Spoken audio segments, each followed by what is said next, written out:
The Magic of Thinking Big by David Schwartz. Preface. Why this big book? Why a full-scale discussion of the magic of thinking big? Thousands of books will be published this year. Why one more? Permit me to give you just a little background. Several years ago, I witnessed an exceptionally impressive sales meeting. The vice president in charge of marketing for this company was tremendously excited. He wanted to drive home a point. He had with him on the platform the leading representative in the organization, a very ordinary-looking fellow who earned in the year just ended just a little under $60,000. The earnings of other representatives averaged $12,000. The executive challenged the group. Here is what he said. I want you to take a good look at Harry. Look at him. Now what's Harry got that the rest of you haven't?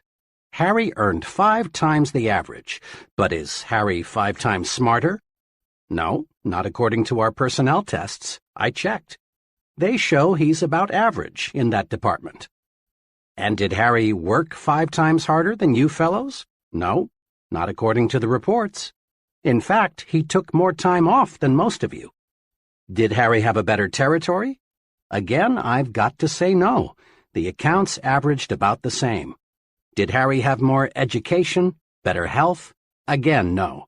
Harry is about as average as an average guy could be, except for one thing. The difference between Harry and the rest of you, said the vice president, the difference is that Harry thought 5 times bigger. Then the executive proceeded to show that success is determined not so much by the size of one's brain as it is by the size of one's thinking. This was an intriguing thought, and it stayed with me. The more I observed, the more people I talked with, the deeper I dug into what's really behind success, the clearer was the answer. Case history after case history proved that the size of bank accounts, the size of happiness accounts, and the size of one's general satisfaction account is dependent on the size of one's thinking. There is magic in thinking big. If thinking big accomplishes so much, why doesn't everyone think that way? I've been asked that question many times. Here, I believe, is the answer. All of us, more than we recognize, are products of the thinking around us. And much of this thinking is little, not big. All around you is an environment that is trying to tug you, trying to pull you down second-class street. You are told almost daily that there are too many chiefs and not enough Indians. In other words, that opportunities to lead no longer exist, that there is a surplus of chiefs, so be content to be a little guy. But this too many chiefs idea simply doesn't square with the truth. Leading people in all occupations will tell you, as they've told me, that the trouble is, there are too many Indians and not nearly enough chiefs. This petty environment says other things, too. It tells you whatever will be, that your destiny is outside your control, that fate is in complete control. So forget those dreams, forget that finer home, forget that special college for the children, forget the better life. Be resigned, lie down and wait to die. And who hasn't heard the statement that success isn't worth the price? As if you have to sell your soul, your family life, your conscience, your set of values to reach the top. But in truth, success doesn't demand a price. Every step forward pays a dividend. This environment also tells us there's too much competition for the top spots in life. But is there? A personnel selection executive told me that he receives 50 to 250 times as many applicants for jobs that pay $10,000 per year as for jobs that pay $50,000 a year. This is to say that there is at least 50 times as much competition for jobs on Second-Class Street as for jobs on First-Class Avenue. First-Class Avenue, USA, is a short, uncrowded street. There are countless vacancies waiting there for people like you who dare to think big. The basic principles and concepts supporting the magic of thinking big come from the highest pedigree sources, the very finest and biggest thinking minds yet to live on planet Earth. Minds like the prophet David, who wrote, "As one thinketh in his heart, so is he." Minds such as Emerson, who said, "Great men are those who see that thoughts rule the world." Minds like Milton, who in Paradise Lost wrote, "The mind is its own place, and in itself can make a heaven of hell or a hell of heaven." Amazingly perceptive minds like Shakespeare, who observed, "There is nothing either good or bad except that thinking makes it so." But where does the proof come from? How do we know the master thinkers were right? Fair questions. The proof comes from the lives of the select people around us who, through winning success, achievement, and happiness, prove that thinking big does work magic. The simple steps we have set down here are not untested theories. They are not one man's guesses and opinions. They are proven approaches to life's situations, and they are universally applicable steps that work, and work like magic. That you're listening to this proves you are interested in larger success. You want to fulfill your desires. You want to enjoy a fine standard of living. You want this life to deliver to you all the good things you deserve. Being interested in success is a wonderful quality. You have another admirable quality. The fact that you're listening to this program shows you have the intelligence to look for tools that will help take you where you want to go. In building anything, automobiles, bridges, missiles, we need tools. Many people, in their attempt to build a successful life, forget there are tools to help them. You have not forgotten. You have then the two basic qualities needed to realize real profit from this book: a desire for greater success and the intelligence to select a tool to help you realize that desire. Think big and you'll live big. You'll live big in happiness, you'll live big in accomplishment, big in income, big in friends, big in respect. Enough for the promise. Start now, right now, to discover how to make your thinking make magic for you. Start out with this thought of the great philosopher Disraeli: life is too short to be little. What this book will do for you. In every chapter of this book, you will find dozens of hard-headed, practical ideas, techniques, and principles that will enable you to harness the tremendous power of thinking big, so as to gain for yourself the success, happiness, and satisfaction you want so much. Every technique is dramatically illustrated by a real-life case history. You discover not only what to do, but what is even more important, you see exactly how to apply each principle to actual situations and problems.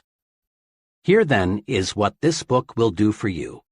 It will show you how you can launch yourself to success with the power of belief, win success by believing you can succeed, defeat disbelief and the negative power it creates, get big results by believing big, make your mind produce positive thoughts, develop the power of belief, plan a concrete success-building program, vaccinate yourself against excusitis, the failure disease, learn the secret that lies in your attitude toward health, take 4 positive steps to lick health excusitis, discover why your thinking power is more important than mere intelligence, use your mind for thinking, not simply as a warehouse for facts.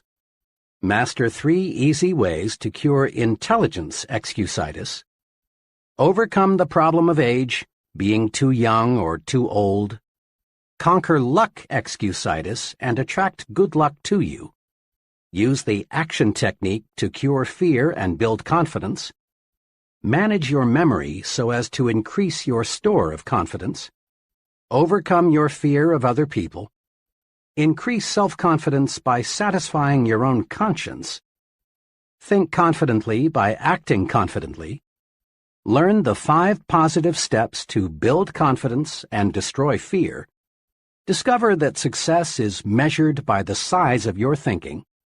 Measure your true size and find out what assets you have. Think as big as you really are. Develop the big thinker's vocabulary with these 4 specific steps. Think big by visualizing what can be done in the future. Add value to things, to people, and to yourself. Get the thinking big view of your job. Think above trivialities and concentrate on what's important. Test yourself. Find out how big your thinking really is. Use creative thinking to find new and better ways to get things done. Develop creative power by believing it can be done. Fight mind-freezing traditional thinking. Do more and do it better by turning on your creative power. Use the 3 keys to strengthening creativity by opening your ears and your mind. Stretch your thinking and stimulate your mind. Harness and develop your ideas, the fruit of your thinking. Look important because it helps you think important. Become important by thinking your work is important. Build your own sell yourself to yourself commercial. Upgrade your thinking. Think like important people think. Make your environment work for you. Prevent small people from holding you back. Manage your work environment. Get plenty of psychological sunshine during leisure hours. Throw thought poison out of your environment. Go first class in everything you do. Grow the attitudes that will help you win what you want. Get activated, get enthusiastic. Develop the power of real enthusiasm. Grow the you are important attitude. Make more money by getting the put service first attitude. Win the support of other people by thinking right toward them. Become more likable by making yourself lighter to lift. Take the initiative in building friendships. Master the technique of thinking only good thoughts about people. Win friends by practicing conversation generosity. Think big, even when you lose or receive a setback. Get the action habit. You don't need to wait until conditions are perfect. Make up your mind to do something about your ideas. Use action to cure fear and gain confidence. Discover the secret of mind action. Capitalize on the magic of now. Strengthen yourself by getting the speak up habit. Develop initiative, a special kind of action. Discover that defeat is nothing more than a state of mind. Salvage something from every setback. Use the force of constructive self-criticism. Achieve positive results through persistence and experimentation. Whip discouragement by finding the good side to every situation. Multiply your energy by setting definite goals. Set goals that will help you get things done and live longer. Accomplish your goals with this 30-day improvement guide. Invest in yourself for future profit. Learn the 4 rules of leadership.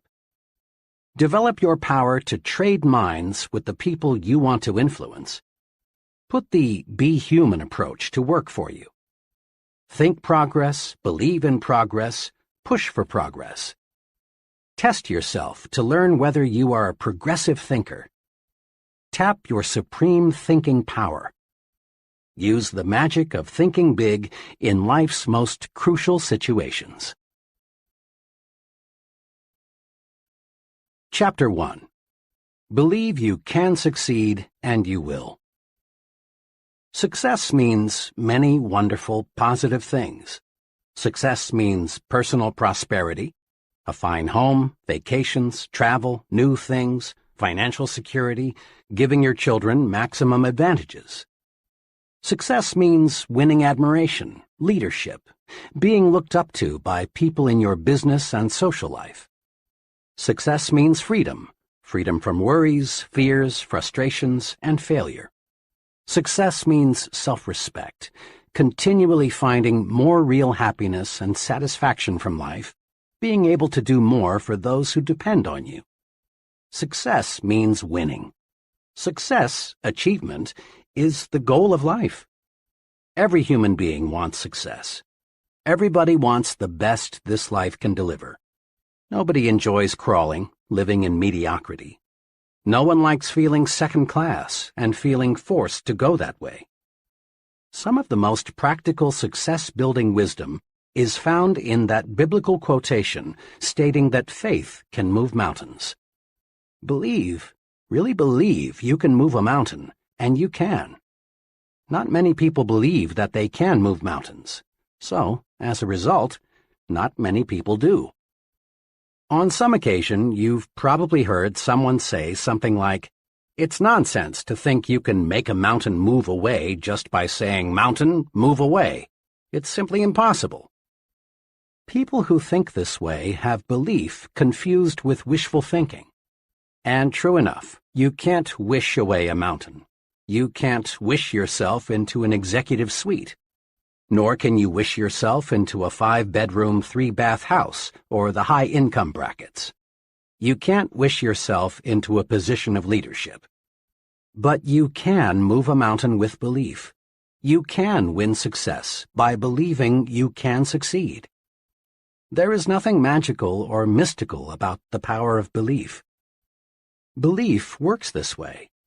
Belief, the "I'm positive I can" attitude, generates the power, skill, and energy needed to do. When you believe I can do it, the how to do it develops. Every day, all over the nation, young people start working in new jobs. Each of them wishes that someday he could enjoy the success that goes with reaching the top. But the majority of these young people simply don't have the belief that it takes to reach the top rungs. And they don't reach the top.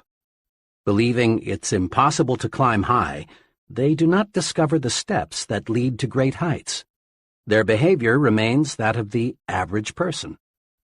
But a small number of these young people really believe they will succeed. They approach their work with the "I'm going to the top" attitude, and with substantial belief they reach the top.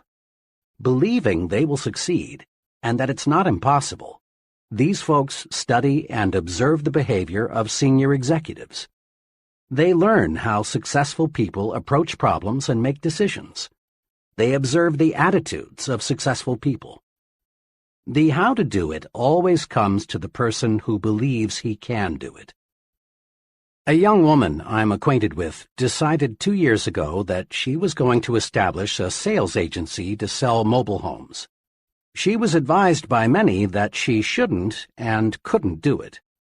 She had less than $3,000 in savings and was advised that the minimum capital investment required was many times that. "Look how competitive it is," she was advised. "And besides, what practical experience have you had in selling mobile homes, let alone managing a business?" her advisors asked. But this young lady had belief in herself and her ability to succeed. She quickly admitted that she lacked capital, that the business was very competitive, and that she lacked experience. "But," she said, "all the evidence I can gather shows that the mobile home industry is going to expand. On top of that, I've studied my competition. I know I can do a better job of merchandising trailers than anybody else in this town. I expect to make some mistakes, but I'm going to be on top in a hurry." And she was. She had little trouble getting capital. Her absolutely unquestioned belief that she could succeed with this business won her the confidence of 2 investors. And armed with complete belief, she did the impossible. She got a trailer manufacturer to advance her a limited inventory with no money down. Last year, she sold over $1 million worth of trailers. Next year, she says, I expect to gross over $2 million. Belief, strong belief, triggers the mind to figure ways and means and how to. And believing you can succeed makes others place confidence in you. Most people do not put much stock in belief, but some, The residents of Successfulville, USA, do. Just a few weeks ago, a friend who is an official with a state highway department in a Midwestern state related a mountain-moving experience to me. Last month, my friend began, our department sent notices to a number of engineering companies that we were authorized to retain some firm to design 8 bridges as part of our highway building program. The bridges were to be built at a cost of $5 million. The engineering firm selected would get a 4% commission, or $200,000 for its design work. I talked with 21 engineering firms about this. The 4 largest decided right away to submit proposals. The other 17 companies were small, having only 3 to 7 engineers each. The size of the project scared off 16 of these 17. They went over the project, shook their heads, and said, in effect, "It's too big for us. I wish I thought we could handle it, but it's no use even trying." But one of these small firms, a company with only 3 engineers, studied the plans and said, "We can do it. We'll submit a proposal." They did, and they got the job. Those who believe they can move mountains do. Those who believe they can't, cannot. Belief triggers the power to do. Actually, in these modern times, belief is doing much bigger things than moving mountains. The most essential element, in fact, the essential element, in our space explorations today, is belief that space can be mastered. Without firm, unwavering belief that man can travel in space, our scientists would not have the courage, interest, and enthusiasm to proceed. Belief that cancer can be cured will ultimately produce cures for cancer. Currently, there is some talk of building a tunnel under the English Channel to connect England with the continent. Whether this tunnel is ever built depends on whether responsible people believe it can be built. Belief in great results is the driving force, the power behind all great books, plays, scientific discoveries. Belief in success is behind every successful business, church, and political organization. Belief in success is the one basic, absolutely essential ingredient of successful people. Believe, really believe you can succeed, and you will. Over the years, I've talked with many people who have failed in business ventures and in various careers. I've heard a lot of reasons and excuses for failure. Something especially significant unfolds as conversations with failures develop. In a casual sort of way, the failure drops a remark like, "To tell the truth, I didn't think it would work," or, "I had my misgivings before I even started out," or, "Actually, I wasn't too surprised that it didn't work out." The "okay, I'll give it a try, but I don't think it will work" attitude produces failures. Disbelief is negative power. When the mind disbelieves or doubts, the mind attracts reasons to support the disbelief. Doubt, disbelief, the subconscious will to fail, the not really wanting to succeed, is responsible for most failures. Think doubt and fail. Think victory and succeed. A young fiction writer talked with me recently about her writing ambitions. The name of one of the top writers in her field came up. "Oh," she said, "Mr. X is a wonderful writer, but, of course, I can't be nearly as successful as he is." Her attitude disappointed me very much because I know the writer mentioned. He is not super intelligent, nor super perceptive, nor super anything else except super confident. He believes he is among the best, and so he acts and performs the best. It is well to respect the leader, learn from him, observe him, study him, but don't worship him. Believe you can surpass. Believe you can go beyond. Those who harbor the second-best attitude are invariably second-best doers. Look at it this way. Belief is the thermostat that regulates what we accomplish in life. Study the fellow who is shuffling down there in mediocrity. He believes he is worth little, so he receives little. He believes he can't do big things, and he doesn't. He believes he is unimportant, so everything he does has an unimportant mark. As time goes by, lack of belief in himself shows through in the way the fellow talks, walks, acts. Unless he readjusts his thermostat forward, he shrinks, grows smaller and smaller in his own estimation. And since others see in us what we see in ourselves, he grows smaller in the estimation of the people around him.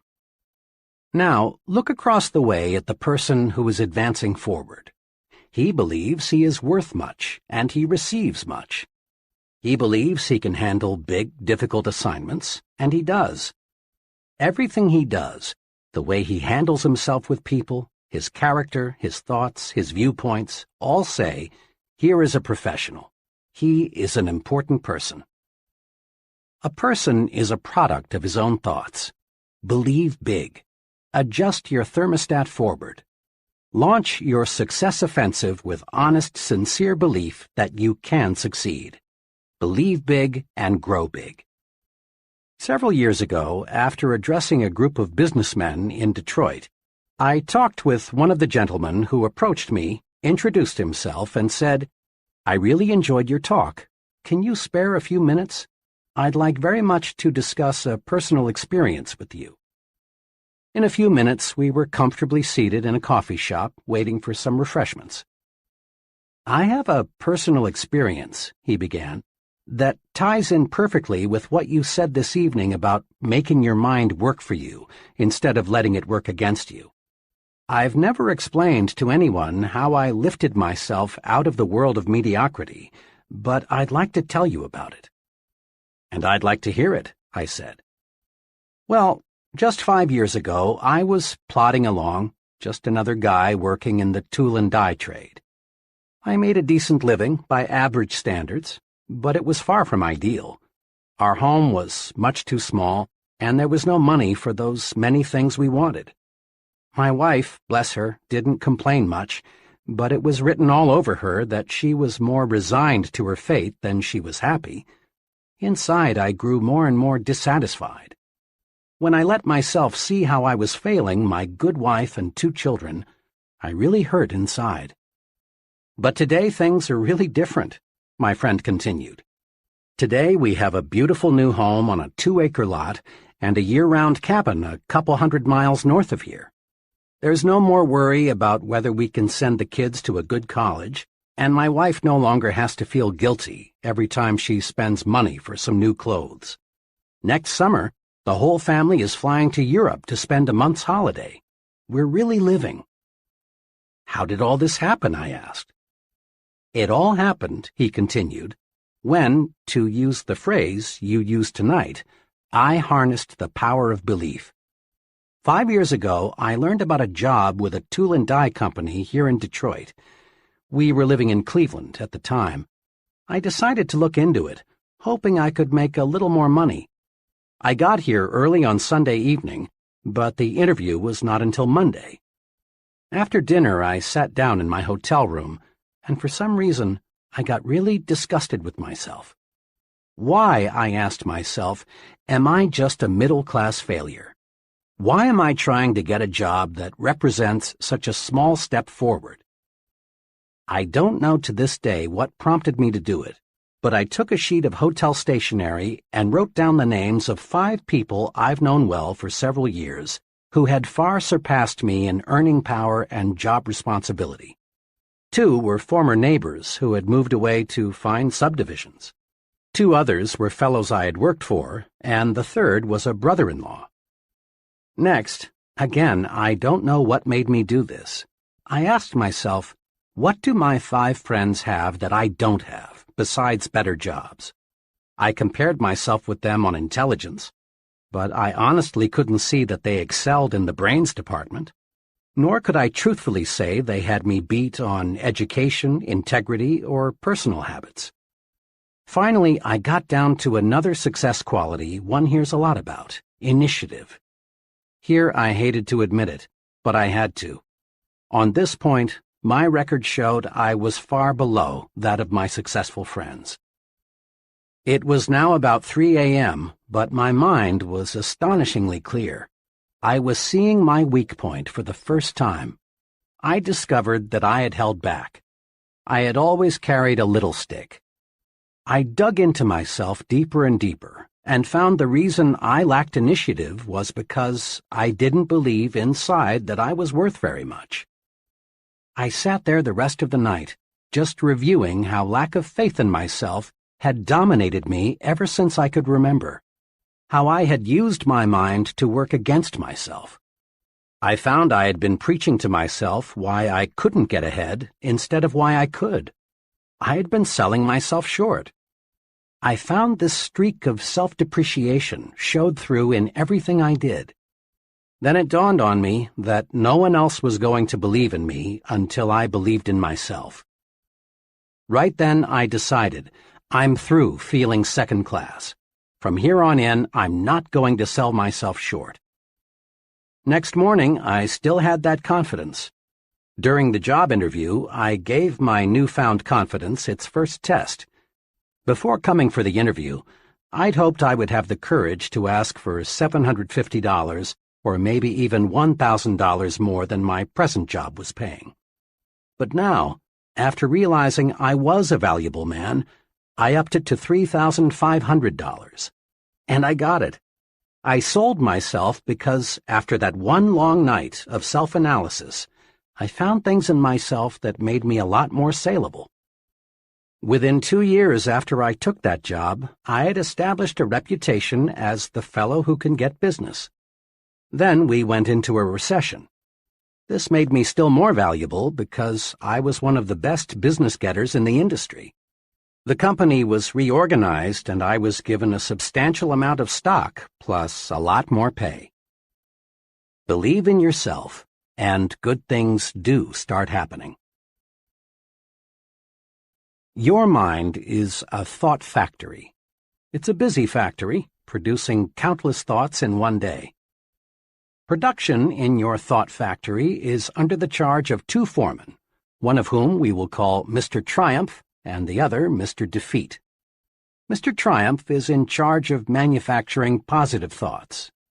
He specializes in producing reasons why you can, why you're qualified, why you will. The other foreman, Mr. Defeat, produces negative, deprecating thoughts. He is your expert in developing reasons why you can't, why you're weak, why you're inadequate. His specialty is the why you will fail chain of thoughts. Both Mr. Triumph and Mr. Defeat are intensely obedient. They snap to attention immediately. All you need do to signal either foreman is to give the slightest mental beck and call. If the signal is positive, Mr. Triumph will step forward and go to work. Likewise, a negative signal brings Mr. Defeat forward. To see how these 2 foremen work for you, try this example. Tell yourself, today is a lousy day. This signals Mr. Defeat into action, and he manufactures some facts to prove you are right. He suggests to you that it's too hot or it's too cold. Business will be bad today. Sales will drop. Other people will be on edge. You may get sick. Your wife will be in a fussy mood. Mr. Defeat is tremendously efficient. In just a few moments, he's got you sold. It is a bad day. Before you know it, it is a heck of a bad day. But tell yourself, today is a fine day, and Mr. Triumph is signaled forward to act. He tells you, this is a wonderful day. The weather is refreshing. It's good to be alive. Today you can catch up on some of your work. And then it is a good day. In like fashion, Mr. Defeat can show you why you can't sell Mr. Smith. Mr. Triumph will show you that you can. Mr. Defeat will convince you that you will fail, while Mr. Triumph will demonstrate why you will succeed. Mr. Defeat will prepare a brilliant case against Tom, while Mr. Triumph will show you more reasons why you like Tom. Now, the more work you give either of these 2 foremen, the stronger he becomes. If Mr. Defeat is given more work to do, he adds personnel and takes up more space in your mind.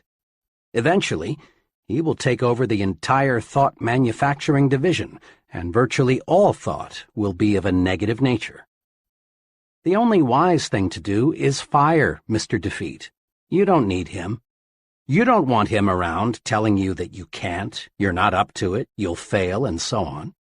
Mr. Defeat won't help you get where you want to go, so boot him out. Use Mr. Triumph 100% of the time. When any thought enters your mind, ask Mr. Triumph to go to work for you. He'll show you how you can succeed. Between now and tomorrow at this time, another 11,500 new consumers will have made their grand entry into the USA. Population is growing at a record rate. In the next 10 years, the increase is conservatively estimated at 35 million. That's equal to the present combined metropolitan population of our 5 biggest cities: New York, Chicago, Los Angeles, Detroit, and Philadelphia. Imagine. New industries, new scientific breakthroughs, expanding markets, all spell opportunity. This is good news. This is a most wonderful time to be alive. All signs point to a record demand for top-level people in every field. People who have superior ability to influence others, to direct their work, to serve them in a leadership capacity. And the people who will fill these leadership positions are all adults or near adults right now. One of them is you. The guarantee of a boom is not, of course, a guarantee of personal success. Over the long pull, the United States has always been booming. But just a fast glance shows that millions and millions of people, in fact, a majority of them, struggle but don't really succeed. The majority of folks still plug along in mediocrity despite the record opportunity of the last 2 decades.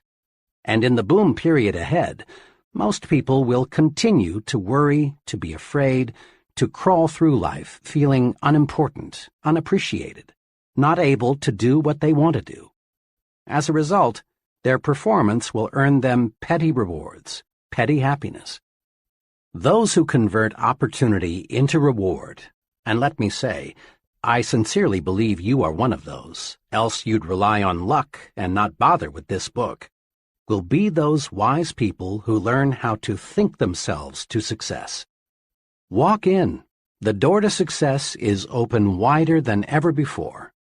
Put yourself on record now that you are going to join that select group that is getting what it wants from life.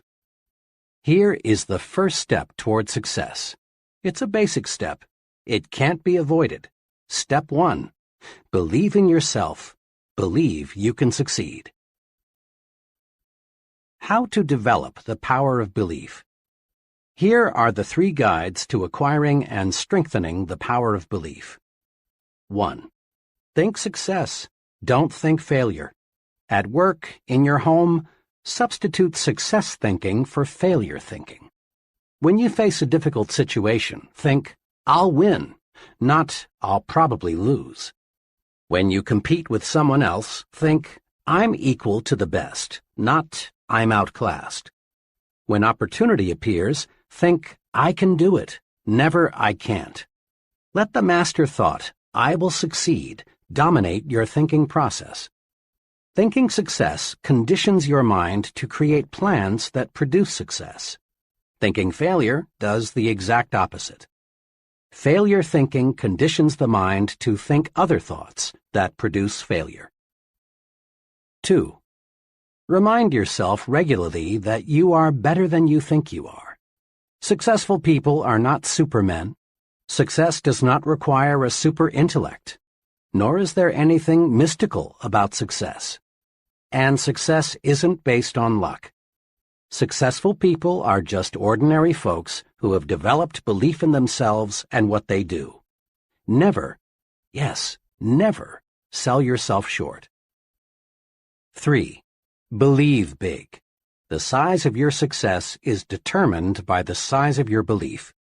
Think little goals and expect little achievements. Think big goals and win big success. Remember this, too. Big ideas and big plans are often easier, certainly no more difficult, then small ideas and small plans. Mr. Ralph J. Cordiner, chairman of the board of the General Electric Company, said this to a leadership conference: "We need from every man who aspires to leadership, for himself and his company, a determination to undertake a personal program of self-development. Nobody is going to order a man to develop. Whether a man lags behind or moves ahead in his specialty is a matter of his own personal application. This is something which takes time, work, and sacrifice. Nobody can do it for you." Mr. Cordiner's advice is sound and practical. Live it. Persons who reach the top rungs in business management, selling, engineering, religious work, writing, acting, and in every other pursuit get there by following conscientiously and continuously a plan for self-development and growth. Any training program, and that's exactly what this book is, must do three things. It must provide content, the what to do. Second, it must supply a method, the how to do it.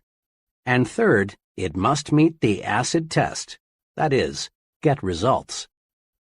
The what of your personal training program for success is built on the attitudes and techniques of successful people. How do they manage themselves? How do they overcome obstacles? How do they earn the respect of others? What sets them apart from the ordinary? How do they think? The how of your plan for development and growth is a series of concrete guides for action. These are found in each chapter. These guides work. Apply them and see for yourself. What about the most important part of training? Results? Wrapped up briefly, conscientious application of the program presented here will bring you success, and on a scale that may now look impossible. Broken down into its components, your personal training program for success will bring you a series of rewards. The reward of deeper respect from your family, the reward of admiration from your friends and associates, the reward of feeling useful, of being someone, of having status, the reward of increased income and a higher standard of living. Your training is self-administered. There will be no one standing over your shoulder telling you what to do and how to do it. This book will be your guide, but only you can understand yourself. Only you can command yourself to apply this training. Only you can evaluate your progress. Only you can bring about corrective action should you slip a little. In short, you are going to train yourself to achieve bigger and bigger success. You already have a fully equipped laboratory in which you can work and study. Your laboratory is all around you. Your laboratory consists of human beings. This laboratory supplies you with every possible example of human action. And there is no limit to what you can learn once you see yourself as a scientist in your own lab. What's more, there is nothing to buy. There is no rent to pay. There are no fees of any kind. You can use this laboratory as much as you like for free. As director of your own laboratory, you will want to do what every scientist does: observe and experiment. Isn't it surprising to you that most people understand so little about why people act as they do, even though they are surrounded by people all their lives? Most people are not trained observers. One important purpose of this book is to help you train yourself to observe, to develop deep insight into human action. You'll want to ask yourself questions like, why is John so successful and Tom just getting by? Why do some people have many friends and other people have only few friends? Why will people gladly accept what one person tells them but ignore another person who tells them the same thing? Once trained, you will learn valuable lessons just through the very simple process of observing. Here are two special suggestions to help you make yourself a trained observer. Select for special study the most successful and the most unsuccessful person you know. Then, as the book unfolds, observe how closely your successful friend adheres to the success principles. Notice also how studying the two extremes will help you see the unmistakable wisdom of following the truths outlined in this book. Each contact you make with another person gives you a chance to see success development principles at work. Your objective is to make successful action habitual. The more we practice, the sooner it becomes second nature to act in the desired way. Most of us have friends who grow things for a hobby, and we've all heard them say something like, "It's exciting to watch those plants grow. Just look how they respond to plant food and water. See how much bigger they are today than they were last week." To be sure, it is thrilling to watch what can happen when men cooperate carefully with nature. But it is not 1/10 as fascinating as watching yourself respond to your own carefully administered thought management program. It's fun to feel yourself growing more confident, more effective, more successful, day by day, month by month. Nothing, absolutely nothing, in this life gives you more satisfaction than knowing you're on the road to success and achievement. And nothing stands as a bigger challenge than making the most of yourself. Chapter 2. Cure yourself of excusitis, the failure disease. People. As you think yourself to success, that's what you will study, people. You will study people very carefully to discover, then apply, success-rewarding principles to your life. And you want to begin right away. Go deep into your study of people, and you'll discover unsuccessful people suffer a mind-deadening thought disease. We call this disease excusitis. Every failure has this disease in its advanced form, and most average persons have at least a mild case of it. You will discover that excusitis explains the difference between the person who is going places and the fellow who is barely holding his own. You will find that the more successful the individual, the less inclined he is to make excuses. But the fellow who has gone nowhere and has no plans for getting anywhere always has a book full of reasons to explain why. Persons with mediocre accomplishments are quick to explain why they haven't, why they don't, why they can't, and why they aren't. Study the lives of successful people and you'll discover this. All the excuses made by the mediocre fellow could be, but aren't, made by the successful person. I have never met nor heard of a highly successful business executive, military officer, salesman, professional person, or leader in any field who could not have found one or more major excuses to hide behind. Roosevelt could have hidden behind his lifeless legs. Truman could have used no college education. Kennedy could have said, "I'm too young to be president." Johnson and Eisenhower could have ducked behind heart attacks. Like any disease, excusitis gets worse if it isn't treated properly. A victim of this thought disease goes through this mental process. I'm not doing as well as I should. What can I use as an alibi that will help me save face? Let's see. Poor health? Lack of education? Too old? Too young? Bad luck? Personal misfortune? Wife? The way my family brought me up? Once the victim of this failure disease has selected a good excuse, he sticks with it. Then he relies on the excuse to explain to himself and others why he is not going forward. And each time the victim makes the excuse becomes embedded deeper within his subconsciousness. Thoughts, positive or negative, grow stronger when fertilized with constant repetition. At first, the victim of excusitis knows his alibi is more or less a lie. But the more frequently he repeats it, the more convinced he becomes that it is completely true, that the alibi is the real reason for his not being the success he should be. Procedure 1, then, in your individual program of thinking yourself to success, must be to vaccinate yourself against excusitis, the disease of the failures. The 4 most common forms of excusitis.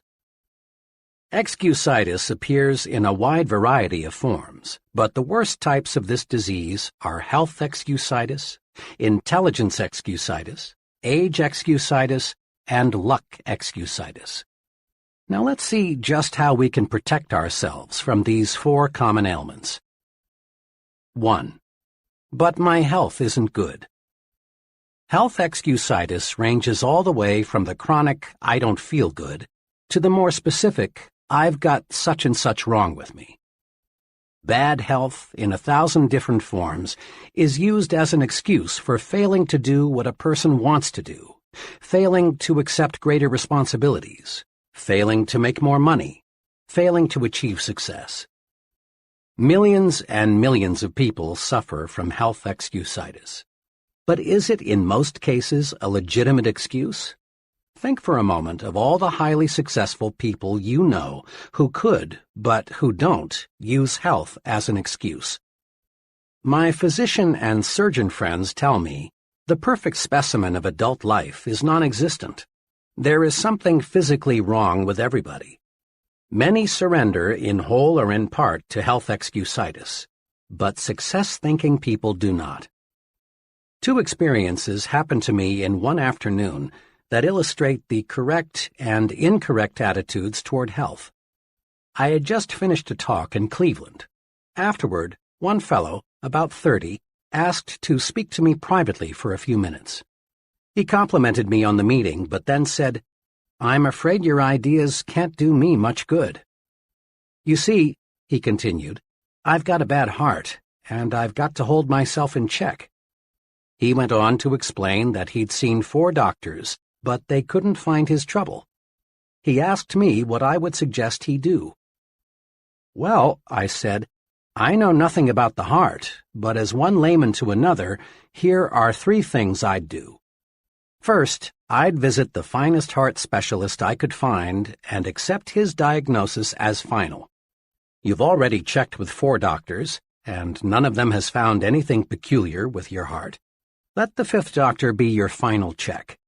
It may very well be you've got a perfectly sound heart. But if you keep on worrying about it, eventually you may have a very serious heart ailment. Looking and looking and looking for an illness often actually produces illness." The second thing I'd recommend is that you read Dr. Schindler's great book, How to Live 365 Days a Year. Dr. Schindler shows in this book that 3 out of every 4 hospital beds are occupied by people who have EII, emotionally induced illness. Imagine, 3 out of 4 people who are sick right now would be well if they learned how to handle their emotions. Read Dr. Schindler's book and develop your program for emotions management. Third, I'd resolve to live until I die. I went on to explain to this troubled fellow some sound advice I received many years ago from a lawyer friend who had an arrested case of tuberculosis. This friend knew he would have to live a regulated life, but this hasn't stopped him from practicing law, rearing a fine family, and really enjoying life. My friend, who now is 78 years old, expresses his philosophy in these words: "I'm going to live until I die, and I'm not going to get life and death confused. While I'm on this earth, I'm going to live. Why be only half alive? Every minute a person spends worrying about dying is just 1 minute that fellow might as well have been dead." I had to leave at that point because I had to be on a certain plane for Detroit. On the plane, the second but much more pleasant experience occurred. After the noise of the takeoff, I heard a ticking sound. Rather startled, I glanced at the fellow sitting beside me, for the sound seemed to be coming from him. He smiled a big smile and said, "Oh, it's not a bomb. It's just my heart." I was obviously surprised, so he proceeded to tell me what had happened. Just 21 days before, he had undergone an operation that involved putting a plastic valve into his heart. The ticking sound, he explained, would continue for several months until new tissue had grown over the artificial valve. I asked him what he was going to do. "Oh," he said, "I've got big plans. I'm going to study law when I get back to Minnesota. Someday I hope to be in government work. The doctors tell me I must take it easy for a few months, but after that I'll be like new. There you have two ways of meeting health problems. The first fellow, not even sure he had anything organically wrong with him, was worried, depressed, on the road to defeat, wanting somebody to second his motion that he couldn't go forward. The second individual, after undergoing one of the most difficult of operations, was optimistic, eager to do something. The difference lay in how they thought toward health. I've had some very direct experience with health excusitis. I'm a diabetic. Right after I discovered I had this ailment, about 5,000 hypodermics ago, I was warned, diabetes is a physical condition, but the biggest damage results from having a negative attitude about it. Worry about it, and you may have real trouble. Naturally, since the discovery of my own diabetes, I've gotten to know a great many other diabetics. Let me tell you about two extremes. One fellow who has a very mild case belongs to that fraternity of the living dead. Obsessed with a fear of the weather, he is usually ridiculously bundled up. He's afraid of infection, so he shuns anybody who has the slightest sniffle. He's afraid of overexertion, so he does almost nothing. He spends most of his mental energy worrying about what might happen. He bores other people telling them how awful his problem really is. His real ailment is not diabetes. Rather, he's a victim of health excusitis. He has pitied himself into being an invalid. The other extreme is a division manager for a large publishing company. He has a severe case. He takes about 30 times as much insulin as the fellow just mentioned. But he is not living to be sick. He is living to enjoy his work and have fun. One day he said to me, "Sure, it is an inconvenience, but so is shaving. But I'm not going to think myself to bed. When I take those shots, I just praise the guys who discovered insulin." A good friend of mine, a widely known college educator, came home from Europe in 1945 minus one arm. Despite his handicap, John is always smiling, always helping others. He's about as optimistic as anyone I know. One day, he and I had a long talk about his handicap. "It's just an arm," he said. "Sure, two are better than one, but they just cut off my arm. My spirit is 100% intact. I'm really grateful for that." Another amputee friend is an excellent golfer. One day I asked him how he had been able to develop such a near-perfect style with just one arm. I mentioned that most golfers with two arms can't do nearly as well. His reply says a lot. "Well, it's my experience," he said, "that the right attitude and one arm will beat the wrong attitude and two arms every time. The right attitude and one arm will beat the wrong attitude and two arms every time." Think about that for a while. It holds true not only on the golf course, but in every facet of life. 4 things you can do to lick health excusitis. The best vaccine against health excusitis consists of these 4 doses. 1. Refuse to talk about your health. The more you talk about an ailment, even the common cold, the worse it seems to get. Talking about bad health is like putting fertilizer on weeds. Besides, talking about your health is a bad habit. It bores people. It makes one appear self-centered and old-maidish. Success-minded people defeat the natural tendency to talk about their bad health. One may, and let me emphasize the word may, get a little sympathy, but one doesn't get respect and loyalty by being a chronic complainer. 2. Refuse to worry about your health. Dr. Walter Alvarez, emeritus consultant to the world-famous Mayo Clinic, wrote recently, "I always beg worriers to exercise some self-control. For instance, when I saw this man, a fellow who was convinced he had a diseased gallbladder, although 8 separate X-ray examinations showed that the organ was perfectly normal, I begged him to quit getting his gallbladder X-rayed. I have begged hundreds of heart-conscious men to quit getting electrocardiograms made." 3. Be genuinely grateful that your health is as good as it is. There's an old saying worth repeating often. I felt sorry for myself because I had ragged shoes until I met a man who had no feet. Instead of complaining about not feeling good, it's far better to be glad you are as healthy as you are. Just being grateful for the health you have is powerful vaccination against developing new aches and pains and real illness. 4. Remind yourself often, it's better to wear out than rust out. Life is yours to enjoy. Don't waste it. Don't pass up living by thinking yourself into a hospital bed.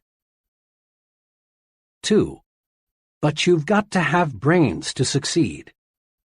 Intelligence excusitis, or I lack brains, is common. In fact, it's so common that perhaps as many as 95% of the people around us have it in varying degrees. Unlike most other types of excusitis, people suffering from this particular type of the malady suffer in silence. Not many people will admit openly that they think they lack adequate intelligence. Rather, they feel it deep down inside. Most of us make two basic errors with respect to intelligence. 1. We underestimate our own brain power. 2. We overestimate the other fellow's brain power. Because of these errors, many people sell themselves short. They fail to tackle challenging situations because it takes a brain. But along comes the fellow who isn't concerned about intelligence, and he gets the job. What really matters is not how much intelligence you have, but how you use what you do have. The thinking that guides your intelligence is much more important than the quantity of your brain power. Let me repeat, for this is vitally important. The thinking that guides your intelligence is much more important than how much intelligence you may have. In answering the question, should your child be a scientist, Dr. Edward Teller, one of the nation's foremost physicists, said, "A child does not need a lightning-fast mind to be a scientist, nor does he need a miraculous memory, nor is it necessary that he get very high grades in school. The only point that counts is that the child have a high degree of interest in science." Interest, enthusiasm, is the critical factor even in science. With a positive, optimistic, and cooperative attitude, a person with an IQ of 100 will earn more money, win more respect, and achieve more success than a negative, pessimistic, uncooperative individual with an IQ of 120. Just enough sense to stick with something, a chore, task, project, until it's completed, pays off much better than idle intelligence, even if idle intelligence be of genius caliber. For stickability is 95% of ability. At a homecoming celebration last year, I met a college friend whom I had not seen for 10 years. Chuck was a very bright student and was graduated with honors. His goal when I last saw him was to own his own business in western Nebraska. I asked Chuck what kind of business he finally established. "Well," he confessed, "I didn't go into business for myself. I wouldn't have said this to anyone 5 years ago or even 1 year ago, but now I'm ready to talk about it. As I look back at my college education now, I see that I became an expert in why a business idea won't work out. I learned every conceivable pitfall, every reason why a small business will fail. You've got to have ample capital. Be sure the business cycle is right. Is there a big demand for what you will offer? Is local industry stabilized? 1,001 things to check out. The thing that hurts most is that several of my old high school friends, who never seemed to have much on the ball and didn't even go to college, now are very well established in their own businesses. But me, I'm just plodding along, auditing freight shipments. Had I been drilled a little more in why a small business can succeed, I'd be better off in every way today. The thinking that guided Chuck's intelligence was a lot more important than the amount of Chuck's intelligence. Why some brilliant people are failures. I've been close for many years to a person who qualifies as a genius, has high abstract intelligence, and is Phi Beta Kappa. Despite this very high native intelligence, he is one of the most unsuccessful people I know. He has a very mediocre job. He's afraid of responsibility. He is never married. Lots of marriages end in divorce. He has few friends. People bore him. He's never invested in property of any kind. He might lose his money. This man uses his great brain power to prove why things won't work rather than directing his mental power to searching for ways to succeed. Because of the negative thinking that guides his great reservoir of brains, this fellow contributes little and creates nothing. With a changed attitude, he could do great things indeed. He has the brains to be a tremendous success, but not the thought power. Another person I know well was inducted into the Army shortly after earning a Ph.D. degree from a leading New York university. How did he spend his 3 years in the Army? Not as an officer, not as a staff specialist. Instead, for 3 years, he drove a truck. Why? Because he was filled with negative attitudes toward fellow soldiers, I'm superior to them. Toward Army methods and procedures, they are stupid. Toward discipline, it's for others, not me. Toward everything, including himself, I'm a fool for not figuring out a way to escape this rap. This fellow earned no respect from anyone. All his vast store of knowledge lay buried. His negative attitudes turned him into a flunky. Remember, the thinking that guides your intelligence is much more important than how much intelligence you have. Not even a Ph.D. degree can override this basic success principle. Several years ago, I became a close friend of Phil F., one of the senior officers of a major advertising agency. Phil was director of marketing research for the agency, and he was doing a bang-up job. Was Phil a brain? Far from it. Phil knew next to nothing about research technique. He knew next to nothing about statistics. He was not a college graduate, though all the people working for him were, and Phil did not pretend to know the technical side of research. What then enabled Phil to command $30,000 a year, while not one of his subordinates earned $10,000? This. Phil was a human engineer. Phil was 100% positive. Phil could inspire others when they felt low. Phil was enthusiastic. He generated enthusiasm. Phil understood people, and because he could really see what made them tick, he liked them. Not Phil's brains, but how he managed those brains made him 3 times more valuable to his company than men who rated higher on the IQ scale. Out of every 100 persons who enroll in college, fewer than 50 will graduate. I was curious about this, so I asked a director of admissions at a large university for his explanation. It's not insufficient intelligence, he said. We don't admit them if they don't have sufficient ability. And it's not money. Anyone who wants to support himself in college today can do so. The real reason is attitudes. You would be surprised, he said, how many young people leave because they don't like their professors, the subjects they must take, and their fellow students. The same reason, negative thinking, explains why the door to top-flight executive positions is closed to many young junior executives. Sour, negative, pessimistic, depreciating attitudes, rather than insufficient intelligence, hold back thousands of young executives.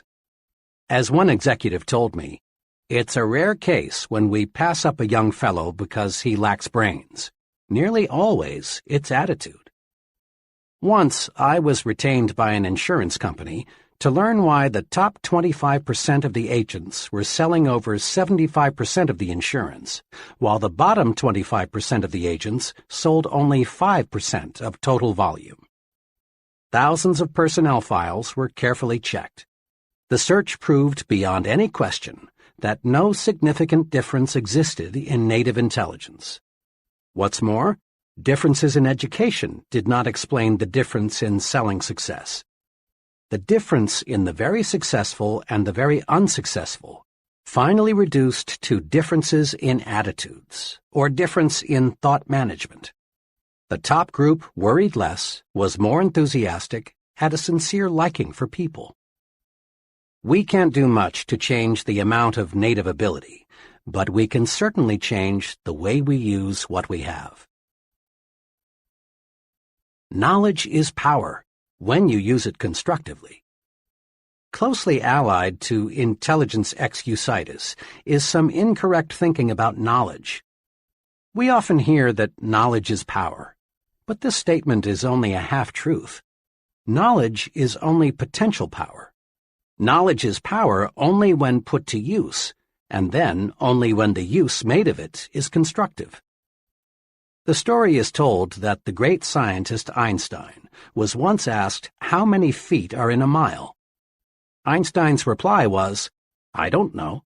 Why should I fill my brain with facts I can find in 2 minutes in any standard reference book?" Einstein taught us a big lesson. He felt it was more important to use your mind to think than to use it as a warehouse for facts. One time, Henry Ford was involved in a libel suit with the Chicago Tribune. The Tribune had called Ford an ignoramus, and Ford said, in effect, "Prove it." The Tribune asked him scores of simple questions, such as, who was Benedict Arnold? When was the Revolutionary War fought? And others, most of which Ford, who had little formal education, could not answer. Finally, he became quite exasperated and said, "I don't know the answers to those questions, but I could find a man in 5 minutes who does." Henry Ford was never interested in miscellaneous information. He knew what every major executive knows, that the ability to know how to get information is more important than using the mind as a garage for facts. How much is a fact man worth? I spent a very interesting evening recently with a friend who is the president of a young but rapidly growing manufacturing concern. The TV set happened to be turned to one of the most popular quiz programs. The fellow being quizzed had been on the show for several weeks. He could answer questions on all sorts of subjects, many of which seemed nonsensical. After the fellow answered a particularly odd question, something about a mountain in Argentina, my host looked at me and said, "How much do you think I'd pay that guy to work for me?" "How much?" I asked. "Not a cent over $300, not per week, not per month, but for life. I've sized him up. That expert can't think.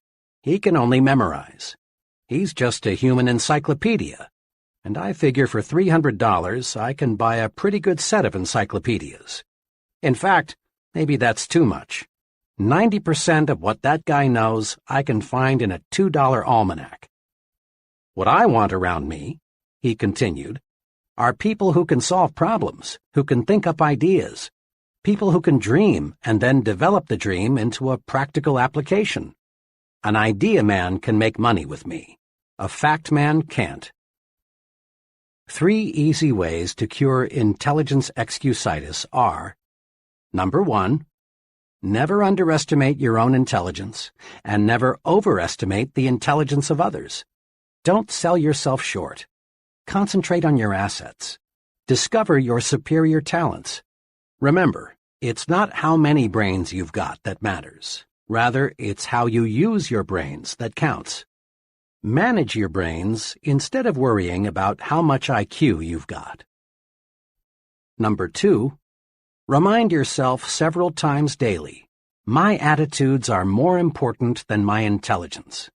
At work and at home, practice positive attitudes. See the reasons why you can do it, not the reasons why you can't. Develop an I'm winning attitude. Put your intelligence to creative, positive use. Use it to find ways to win, not to prove you will lose. Number 3, remember that the ability to think is of much greater value than the ability to memorize facts. Use your mind to create and develop ideas, to find new and better ways to do things. Ask yourself, Am I using my mental ability to make history, or am I using it merely to record history made by others? 3. It's no use.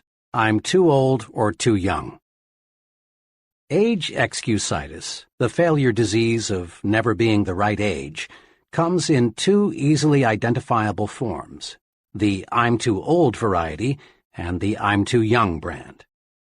You've heard hundreds of people of all ages explain their mediocre performance in life something like this. I'm too old, or too young, to break in now. I can't do what I want to do or am capable of doing because of my age handicap. Really, it's surprising how few people feel they are just right, age-wise, and it's unfortunate. This excuse has closed the door of real opportunity to thousands of individuals. They think their age is wrong, so they don't even bother to try. The I'm too old variety is the most common form of age excusitis. This disease is spread in subtle ways. TV fiction is produced about the big executive who lost his job because of a merger and can't find another because he's too old. Mr. Executive looks for months to find another job, but he can't, and in the end, after contemplating suicide for a while, he decides to rationalize that it's nice to be on the shelf. Plays and magazine articles on the topic Why You Are Washed Up at 40 are popular, not because they represent true facts, but because they appeal to many worried minds looking for an excuse. How to handle age excusitis. Age excusitis can be cured. A few years ago, while I was conducting a sales training program, I discovered a good serum that both cures this disease and vaccinates you so you won't get it in the first place. In that training program, there was a trainee named Cecil. Cecil, who was 40, wanted to shift over to set himself up as a manufacturer's representative, but he thought he was too old. After all, he explained, I'd have to start from scratch, and I'm too old for that now. I'm 40.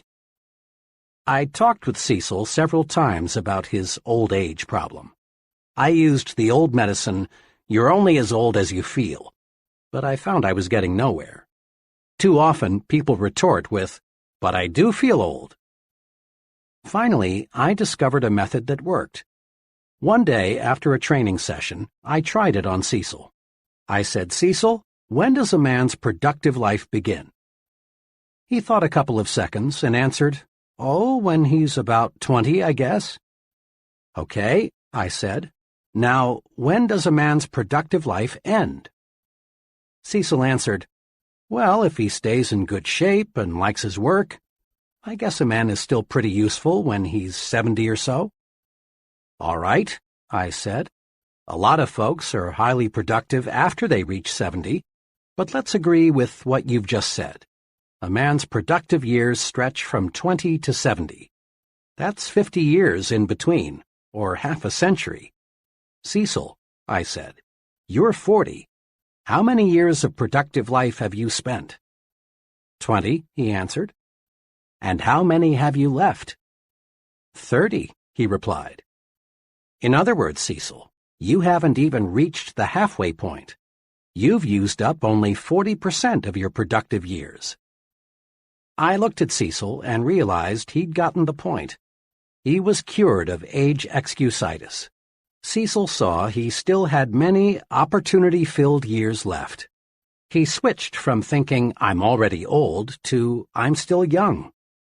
Cecil now realized that how old we are is not important. It's one's attitude toward age that makes it a blessing or a barricade. Curing yourself of age excusitis often opens doors to opportunities that you thought were locked tight. A relative of mine spent years doing many different things, selling, operating his own business, working in a bank, but he never quite found what he really wanted to do most. Finally, he concluded that the one thing he wanted more than anything else was to be a minister. But when he thought about it, he found he was too old. After all, he was 45, had 3 young children, and little money. But fortunately, he mustered all of his strength and told himself, 45 or not, I'm going to be a minister. With tons of faith but little else, he enrolled in a 5-year ministerial training program in Wisconsin. 5 years later, he was ordained as a minister and settled down with a fine congregation in Illinois. Old? Of course not. He still has 20 years of productive life ahead of him.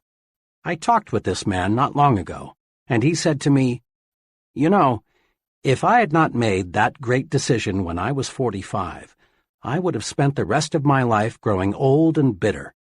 Now I feel every bit as young as I did 25 years ago."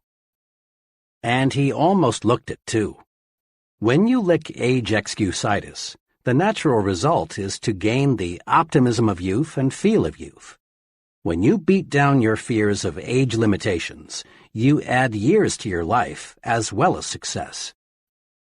A former university colleague of mine provides an interesting angle on how age excusitis was defeated.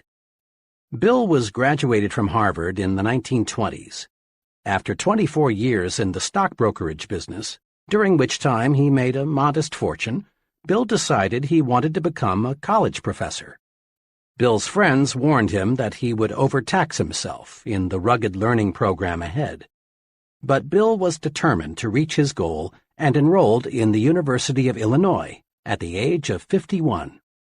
At 55, he had earned his degree. Today, Bill is chairman of the Department of Economics at a fine liberal arts college. He's happy, too. He smiles when he says, "I've got almost a third of my good years left." Old age is a failure disease. Defeat it by refusing to let it hold you back. When is a person too young? The "I'm too young" variety of age excusitis does much damage, too. About a year ago, a 23-year-old fellow named Jerry came to me with a problem. Jerry was a fine young man. He had been a paratrooper in the service and then had gone to college. While going to college, Jerry supported his wife and son by selling for a large transfer and storage company. He had done a terrific job, both in college and for his company. But today Jerry was worried. "Dr. Schwartz," he said, "I've got a problem. My company has offered me the job of sales manager. This would make me supervisor over 8 salesmen." "Congratulations, that's wonderful news," I said. "But you seem worried." "Well," he continued, "all 8 men I'm to supervise are from 7 to 21 years older than I. What do you think I should do? Can I handle it?" "Jerry," I said, "the general manager of your company obviously thinks you're old enough or he wouldn't have offered you this job. Just remember these 3 points and everything will work out just fine. First, don't be age conscious. Back on the farm, a boy became a man when he proved he could do the work of a man. His number of birthdays had nothing to do with it, and this applies to you. When you prove you are able to handle the job of sales manager, you're automatically old enough. Second, don't take advantage of your new gold bars. Show respect for the salesman. Ask them for their suggestions. Make them feel they are working for a team captain, not a dictator. Do this, and the men will work with you, not against you.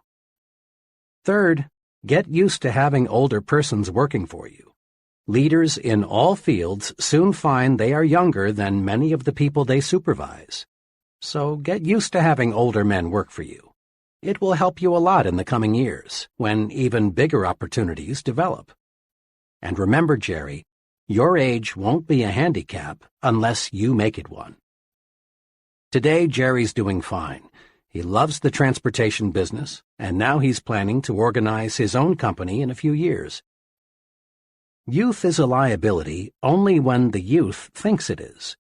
You often hear that certain jobs require considerable physical maturity, jobs like selling securities and insurance. That you've got to have either gray hair or no hair at all in order to gain an investor's confidence is plain nonsense. What really matters is how well you know your job. If you know your job and understand people, you're sufficiently mature to handle it. Age has no real relation to ability, unless you convince yourself that years alone will give you the stuff you need to make your mark. Many young people feel that they are being held back because of their youth. Now, it is true that another person in an organization who is insecure and job-scared may try to block your way forward, using age or some other reason. But the people who really count in the company will not. They will give you as much responsibility as they feel you can handle well. Demonstrate that you have ability and positive attitudes, and your youthfulness will be considered an advantage. In quick recap, the cure for age excusitis is: Number 1. Look at your present age positively. Think, I'm still young, not I'm already old. Practice looking forward to new horizons and gain the enthusiasm and the feel of youth. Number 2. Compute how much productive time you have left. Remember, a person age 30 still has 80% of his productive life ahead of him. And the 50-year-old still has a big 40%, the best 40%, of his opportunity years left. Life is actually longer than most people think. 3. Invest future time in doing what you really want to do. It's too late only when you let your mind go negative and think it's too late. Stop thinking, I should have started years ago. That's failure thinking. Instead think, I'm going to start now. My best years are ahead of me. That's the way successful people think. 4. But my case is different. I attract bad luck. Recently, I heard a traffic engineer discuss highway safety. He pointed out that upward of 40,000 persons are killed each year in so-called traffic accidents. The main point of his talk was that there is no such thing as a true accident. What we call an accident is the result of human or mechanical failure, or a combination of both. What this traffic expert was saying substantiates what wise men throughout the ages have said. There is a cause for everything. Nothing happens without a cause. There is nothing accidental about the weather outside today. It is the result of specific causes. And there is no reason to believe that human affairs are an exception. Yet hardly a day passes that you do not hear someone blame his problems on bad luck. And it's a rare day that you do not hear someone attribute another person's success to good luck. Let me illustrate how people succumb to luck excusitis. I lunched recently with 3 young junior executives. The topic of conversation that day was George C., who just yesterday had been picked from among their group for a major promotion. Why did George get the position? These 3 fellows dug up all sorts of reasons: luck, pull, bootlicking, George's wife and how she flattered the boss, everything but the truth. The facts were that George was simply better qualified. He had been doing a better job. He was working harder. He had a more effective personality. I also knew that the senior officers in the company had spent much time considering which one of the 4 would be promoted. My 3 disillusioned friends should have realized that top executives don't select major executives by drawing names from a hat. I was talking about the seriousness of luck excusitis not long ago with a sales executive of a machine tool manufacturing company. He became excited about the problem and began to talk about his own experience with it. I've never heard it called that before, he said, but it is one of the most difficult problems every sales executive has to wrestle with. Just yesterday, a perfect example of what you're talking about happened in my company. One of the salesmen walked in about 4 o'clock with a $112,000 order for machine tools. Another salesman, whose volume is so low he's a problem, was in the office at the time. Hearing John tell the good news, he rather enviously congratulated him and then said, "Well, John, you're lucky again." Now, what the weak salesman won't accept is that luck had nothing to do with John's big order. John had been working on that customer for months. He had talked repeatedly to a half-dozen people out there. John had stayed up nights figuring out exactly what was best for them. Then he got our engineers to make preliminary designs of the equipment. John wasn't lucky, unless you can call carefully planned work and patiently executed plans luck. Suppose luck were used to reorganize General Motors. If luck determined who does what and who goes where, every business in the nation would fall apart. Assume for a moment that General Motors were to be completely reorganized on the basis of luck. To carry out the reorganization, the names of all employees would be placed in a barrel. The first name drawn would be the president, the second name the executive vice president, and so on down the line. Sounds stupid, doesn't it? Well, that's how luck would work. People who rise to the top in any occupation, business management, selling, law, engineering, acting, or what have you, get there because they have superior attitudes and use their good sense in applied hard work. Conquer luck excusitis in two ways. Number 1. Accept the law of cause and effect.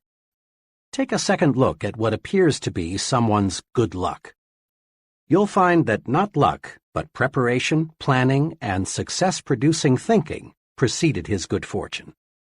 Take a second look at what appears to be someone's bad luck. Look, and you'll discover certain specific reasons. Mr. Success receives a setback. He learns and profits. But when Mr. Mediocre loses, he fails to learn. Number 2. Don't be a wishful thinker.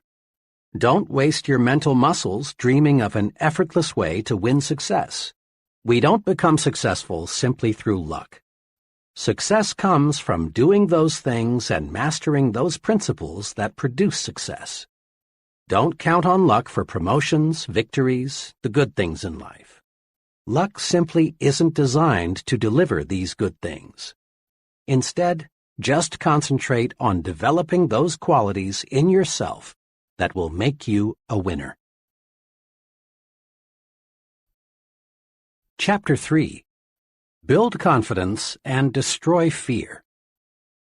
Friends mean well when they say, "It's only your imagination. Don't worry. There's nothing to be afraid of." But you and I know this kind of fear medicine never really works. Such soothing remarks may give us fear relief for a few minutes or maybe even a few hours. But the "it's only in your imagination" treatment doesn't really build confidence and cure fear. Yes, fear is real, and we must recognize it exists before we can conquer it. Most fear today is psychological. Worry, tension, embarrassment, panic all stem from mismanaged negative imagination. But simply knowing the breeding ground of fear doesn't cure fear. If a physician discovers you have an infection in some part of your body, he doesn't stop there. He proceeds with treatment to cure the infection. The old "it's only in your mind" treatment presumes fear doesn't really exist, but it does. Fear is real. Fear is success enemy number 1. Fear stops people from capitalizing on opportunity. Fear wears down physical vitality. Fear actually makes people sick, causes organic difficulties, shortens life. Fear closes your mouth when you want to speak. Fear, uncertainty, lack of confidence, explains why we still have economic recessions. Fear explains why millions of people accomplish little and enjoy little. Truly, fear is a powerful force. In one way or another, fear prevents people from getting what they want from life. Fear of all kinds and sizes is a form of psychological infection. We can cure a mental infection the same way we cure a body infection, with specific proved treatments. First, though, as part of your pre-treatment preparation, condition yourself with this fact. All confidence is acquired, developed. No one is born with confidence. Those people you know who radiate confidence, who have conquered worry, who are at ease everywhere and all the time, acquired their confidence, every bit of it. You can too. This chapter shows how. During World War II, the Navy made sure that all of its new recruits either knew how to swim or learned how, the idea being, of course, that the ability to swim might someday save the sailor's life at sea. Non-swimming recruits were put into swimming classes. I watched a number of these training experiences. In a superficial sort of way, it was amusing to see young, healthy men terrified by a few feet of water.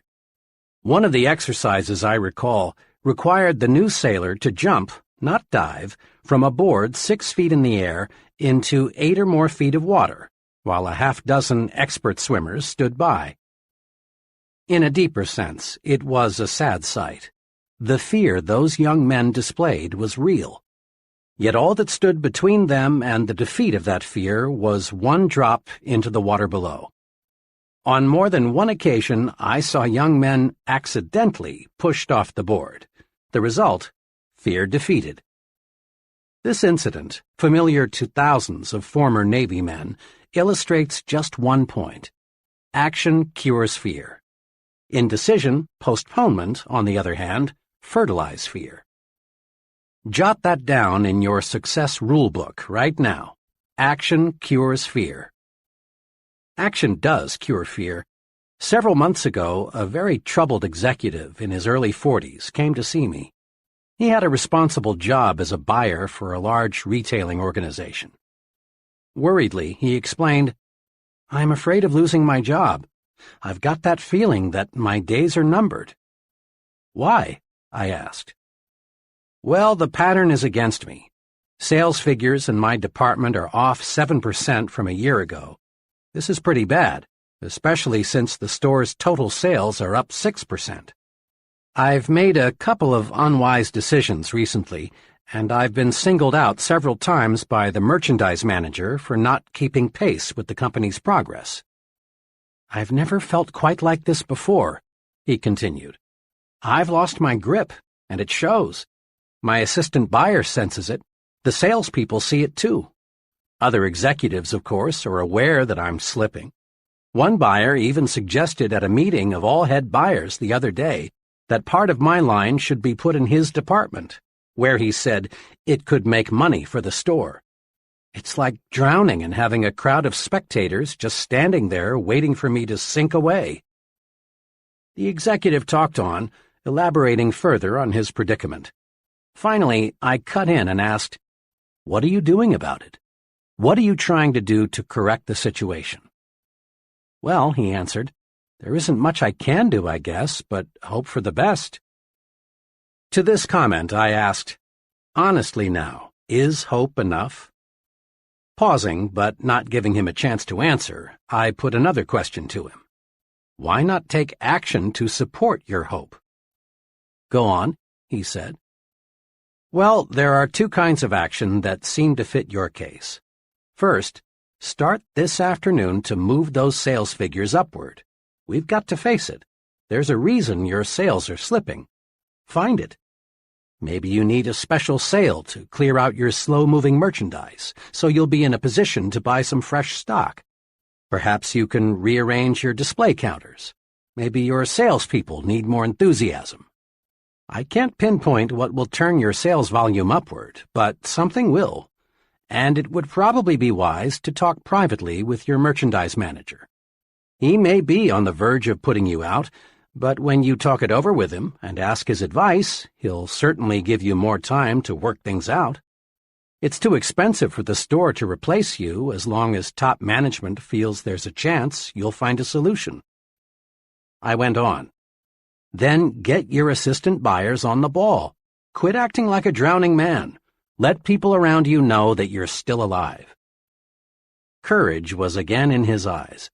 Then he asked, "You said there are two kinds of action I should take. What's the second?"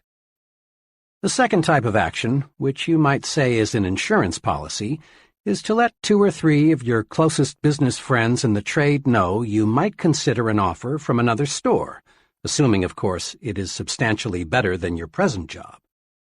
I don't believe your job will be insecure after you take some affirmative action to get those sales figures on the rise.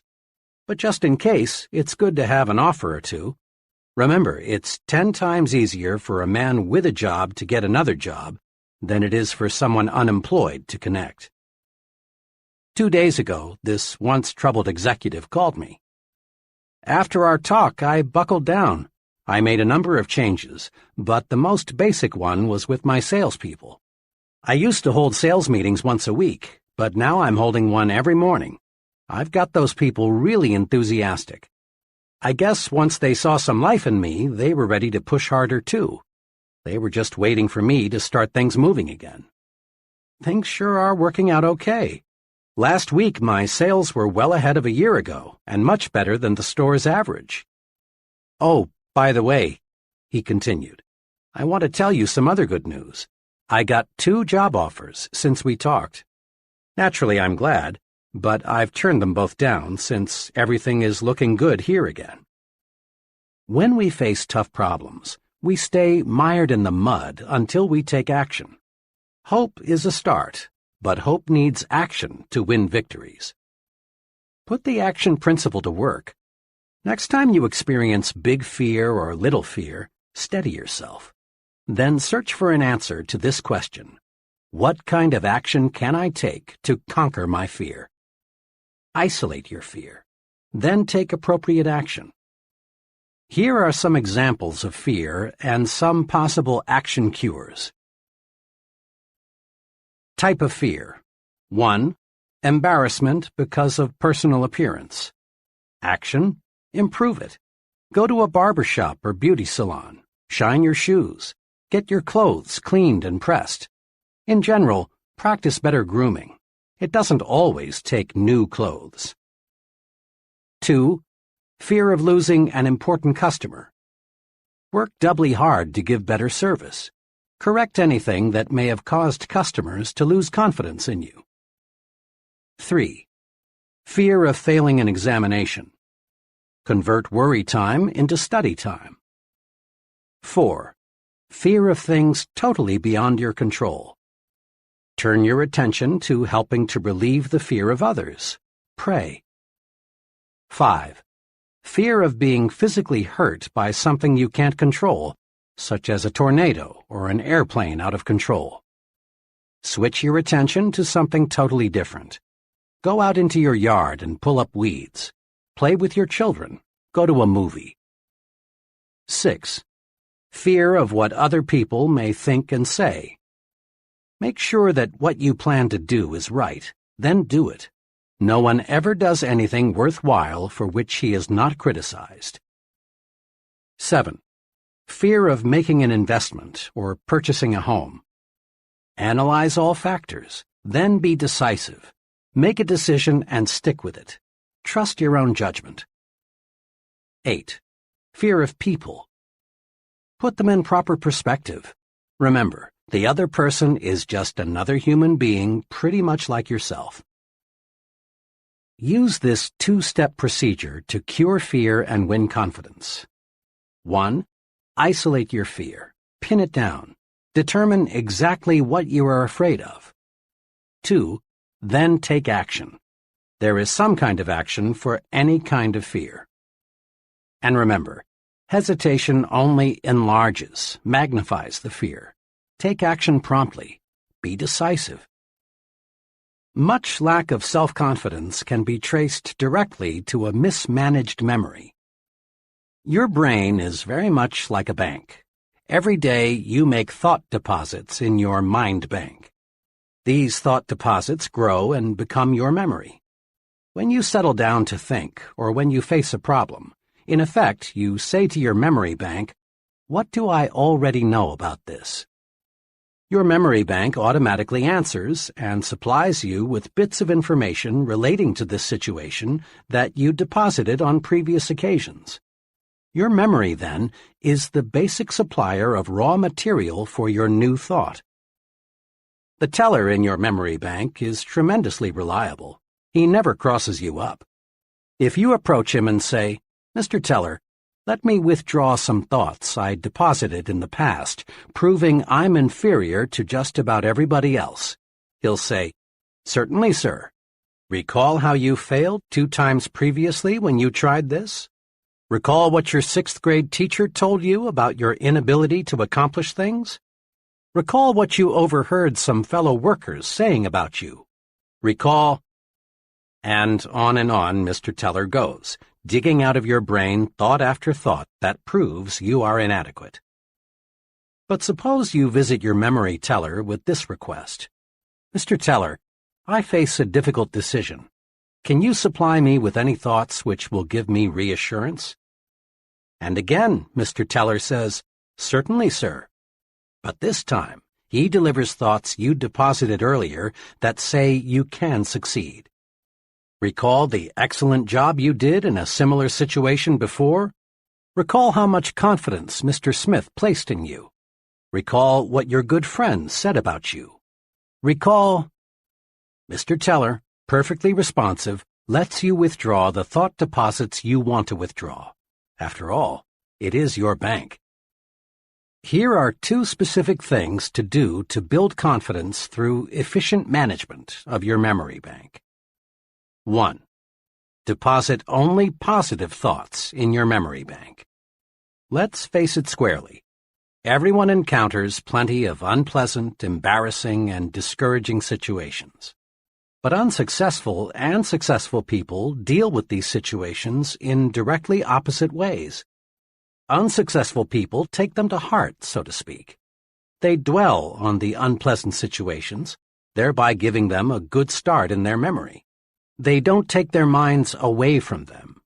At night, the unpleasant situation is the last thing they think about. Confident, successful people, on the other hand, don't give it another thought. Successful people specialize in putting positive thoughts into their memory bank. What kind of performance would your car deliver if every morning before you left for work, you scooped up a double handful of dirt and put it into your crankcase? That fine engine would soon be a mess, unable to do what you want it to do. Negative, unpleasant thoughts deposited in your mind affect your mind the same way. Negative thoughts produce needless wear and tear on your mental motor. They create worry, frustration, and feelings of inferiority. They put you beside the road while others drive ahead. Do this. In these moments when you're alone with your thoughts, when you're driving your car or eating alone, recall pleasant, positive experiences. Put good thoughts in your memory bank. This boosts confidence. It gives you that "I sure feel good" feeling. It helps keep your body functioning right, too. Here is an excellent plan. Just before you go to sleep, deposit good thoughts in your memory bank. Count your blessings. Recall the many good things you have to be thankful for. Your wife or husband, your children, your friends, your health. Recall the good things you saw people do today. Recall your little victories and accomplishments. Go over the reasons why you are glad to be alive. 2. Withdraw only positive thoughts from your memory bank. I was closely associated several years ago in Chicago with a firm of psychological consultants. They handled many types of cases, but mostly marriage problems and psychological adjustment situations, all dealing with mind matters. One afternoon, as I was talking with the head of the firm about his profession and his techniques for helping the seriously maladjusted person, he made this remark: "You know, there would be no need for my services if people would do just one thing." "What's that?" I asked eagerly. "Simply this: destroy their negative thoughts before those thoughts become mental monsters. Most individuals I try to help," he continued, "are operating their own private museum of mental horror. Many marriage difficulties, for example, involve the honeymoon monster. The honeymoon wasn't as satisfactory as one or both of the marriage partners had hoped, but instead of burying the memory, they reflected on it hundreds of times until it was a giant obstacle to successful marital relationships. They come to me as much as 5 or 10 years later. Usually, of course, my clients don't see where their trouble lies. It's my job to uncover and explain the source of their difficulty to them and help them to see what a triviality it really is. A person can make a mental monster out of almost any unpleasant happening, my psychologist friend went on. A job failure, a jilted romance, a bad investment, disappointment in the behavior of a teenage child. These are common monsters I have to help troubled people destroy. It is clear that any negative thought, if fertilized with repeated recall, can develop into a real mind monster, breaking down confidence and paving the way to serious psychological difficulties. In an article in Cosmopolitan magazine, The Drive Toward Self-Destruction, Alice Mulcahy pointed out that upward of 30,000 Americans commit suicide each year and another 100,000 attempt to take their own lives. She went on to say, "There is shocking evidence that millions of other people are killing themselves by slower, less obvious methods. Still others are committing spiritual rather than physical suicide, constantly seeking out ways to humiliate, punish, and generally diminish themselves." The psychologist friend mentioned before told me how he helped one of his patients to stop committing mental and spiritual suicide. This patient, he explained, was in her late 30s and had 2 children. In lay terminology, she suffered from severe depression. She looked back on every incident of her life as being an unhappy experience. Her school days, her marriage, the bearing of her children, the places she had lived, all were thought of negatively. She volunteered that she couldn't remember ever having been truly happy. And since what one remembers from the past colors what one sees in the present, she saw nothing but pessimism and darkness. When I asked her what she saw in a picture which I showed her, she said, "It looks like there will be a terrible thunderstorm tonight." That was the gloomiest interpretation of the picture I've yet heard. The picture was a large oil painting of the sun low in the sky and a jagged rocky coastline. The painting was very cleverly done and could be construed to be either a sunrise or a sunset. The psychologist commented to me that what a person sees in the picture is a clue to his personality.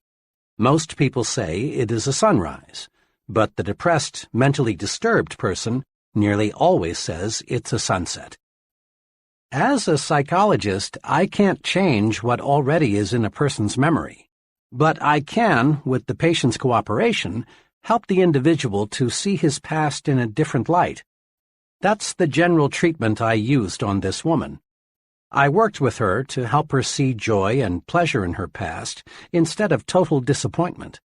After 6 months, she began to show improvement. At that point, I gave her a special assignment. Each day, I asked her to think of and write down 3 specific reasons she has to be happy. Then, at her next appointment with me on Thursdays, I'd go over her list with her. I continued this sort of treatment for 3 months. Her improvement was very satisfactory. Today, that woman is very well adjusted to her situation. She's positive and certainly as happy as most people. When this woman quit drawing negatives from her memory bank, she was headed toward recovery. Whether the psychological problem is big or little, the cure comes when one learns to quit drawing negatives from one's memory bank and withdraws positives instead. Don't build mental monsters. Refuse to withdraw the unpleasant thoughts from your memory bank. When you remember situations of any kind, concentrate on the good part of the experience. Forget the bad. Bury it. If you find yourself thinking about the negative side, turn your mind off completely. And here is something very significant and very encouraging. Your mind wants you to forget the unpleasant. If you will just cooperate, unpleasant memories will gradually shrivel and the teller in your memory bank will cancel them out. Dr. Melvin S. Hatwick, noted advertising psychologist, in commenting on our ability to remember, says, "When the feeling aroused is pleasant, the advertisement has a better chance to be remembered. When the feeling aroused is unpleasant, The reader or listener tends to forget the advertisement message. The unpleasant runs counter to what we want. We don't want to remember it. In brief, it really is easy to forget the unpleasant if we simply refuse to recall it. Withdraw only positive thoughts from your memory bank. Let the others fade away, and your confidence, that feeling of being on top of the world, will zoom upward. You take a big step forward toward conquering fear when you refuse to remember negative, self-deprecating thoughts. Why do people fear other people? Why do many folks feel self-conscious around others? What's behind shyness? What can we do about it? Fear of other people is a big fear, but there is a way to conquer it. You can conquer fear of people if you will learn to put them into proper perspective. A business friend, who was doing exceptionally well operating his own wood novelty plant, explained to me how he got the proper perspective of people. His example is interesting. Before I went into the Army in World War II, I was scared of just about everybody. You just wouldn't believe how shy and timid I was. I felt everyone else was a lot smarter. I worried about my physical and mental inadequacies. I thought I was born to fail. Then, by some fortunate quirk of fate, I lost my fear of people in the Army. During part of 1942 and 1943, when the Army was inducting men at a terrific clip, I was stationed as a medic at one of the big induction centers. Day after day, I assisted in examining those men. The more I looked at these recruits, the less afraid of people I became. All those men lined up by the hundreds, naked as jaybirds, looked so much alike. Oh, sure, there were fat ones and skinny ones, tall ones and short ones, but they all were confused, all were lonesome. Just a few days before, some of these were rising young executives. Some were farmers, some were salesmen, drifters, blue-collar workers. A few days before, they had been many things, but at the induction center, they were all alike. I figured out something pretty basic back then. I discovered people are alike in many, many more ways than they are different. I discovered the other fellow is pretty much like me. He likes good food, he misses his family and friends, he wants to get ahead, he has problems, he likes to relax. So if the other fellow is basically like me, there's no point in being afraid of him. Now, doesn't that make sense? If the other fellow is basically like me, there's no reason to be afraid of him. Here are two ways to put people in proper perspective. 1. Get a balanced view of the other fellow. Keep these 2 points in mind when dealing with people. First, the other fellow is important. Emphatically, he is important. Every human being is. But remember this also. You are important too. So when you meet another person, make it a policy to think, we're just two important people sitting down to discuss something of mutual interest and benefit. A couple of months ago, a business executive phoned to tell me he had just employed a young man whom I had recommended to him shortly before. "Do you know what really sold me on that fellow?" asked my friend. "What?" I asked. "Well, it was the way he handled himself. Most job applicants, when they walk in here, are half scared. They give me all the answers they think I want to hear. In a way, most job applicants are a little like beggars. They'll accept anything, and they aren't particular. But G handled himself differently. He respected me, but what's just as important, he respects himself. What's more, he asked me as many questions as I asked him. He's no mouse. He's a real man, and he's going to do all right." This mutually important attitude helps you keep the situation balanced. The other fellow does not become too important relative to you in your thinking.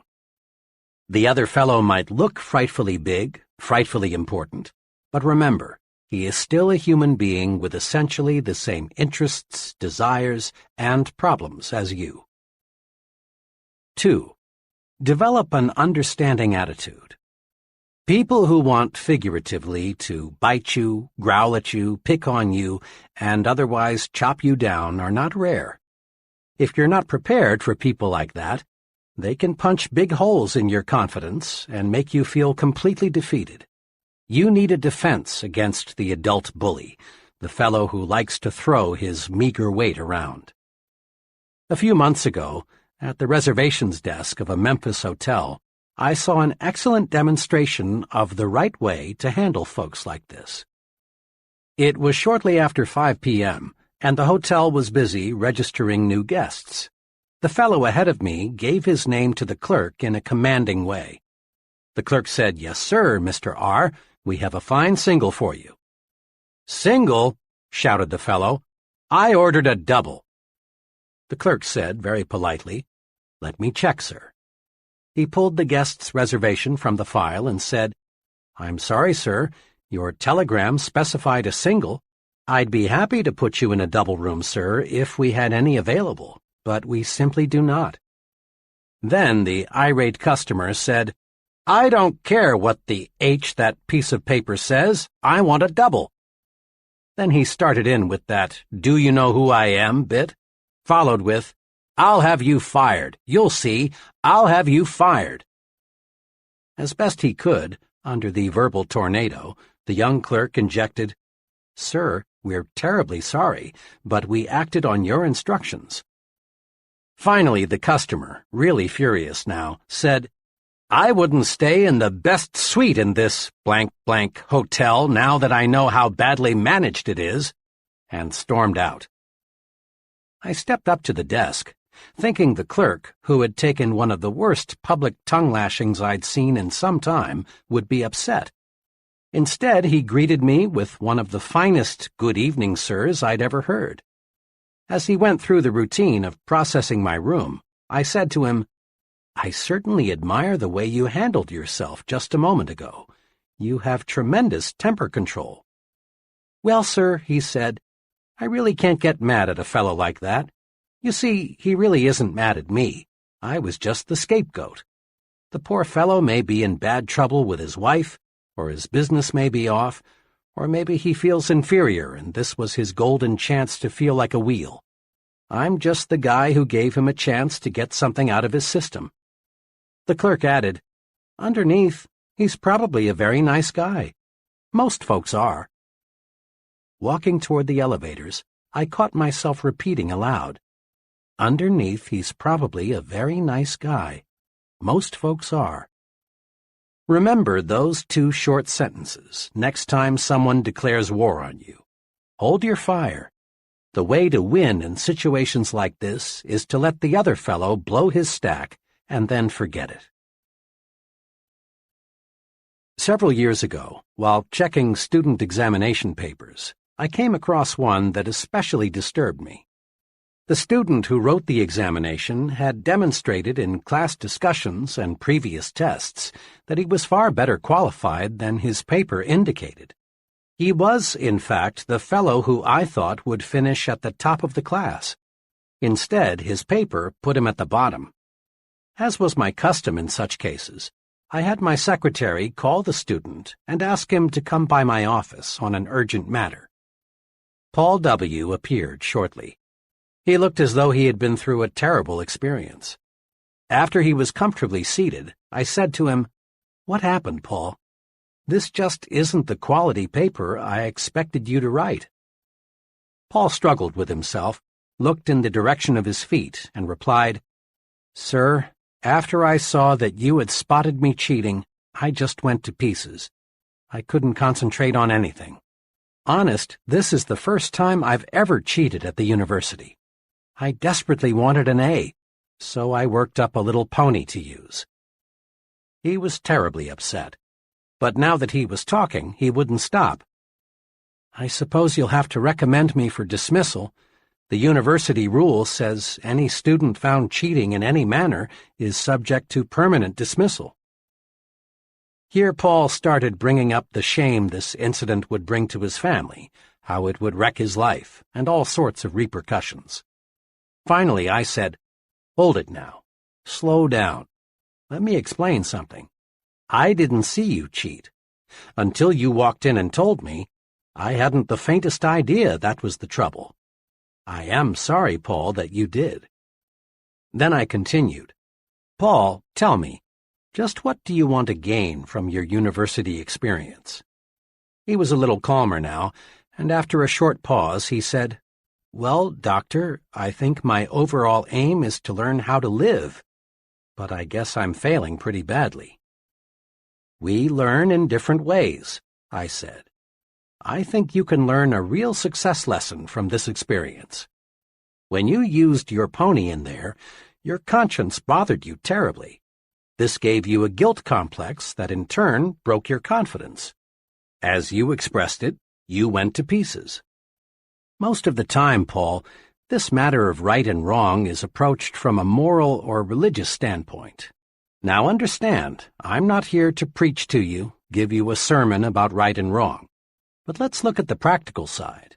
When you do anything that goes contrary to your conscience, you feel guilty, and this guilty feeling jams your thought processes. You can't think straight because your mind is asking, "Will I get caught? Will I get caught?" "Paul," I continued, "you wanted an A so badly you did something you knew was wrong. There are many times in life when you'll want to make an A so badly you'll be tempted to do something that is contrary to your conscience.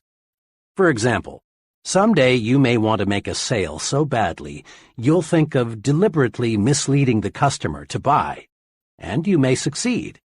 But here's what will happen. Your guilty feeling will grab hold of you, and the next time you see your customer, you'll be self-conscious, ill at ease. You'll be wondering, has he discovered that I put something over? Your presentation will be ineffective because you can't concentrate. Chances are you'll never make the second, third, fourth, and the many repeat sales. In the long run, making that sale using tactics that hurt your conscience will cost you a lot of income." I went on and pointed out to Paul how an occasional business or professional man loses his grip because of an intense fear that his wife will learn about a secret love affair he is having with another woman. Will she find out? Will she find out? Eats away the man's confidence until he can't do a good job at work or in the home. I reminded Paul that many criminals are captured not because any clues point to them, but because they act guilty and self-conscious. Their guilt feeling puts them on the suspect list. There is within each of us a desire to be right, think right, and act right. When we go against that desire, we put a cancer in our conscience. This cancer grows and grows by eating away at our confidence. Avoid doing anything that will cause you to ask yourself, "Will I get caught? Will they find out? Will I get away with it?" Don't try to make an A if it means violating your confidence. Paul, I'm pleased to say, got the point. He learned the practical value of doing what's right. I then proposed he sit down and retake the examination. In answer to his question, "But what about my dismissal?" I said, "I know what the regulations say about cheating, but you know, if we dismissed all students who have cheated in any way, half the professors would have to leave. And if we dismissed all students who thought about cheating, the university would have to shut down. So I'm forgetting this whole incident if you'll do me a favor." "Gladly," he said.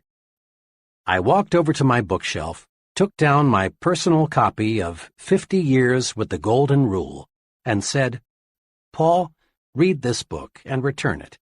See how, in J.C. Penney's own words, just doing what's right made him one of America's richest men."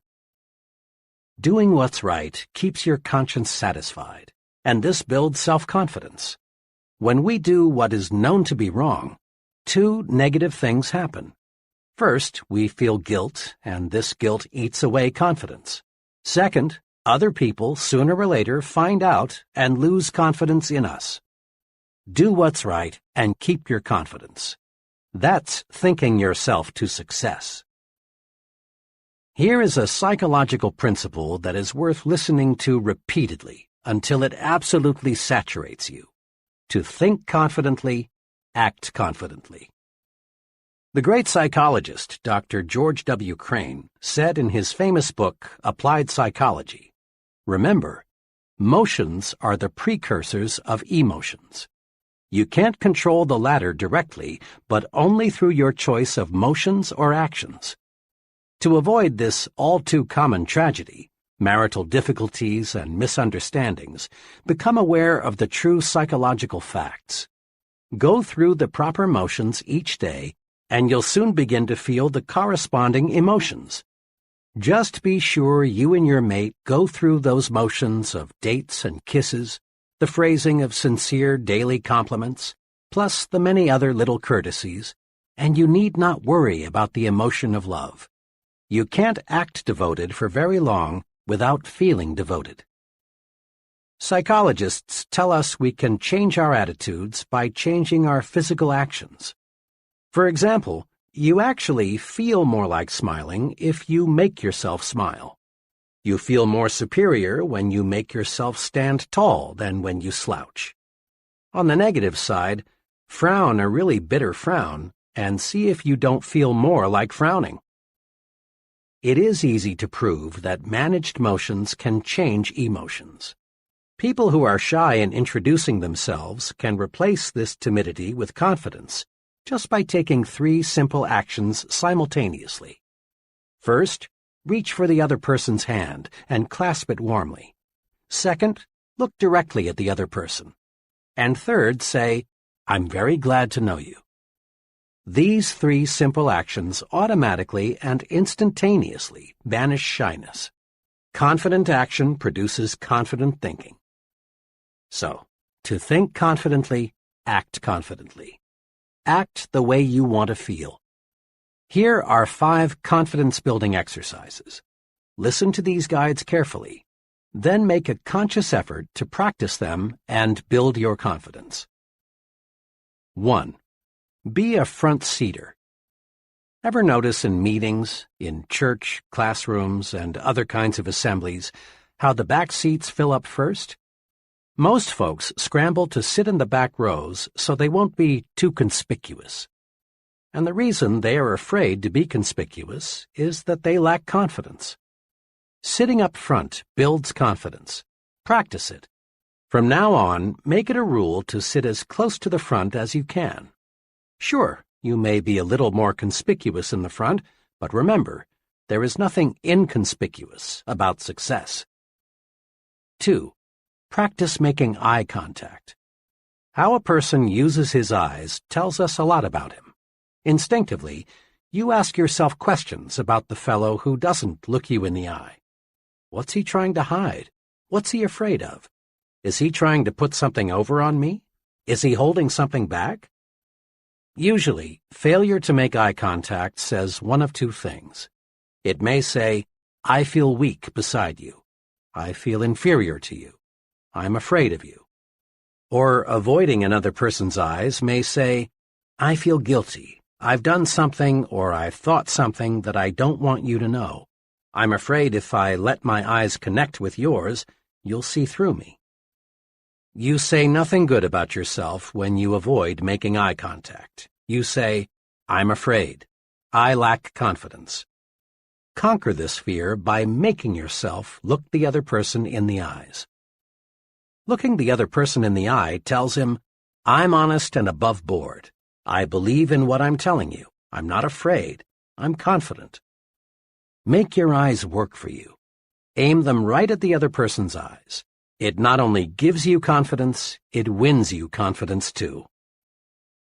3. Walk 25% faster. When I was a youngster, just going to the county seat was a big treat. After all the errands were accomplished and we were back in the car, my mother would often say, "Davy, let's just sit here a while and watch the people walk by." Mother was an excellent game player. She'd say, "See that fellow?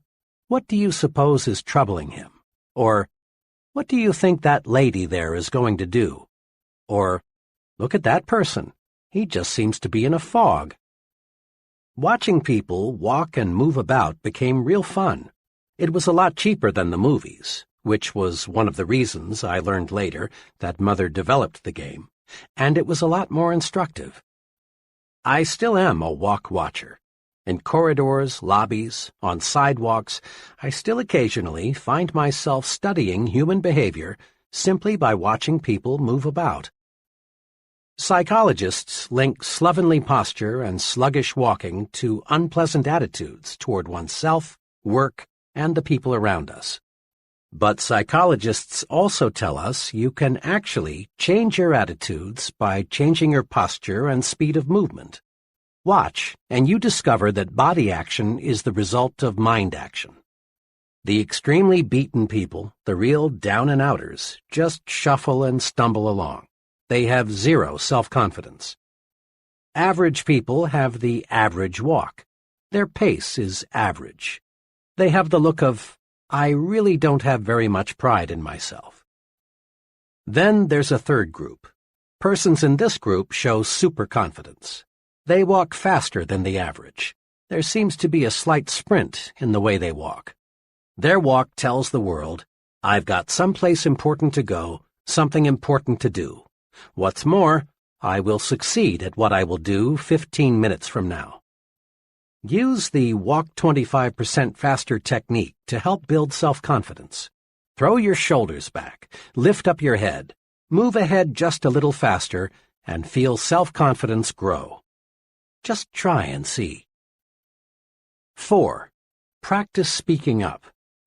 In working with many kinds of groups of all sizes, I've watched many persons with keen perception and much native ability freeze and fail to participate in discussions. It isn't that these folks don't want to get in and wade with the rest. Rather, it's a simple lack of confidence. The conference clam thinks to himself, my opinion is probably worthless. If I say something, I'll probably look foolish. I'll just say nothing.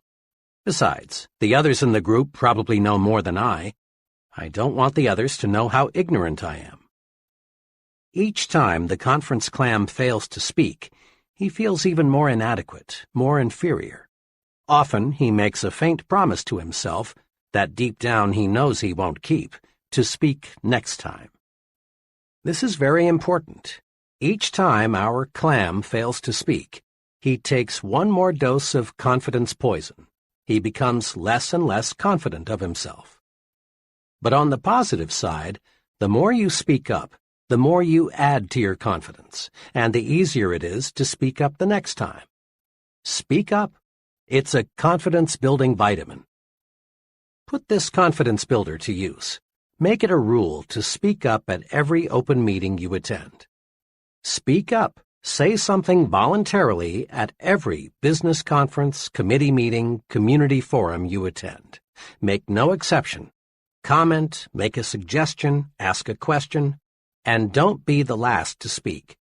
Try to be the icebreaker, the first one in with a comment. And never worry about looking foolish. You won't. For each person who doesn't agree with you, odds are another person will. Quit asking yourself, I wonder if I dare speak. Instead, concentrate on getting the discussion leader's attention so you can speak. For special training and experience in speaking, consider joining your local Toastmasters Club. Thousands of conscientious people have developed confidence through a planned program to feel at ease talking with people and to people. 5. Smile big. Most folks have heard at one time or another that a smile will give them a real boost. They've been told that a smile is excellent medicine for confidence deficiency. But lots of people still don't really believe this because they've never tried smiling when they feel fear. Make this little test. Try to feel defeated and smile big at the same time. You can't. A big smile gives you confidence. A big smile beats fear, rolls away worry, defeats despondency. And a real smile does more than cure just your ill feeling. A real smile melts away the opposition of others, and instantly, too. Another person simply can't be angry with you if you give him a big, sincere smile. Just the other day, a little incident happened to me that illustrates this. I was parked at an intersection, waiting for the light to change, when bam! The driver behind me had let his foot slip the brake and put my rear bumper to a test. I looked back through my mirror and saw him getting out. I got out too, and forgetting the rule book, started preparing myself for verbal combat. I confess I was ready verbally to bite him to pieces. But fortunately, before I got the chance, he walked up to me, smiled, and said in the most earnest voice, "Friend, I really didn't mean to do that." That smile, matched with his sincere comment, melted me. I mumbled something about, "That's okay. Happens all the time." Almost in less time than it takes to wink an eye, my opposition turned into friendship. Smile big and you feel like happy days are here again. But smile big. A half-developed smile is not fully guaranteed. Smile until your teeth show. That large-size smile is fully guaranteed. I've heard many times, "Yes, but when I fear something or when I'm angry, I don't feel like smiling." Of course you don't. No one does. The trick is to tell yourself forcefully, "I'm going to smile." Then smile. Harness the power of smiling. Put these 5 procedures to work for you. 1. Action cures fear. Isolate your fear and then take constructive action. Inaction, doing nothing about a situation, strengthens fear and destroys confidence. 2. Make a supreme effort to put only positive thoughts in your memory bank. Don't let negative, self-deprecatory thoughts grow into mental monsters. Simply refuse to recall unpleasant events or situations. 3. Put people in proper perspective. Remember, people are more alike, much more alike, than they are different. Get a balanced view of the other fellow. He is just another human being. And develop an understanding attitude. Many people will bark, but it's a rare one who bites. 4. Practice doing what your conscience tells you is right. This prevents a poisonous guilt complex from developing. Doing what's right is a very practical rule for success. 5. Make everything about you say, "I'm confident, really confident." Practice these little techniques in your day-to-day activities. Be a front-seater, make eye contact, walk 25% faster, speak up, smile big. Chapter 4. How to Think Big. Recently, I chatted with a recruitment specialist for one of the nation's largest industrial organizations. 4 months each year, she visits college campuses to recruit graduating seniors for her company's junior executive training program. The tenor of her remarks indicated that she was discouraged about the attitudes of many people she talked with. Most days, I interview between 8 and 12 college seniors, all in the upper third of their class, all at least mildly interested in coming with us. One of the main things we want to determine in the screening interview is the individual's motivation.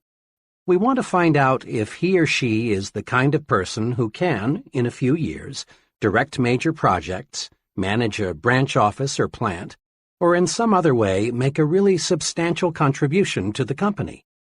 I must say I'm not too pleased with the personal objectives of most of those I talk with. You'd be surprised, she went on, how many 22-year-olds are more interested in our retirement plan than in anything else we have to offer. A second favorite question is, will I move around a lot? Most of them seem to define the word success as synonymous with security. Can we risk turning our company over to people like that?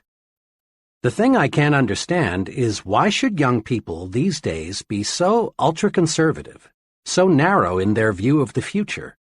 Every day there are more signs of expanding opportunity. This country is making record progress in scientific and industrial development. Our population is gaining rapidly. If there ever was a time to be bullish about America, it's now.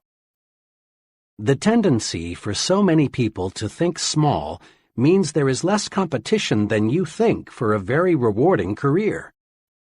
Where success is concerned, people are not measured in inches or pounds or college degrees or family background.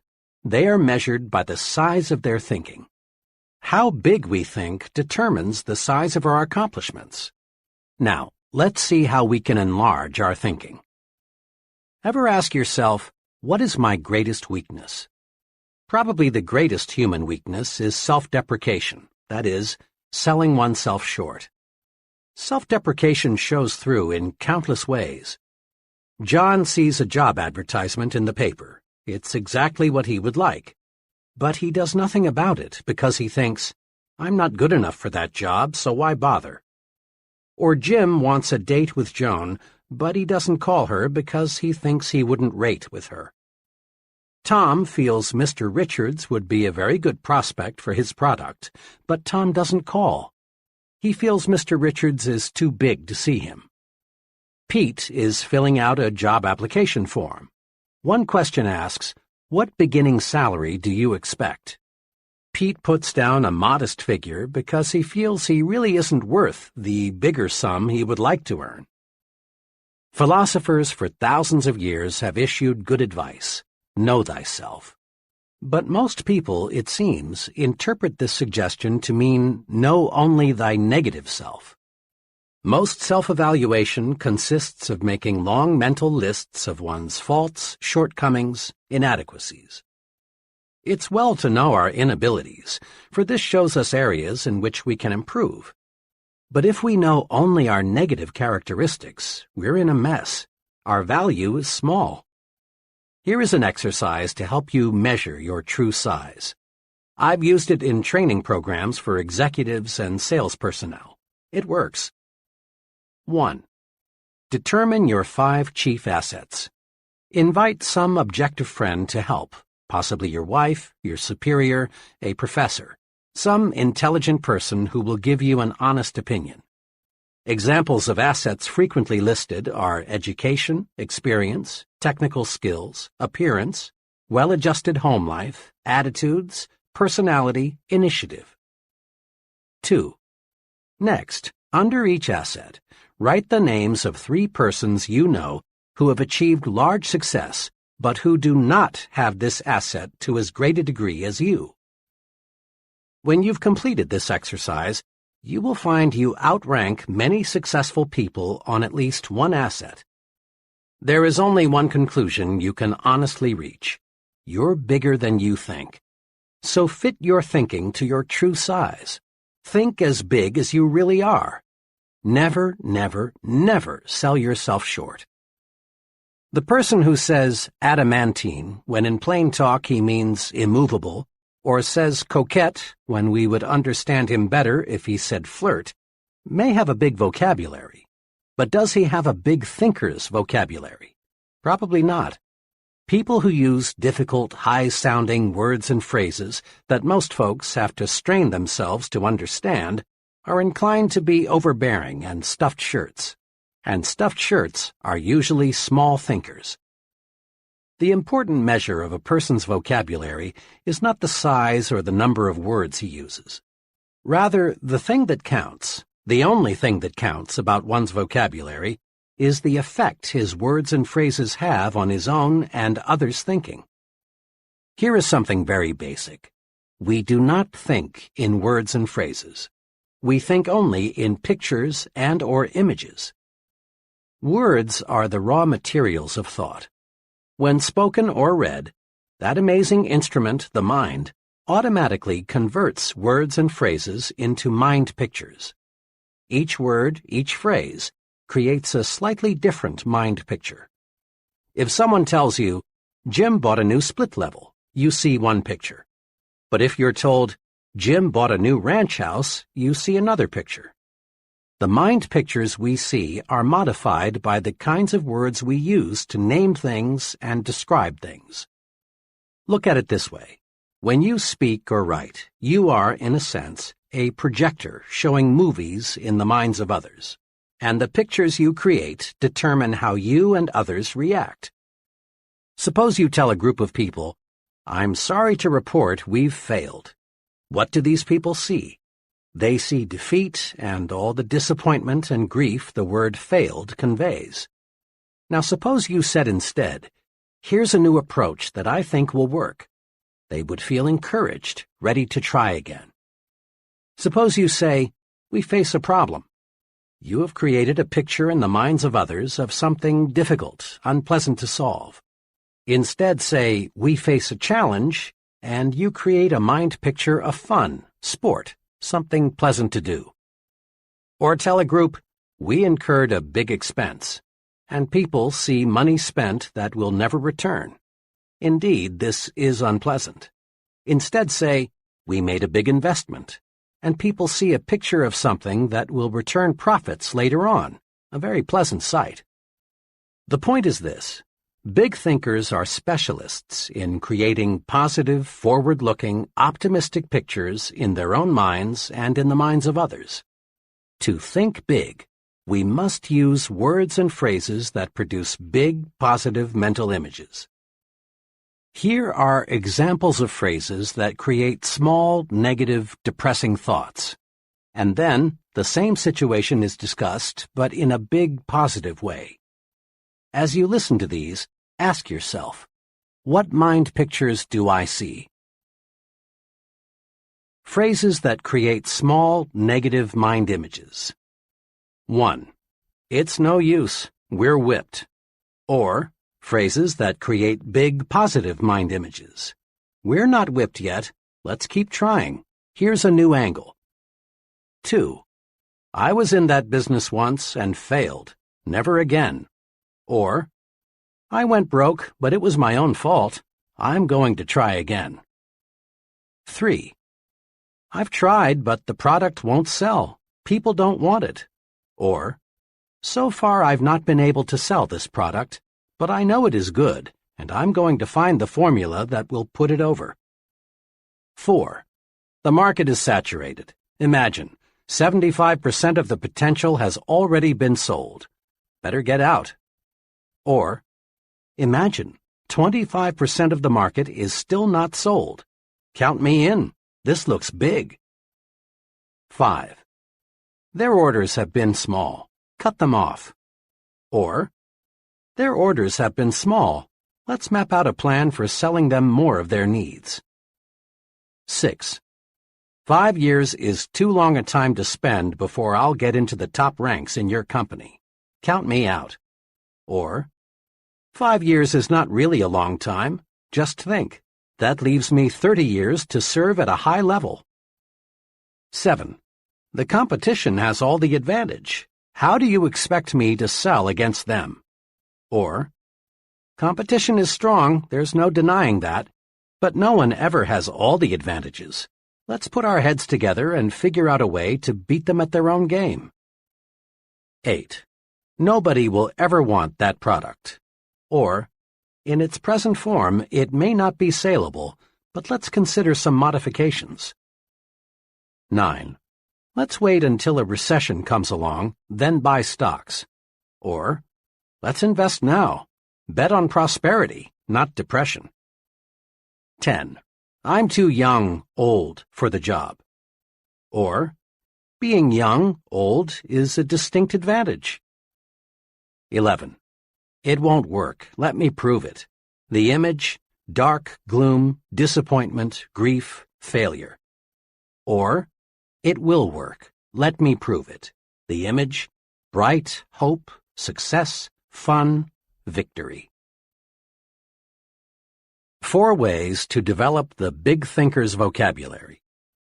Here are 4 ways to help you develop a big thinker's vocabulary.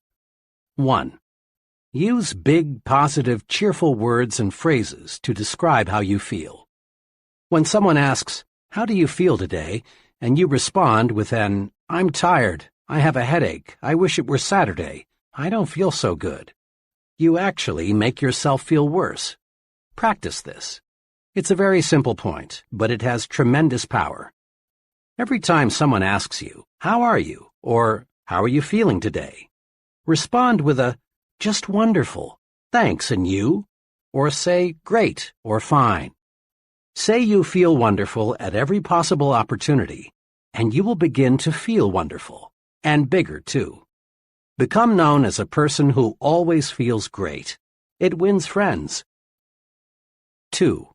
Use bright, cheerful, favorable words and phrases to describe other people. Make it a rule to have a big, positive word for all your friends and associates. When you and someone else are discussing an absent third party, be sure you compliment him with big words and phrases like, "He's really a fine fellow. They tell me he's working out wonderfully well." Be extremely careful to avoid the petty, cut-him-down language. Sooner or later, third parties hear what's been said, and then such talk only cuts you down. 3. Use positive language to encourage others. Compliment people personally, at every opportunity. Everyone you know craves praise. Have a special good word for your wife or husband every day. Notice and compliment the people who work with you. Praise, sincerely administered, is a success tool. Use it.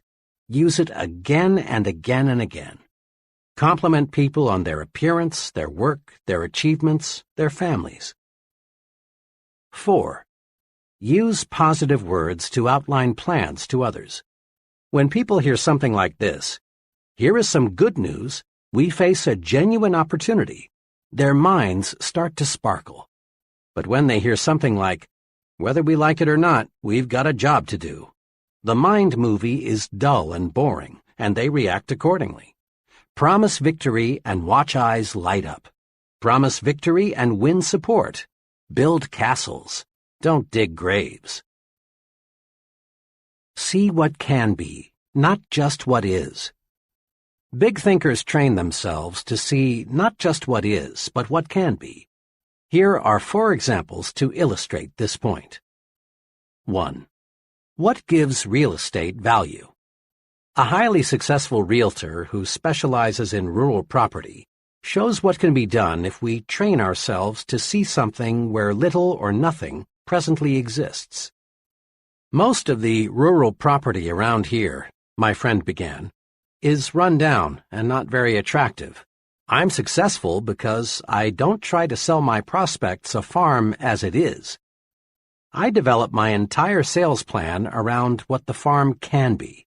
Simply telling the prospect, 'The farm has XX acres of bottom land and XX acres of woods and is XX miles from town,' doesn't stir him up and make him want to buy it. But when you show him a concrete plan for doing something with the farm, he's just about sold. Here, let me show you what I mean." He opened his briefcase and pulled out a file. "This farm," he said, "is a new listing with us. It's like a lot of them. It's 43 miles from the center of the metropolitan area. The house is run down, and the place hasn't been farmed in 5 years. Now here's what I've done. I spent 2 full days on the place last week, just studying it. I walked over the place several times. I looked at neighboring farms. I studied the location of the farm with respect to existing and planned highways. I asked myself, what's this farm good for? I came up with 3 possibilities. Here they are. He showed them to me. Each plan was neatly typed and looked quite comprehensive. One plan suggested converting the farm into a riding stable. The plan showed why the idea was sound: a growing city, more love for the outdoors, more money for recreation, good roads. The plan also showed how the farm could support a sizable number of horses so that the revenue from the rides would be largely clear. The whole riding stable idea was very thorough, very convincing. The plan was so clear and convincing, I could see a dozen couples riding horseback through the trees. In similar fashion, this enterprising salesman developed a second thorough plan for a tree farm and a third plan for a combination tree and poultry farm. Now, when I talk with my prospects, I won't have to convince them that the farm is a good buy as it is. I help them to see a picture of the farm changed into a money-making proposition. Besides selling more farms and selling them faster, my method of selling the property for what it can be pays off in another way. I can sell a farm at a higher price than my competitors. People naturally pay more for acreage and an idea than they do for just acreage. Because of this, more people want to list their farms with me, and my commission on each sale is larger. The moral is this: look at things not as they are, but as they can be. Visualization adds value to everything. A big thinker always visualizes what can be done in the future. He isn't stuck with the present. 2. How much is a customer worth? A department store executive was addressing a conference of merchandise managers.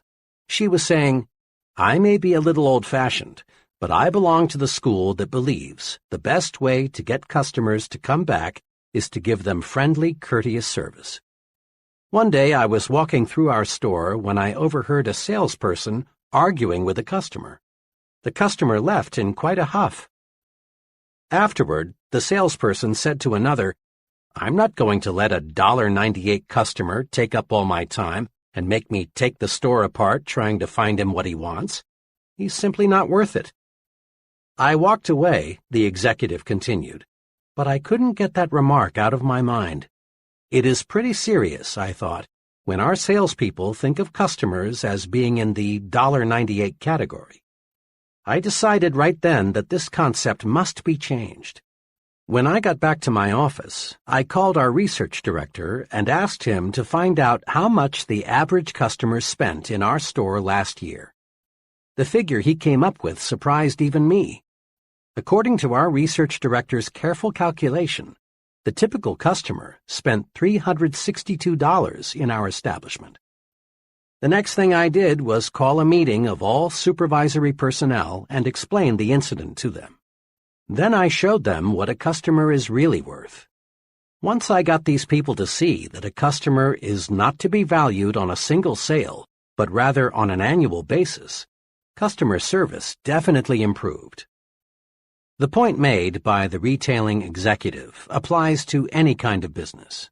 It's repeat business that makes the profit. Often there's no profit at all on the first several sales. Look at the potential expenditures of the customers, not just what they buy today. Putting a big value on customers is what converts them into big regular patrons. Attaching little value to customers sends them elsewhere. A student related this pertinent incident to me, explaining why he'll never again eat in a certain cafeteria. For lunch one day, the student began, I decided to try a new cafeteria that had just opened a couple of weeks before. Nickels and dimes are pretty important to me right now, so I watch what I buy pretty closely.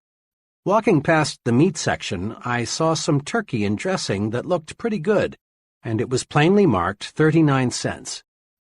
When I got to the cash register, the checker looked at my tray and said, $1.09. I politely asked her to check it again because my tally was 99 cents. After giving me a mean glare, she recounted. The difference turned out to be the turkey. She had charged me 49 cents instead of 39 cents. Then I called her attention to the sign which read 39 cents. This really set her off. I don't care what that sign says. It's supposed to be 49 cents. See? Here's my price list for today. Somebody back there made a mistake. You'll have to pay the 49 cents. Then I tried to explain to her the only reason I selected the turkey was because it was 39 cents. If it had been marked 49 cents, I'd have taken something else. To this, her answer was, "You'll just have to pay the 49 cents. I did because I didn't want to stand there and create a scene. But I decided on the spot that I'd never eat there again. I spend about $250 a year for lunches, and you can be sure they'll not get 1 penny of it. There's an example of the little view. The checker saw 1 thin dime, not the potential $250. 3. The case of the blind milkman. It's surprising how people sometimes are blind to potential. A few years ago, a young milkman came to our door to solicit our dairy business. I explained to him that we already had milk delivery service, and we were quite satisfied. Then I suggested that he stop next door and talk to the lady there. To this he replied, "I've already talked to the lady next door, but they use only 1 quart of milk every 2 days, and that's not enough to make it worthwhile for me to stop." "That may be," I said, "but when you talked to our neighbor, did you not observe that the demand for milk in that household will increase considerably in a month or so? There will be a new addition over there that will consume lots of milk." The young man looked for a moment like he had been struck, and then he said, "How blind can a guy be?" Today, that same 1 quart every 2 days family buys 7 quarts every 2 days from a milkman who had some foresight. That first youngster, a boy, now has 2 brothers and 1 sister, and I'm told there'll be another young one soon. How blind can we be? See what can be, not just what is. The schoolteacher who thinks of Jimmy only as he is, an ill-mannered, backward, uncouth brat, certainly will not aid Jimmy's development. But the teacher who sees Jimmy not as he is now, but as he can be, she'll get results. Most folks driving through Skid Row see only broken-down stumble-bums hopelessly lost to the bottle. A few devoted people see something else in the Skid Rowite. They see a reconstructed citizen, and because they see this, they succeed in many cases in doing an excellent rehabilitation job. 4. What determines how much you're worth? After a training session a few weeks ago, a young man came to see me and asked if he could talk with me for a few minutes. I knew that this young fellow, now about 26, had been a very underprivileged child. On top of this, he had experienced a mountain of misfortune in his early adult years. I also knew that he was making a real effort to prepare himself for a solid future. Over coffee, we quickly worked out his technical problem, and our discussion turned to how people who have few physical possessions should look toward the future. His comments provide a straightforward, sound answer. "I've got less than $200 in the bank. My job as a rate clerk doesn't pay much, and it doesn't carry much responsibility. My car is 4 years old, and my wife and I live in a cramped second-floor apartment. But, Professor," he continued, "I'm determined not to let what I haven't got stop me." That was an intriguing statement, so I urged him to explain. "It's this way," he went on. "I've been analyzing people a lot lately, and I've noticed this. People who don't have much look at themselves as they are now. That's all they see. They don't see a future. They just see a miserable present. My neighbor is a good example. He's continually complaining about having a low-pay job, the plumbing that's always getting fouled up, the lucky breaks somebody else just got, the doctor bills that are piling up. He reminds himself so often that he's poor that now he just assumes that he's always going to be poor. He acts as if he were sentenced to living in that broken-down apartment all the rest of his life."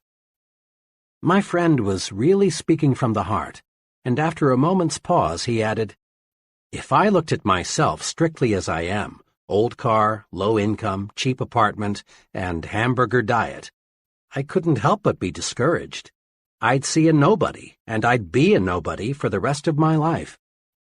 I've made up my mind to look at myself as the person I'm going to be in a few short years. I see myself not as a rate clerk, but as an executive. I don't see a crummy apartment. I see a fine new suburban home. And when I look at myself that way, I feel bigger and think bigger, and I've got plenty of personal experiences to prove it's paying off." Isn't that a splendid plan for adding value to oneself? This young fellow is on the expressway to really fine living. He's mastered this basic success principle. It isn't what one has that's important. Rather, it's how much one is planning to get that counts. The price tag the world puts on us is just about identical to the one we put on ourselves. Here is how you can develop your power to see what can be, not just what is. I call these the practice adding value exercises. 1. Practice adding value to things. Remember the real estate example. Ask yourself, what can I do to add value to this room or this house or this business?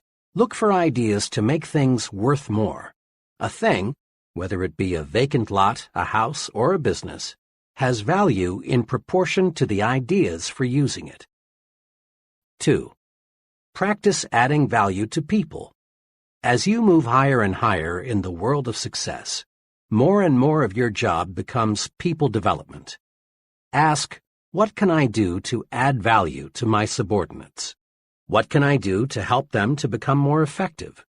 Remember, to bring out the best in a person, you must first visualize his best. 3. Practice adding value to yourself. Conduct a daily interview with yourself. Ask, what can I do to make myself more valuable today? Visualize yourself not as you are, but as you can be. Then specific ways for attaining your potential value will suggest themselves. Just try and see. A retired owner-manager of a medium-sized printing company, 60 employees, explained to me how his successor was picked. 5 years ago, my friend began, I needed an accountant to head up our accounting and office routine. The fellow I hired was named Harry and was only 26. He knew nothing about the printing business, but his record showed he was a good accountant. Yet, a year and a half ago, when I retired, we made him president and general manager of the company. Looking back on it, Harry had one trait that put him out in front of everyone else. Harry was sincerely and actively interested in the whole company, not just writing checks and keeping records. Whenever he saw how he could help other employees, he jumped right in. The first year Harry was with me, we lost a few men. Harry came to me with a fringe benefit program which he promised would cut down turnover at low cost, and it worked. Harry did many other things, too, which helped the whole company, not just this department. He made a detailed cost study of our production department and showed me how a $30,000 investment in new machinery would pay off. Once we experienced a pretty bad sales slump, Harry went to our sales manager and said, in effect, I don't know much about the sales end of the business, but let me try to help. And he did. Harry came up with several good ideas, which helped us sell more jobs. When a new employee joined us, Harry was right there to help the fellow get comfortable. Harry took a real interest in the entire operation. When I retired, Harry was the only logical person to take over. But don't misunderstand, my friend continued. Harry didn't try to put himself over on me. He wasn't a mere meddler. He wasn't aggressive in a negative way. He didn't stab people in the back, and he didn't go around giving orders. He just went around helping. Harry simply acted as if everything in the company affected him. He made company business his business. We can all learn a lesson from Harry. The I'm doing my job and that's enough attitude is small, negative thinking. Big thinkers see themselves as members of a team effort, as winning or losing with the team, not by themselves. They help in every way they can, even when there is no direct and immediate compensation or other reward. The fellow who shrugs off a problem outside his own department with the comment, well, that's no concern of mine, let them worry about it, hasn't got the attitude it takes for top leadership. Practice this. Practice being a big thinker. See the company's interest as identical with your own. Probably only a very few persons working in large companies have a sincere, unselfish interest in their company. But after all, only a relatively few persons qualify as big thinkers, and these few are the ones eventually rewarded with the most responsible, best-paying jobs. Many potentially powerful people let petty, small, insignificant things block their way to achievement. Let's look at 4 examples. 1. What does it take to make a good speech? Just about everyone wishes he had the ability to do a first-class job of speaking in public. But most people don't get their wish. Most folks are lousy public speakers. Why? The reason is simple. Most people concentrate on the small, trivial things of speaking at the expense of the big, important things. In preparing to give a talk, most people give themselves a host of mental instructions, like, I've got to remember to stand straight. Don't move around and don't use your hands.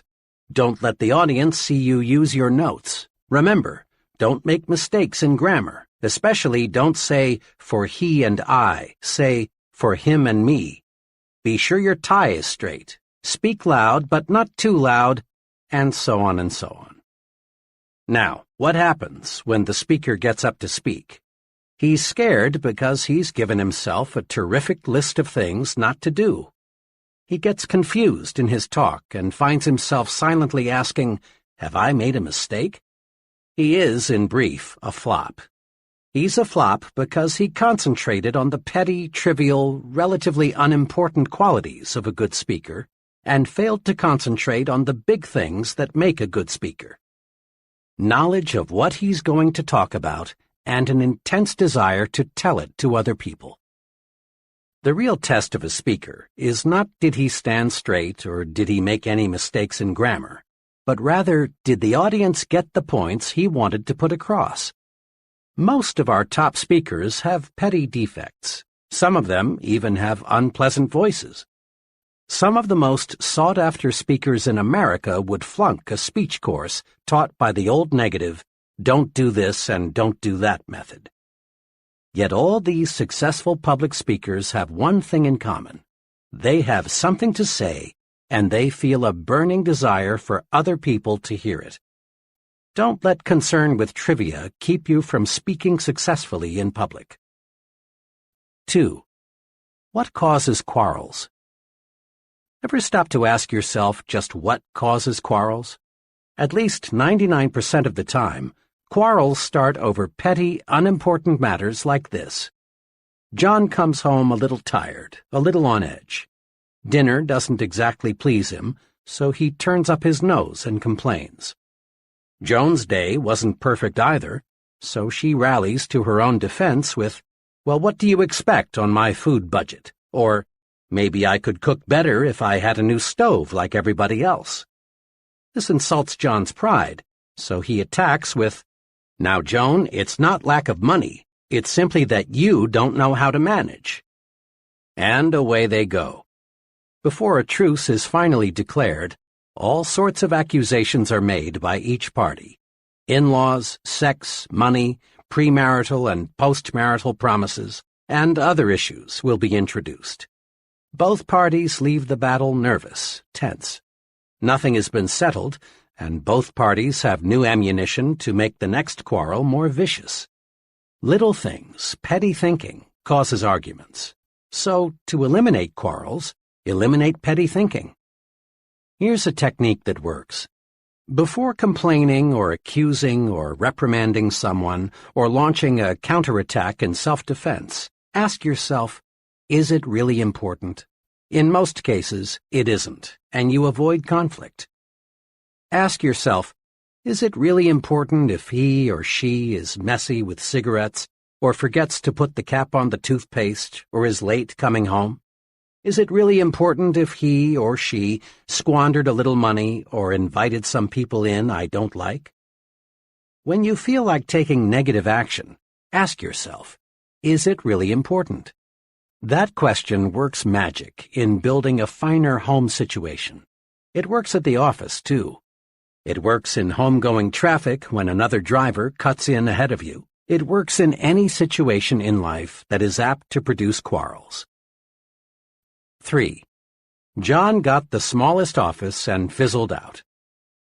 Several years ago, I observed small thinking about an office assignment destroy a young fellow's chances for a profitable career in advertising. 4 young executives, all on the same status level, were moved into new offices. 3 of the offices were identical in size and decoration. The 4th was smaller and less elaborate. J.M. was assigned the 4th office. This turned out to be a real blow to his pride. Immediately, he felt discriminated against. Negative thinking, resentment, bitterness, jealousy built up.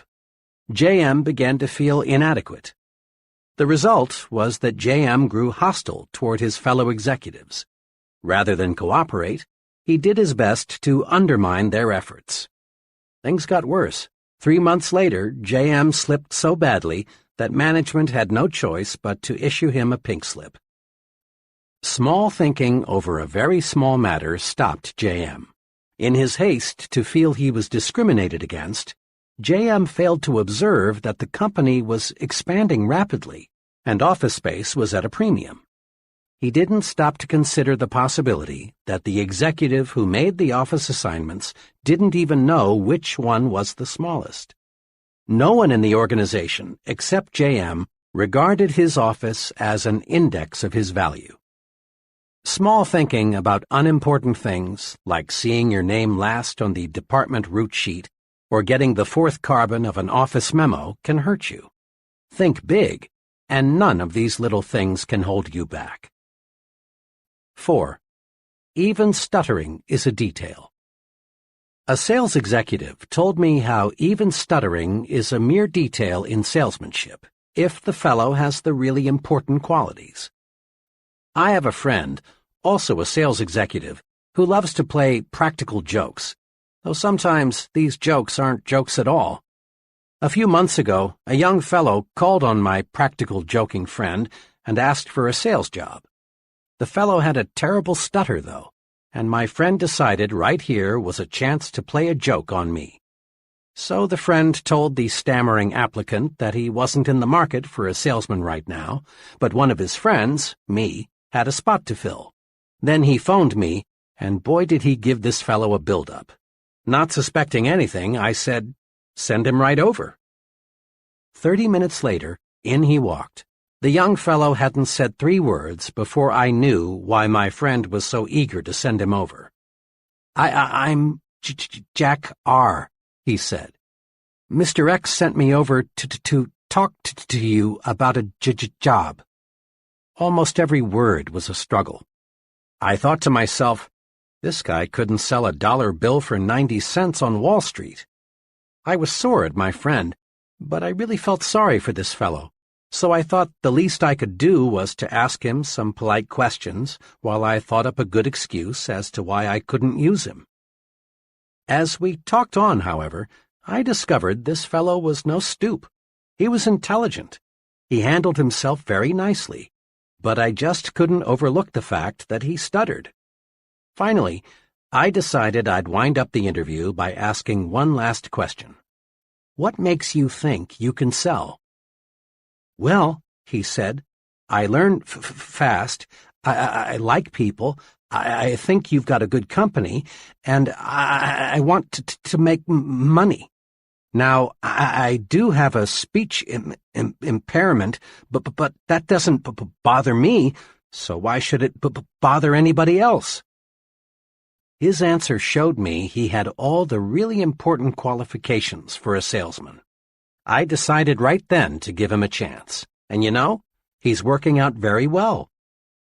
Even a speech impairment in a talker's profession is a triviality if the person has the big qualities. Practice these 3 procedures to help yourself think about trivialities. 1. Keep your eyes focused on the big objective. Many times, we're like the salesman who, failing to make the sale, reports to his manager, "Yes, but I sure convinced the customer he was wrong." In selling, the big objective is winning sales, not arguments. In marriage, the big objective is peace, happiness, tranquility. Not winning quarrels or saying, "I could have told you so." In working with employees, the big objective is developing their full potential, not making issues out of their minor errors. In living with neighbors, the big objective is mutual respect and friendship, not seeing if you can have their dog impounded because once in a while it barks at night. Paraphrasing some military lingo, it is much better to lose a battle and win the war than to win a battle and lose the war. Resolve to keep your eyes on the big ball. 2. Ask, is it really important? Before becoming negatively excited, just ask yourself, is it important enough for me to get all worked up about? There is no better way to avoid frustration over petty matters than to use this medicine. At least 90% of quarrels and feuds would never take place if we just faced troublesome situations with, is this really important? 3. Don't fall into the triviality trap. In making speeches, solving problems, counseling employees, think of those things that really matter, things that make the difference. Don't become submerged under surface issues. Concentrate on important things. Take this test to measure the size of your thinking. Here listed are several common situations of how petty thinkers and big thinkers see the same situation. Check yourself, then decide which will get me where I want to go, petty thinking or big thinking. The same situation handled in two entirely different ways. The choice is yours. Situation: expense accounts. The petty thinker's approach: figures out ways to increase income through chiseling on expense accounts. The big thinker's approach: figures out ways to increase income by selling more merchandise. Situation: conversation. The petty thinker's approach talks about the negative qualities of his friends, the economy, his company, the competition. The big thinker's approach talks about the positive qualities of his friends, his company, the competition. Progress: believes in retrenchment or, at best, the status quo, or believes in expansion. Future: views the future as limited, or sees the future as very promising. Work: looks for ways to avoid work, or looks for more ways and things to do, especially helping others. Competition: competes with the average, or competes with the best. Budget problems: figures out ways to save money by cutting down on necessary items, or figures out ways to increase income and buy more of the necessary items. Goals: sets goals low, or sets goals high. Goals vision: sees only the short run, or is preoccupied with the long run. Security: is preoccupied with security problems, or regards security as a natural companion of success. Companionship: surrounds himself with petty thinkers, or surrounds himself with persons with large progressive ideas. Mistakes: magnifies minor errors, turns them into big issues, or ignores errors of little consequence. Remember, it pays in every way to think big. 1. Don't sell yourself short. Conquer the crime of self-deprecation. Concentrate on your assets. You're better than you think you are. 2. Use the big thinker's vocabulary. Use big, bright, cheerful words. Use words that promise victory, hope, happiness, pleasure. Avoid words that create unpleasant images of failure, defeat, grief. 3. Stretch your vision. See what can be, not just what is. Practice adding value to things, to people, and to yourself. 4. Get the big view of your job. Really think your present job is important. That next promotion depends mostly on how you think toward your present job. 5. Think above trivial things. Focus your attention on big objectives. Before getting involved in a petty matter, ask yourself, is it really important? Grow big by thinking big. Chapter 5. How to Think and Dream Creatively. First, let's clear up a common fallacy about the meaning of creative thinking. For some illogical reason, science, engineering, art, and writing got tabbed as about the only truly creative pursuits. Most people associate creative thinking with things like the discovery of electricity or a polio vaccine, or the writing of a novel, or the development of color television. Certainly, accomplishments like these are evidence of creative thinking. Each forward step made in the conquest of space is the result of creative thinking, lots of it. But creative thinking is not reserved for certain occupations, nor is it restricted to super-intelligent people. Well then, what is creative thinking? A low-income family devises a plan to send their son to a leading university. That's creative thinking. A family turns the street's most undesirable lot into the neighborhood beauty spot. That's creative thinking. A minister develops a plan that doubles his Sunday evening attendance. That's creative thinking. Figuring out ways to simplify record-keeping, selling the impossible customer, keeping the children occupied constructively, making employees really like their work, or preventing a certain quarrel. All of these are examples of practical, everyday creative thinking. Creative thinking is simply finding new improved ways to do anything. The rewards of all types of success in the home, at work, in the community, hinge on finding ways to do things better.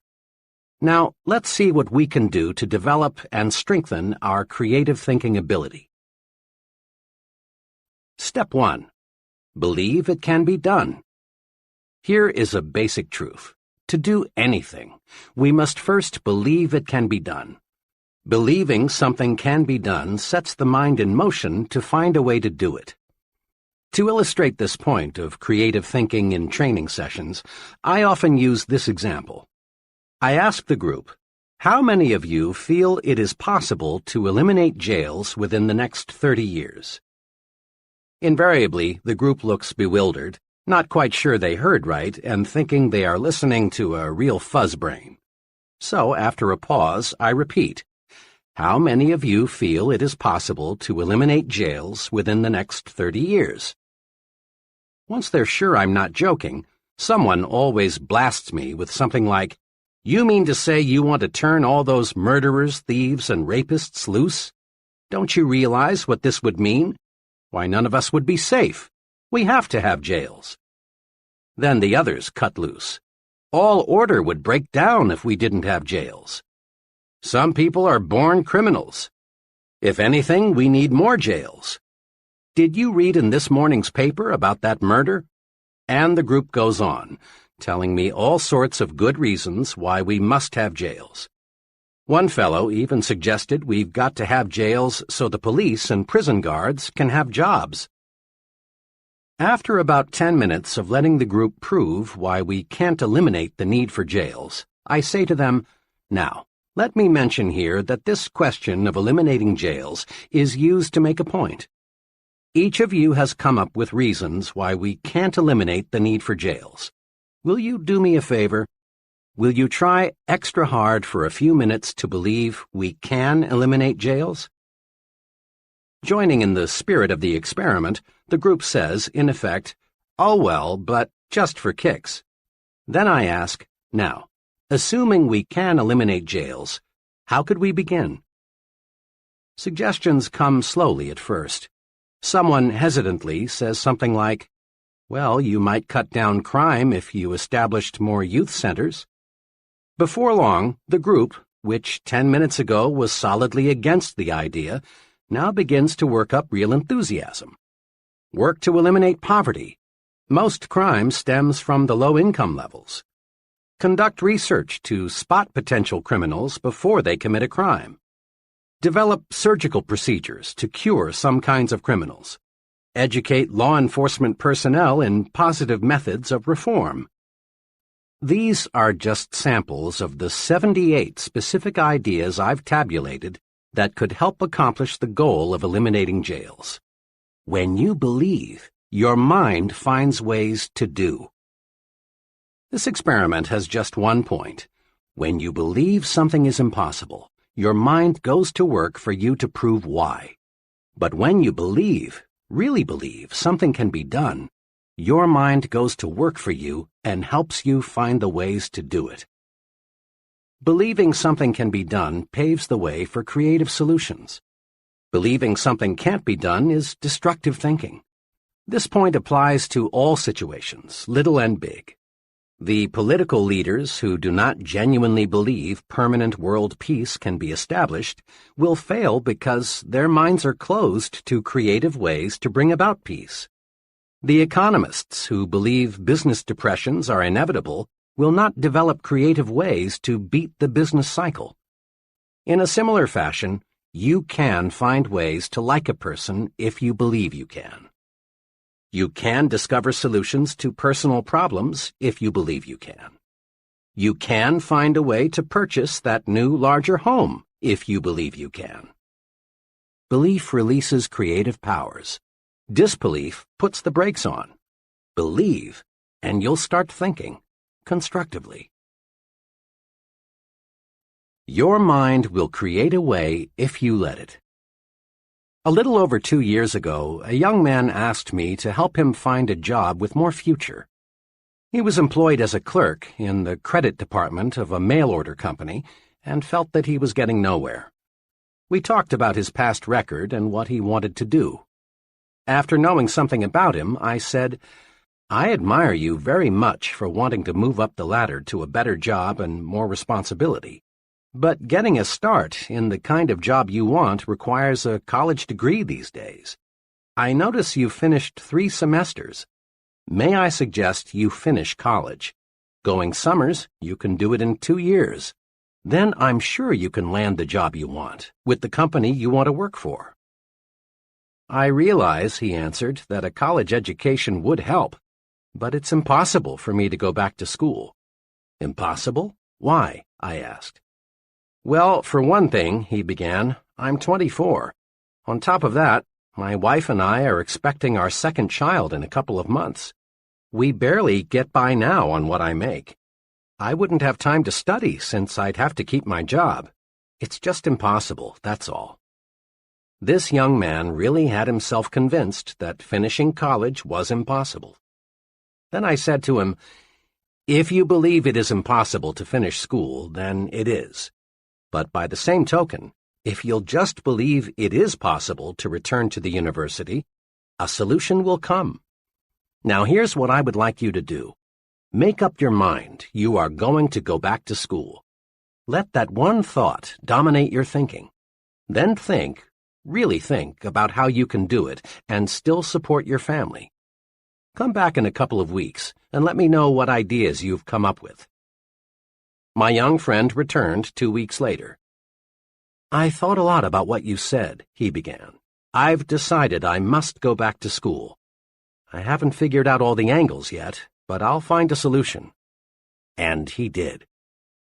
He managed to get a scholarship provided by a trade association, which paid his tuition, books, and incidentals. He rearranged his work schedule so he could attend classes. His enthusiasm and the promise of a better life won him his wife's full support. Together, they creatively found ways to budget money and time more effectively. Last month, he received his degree one day and went to work the next as a management trainee for a large corporation. Where there's a will, there is a way. Believe it can be done. That's basic to creative thinking. Here are suggestions to help you develop creative power through belief. 1. Eliminate the word impossible from your thinking and speaking vocabularies. Impossible is a failure word. The thought, "it's impossible," sets off a chain reaction of other thoughts to prove you're right. 2. Think of something you've been wanting to do but felt you couldn't. Now, make a list of reasons why you can do it. Many of us whip and defeat our desires simply because we concentrate on why we can't, when the only thing worthy of our mental concentration is why we can. Recently, I read a newspaper item that said there are too many counties in most states. The article pointed out that most county boundaries were established decades before the first automobile was built, and while the horse and buggy was the chief mode of travel. But today, with fast automobiles and good roads, There is no reason why 3 or 4 counties could not be combined. This would cut down greatly on duplicated services so that taxpayers would actually get better service for less money. The writer of this article said he thought he had stumbled across a really live idea, so he interviewed 30 people at random to get their reactions. The result? Not one person thought the idea had merit, even though it would provide them with better local government at less cost. That's an example of traditional thinking. The traditional thinker's mind is paralyzed. He reasons, it's been this way for 100 years. Therefore, it must be good and must stay this way. Why risk a change? Average people have always resented progress. Many voiced a protest toward the automobile on the grounds that nature meant for us to walk or use horses. The airplane seemed drastic to many. Man had no right to enter the province reserved for birds. A lot of status quoers still insist that man has no business in space. One top missile expert recently gave an answer to this kind of thinking. Man belongs, says Dr. von Braun, where man wants to go. Around 1900, a sales executive discovered a scientific principle of sales management. It received a lot of publicity and even found its way into textbooks. The principle was this: there is one best way to sell a product. Find the best way, then never deviate from it. Fortunately for this man's company, new leadership came in time to save the organization from financial ruin. Contrast that experience with the philosophy of Crawford H. Greenwald, president of one of the nation's largest business organizations, E.I. DuPont de Nemours. In a talk at Columbia University, Mr. Greenwald said, "There are many ways in which a good job can be done, as many ways, in fact, as there are men to whom the task is given. In truth, there is no one best way to do anything. There is no one best way to decorate an apartment, landscape a lawn, make a sale, rear a child, or cook a steak. There are as many best ways as there are creative minds. Nothing grows in ice. If we let tradition freeze our minds, new ideas can't sprout. Make this test sometime soon. Propose one of these ideas to someone and then watch his behavior. 1. The postal system, long a government monopoly, should be turned over to private enterprise. 2. Presidential elections should be held every 2 or 6 years instead of 4. 3. Regular hours for retail stores should be 1 p.m. to 8 p.m. instead of 9 a.m. to 5:30 p.m. 4. The retirement age should be raised to 70. Whether these ideas are sound or practical is not the point. What is significant is how a person handles propositions like these. If he laughs at the idea and doesn't give it a second thought, and probably 95% will laugh at it, chances are he suffers from tradition paralysis. But the 1 in 20 who says, "That's an interesting idea, tell me more about it," has a mind that's turned to creativity. Traditional thinking is personal enemy number 1 for the person who is interested in a creative personal success program. Traditional thinking freezes your mind, blocks your progress, and prevents you from developing creative power. Here are 3 ways to fight it. 1. Become receptive to ideas. Welcome new ideas. Destroy these thought repellents. Won't work. Can't be done. It's useless. And it's stupid. A very successful friend of mine who holds a major position with an insurance company said to me, "I don't pretend to be the smartest guy in the business, but I think I am the best sponge in the insurance industry. I make it a point to soak up all the good ideas I can." 2. Be an experimental person. Break up fixed routines. Expose yourself to new restaurants, new books, new theaters, new friends. Take a different route to work someday. Take a different vacation this year.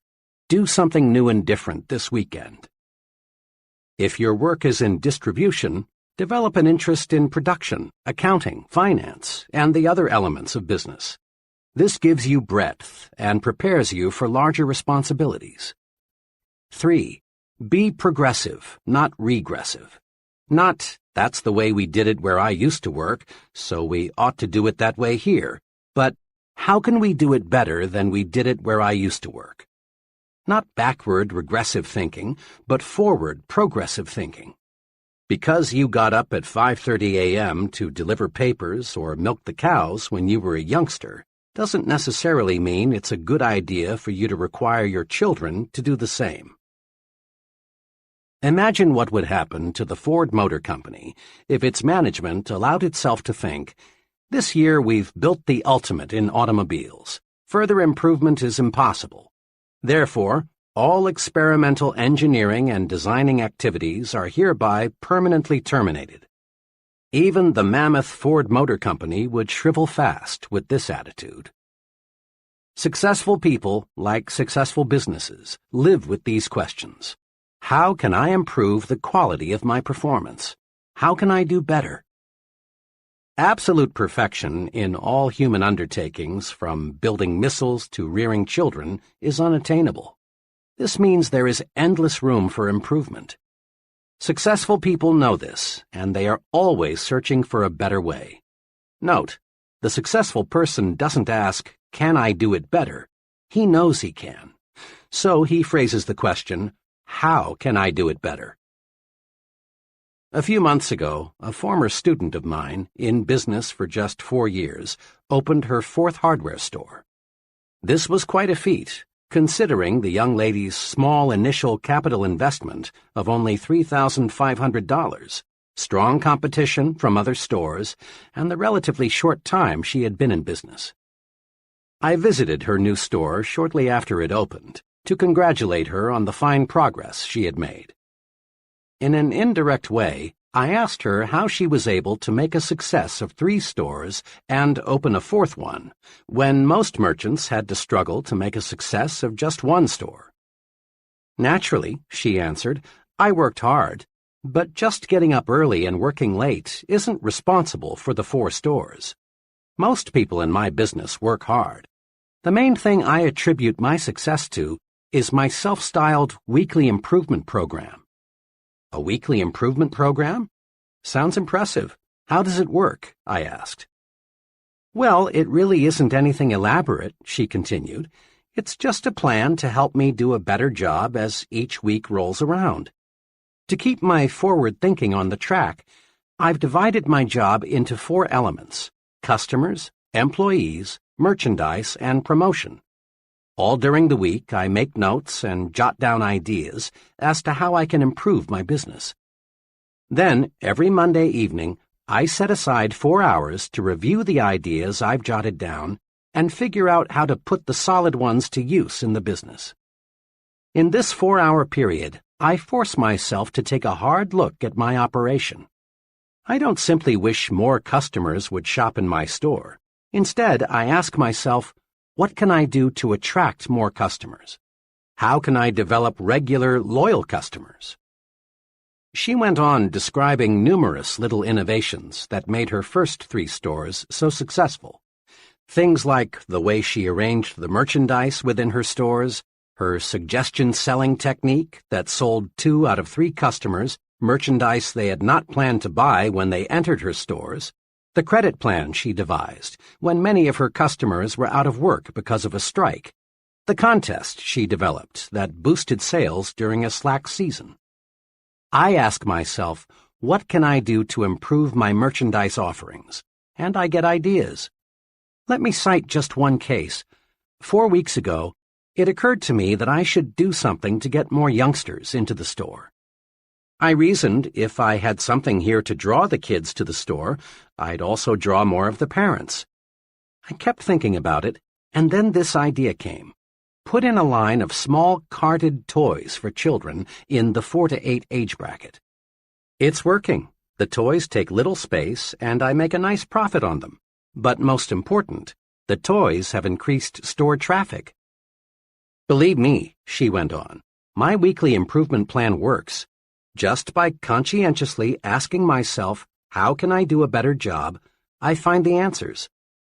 It's a rare Monday night that I don't come up with some plan or technique that makes that profit and loss statement look better.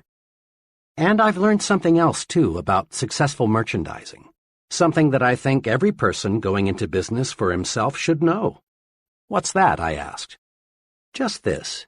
It isn't so much what you know when you start that matters. It's what you learn and put to use after you open your doors that counts most.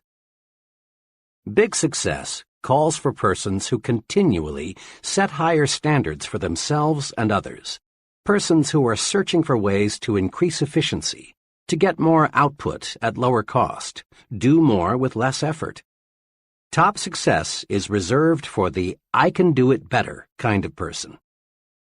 General Electric uses the slogan, "Progress is our most important product." Why not make progress your most important product? The I can do better philosophy works magic. When you ask yourself, how can I do better? Your creative power is switched on, and ways for doing things better suggest themselves. Here is a daily exercise that will help you discover and develop the power of the I can do better attitude. Each day before you begin work, devote 10 minutes to thinking, how can I do a better job today? Ask, what can I do today to encourage my employees? What special favor can I do for my customers? How can I increase my personal efficiency? This exercise is simple, but it works. Try it, and you'll find unlimited creative ways to win greater success. Just about every time my wife and I would get together with a certain couple, the conversation would turn to working wives. Mrs. S. had worked several years before her marriage, and she had genuinely liked it. But now, she'd say, I've got 2 youngsters in school, a home to manage, and meals to prepare. I simply haven't got time. Then, one Sunday evening, Mr. and Mrs. S. and their children were in an automobile accident. Mrs. S. and the youngsters escaped serious injury, but Mr. S. received a back injury that left him permanently disabled. Now, Mrs. S. had no choice but to go to work. When we saw her several months after the accident, we were amazed to find how well she had adjusted to her new responsibilities. You know, she said, 6 months ago I never dreamed I could possibly manage the house and work full-time. But after the accident, I just made up my mind that I had to find the time. Believe me, my efficiency has gone up 100%. I discovered a lot of things I was doing didn't need to be done at all. Then I discovered that the children could and wanted to help. I found dozens of ways to conserve time. Fewer trips to the store, less TV, less telephoning, less of those time killers. This experience teaches us a lesson. Capacity is a state of mind. How much we can do depends on how much we think we can do. When you really believe you can do more, your mind thinks creatively and shows you the way. A young bank executive related this personal experience about work capacity. One of the other executives in our bank left us with very short notice. This put our department on the spot.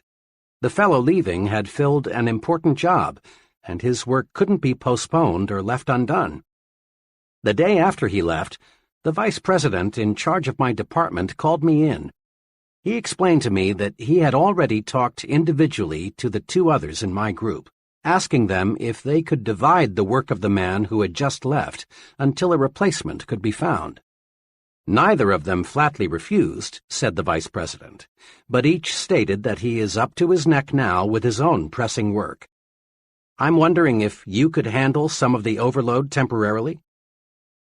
Throughout my working career, I've learned that it never pays to turn down what looks like an opportunity. So I agreed and promised to do my very best to handle all the vacated job as well as keep up with my own work. The vice president was pleased at this. I walked out of his office knowing I had taken on a big job. I was just as busy as the 2 others in my department who had wiggled out of this extra duty. but I was determined to find a way to handle both jobs.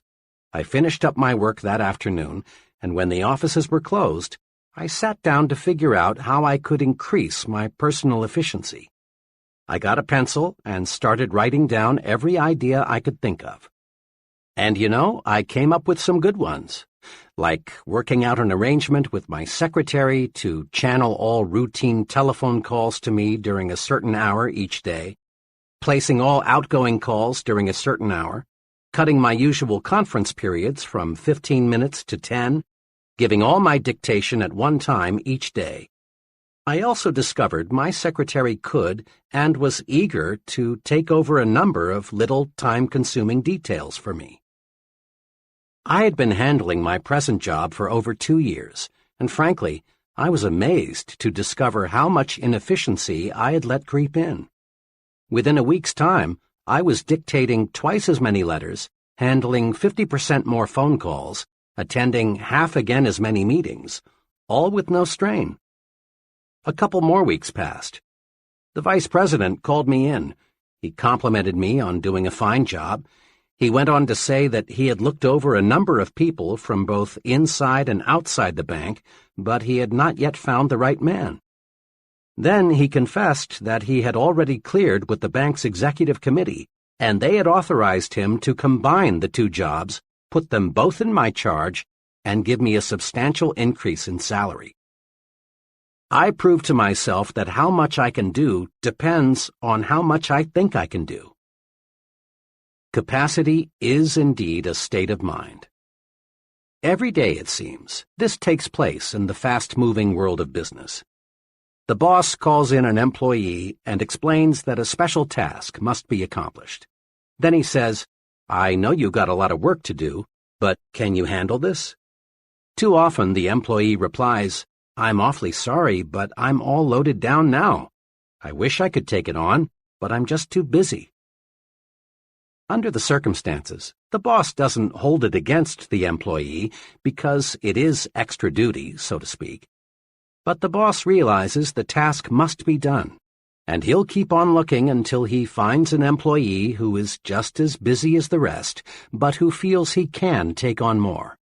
And this employee is the fellow who will forge ahead.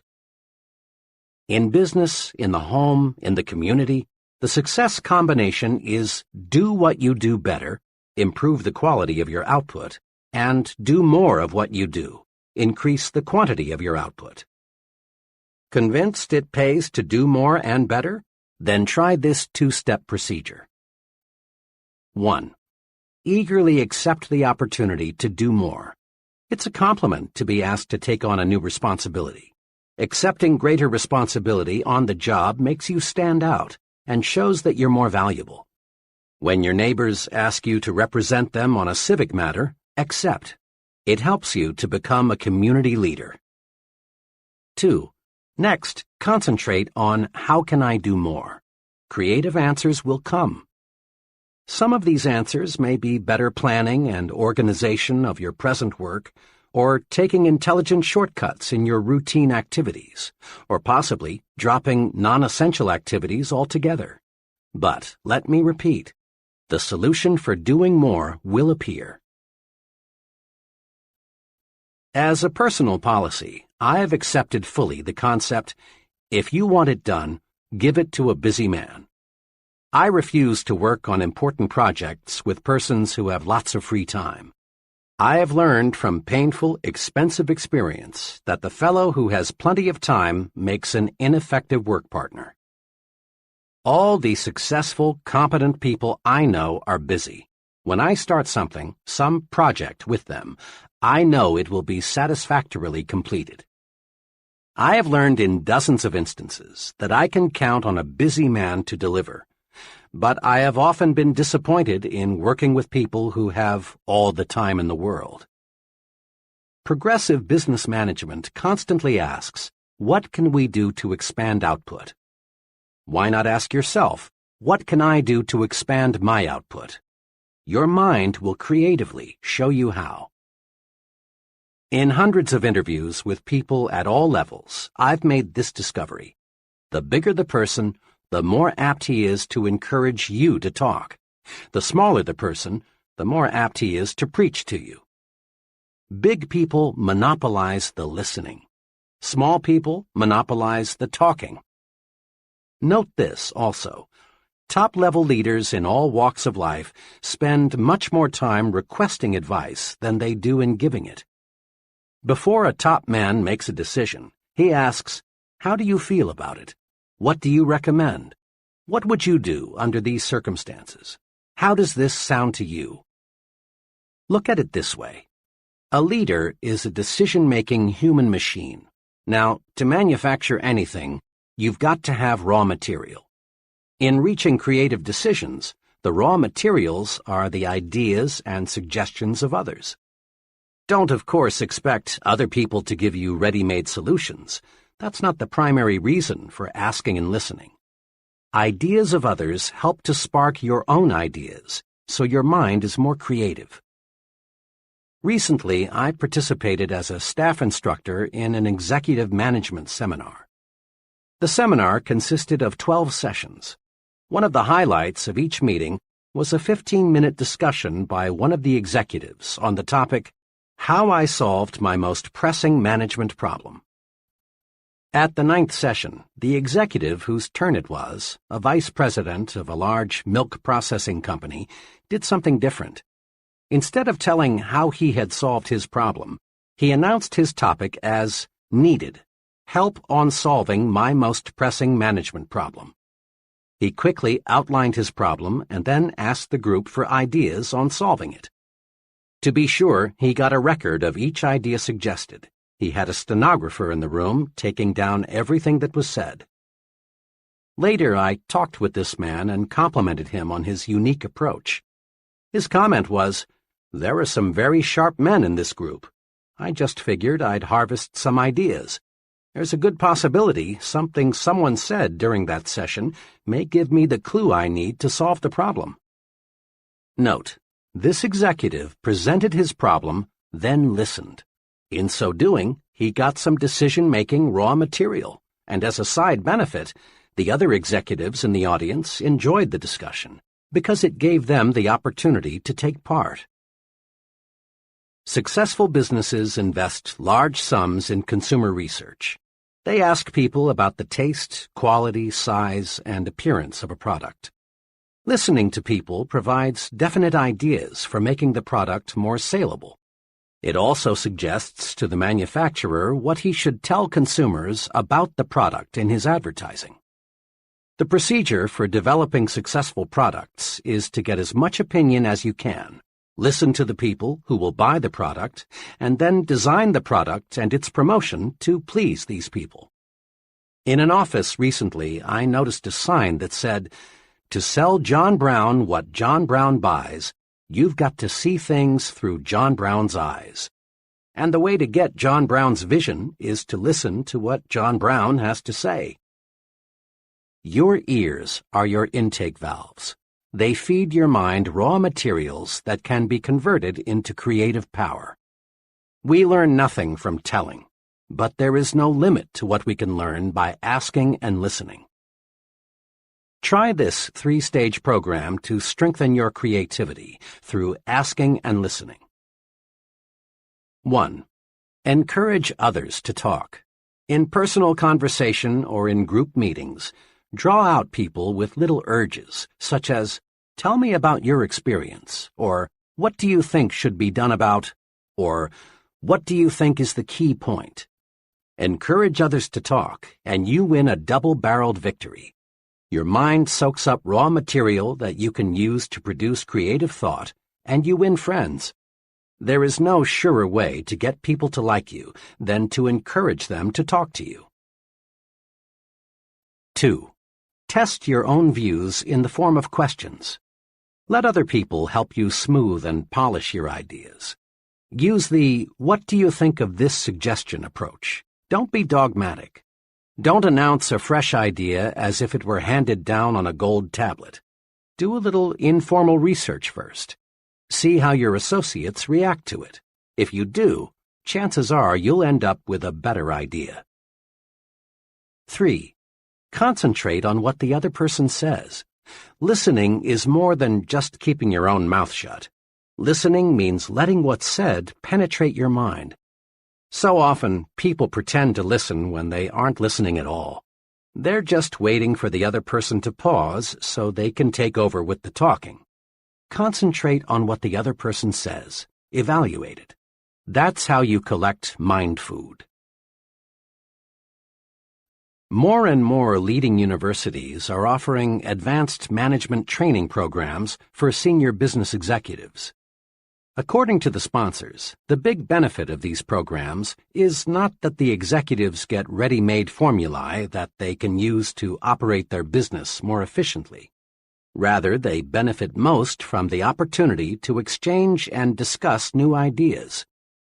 Many of these programs require the executives to live together in college dormitories, thus encouraging bull sessions. Boiled down to one word, the executives benefit most from the stimulation received.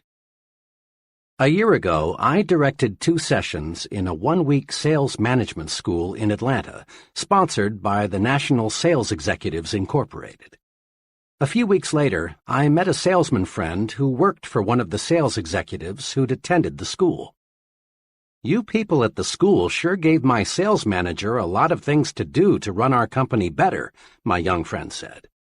Curious, I asked him specifically what changes he'd noticed.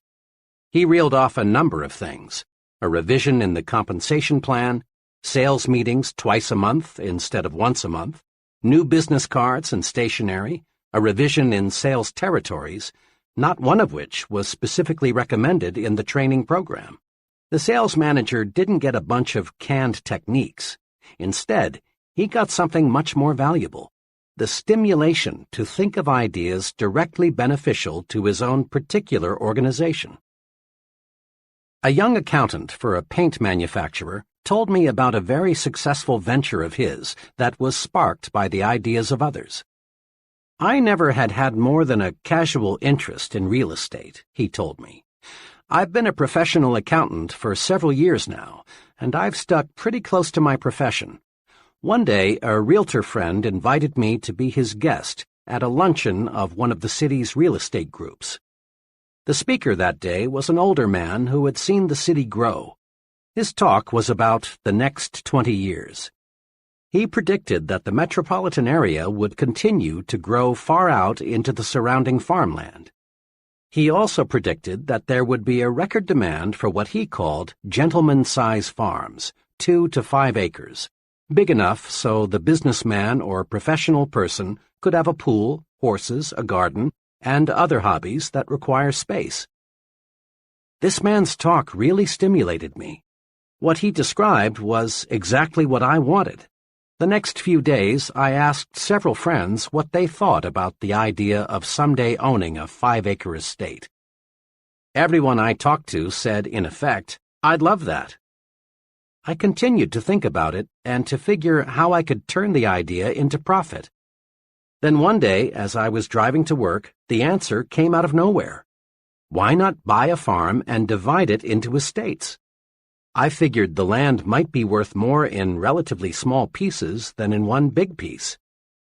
22 miles from the center of the city, I found a worn-out 50-acre farm priced at $8,500. I bought it, paying only 1/3 down and working out a mortgage with the owner for the balance. Next, I planted pine seedlings where there were no trees. I did this because a real estate man, whom I feel knows his business, told me, "People want trees these days, lots of trees." I wanted my prospective buyers to see that in a few years their estate would be covered with beautiful pine trees. Then I got a surveyor to divide the 50 acres into 10 5-acre plots. Now I was ready to start selling. I got several mailing lists of young executives in the city and put on a small-scale direct mail campaign. I pointed out how for only $3,000, the price of a small city lot, they could buy an estate. I also described the potentials for recreation and wholesome living. In 6 weeks' time, working only evenings and on weekends, I sold all 10 plots. Total income, $30,000. Total costs, including the land, advertising, surveying, and legal expenses, $10,400. Profit, $19,600. I made a nice profit because I let myself be exposed to ideas of other intelligent people. Had I not accepted that invitation to attend a luncheon with a group completely foreign to my occupational interests, my brain would have never worked out this successful plan for making a profit. There are many ways to get mental stimulation, but here are two that you can incorporate into your pattern of life. First, join and meet regularly with at least one professional group that provides stimulation in your own occupational area. Rub shoulders and minds with other success-oriented people. So often I hear someone say, "I picked up a great idea this noon at the blank meeting," or, "During the meeting yesterday, I got to thinking." Remember, a mind that feeds only on itself soon is undernourished, becoming weak and incapable of creative, progressive thought. Stimulation from others is excellent mind food.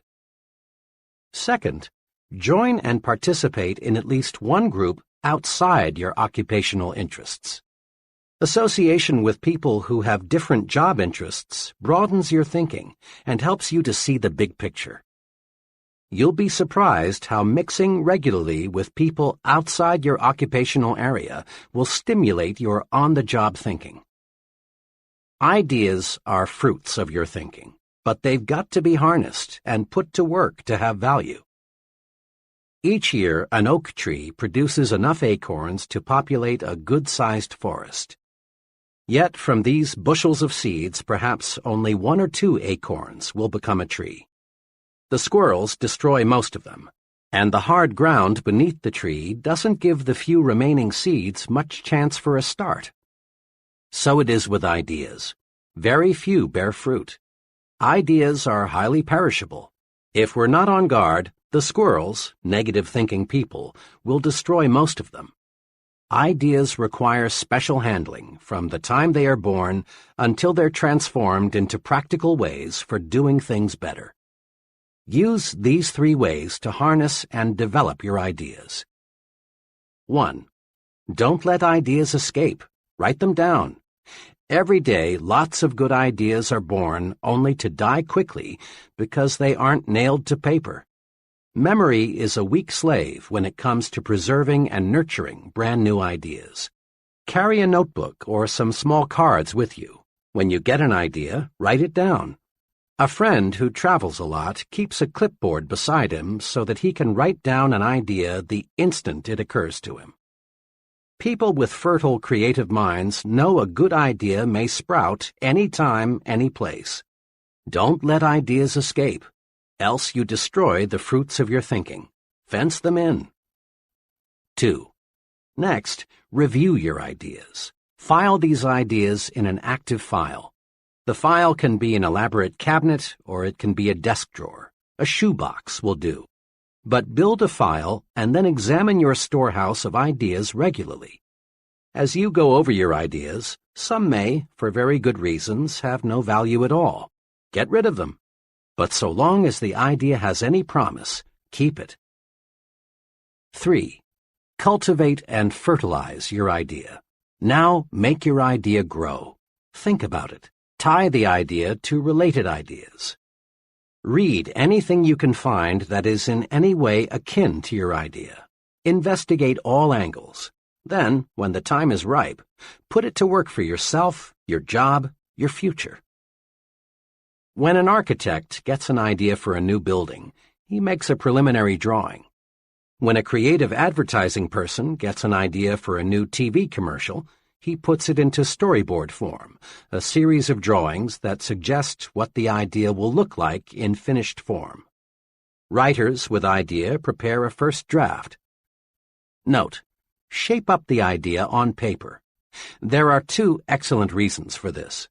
When the idea takes tangible form, you can literally look at it, see the loopholes, see what it needs in the way of polish. Then, too, ideas have to be sold to someone. Customers, employees, the boss, friends, fellow club members, investors. Somebody must buy the idea, else it has no value. One summer, I was contacted by 2 life insurance salesmen. Both wanted to work on my insurance program. Both promised to return with a plan for making the needed changes. The first salesman gave me strictly an oral presentation. He told me in words what I needed, but I soon was confused. He brought in taxes, options, Social Security, all the technical details of insurance programming. Frankly, he lost me, and I had to say no. The second salesman used a different approach. He had charted his recommendations. All the details were shown in diagram form. I could grasp his proposal easily and quickly because I could literally see it. He sold me. Resolve to put your ideas in saleable form. An idea written or in some sort of picture or diagram form has many times more selling power than the idea presented only in oral form. Use these tools and think creatively. 1. Believe it can be done. When you believe something can be done, your mind will find the ways to do it. Believing a solution paves the way to solution. Eliminate impossible, won't work, can't do, no use trying from your thinking and speaking vocabularies. 2. Don't let tradition paralyze your mind. Be receptive to new ideas. Be experimental. Try new approaches. Be progressive in everything you do. 3. Ask yourself daily, how can I do better? There is no limit to self-improvement. When you ask yourself, how can I do better, sound answers will appear. Try it and see. 4. Ask yourself, how can I do more? Capacity is a state of mind. Asking yourself this question puts your mind to work to find intelligent shortcuts. The success combination in business is do what you do better, improve the quality of your output, and do more of what you do, increase the quantity of your output. 5. Practice asking and listening. Ask and listen, and you'll obtain raw material for reaching sound decisions. Remember, big people monopolize the listening. Small people monopolize the talking. 6. Stretch your mind. Get stimulated. Associate with people who can help you think of new ideas, new ways of doing things. Mix with people of different occupational and social interests. Chapter 6. You are what you think you are. It's obvious. Much human behavior is puzzling. Have you ever wondered why a salesperson will greet one customer with an alert, "Yes, sir, may I serve you?" but virtually ignore another? Or why a man will open a door for one woman but not for another? Or why an employee will consistently carry out the instructions of one superior but only grudgingly do what another superior requests? Or why we will pay close attention to what one person says but not to another? Look around you. You'll observe some people receiving the "Hey, Mac" or "Hey, buddy" treatment, while others receive the sincere and important "Yes, sir" treatment. Watch. You'll observe that some people command confidence, loyalty, and admiration, while others do not. Look closer still, and you'll also observe that those persons who command the most respect are also the most successful. What is the explanation? It can be distilled into one word: thinking. Thinking does make it so. Others see in us what we see in ourselves. We receive the kind of treatment we think we deserve. Thinking does make it so. The fellow who thinks he is inferior, regardless of what his real qualifications may be, is inferior. For thinking regulates actions. If a man feels inferior, he acts that way, and no veneer of cover-up or bluff will hide this basic feeling for long. The person who feels he isn't important isn't. On the other side, a fellow who really thinks he is equal to the task is. To be important, we must think we are important, really think so. Then others will think so too. Here again is the logic. How you think determines how you act. How you act, in turn, determines how others react to you. Like other phases of your personal program for success, winning respect is fundamentally simple. To gain the respect of others, you must first think you deserve respect. And the more respect you have for yourself, the more respect others will have for you. Test this principle. Do you have much respect for the fellow on Skid Row? Of course not. Why? Because the poor fellow doesn't respect himself. He's letting himself rot away from lack of self-respect.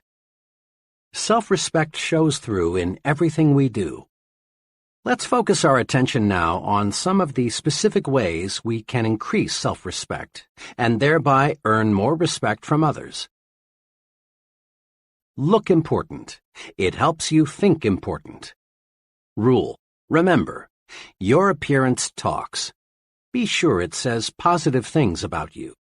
Never leave home without feeling certain you look like the kind of person you want to be. The most honest advertisement ever appearing in print is the "Dress Right, You Can't Afford Not To" slogan, sponsored by the American Institute of Men's and Boys' Wear. This slogan deserves to be framed in every office, restroom, bedroom, and schoolroom in America. In one ad, a policeman speaks. He says, "You can usually spot a wrong kid just by the way he looks. Sure, it's unfair, but it's a fact. People today judge a youngster by appearance, and once they've tabbed a boy, it's tough to change their minds about him, their attitude toward him. Look at your boy. Look at him through his teacher's eyes, your neighbor's eyes. Could the way he looks, the clothes he wears, give them the wrong impression? Are you making sure he looks right, dresses right, everywhere he goes?" This advertisement, of course, refers primarily to children, but it can be applied to adults as well.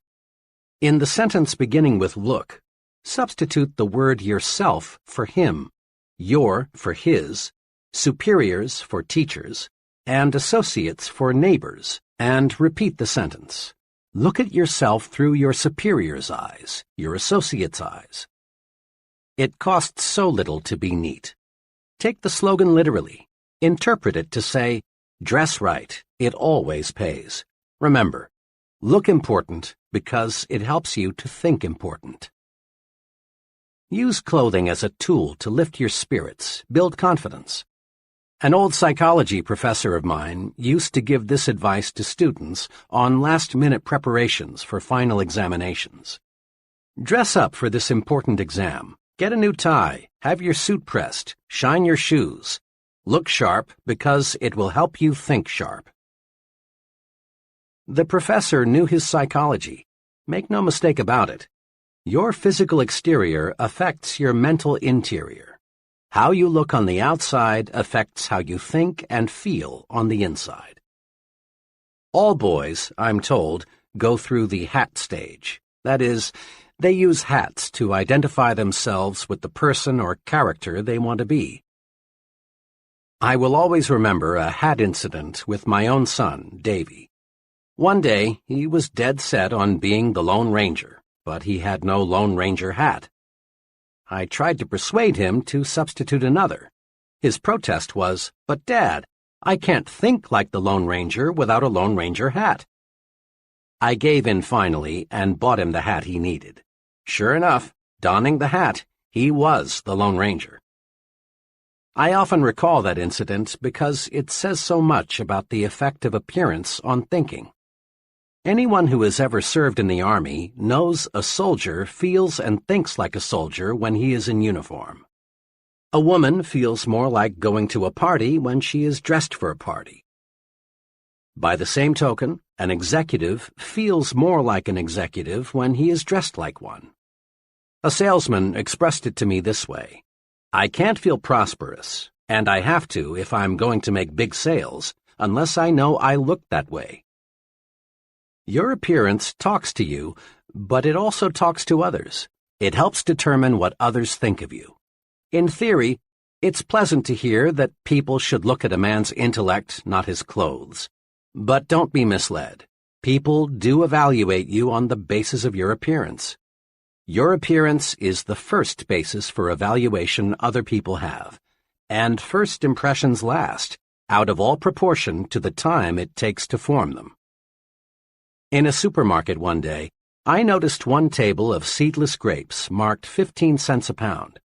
On another table were what appeared to be identical grapes, this time packaged in polyethylene bags and marked 2 pounds for 35 cents. I asked the young fellow at the weighing station, "What's the difference between the grapes priced at 15 cents a pound and those priced at 2 pounds for 35 cents? "The difference," he answered, "is polyethylene. We sell about twice as many of the grapes in the polyethylene bags. They look better that way." Think about the grape example the next time you're selling yourself. Properly packaged, you have a better chance to make the sale, and at a higher price. The point is, the better you are packaged, the more public acceptance you will receive. Tomorrow, watch who is shown the most respect and courtesy in restaurants, on buses, in crowded lobbies, in stores, and at work. People look at another person, make a quick and often subconscious appraisal, and then treat them accordingly. We look at some people and respond with the "Hey, Mac" attitude. We look at others and respond with the "Yes, sir" feeling. Yes, a person's appearance definitely talks. The well-dressed person's appearance says positive things.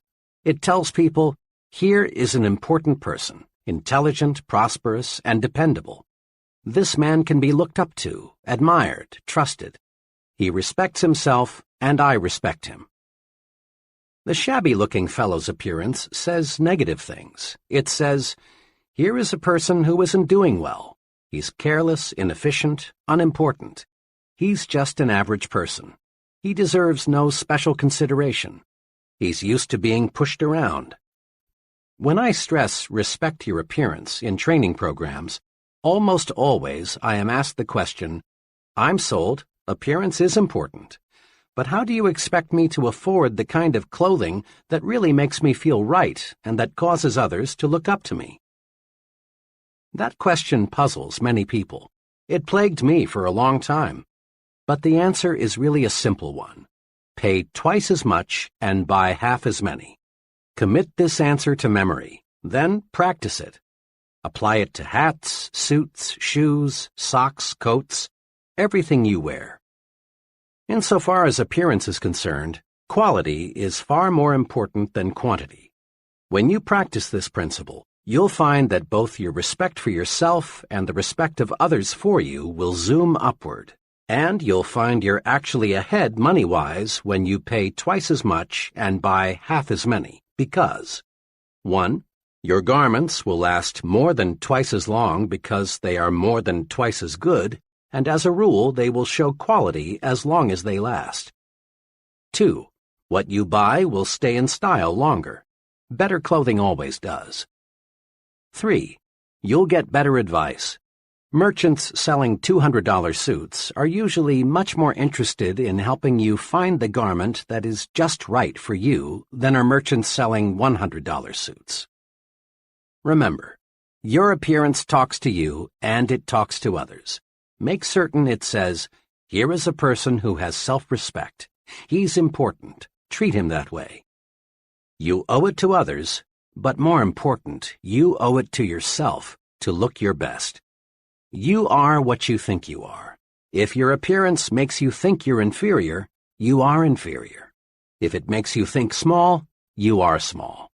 Look your best, and you will think and act your best. Think your work is important. There's a story often told about the job attitudes of 3 bricklayers. It's a classic, so let's go over it again. When asked, what are you doing? The first bricklayer replied, laying brick. The second answered, making $9.30 an hour. And the third said, me? Why, I'm building the world's greatest cathedral. Now, the story doesn't tell us what happened to these bricklayers in later years, but what do you think happened? chances are that the first two bricklayers remained just that, bricklayers. They lacked vision. They lacked job respect. There was nothing behind them to propel them forward to greater success. But you can wager every cent you have the bricklayer who visualized himself as building a great cathedral did not remain a bricklayer. Perhaps he became a foreman, or perhaps a contractor, or possibly an architect. He moved forward and upward. Why? Because thinking does make it so. Bricklayer number 3 was tuned to thought channels that pointed the way to self-development in his work. Job thinking tells a lot about a person and his potential for larger responsibility. A friend who operates a personnel selection firm said this to me recently. One thing we always look for in appraising a job applicant for a client is how the applicant thinks about his present job. We are always favorably impressed when we find that an applicant thinks his present job is important, even though there may be something about it he doesn't like. Why? Simply this. If the applicant feels his present job is important, odds are that he will take pride in his next job too. We've found an amazingly close correlation between a person's job respect and his job performance. Like your appearance, the way you think toward your work says things about you to your superiors, associates, and subordinates. In fact, to everyone with whom you come in contact. A few months ago, I spent several hours with a friend who is personnel director for an appliance manufacturer. We talked about building men. He explained his personnel audit system and what he had learned from it. We have about 800 non-production people, he began. Under our personnel audit system, an assistant and I interview each employee every 6 months. Our purpose is simple. We want to learn how we can help him in his job. We think this is a good practice because each person working with us is important, else he wouldn't be on the payroll. We are careful not to ask the employees any point-blank questions. Instead, we encourage him to talk about whatever he wants to. We aim to get his honest impressions. After each interview, we fill out a rating form on the employee's attitudes toward specific aspects of his job. Now here's something I've learned, he went on. Our employees fit into one of two categories, Group A and Group B, on the basis of how they think toward their jobs. The persons in Group B talk mainly about security, company retirement plans, sick leave policy, extra time off, what we're doing to improve the insurance program, and if they will be asked to work overtime next March as they were last March. They also talk a lot about disagreeable features of their job, things they don't like in fellow workers, and so on. People in Group B, and they include close to 80% of all non-production personnel, view their jobs as a sort of necessary evil. The Group A fellow sees his job through different glasses. He is concerned about his future and wants concrete suggestions on what he can do to make faster progress. He doesn't expect us to give him anything except a chance. The Group A people think on a broader scale. They make suggestions for improving the business. They regard these interviews in my office as constructive. But the Group B people often feel our personnel audit system is just a brainwashing affair, and they're glad to get it over with. Now, there's a way I check attitudes and what they mean to job success. All recommendations for promotions, pay increases, and special privileges are channeled to me by the employee's immediate supervisor. Almost invariably, it's a Group A person who was recommended. And again, almost without exception, problems come from the Group B category. The biggest challenge in my job, he said, is to try and help people move from Group B to Group A. It's not easy, though, because until a person thinks his job is important and thinks positively about it, he can't be helped. This is concrete evidence that you are what you think you are, what your thought power directs you to become. Think you're weak, think you lack what it takes, think you will lose, think you are second class. Think this way, and you are doomed to mediocrity. But think instead, I am important. I do have what it takes. I am a first-class performer. My work is important. Think this way, and you're headed straight to success. The key to winning what you want lies in thinking positively toward yourself. The only real basis other people have for judging your abilities is your actions, and your actions are controlled by your thoughts. You are what you think you are. Wear the shoes of a supervisor for a few moments and ask yourself which person you would recommend for a raise or a promotion. 1. The secretary who, when the executive is out of the office, spends her time reading magazines, or the secretary who uses such time to do the many little things that help the executive to accomplish more when he returns. 2. The employee who says, "Oh well, I can always get another job. If they don't like the way I do my work, I'll just quit." Or the employee who views criticism constructively and sincerely tries to do higher quality work. 3. The salesman who tells a customer, "Oh, I just do what they tell me to do. They said come out and see if you need anything." Or the salesman who says, "Mr. Brown, I'm here to help you." 4. The foreman who says to an employee, "To tell you the truth, I don't like my job much. Those guys up top give me a pain in the neck. I don't know what they're talking about half the time." Or the supervisor who says, "You've got to expect some unpleasantness on any job. But let me assure you, the men in the front office are on the ball. They'll do right by us." Isn't it obvious why many people stay at one level all their lives? Their thinking alone keeps them there. An advertising executive once told me about his agency's informal training to break in new, inexperienced men. "As company policy," he said, "we feel the best initial training is to start the young fellow, who incidentally is usually a college graduate, as a mailboy. We don't do this, of course, because we feel a fellow needs 4 years of college to take mail from one office to another. Our purpose is to give the new fellow maximum exposure to the many varied things which must be done in agency work. After he knows his way around, we give him an assignment. Now occasionally, even after we've carefully explained why we're starting him out in the mailroom, a young fellow feels that carrying the mail is belittling and unimportant. When this is the case, we know we've picked the wrong man. If he doesn't have the vision to see that being a mailboy is a necessary, practical step to important assignments, then he has no future in the agency business. Remember, executives answer the question, "What would he do on that specific level?" by first answering the question, "What kind of job is he doing where he is now?" Here is some logic, sound, straight, and easy. Listen to it a few times before you continue. A person who thinks his job is important receives mental signals on how to do his job better. And a better job means more promotions, more money, more prestige, more happiness. We've all noticed how children quickly pick up the attitudes, habits, fears, and preferences of their parents. Whether it be food preferences, mannerisms, religious and political views, or any other type of behavior, the child is a living reflection of how his parents or guardians think, for he learns through imitation. And so do adults.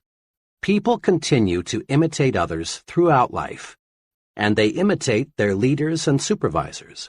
Their thoughts and actions are influenced by these people. You can check this easily. Study one of your friends and the person he works for, and note the similarities in thinking and action. Here are some of the ways your friend may imitate his boss or other associate: slang and word choice, the way he smokes cigarettes, some facial expressions and mannerisms, choice of clothing, and automobile preferences. There are many, many more, of course. Another way to note the power of imitation is to observe the attitudes of employees and compare them with those of the chief. When the chief is nervous, tense, worried, His close associates reflect similar attitudes. But when Mr. Chief is on top, feeling good, so are his employees. The point is this: the way we think toward our jobs determines how our subordinates think toward their jobs. The job attitudes of our subordinates are direct reflections of our own job attitudes. It's well to remember that our points of superiority and weakness show up in the behavior of those who report to us, just as a child reflects the attitudes of his parents. Consider just one characteristic of successful people: enthusiasm. Ever notice how an enthusiastic salesperson in a department store gets you, the customer, more excited about the merchandise? Or have you observed how an enthusiastic minister or other speaker has a wide-awake, alert, enthusiastic audience? If you have enthusiasm, those around you will have it too. But how does one develop enthusiasm? The basic step is simple. Think enthusiastically. Build in yourself an optimistic, progressive glow, a feeling that this is great and I'm 100% for it. You are what you think. Think enthusiasm and you'll be enthusiastic. To get high-quality work, be enthusiastic about the job you want done. Others will catch the enthusiasm you generate, and you'll get first-class performance. But if in negative fashion you cheat that company on expense money, supplies, and time, and in other little ways, then what can you expect your subordinates to do? Habitually arrive late and leave early, and what do you think the troops will do? And there is a major incentive for us to think right about our jobs so that our subordinates will think right about their jobs. Our superiors evaluate us by measuring the quality and quantity of output we get from those reporting to us. Look at it this way. Whom would you elevate to division sales manager? The branch sales manager whose salesmen are doing superior work, or the branch sales manager whose salesmen deliver only average performance? Or whom would you recommend for promotion to production manager? The supervisor whose department meets its quota, or the supervisor whose department lags behind? Here are 2 suggestions for getting others to do more for you. 1. Always show positive attitudes toward your job so that your subordinates will pick up right thinking. 2. As you approach your job each day, ask yourself, am I worthy in every respect of being imitated? Are all my habits such that I would be glad to see them in my subordinates? Give yourself a pep talk several times daily. Several months ago, an automobile salesman told me about the success-producing technique he's developed. It makes sense. Listen to it. A big part of my job, for 2 hours a day, the salesman explained, is telephoning prospects to arrange demonstration appointments. When I first started selling cars 3 years ago, this was my big problem. I was shy and afraid, and I know my voice sounded that way on the phone. It was easy for people I called to say, "I'm not interested," and hang up. Every Monday morning back then, our sales manager held a sales meeting. It was a pretty inspirational affair, and it made me feel good. And what's more, I always seemed to arrange more demonstrations on Monday than on any other day. But the trouble was that little of Monday's inspiration carried over to Tuesday and the rest of the week. Then I got an idea. If the sales manager can pep me up, why can't I pep myself up? Why not give myself a pep talk just before I start making those phone calls? That day, I decided to try it. Without telling anyone, I walked out on the lot and found a vacant car. Then, for several minutes, I talked to myself. I told myself, I'm a good car salesman, and I'm going to be the best. I sell good cars, and I give good deals. The people I'm phoning need those cars, and I'm going to sell them. Well, from the very beginning, this self-supercharging paid off. I felt so good, I didn't dread making those calls. I wanted to make them. I no longer go out on the lot and sit in a car to give myself a pep talk, but I still use the technique.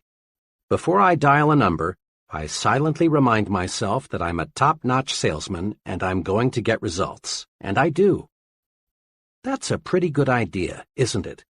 To be on top, you've got to feel like you're on top. Give yourself a pep talk and discover how much bigger and stronger you feel. Recently, in a training program I conducted, each person was asked to give a 10-minute talk on being a leader. One of the trainees gave a miserable presentation. His knees literally shook and his hands trembled. He forgot what he was going to say. After fumbling for 5 or 6 minutes, he sat down, thoroughly defeated. After the session, I spoke to him just long enough to ask him to be there 15 minutes early at the next session. As promised, he was there 15 minutes ahead of time for the next session. The two of us sat down to discuss his talk of the night before. I asked him to remember as clearly as he could exactly what he had thought about the 5 minutes just before he gave his talk. Well, I guess all I thought about was how scared I was. I knew I was going to make a fool of myself. I knew I was going to be a flop. I kept thinking, who am I to be talking about being a leader? I tried to remember what I was going to say, but all I could think about was failing. Right there, I injected, is the answer to your problem. Before you got up to talk, you gave yourself a terrible mental beating. You convinced yourself that you would fail. Is it any wonder your talk didn't come off well?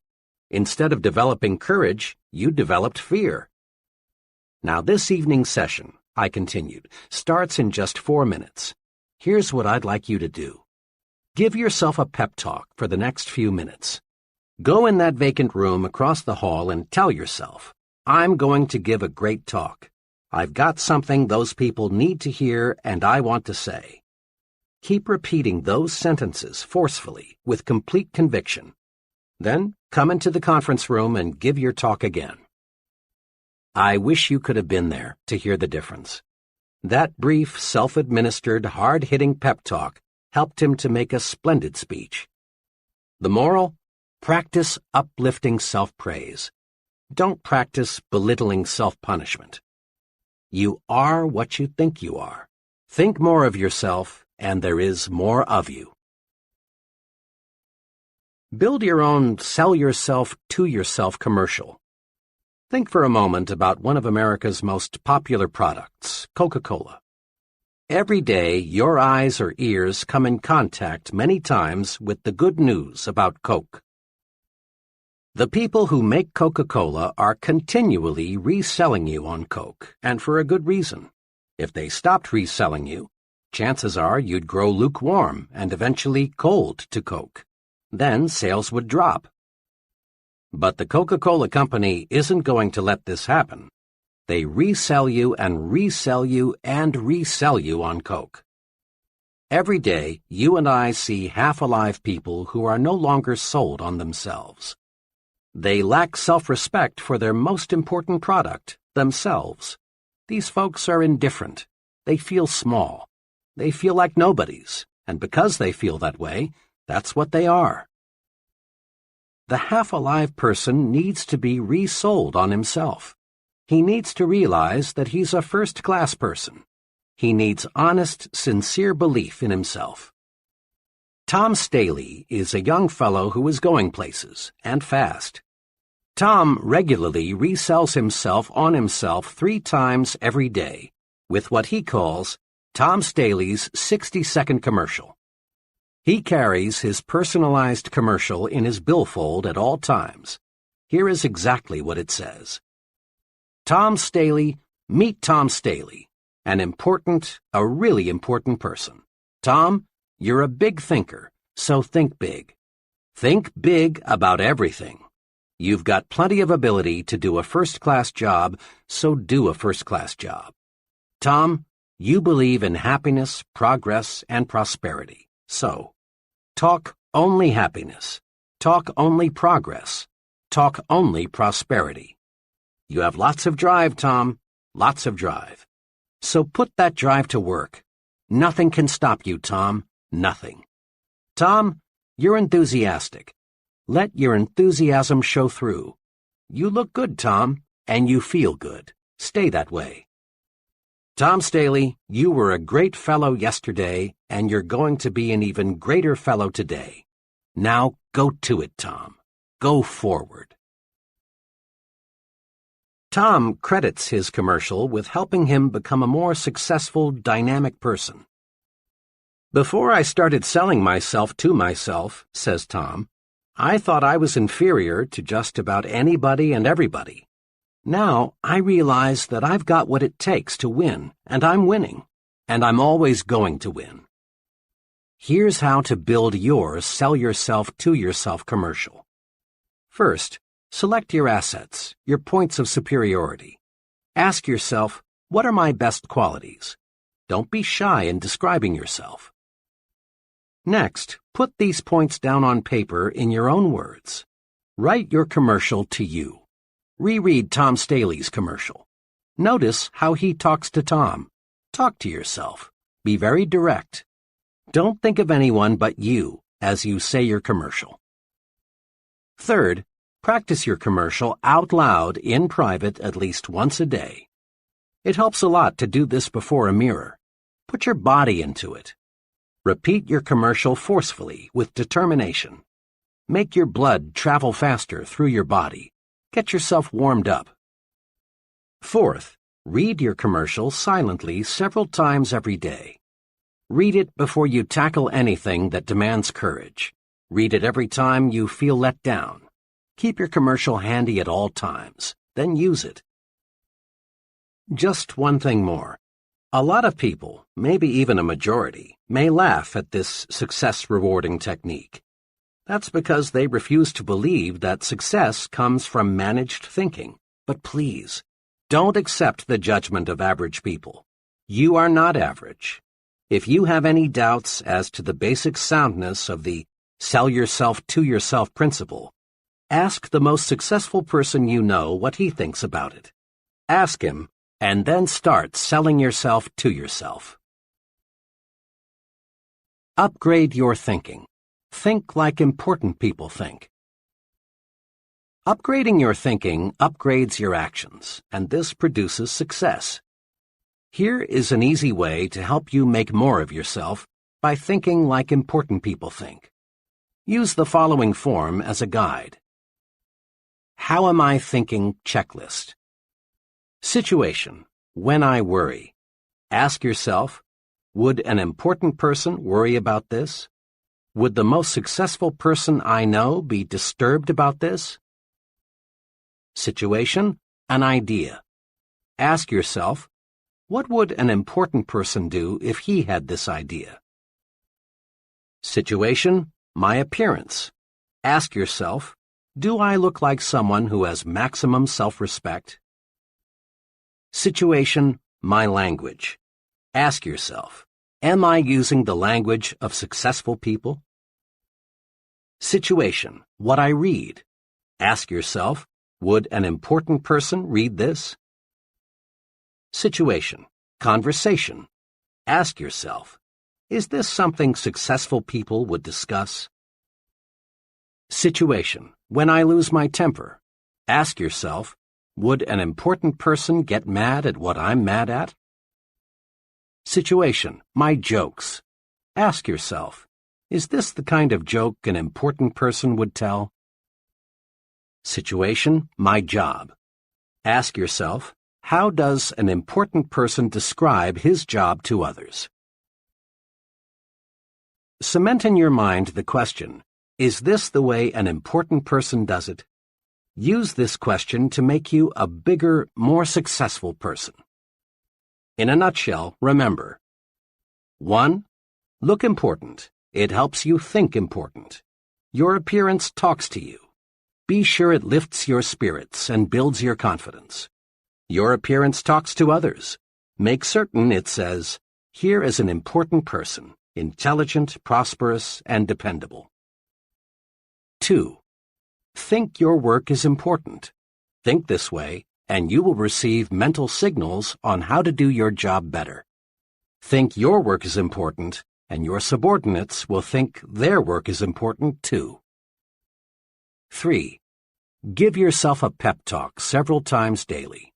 Build a sell yourself to yourself commercial.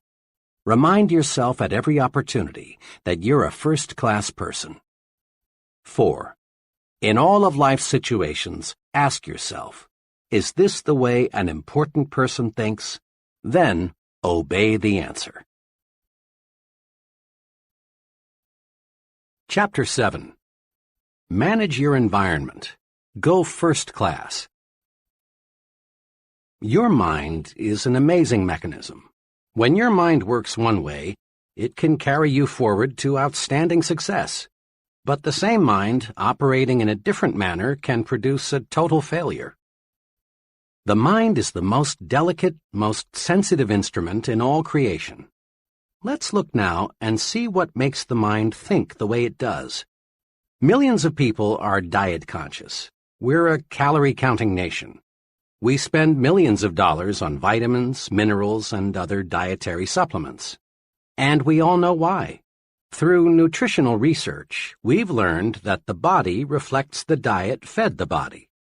Physical stamina, resistance to disease, body size, even how long we live are all closely related to what we eat. The body is what the body is fed. By the same token, the mind is what the mind is fed. Mind food, of course, doesn't come in packages, and you can't buy it at the store. Mind food is your environment, all the countless things that influence your conscious and subconscious thought. The kind of mind food we consume determines our habits, attitudes, personality. Each of us inherited a certain capacity to develop. But how much of that capacity we have developed and the way we have developed that capacity depends on the kind of mind food we feed it. The mind reflects what its environment feeds it, just as surely as the body reflects the food you feed it. Have you ever thought what kind of person you would be had you been reared in some foreign country instead of the United States? What kinds of foods would you prefer? Would your preferences for clothing be the same? What sort of entertainment would you like the most? What kind of work would you be doing? What would your religion be? You can't, of course, be sure of the answers to these questions, but chances are you would be a materially different person had you grown up in a different country. Why? Because you would have been influenced by a different environment. As the saying goes, you are a product of your environment. Mark it well. Environment shapes us, makes us think the way we do. Try to name just one habit or one mannerism you have that you did not pick up from other people. Relatively minor things, like the way we walk, cough, hold a cup. Our preferences for music, literature, entertainment, clothing, all stem in very large part from environment. More important, the size of your thinking, your goals, your attitudes, your very personality is formed by your environment. Prolonged association with negative people makes us think negatively. Close contact with petty individuals develops petty habits in us. On the bright side, companionship with people with big ideas raises the level of our thinking. Close contact with ambitious people gives us ambition. Experts agree that the person you are today, your personality, ambitions, present status in life, are largely the result of your psychological environment. And experts agree also that the person you will be 1, 5, 10, 20 years from now depends almost entirely on your future environment. You will change over the months and years, this we know. But how you will change depends on your future environment, the mind food you feed yourself. Let's look now at what we can do to make our future environment pay off in satisfaction and prosperity. Recondition yourself for success. The number one obstacle on the road to high-level success is the feeling that major accomplishment is beyond reach. This attitude stems from many, many suppressive forces that direct our thinking toward mediocre levels. To understand these suppressive forces, let's go back to the time we were children. As children, all of us set high goals. At a surprisingly young age, we made plans to conquer the unknown, to be leaders, to attain positions of high importance, to do exciting and stimulating things, to become wealthy and famous. In short, to be first, biggest, and best. And in our blessed ignorance, we saw our way clear to accomplish these goals. But what happened? Long before we reached the age when we could begin to work toward our great objectives, a multitude of suppressive influences went to work. From all sides we heard, it's foolish to be a dreamer, and that our ideas were impractical, stupid, naive, or foolish, that you have got to have money to go places, that luck determines who gets ahead, or you've got to have important friends, or you're too old or too young. As a result of being bombarded with the "you can't get ahead, so don't bother to try" propaganda, most people you know can be classified into three groups. First group, those who surrendered completely. The majority of people are convinced deep down inside that they haven't got what it takes, that real success, real accomplishment, is for others who are lucky or fortunate in some special respect.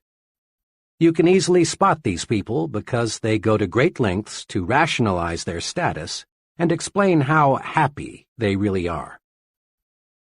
A very intelligent man, age 32, who has dead-ended himself in a safe but mediocre position, recently spent hours telling me why he was so satisfied with his job. He did a good job of rationalizing, but he was only kidding himself, and he knew it. What he really wanted was to work in a challenging situation where he could grow and develop. But that multitude of suppressive influences had convinced him that he was inadequate for big things. This group is, in reality, just the other extreme of the discontented job switcher searching for opportunity. Rationalizing yourself into a rut, which, incidentally, has been described as a grave with both ends open, can be as bad as wandering aimlessly, hoping opportunity will somehow, someday, hit you in the face. Second group, those who surrendered partially. A second but much smaller group enters adult life with considerable hope for success. These people prepare themselves, they work, they plan. But after a decade or so, resistance begins to build up.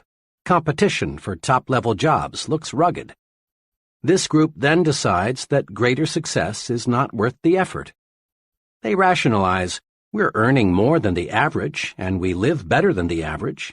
Why should we knock ourselves out? Actually, this group has developed a set of fears: fear of failure, fear of social disapproval, fear of insecurity, fear of losing what they already have. These people aren't satisfied because deep down they know they have surrendered. This group includes many talented, intelligent people who elect to crawl through life because they are afraid to stand up and run. Third group, those who never surrender. This group, maybe 2 or 3% of the total, doesn't let pessimism dictate, doesn't believe in surrendering to suppressive forces, doesn't believe in crawling. Instead, these people live and breathe success. This group is the happiest because it accomplishes the most. These people become top salesmen, top executives, top leaders in their respective fields. These people find life stimulating, rewarding, worthwhile.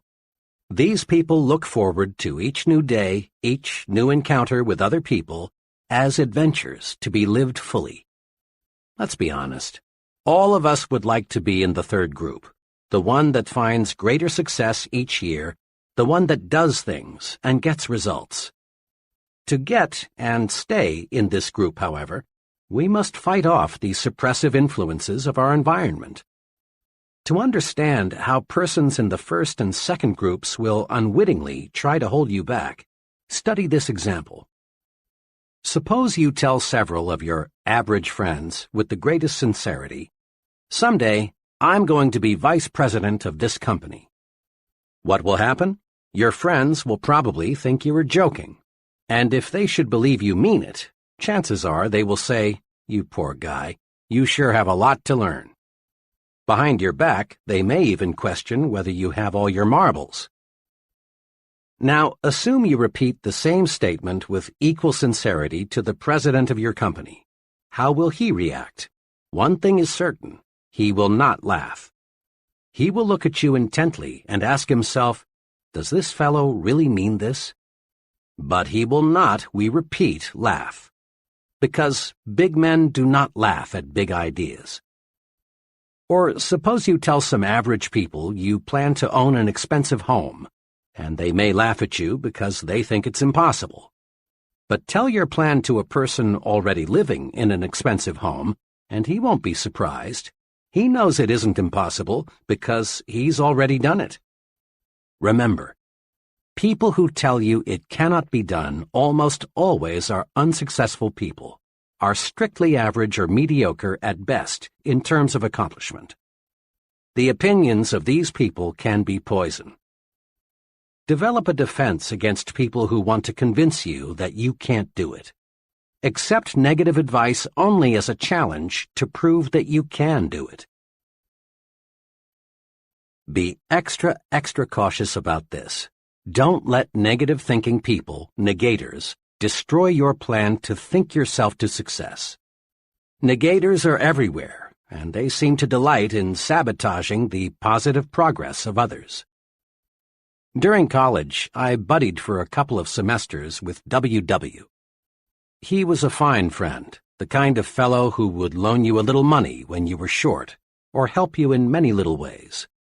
Despite this fine loyalty, W.W. was just about 100% sour and bitter toward life, the future, opportunity. He was a real negator. During that period, I was an enthusiastic reader of a certain newspaper columnist who stressed hope, the positive approach, opportunity.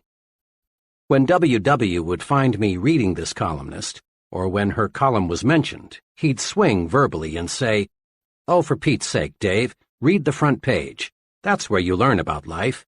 You ought to know that columnist is just making a quick buck, dishing out sweet sauce for the weak."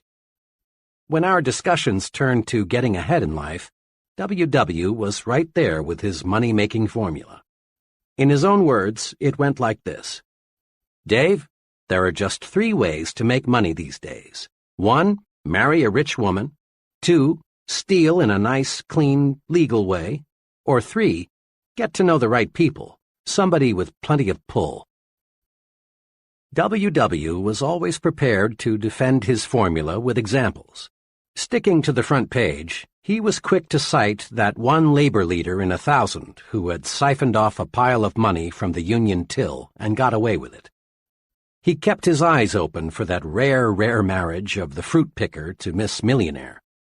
And he knew a fellow who knew a fellow who knew a big man and got cut in on a big deal that made him rich. W.W. was several years older than I, and he made excellent grades in his engineering classes.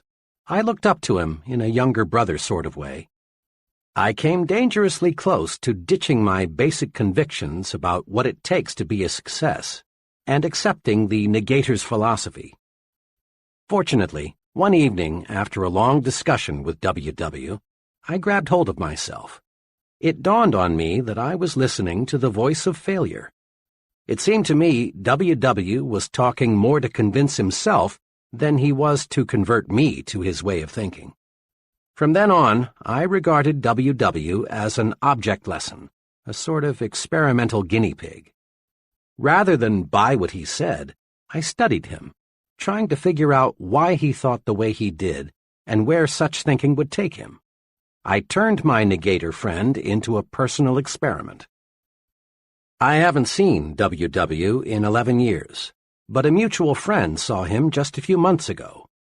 W.W. is working as a low-paid draftsman in Washington. I asked my friend whether W.W. has changed. "No, except if anything, he's more negative than when we knew him. He's having a tough go of it. He has 4 children, and on his income it's rough. Old W.W. has the brains to be making 5 times what he is, if he just knew how to use those brains." Negators are everywhere, Some negators, like the one who almost tripped me, are well-meaning folks, but others are jealous people who, not moving ahead themselves, want you to stumble too. They feel inadequate themselves, so they want to make a mediocre person out of you. Be extra careful. Study negators. Don't let them destroy your plans for success. A young office worker recently explained to me why he had changed carpools. One fellow, he said, talked about nothing trip in and trip out except what an awful company we worked for. Regardless of what management did, he found fault. He was negative about everyone from his supervisor on up.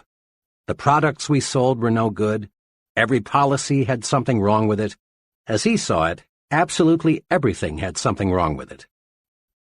Each morning I arrived at work tense and wound up tight. And each night, after hearing him preach and rant for 45 minutes about all the things that went wrong that day, I got home discouraged and depressed. Finally, I got sense enough to get in another carpool. It's made a world of difference, for now I'm with a group of fellows who can see two sides to a question. That young fellow changed his environment. Smart, wasn't he? Make no mistake about it. You are judged by the company you keep. Birds of a feather do flock together. Fellow workers are not all alike. Some are negative, others positive. Some work because they have to. Others are ambitious and work for advancement. Some associates belittle everything the boss says or does. Others are much more objective and realize they must be good followers before they can be good leaders. How we think is directly affected by the group we're in. Be sure you're in the flock that thinks right. There are pitfalls to watch in your work environment. In every group, there are persons who, secretly aware of their own inadequacies, want to stand in your way and prevent you from making progress. Many ambitious fellows have been laughed at, even threatened, because they tried to be more efficient and produce more. Let's face it. Some folks, being jealous, want to make you feel embarrassed because you want to move upward. This often happens in factories, where fellow workers sometimes resent the fellow who wants to speed up production. It happens in the military service when a clique of negative-minded individuals poke fun at and try to humiliate the young soldier who wants to go to officer's school.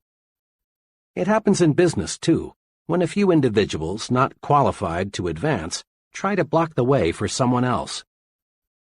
You've seen it happen time and again in high schools when a group of lunkheads deride a classmate who has the good sense to make the most of his educational opportunities and come out with high grades. Sometimes, and all too sadly often, the bright student is jeered at until he reaches the conclusion that it isn't smart to be intelligent. Ignore such negative thinkers in your midst. For often, the remarks made in your direction aren't so personal as you might at first think. They are merely a projection of the speaker's own feeling of failure and discouragement. Don't let negative thinkers pull you down to their level. Let them slide by, like the water from the proverbial duck's back. Cling to people who think progressively. Move upward with them. You can do it simply by thinking right. A special word of caution. Be careful about your source of advice. In most organizations, you will encounter freelance advisors who know the ropes and are tremendously eager to clue you in. One time, I overheard a freelance advisor explaining the facts of office life to a bright young man just starting in. Said the advisor, "The best way to get along here is just stay out of everybody's way. If they ever get to know you, all they'll do is pile more work on you. Be especially careful to stay away from Mr. Z, the department manager. If he thinks you haven't got enough to do, he'll really load you down." This freelance advisor had been with the company for almost 30 years and was still bottom man on the totem pole. What a consultant for a young man who wants to move upward in the business.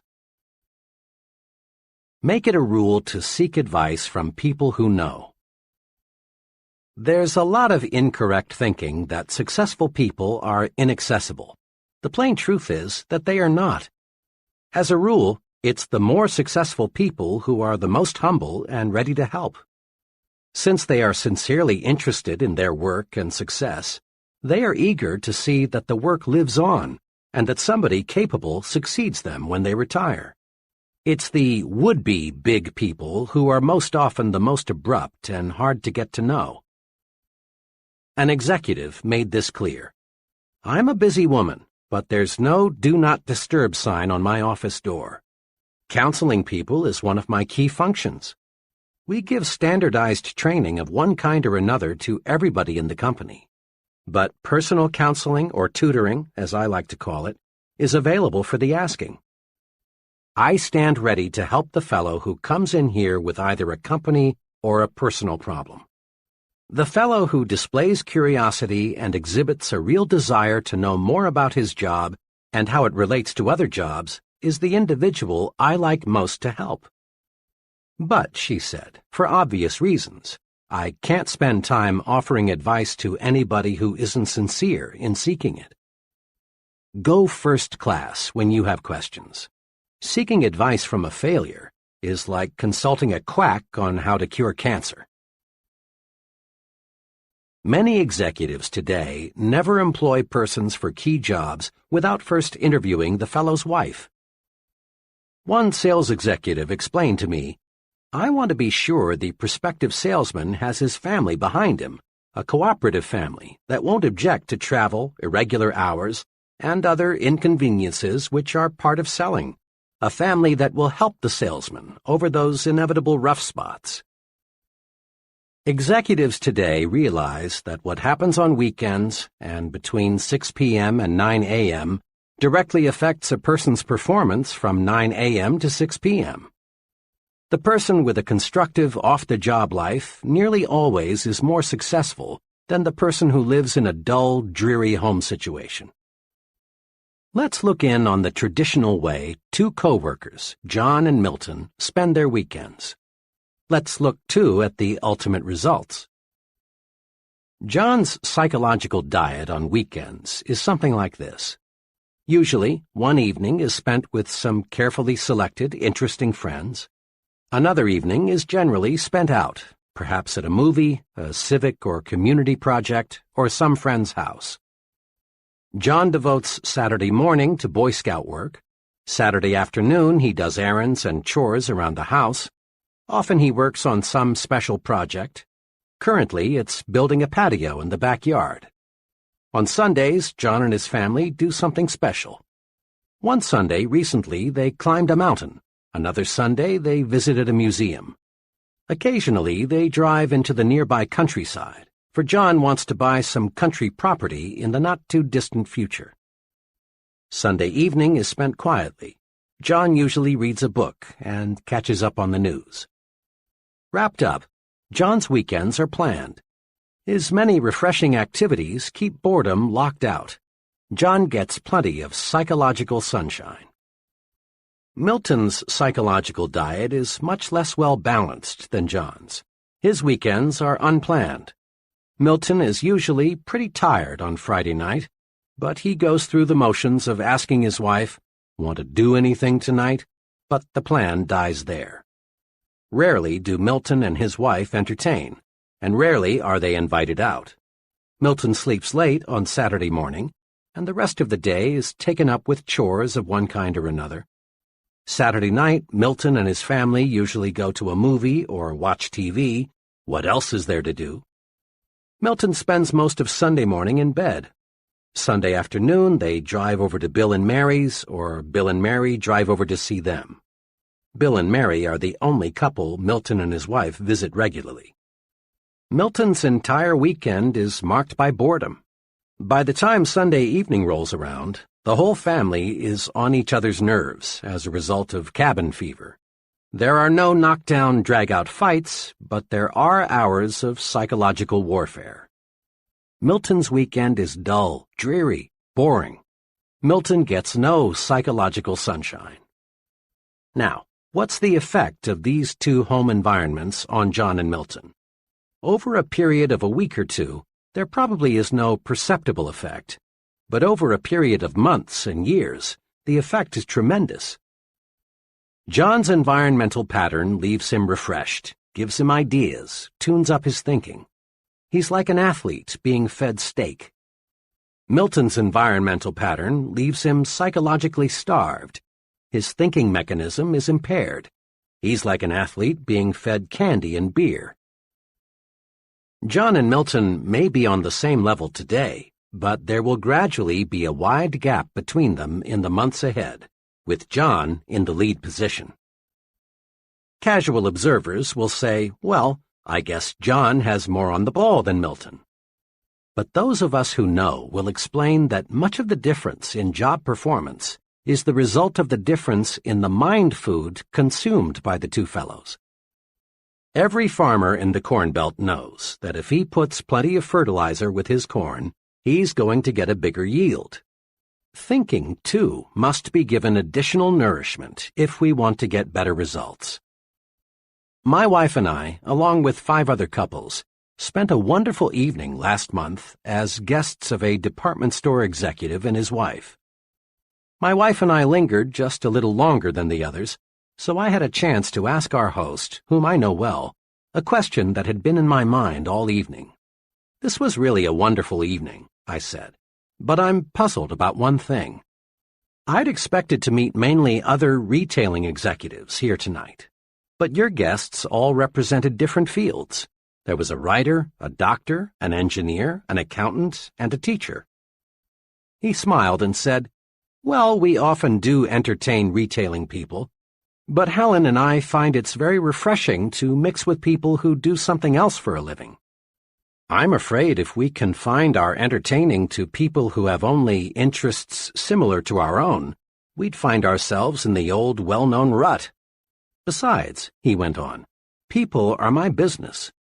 Every day, thousands of people of every occupational group imaginable visit our store. The more I can learn about other people, their ideas, interests, viewpoints, the better job I can do in giving them the merchandise and service they want and will buy. Here are a few simple do's to help make your social environment first class. 1. Do circulate in new groups. Restricting your social environment to the same small group produces boredom, dullness, dissatisfaction. Equally important, remember that your success-building program requires that you become an expert in understanding people. Trying to learn all there is to know about people by studying one small group is like trying to master mathematics by reading one short book. Make new friends, join new organizations, enlarge your social orbit.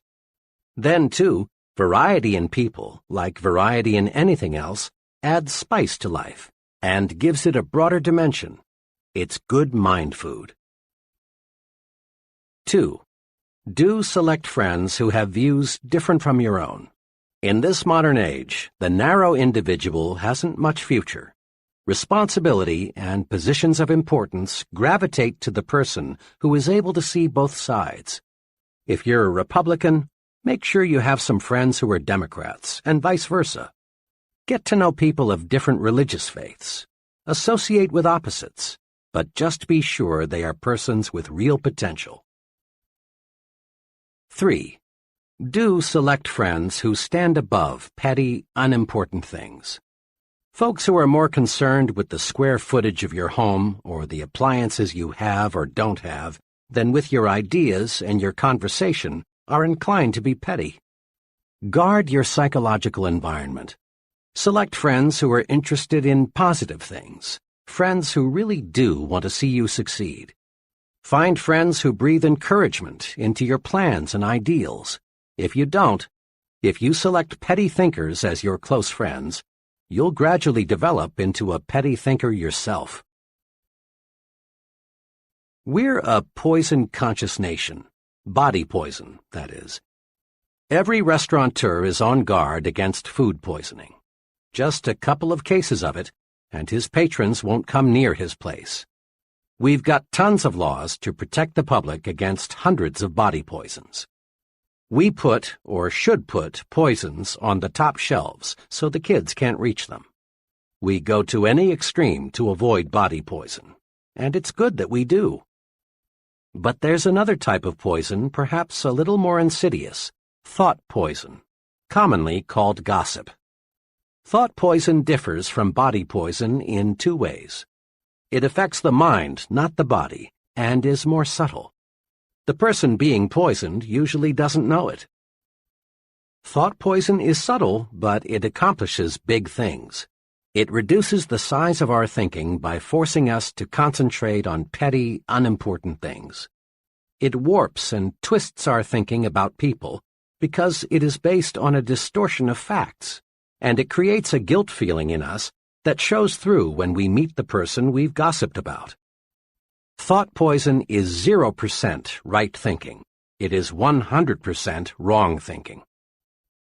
And contrary to lots of opinion, women have no exclusive franchise on gossip. Every day, many men, too, live in a partially poisoned environment. Every day, thousands of gossip fests staged by men take place on such topics as the boss's marital or financial problems, Bill's politicking to get ahead in business, the probability of John being transferred, the reasons for special favors being awarded Tom, and why they brought in that new man. Gossiping goes something like this. Say, I just heard. No, why? Well, it doesn't surprise me. He had it coming to him. Of course, this is confidential. Conversation is a big part of our psychological environment. Some conversation is healthy. It encourages you.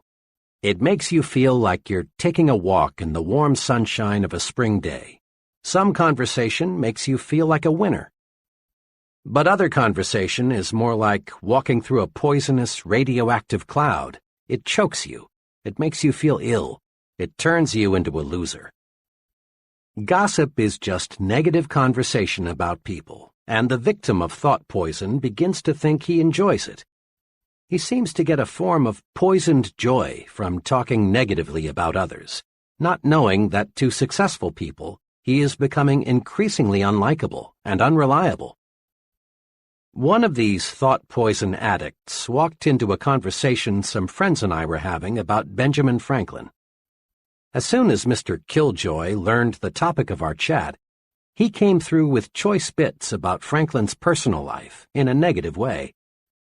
Perhaps it's true that Franklin was a character in some ways, and he might have made the scandal magazines had they been around in the 18th century.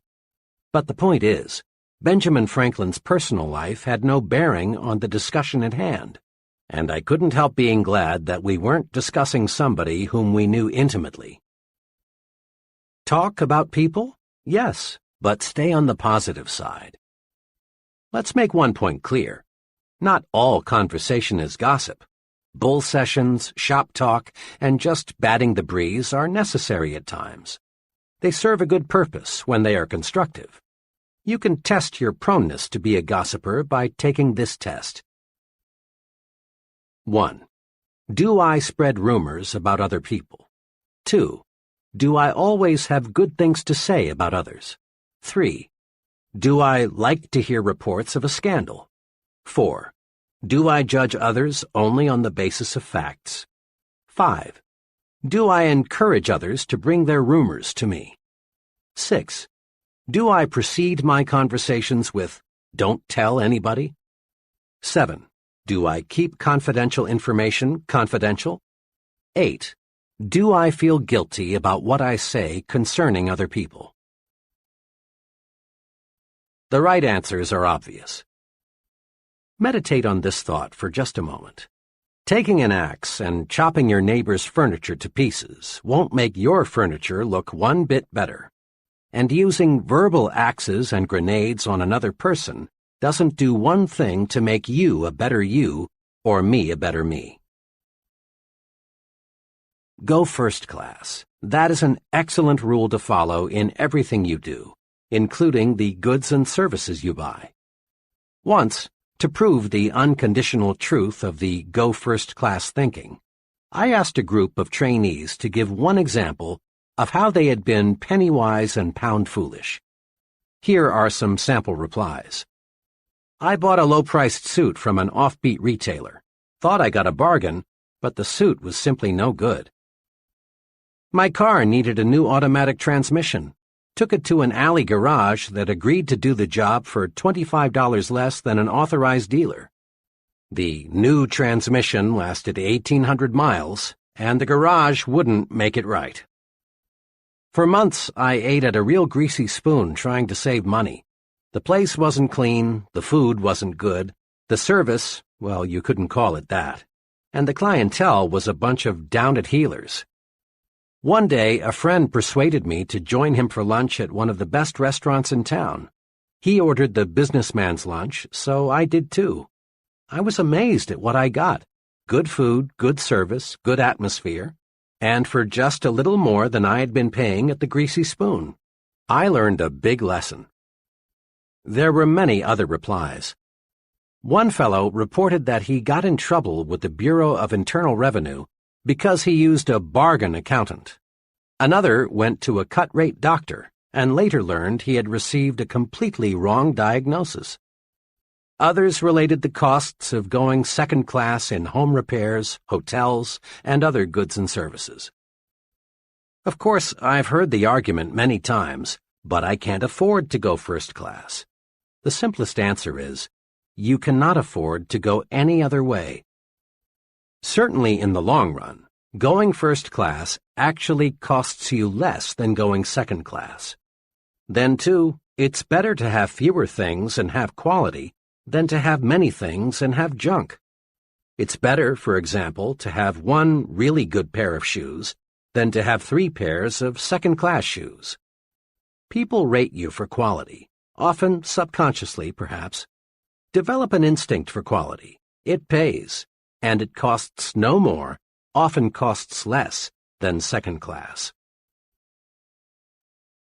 Make your environment make you successful. 1. Be environment conscious. Just as body diet makes the body, mind diet makes the mind. 2. Make your environment work for you, not against you. Don't let suppressive forces, the negative, you can't do it people, make you think defeat. 3. Don't let small-thinking people hold you back. Jealous people want to see you stumble. Don't give them that satisfaction. 4. Get your advice from successful people. Your future is important. Never risk it with freelance advisors who are living failures. 5. Get plenty of psychological sunshine. Circulate in new groups. Discover new and stimulating things to do. 6. Throw thought poison out of your environment. Avoid gossip. Talk about people, but stay on the positive side. 7. Go first class in everything you do. You can't afford to go any other way.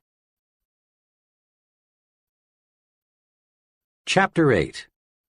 Make your attitudes your allies. Can you read minds? Reading minds is easier than you think. Perhaps you've never thought of it, but you read the minds of other people, and they read your mind every day. How do we do it? We do it automatically, through attitude appraisals. Remember the song, "You Don't Need to Know the Language to Say You're in Love"? Bing Crosby made it famous some years ago. There's a whole book full of applied psychology packed into those simple lyrics. You don't need to know the language to say you're in love. Anyone who's ever been in love knows that. And you don't need to know any language to say, I like you, or I despise you, or I think you're important, or unimportant, or I envy you. You don't need to know words or to use words to say, I like my job, or I'm bored, or I'm hungry. People speak without a sound. How we think shows through in how we act. Attitudes are mirrors of the mind. They reflect thinking. You can read the mind of the fellow sitting at a desk. You sense, by observing his expressions and mannerisms, how he feels toward his job. You can read the minds of salesmen, students, husbands, and wives. You not only can, you do. The expert actors, those in demand in movies and television year after year, in a sense, are not actors at all. They don't play their roles. Instead, they lose their own identity and actually think and feel like the character they are playing. They've got to. Else they'd look like phonies, and their ratings would plunge. Attitudes do more than show through. They sound through, too. A secretary does more than identify an office when she says, "Good morning, Mr. Shoemaker's office." In just 5 words, one secretary says, "I like you. I'm glad you're calling. I think you are important. I like my job." But another secretary, saying exactly the same words, tells you, "You bothered me. I wish you hadn't called. I'm bored with my job, and I don't like people who bother me." We read attitudes through expressions and voice tones and inflections. Here's why. In the long, long history of humankind, a speaking language, even remotely resembling what we use today, is a very recent invention. So recent, you might say, in terms of the great clock of time, that we developed a language only this morning. For millions and millions of years, people got by with little more than moans and groans and grunts and growls. So for millions of years, people communicated with other people by body and facial expressions and sounds, not words. And we still communicate our attitudes, our feelings toward people and things, the same way. Aside from direct body contact, body movements, facial expressions, and sound are the only ways we have to communicate with infants. And those young ones show an uncanny ability to spot the phony. Professor Irwin H. Schell, one of America's most respected authorities on leadership, says, "Obviously, there is something more than facilities and competence that makes for accomplishment. I have come to believe that this linkage factor, this catalyst, if you will, can be defined in a single word: attitude. When our attitude is right, our abilities reach a maximum of effectiveness, and good results inevitably follow." Attitudes do make the difference. Salesmen with the right attitude beat their quotas. Students with the right attitude make A's. Right attitudes pave the way to really happy married life. Right attitudes make you effective in dealing with people, enable you to develop as a leader. Right attitudes win for you in every situation. Grow these 3 attitudes. Make them your allies in everything you do. 1. Grow the attitude of, "I'm activated." 2. Grow the attitude of, "You are important." 3. Grow the attitude of, "Service first."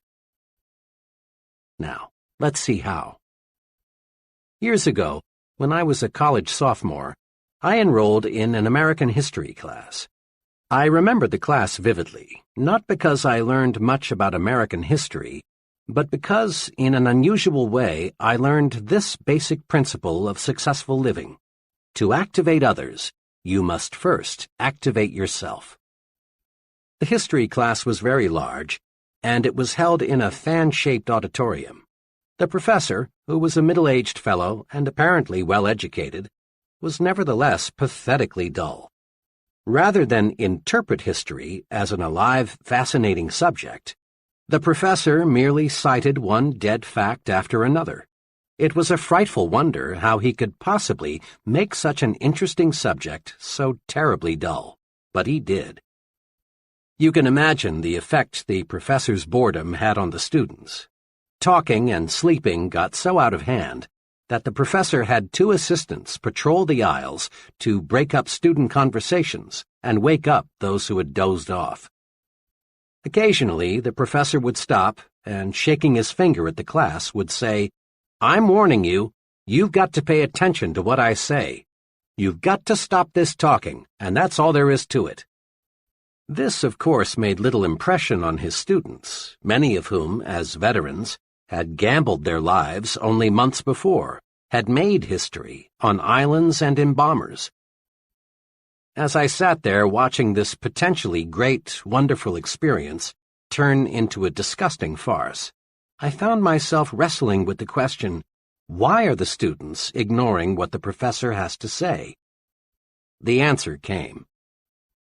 The students had no interest in what the professor was saying because the professor himself had no interest. He was bored with history, and it showed through. To activate others, to get them to be enthusiastic, you must first be enthusiastic yourself. Over the years, I've tested this principle in hundreds of different situations. It always holds true. A man who lacks enthusiasm never develops it in another. But a person who is enthusiastic soon has enthusiastic followers. The enthusiastic salesman need never worry about unenthusiastic buyers. The enthusiastic teacher need never worry about disinterested students. The activated minister need never be distressed by a sleepy congregation. Enthusiasm can make things 1,100% better. 2 years ago, employees in a business I'm acquainted with donated $94.35 to the Red Cross. This year, the same employees, with just about the same payroll, donated almost $1,100, an increase of 1,100%. The drive captain, who collected only $94.35, was totally lacking in enthusiasm. He made remarks like, "I suppose it's a worthwhile organization. I've never had any direct contact with it. It's a big organization and they collect a lot from the wealthy, so I suppose it's not too important if you contribute. If you can make a donation, see me." This fellow did nothing to inspire anyone to want to join the Red Cross and do it in a big way. This year's drive captain was a different sort. He had enthusiasm. He gave examples of case histories that showed how the Red Cross pitches in when disaster strikes. He showed how the Red Cross depends on donations from everyone. He asked the employees to be guided in giving by how much they would be willing to give their neighbor if disaster should strike him. He said, "Look what the Red Cross has done." Notice, he did not beg. He did not say, "Each of you is expected to donate XX dollars." All he did was to show enthusiasm about the importance of the Red Cross. Success just naturally followed. Think for a moment about a club or a civic organization you know that is fading away. Chances are, all it needs is enthusiasm to bring it back to life. Results come in proportion to enthusiasm applied. Enthusiasm is simply, "This is great. Here's why." Here is a 3-step procedure that will help you to develop the power of enthusiasm. 1. Dig into it deeper. Make this little test. Think of 2 things in which you have little or no interest, maybe cards, certain kinds of music, a sport. Now ask yourself, how much do I really know about these things? Odds are 100 to 1 that your answer is not much. I confess that for years I had absolutely no interest in modern art. It was just so many botched-up lines, until I let a friend who knows and loves modern art explain it to me. Really, now that I've dug into it, I find it fascinating. That exercise supplies one important key for building enthusiasm. To get enthusiastic, learn more about the thing you are not enthusiastic about. Chances are you are quite unenthusiastic about bumblebees. But if you study bumblebees, find out what good they do, how they relate to other bees, how they reproduce, where they live in winter. If you find out all you can about bumblebees, you will soon find yourself really interested in bumblebees. To show trainees how enthusiasm can be developed through the dig into it deeper technique, I sometimes use a greenhouse example. In a deliberately casual way, I ask the group, "Are any of you interested in manufacturing and selling greenhouses?" Not once have I gotten an affirmative answer. Then I make a few points about greenhouses. I remind the group how, as our standard of living rises, people become more and more interested in non-necessities. I suggest how much Mrs. America would enjoy growing her own orchids and orange blossoms. I point out that if tens of thousands of families can afford private swimming pools, millions could afford greenhouses, because greenhouses are relatively inexpensive. I show them that if you could sell a $600 greenhouse to only one family in 50, you'd develop a $600 million business in producing greenhouses, and perhaps a $250 million industry supplying plants and seeds. The only difficulty with this exercise is that the group, 10 minutes before completely cold about greenhouses, now is so enthusiastic they don't want to move on to the next subject. Use the dig into it deeper technique to develop enthusiasm toward other people. Find out all you can about another person, what he does, his family, his background, his ideas and ambitions, and you'll find your interest in and enthusiasm about him mounting. Keep digging, and you're certain to find some common interests. Keep digging, and you'll eventually discover a fascinating person. The dig into it deeper technique works also in developing enthusiasm toward new places. Several years ago, some young friends of mine decided to move from Detroit to a small town in mid-Florida. They sold their home, closed out their business connections, said goodbye to their friends, and were gone. 6 weeks later, they were back in Detroit. The reason had nothing to do with employment. Rather, as they put it, we just couldn't stand living in a small town. Besides, all our friends are in Detroit. We just had to come back. In later conversations with these people, I learned the real reason why they didn't like the small Florida city. During their short stay there, they had taken only a surface view of the community, its history, its plans for the future, its people. They moved their bodies to Florida, but left their minds in Detroit. I've talked with dozens of executives, engineers, and salesmen who have developed career trouble because their companies want to move them to another location, but they don't want to go. I just can't see moving to Chicago, or San Francisco, or Atlanta, or New York, or Miami, is a remark spoken many times a day. There's one way to build enthusiasm toward a new location. Simply resolve to dig into the new community. Learn all you can about it. Mix with the people.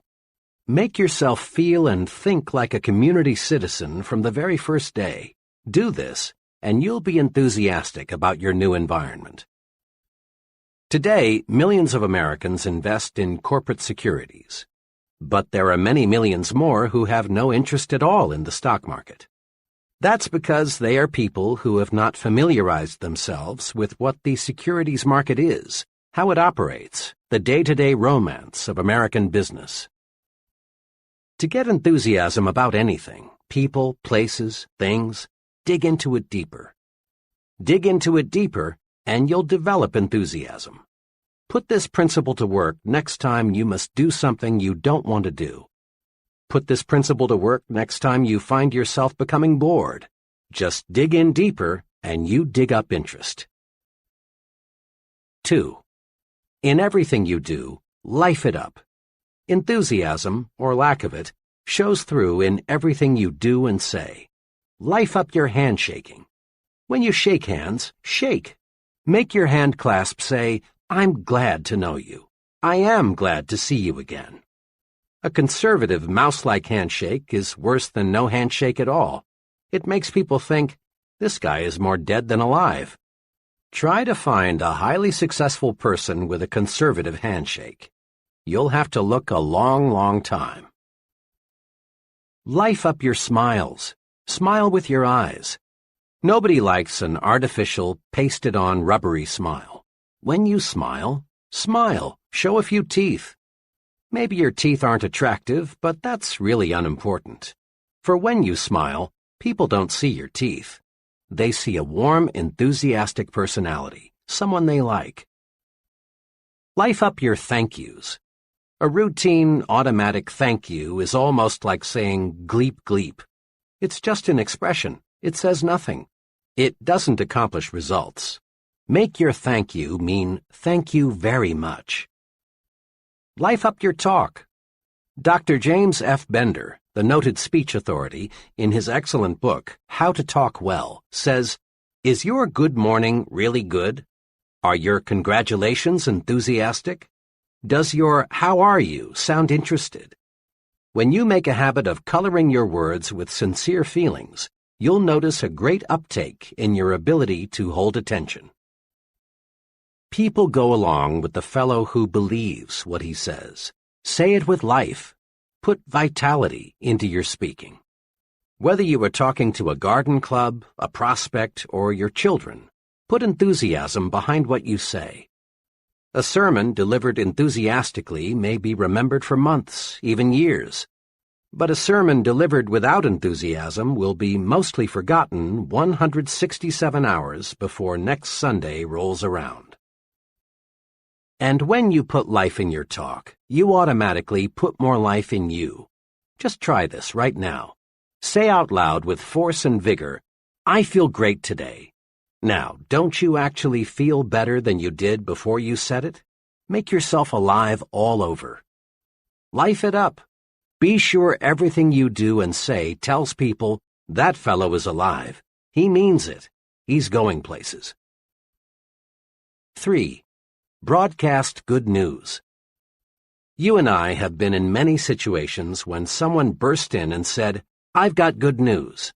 Immediately, this person gets 100% attention from everyone present. Good news does more than get attention. Good news pleases people. Good news develops enthusiasm. Good news even promotes good digestion. Just because there are more broadcasters of bad news than there are broadcasters of good news, don't be misled. No one ever won a friend, no one ever made money, no one ever accomplished anything by broadcasting bad news. Transmit good news to your family. Tell them the good that happened today. Recall the amusing, pleasant things you experienced, and let the unpleasant things stay buried. Spread good news. It's pointless to pass on the bad. It only makes your family worry, makes them nervous. Bring home some sunlight every day. Ever notice how seldom children complain about the weather? They take hot weather in stride until the negative news corps educate them to be conscious of unpleasant temperatures. Make it a habit always to speak favorably about the weather, regardless of what the weather actually is. Complaining about the weather makes you more miserable, and it spreads misery to others. Broadcast good news about how you feel. Be an "I feel great" person. Just say, "I feel great" at every possible opportunity, and you will feel better. By the same token, tell people, "I feel awful, just awful," and you will feel worse. How we feel is in large part determined by how we think we feel. Remember, too, that other people want to be around alive, enthusiastic people. Being around complainers and half-dead people is uncomfortable. Transmit good news to the people you work with.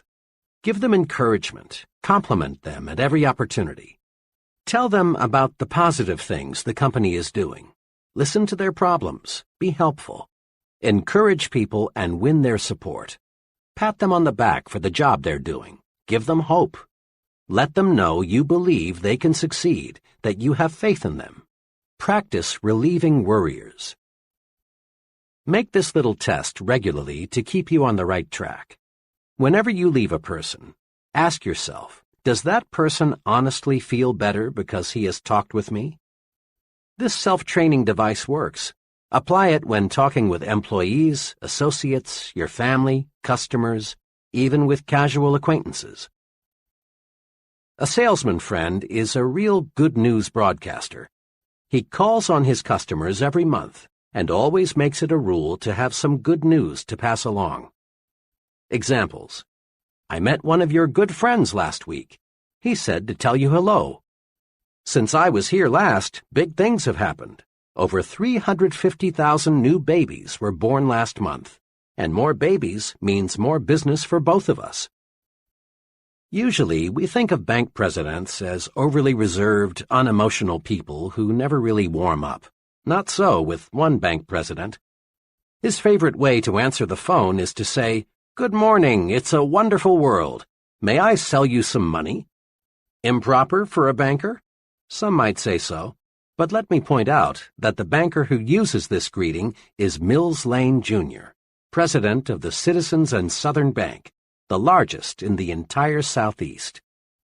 Good news gets good results. Broadcast it. The president of a brush manufacturing company I visited recently had this maxim neatly framed on his desk facing the visitor's chair. Give me a good word or none at all.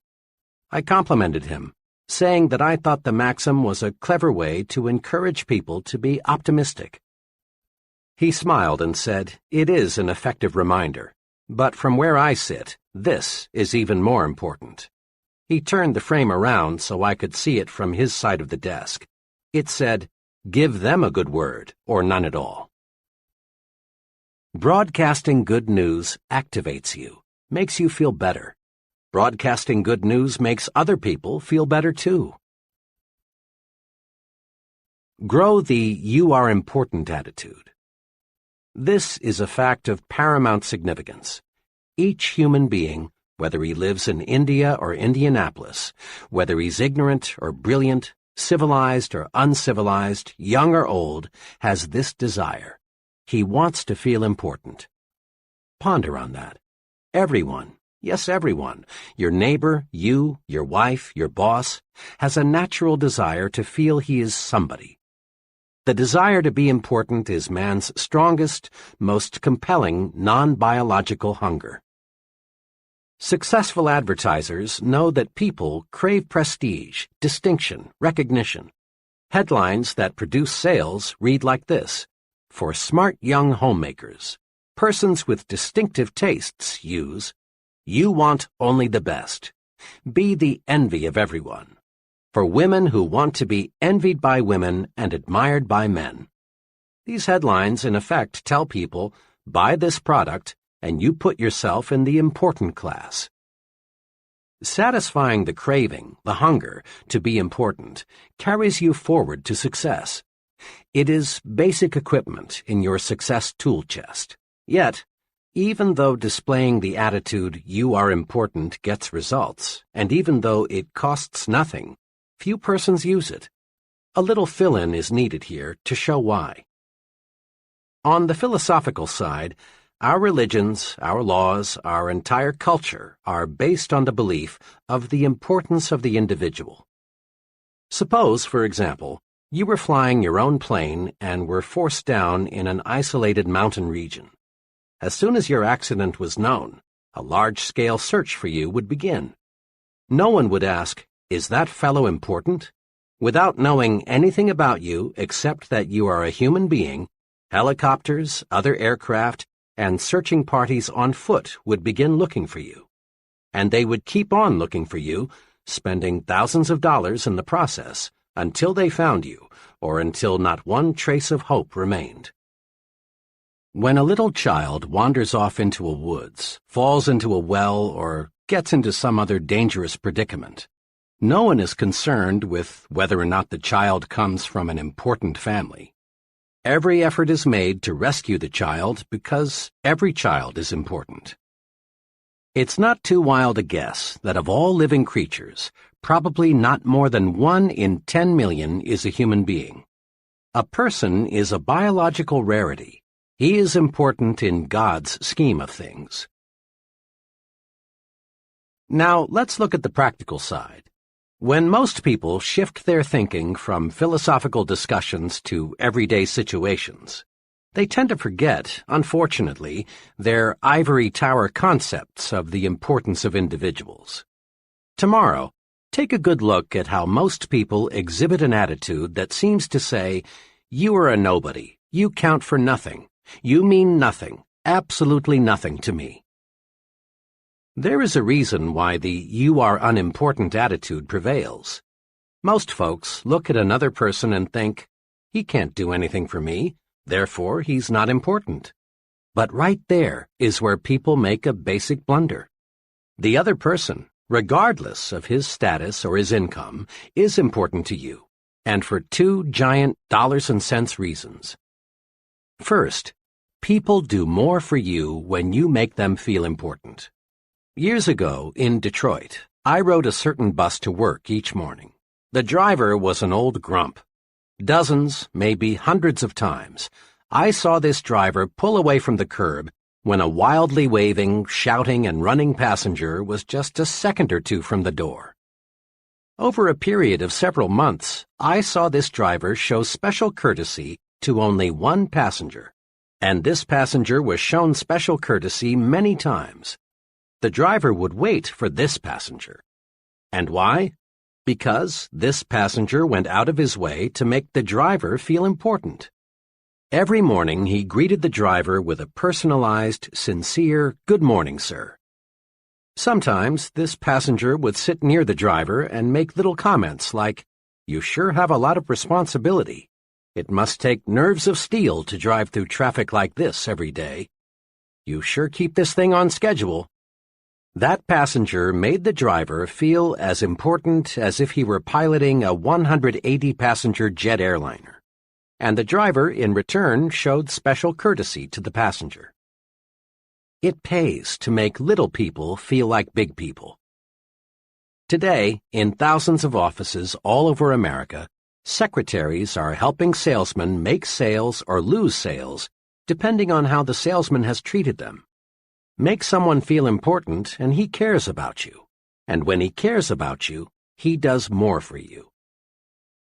Customers will buy more from you, employees will work harder for you, associates will go out of their way to cooperate with you, your boss will do more to help you if you will only make these people feel important. It pays to make big people feel even bigger. The big thinker always adds value to people by visualizing them at their best. Because he thinks big about people, he gets their best out of them. Here's the second giant reason for making others feel important. When you help others feel important, you help yourself feel important too. One of the elevator operators who carried me up and down for several months had the look of complete unimportance written all over. She was 50-ish, unattractive, and certainly uninspired in her work. It was obvious that her longing to be important was completely unfulfilled. She was one of the millions of people who live for months at a time without ever being given a reason to believe that someone notices them or cares about them. One morning, shortly after I became one of her regular uppers and downers, I noticed that she had had her hair redone. It was nothing fancy. It was obviously a homemade job. But it had been cut, and it did look better. So I said, "Miss S." Note, I had learned her name. "I do like what you've done to your hair. It really looks fine." She blushed, said, "Thank you, sir," and nearly missed her next stop. She appreciated the compliment. Next morning, lo and behold, when I stepped into the elevator, I heard, "Good morning, Dr. Schwartz." Not one time before had I heard this operator address anyone by name. And in the remaining months that I had an office in the building, I never heard anyone called by name except me. I had made the operator feel important. I had sincerely complimented her and called her by name. I had made her feel important. Now she was repaying me by making me feel important. Let's not kid ourselves. People who do not have a deep-down feeling of self-importance are slated for mediocrity. Again and again, this point must be driven home. You must feel important to succeed. Helping others to feel important rewards you because it makes you feel more important. Try it and see. Here's how to do it. 1. Practice appreciation. Make it a rule to let others know you appreciate what they do for you. Never, never let anyone feel he is taken for granted. Practice appreciation with a warm, sincere smile. A smile lets others know you notice them and feel kindly toward them. Practice appreciation by letting others know how you depend on them. An earnest, "Jim, I don't know what we'd do without you" type of remark makes people feel necessary, and when they feel necessary, they do increasingly better work. Practice appreciation with honest, personalized compliments. People thrive on compliments, whether 2 or 20, 9 or 90. A person craves praise. He wants to be assured that he's doing a good job, that he is important. Don't feel that you should hand out praise only for big accomplishments.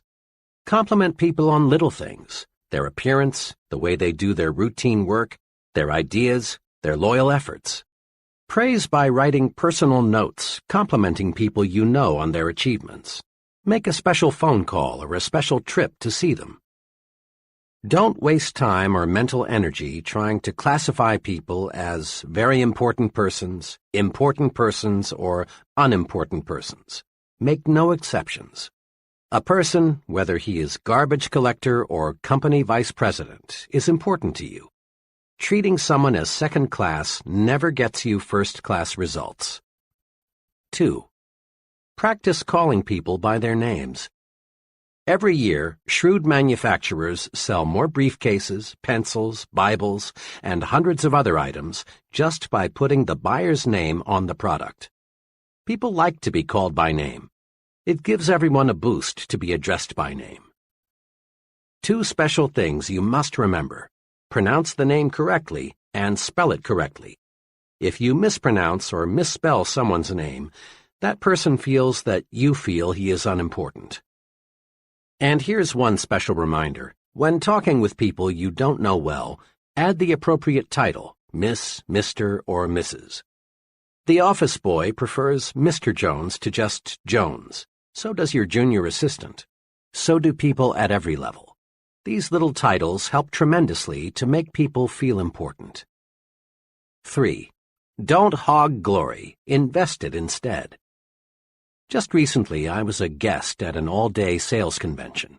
After dinner that evening, the vice president in charge of sales for the company passed out awards to the 2 district managers, a man and a woman, whose sales organizations had attained the best records for the year just ended. Then the vice president asked those district managers to take 15 minutes to tell the entire group how their organizations did so exceptionally well. The first district manager, who I later learned had been appointed a manager only 3 months before and was therefore only partially responsible for his organization's record, got up and explained how he did it. He conveyed the impression that his efforts, and his efforts alone, caused the sales increase. Remarks such as, "When I took over, I did such and such. Things were in a mess, but I cleared them up. It wasn't easy, but I just grabbed hold of the situation and wouldn't let go," characterized his talk. As he talked, I could see the increasing resentment gathering in the faces of his salesmen. They were being ignored for the sake of the district manager's personal glory. Their hard work, which was responsible for the sales increase, was completely unrecognized. Then the second district manager got up to make her short talk. But this lady used an entirely different approach. First, she explained that the reason for her organization's success was the wholehearted effort of her sales force. Then she asked each one to stand and paid a sincere personal compliment to each for his or her efforts. Note this difference. The first manager squandered the vice president's praise entirely on himself. In doing so, he offended his own people. His sales force was demoralized. The second passed the praise on to her sales force, where it could do more good. This manager knew that praise, like money, can be invested to pay dividends. She knew that passing the credit on to her salespeople would make them work even harder next year. Remember, praise is power. Invest the praise you receive from your superior. Pass praise on down to your subordinates, where it will encourage still greater performance. When you share praise, your subordinates know you sincerely appreciate their value. Here's a daily exercise that pays off surprisingly well. Ask yourself every day, what can I do today to make my wife and family happy? This may seem almost too simple, but it is amazingly effective. One evening, as part of a sales training program, I was discussing building the home environment for selling success. To illustrate a point, I asked the salesmen, who were all married, When was the last time, aside from Christmas, your wedding anniversary, or her birthday, that you surprised your wife with a special gift? Even I was shocked at the answers. Of the 35 salesmen, only one had surprised his wife in the past month. Many of the group answered between 3 and 6 months, and over a third said, "I can't remember." Imagine. And some men wonder why their wives no longer treat them like Mr. King with a crown. I wanted to impress these salesmen with the power of the thoughtful gift. The next evening, I arranged to have a florist appear just before the close of the session. I introduced him and leveled with them. I want each of you to discover what a little unexpected remembrance will do to build a better home environment. I've arranged with the florist for each of you to get a fine, long-stemmed red rose for just 50 cents. Now, if you don't have 50 cents, or if you think your wife isn't worth that, they laughed, I'll buy the flower for her myself. All I ask is that you take the rose to your wife, and then tomorrow evening tell us what happened. Don't, of course, tell her how you came to purchase this rose for her. They understood. Without exception, every fellow testified the next evening that the mere investment of 50 cents had made his wife happy. Do something special for your family often. It doesn't have to be something expensive. It's thoughtfulness that counts. Anything that shows that you put your family's interests first will do the trick. Get the family on your team. Give them planned attention. In this busy age, a lot of people never seem able to find time for their families. But if we plan, we can find it. One company vice president told me of this method, which he says works well for him. My job carries a lot of responsibility, and I have no choice but to bring quite a lot of work home every night. But I will not neglect my family, because it's the most important thing in my life. It's the main reason I work as hard as I do. I've worked out a schedule that enables me to give attention to my family as well as to my work. From 7:30 to 8:30 every evening, I devote my time to my 2 young children. I play games with them, read them stories, draw, answer questions, anything they want me to do. After an hour with those kids of mine, they're not only satisfied, but I'm 100% fresher. At 8:30 they trot off to bed, and I settle down to work for 2 hours. At 10:30, I quit working and spend the next hour with my wife. We talk about the kids, her various activities, our plans for the future. This hour, undisturbed by anything, is a wonderful way to cap off the day. I also reserve Sundays for my family. The whole day is theirs. I find my organized program for giving my family the attention it deserves is good not only for them, but also good for me. It gives me new energy. Want to make money? Then get the put service first attitude. It's perfectly natural, in fact, it's highly desirable, to want to make money and accumulate wealth. Money is power to give your family and yourself the standard of living they deserve. Money is power to help the unfortunate. Money is one of the means to living life fully. Once criticized for urging people to make money, the great minister Russell H. Conwell, author of Acres of Diamonds, said, "Money printed your Bible, money builds your churches, money sends your missionaries, and money pays your preachers, and you would not have many of them either if you did not pay them." The person who says he wants to be poor usually suffers from a guilt complex or a feeling of inadequacy. He's like the youngster who feels he can't make A's in school or make the football team, so he pretends he doesn't want to make A's or play football. Money, then, is a desirable objective.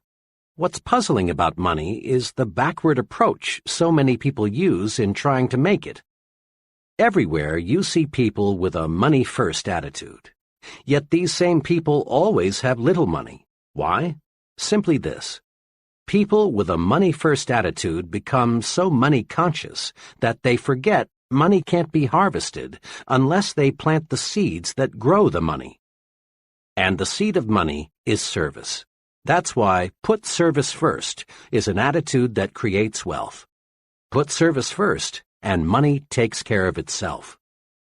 One summer evening, I was traveling by car through Cincinnati. It was time for a gas-up. I stopped at an ordinary-looking but surprisingly busy service station. 4 minutes later, I knew why this particular service station was so popular.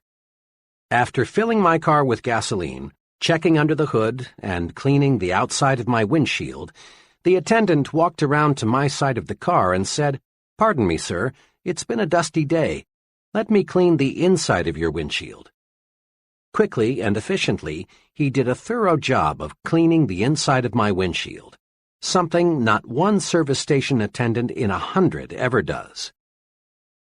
This little special service did more than improve my night visibility, and it improved a lot. It made me remember this station. It so happened that I made 8 trips through Cincinnati during the next 3 months. Each time, of course, I stopped at this station, and each time I got more service than I expected to get. Interesting, too, was the fact that each time I stopped, once it was 4 a.m., there were other automobiles filling up also. In all, I probably purchased about 100 gallons of gasoline from this station. The first time I stopped, the attendant could have thought to himself, "This guy is from out of state. Odds are 20 to 1 that he'll never be back. Why do more than give him the routine treatment? He's only a one-time customer." But the attendants in that station didn't think that way. They put service first, and that's why they were busy pumping gasoline while other stations looked almost deserted. If the gasoline was any better than a dozen other brands, I didn't notice it, and the price was competitive. The difference was service, and it was obvious that service was paying off in profits. When the attendant on my first visit cleaned the inside of my windshield, he planted a money seed. Put service first, and money takes care of itself, always. The put service first attitude pays off in all situations. In one of my first jobs, I worked closely with another young fellow, whom I'll call F.H. F.H. was like many persons you know. He was preoccupied with why he needed more money instead of being preoccupied with ways to make money. Each week, F.H. spent hours of company time working on his personal budget problems. His favorite topic of conversation was, "I'm the most underpaid man here. Let me tell you why." F.H. had the not uncommon attitude of, "This is a big company, it's netting millions, it's paying a lot of people big salaries, so it ought to pay me more too." F.H. had been passed over several times for pay increases. Finally, one day he decided that it was high time he went in there and demanded more money. About 30 minutes later, F.H. was back, all heated up. His expression made it obvious that next month's check would look exactly like this month's check. Immediately, F.H. began to let go. Boy, am I mad. What do you suppose the old man said when I told him I wanted more money? He had the gall to ask me, "Why do you believe you are justified in asking for an increase?" I gave him plenty of reasons, F.H. went on. I told him I'd been passed over when others around here were getting pay raises. I told him my bills are getting larger and my paycheck isn't. And I told him that I do everything around here they ask me to do. Can you beat that? I need a raise, but instead of paying me more, they give out raises to other guys around here who don't need it half as much as I do. Why, the way he acted, F.H. continued, you'd think I was asking for charity. All he would say is, "When your record shows that you deserve more money, you'll get more money." Sure, I could do a better job if they paid me for it, but only a fool does something he isn't paid for. F.H. is an example of the breed that is blind to the how of making money. His last remark sums up his mistake. In effect, F.H. wanted the company to pay him more and then he would produce more. But this is not how the system works. You don't get a raise on the promise of better performance. You get a raise only by demonstrating better performance. You can't harvest money unless you plant the seeds that grow money. And the seed of money is service. Put service first, and money takes care of itself. Consider which producers make the money from movies. The get-rich-quick producer proceeds to make a picture. Putting money ahead of entertainment, service, he cuts corners everywhere. He buys a poorly written script and employs second-rate writers to adapt it. In employing actors, arranging sets, even recording sound, he puts money first. This producer thinks the moviegoer is a sucker, someone who can't tell good from bad. But the get-rich-quick producer seldom does get rich quick. There never is a bandwagon movement to buy anything second class, especially when it is given a first-class price. The producer who enjoys the largest profits from pictures puts entertainment ahead of money. Rather than chisel the moviegoer, he does everything possible to give people more and better entertainment than they expect to get. The result? People like the movie. It gets talked about, it gets good reviews, and it makes money. Again, put service first, and money takes care of itself. The waitress who concentrates on giving the best possible service needn't worry about tips. They'll be there. But her counterpart who overlooks the empty coffee cups, why refill them? They don't look like tippers, won't find any gratuities. The secretary who resolves to make those letters look better than the boss expects will do all right on future paychecks. But the secretary who thinks, why worry about a few smudges? What do they expect for $65 a week? She is stuck at $65 a week. The salesman who gives full service to an account need harbor no fears he'll lose the account. Here is a simple but powerful rule that will help you to develop the put service first attitude. Always give people more than they expect to get. Each little extra something you do for others is a money seed. Volunteering to work late and get the department out of a tight spot is a money seed. Giving customers extra service is a money seed because it brings customers back. Advancing a new idea that will increase efficiency is a money seed. Money seeds, of course, grow money. Plant service and harvest money. Spend some time each day answering this question. How can I give more than is expected of me? Then apply the answers. Put service first, and money takes care of itself. In quick recap, grow attitudes that will carry you forward to success. 1. Grow the I'm activated attitude. Results come in proportion to the enthusiasm invested. 3 things to do to activate yourself are: dig into it deeper. When you find yourself uninterested in something, dig in and learn more about it. This sets off enthusiasm. Life up everything about you. Your smile, your handshake, your talk, even your walk. Act alive. Broadcast good news. No one ever accomplished anything positive telling bad news. 2. Grow the you are important attitude. People do more for you when you make them feel important. Remember to do these things. Show appreciation at every opportunity. Make people feel important. Call people by name. 3. Grow the service-first attitude and watch money take care of itself. Make it a rule in everything you do. Give people more than they expect to get. Chapter 9. Think right toward people. Here is a basic rule for winning success. Let's mark it in the mind and remember it. The rule is, success depends on the support of other people. The only hurdle between you and what you want to be is the support of others. Look at it this way. An executive depends on people to carry out his instructions. If they don't, the company president will fire the executive, not the employees. A salesman depends on people to buy his product. If they don't, the salesman fails. Likewise, a college dean depends on professors to carry forward his educational program. A politician depends on voters to elect him. A writer depends on people to read what he writes. A chain store magnate got to be a chain store magnate because employees accepted his leadership and consumers accepted his merchandising program. There were times in history when a person could gain a position of authority through force and hold it with force and/or threats of force. In those days, a man either cooperated with the leader or risked literally losing his head.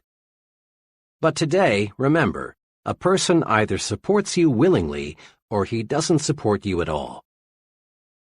Now it's time to ask, granted, I depend on others in order to achieve the success I want. But what must I do to get these people to support me and accept my leadership? The answer, wrapped up in one phrase, is think right toward people. Think right toward people, and they will like and support you. This chapter shows how. Thousands of times daily, a scene like this takes place. A committee or group is in session. The purpose, to consider names for a promotion, a new job, a club membership, an honor, someone to be the new company president, the new supervisor, the new sales manager. A name is placed before the group.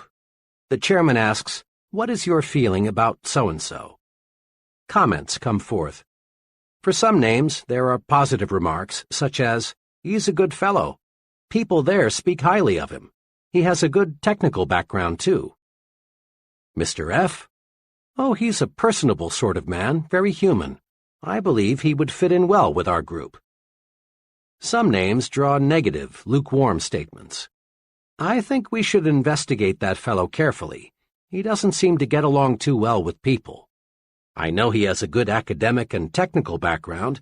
I don't question his competence, but I am concerned about the acceptance he would receive. He doesn't command much respect from people." Now, here is an exceptionally important observation. In at least 9 cases out of 10, the likability factor is the first thing mentioned. And in an overwhelmingly large number of cases, the likability factor is given far more weight than the technical factor. This holds true even in selecting scholars for university professorships. In my own academic experience, I've sat in on a considerable number of occasions when names for new faculty personnel were under question. When a name came up, the group would weigh most carefully thoughts such as, will he fit in? Will students like him? Will he cooperate with others on the staff? Unfair? Unacademic? No. If the fellow isn't likable, he can't be expected to get through to his students with maximum effectiveness. Mark this point well. A person is not pulled up to a higher-level job, rather he is lifted up. In this day and age, nobody has time or patience to pull another up the job ladder, degree by painful degree. The individual is chosen whose record makes him stand higher than the rest. We are lifted to higher levels by those who know us as likable, personable individuals. Every friend you make lifts you just one notch higher, and being likable makes you lighter to lift. Successful people follow a plan for liking people. Do you? People who reach the top don't discuss much their techniques for thinking right toward people.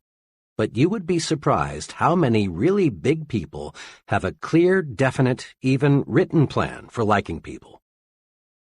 Consider the case of President Lyndon Johnson. Long before he became president, Johnson, in the process of developing his amazing power of personal persuasion, developed his own 10-point formula for success. His rules, which even a casual observer of the president can see are practiced in everything he does, are quoted directly. 1. Learn to remember names. Inefficiency at this point may indicate that your interest is not sufficiently outgoing. 2. Be a comfortable person, so there is no strain in being with you. Be an old shoe kind of individual. 3. Acquire the quality of relaxed, easygoing, so that things do not ruffle you. 4. Don't be egotistical. Guard against the impression that you know it all. 5. Cultivate the quality of being interesting so people will get something of value from their association with you. 6. Study to get the scratchy elements out of your personality, even those of which you may be unconscious. 7.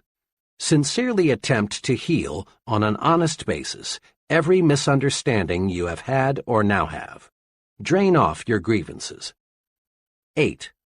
Practice liking people until you learn to do so genuinely. 9.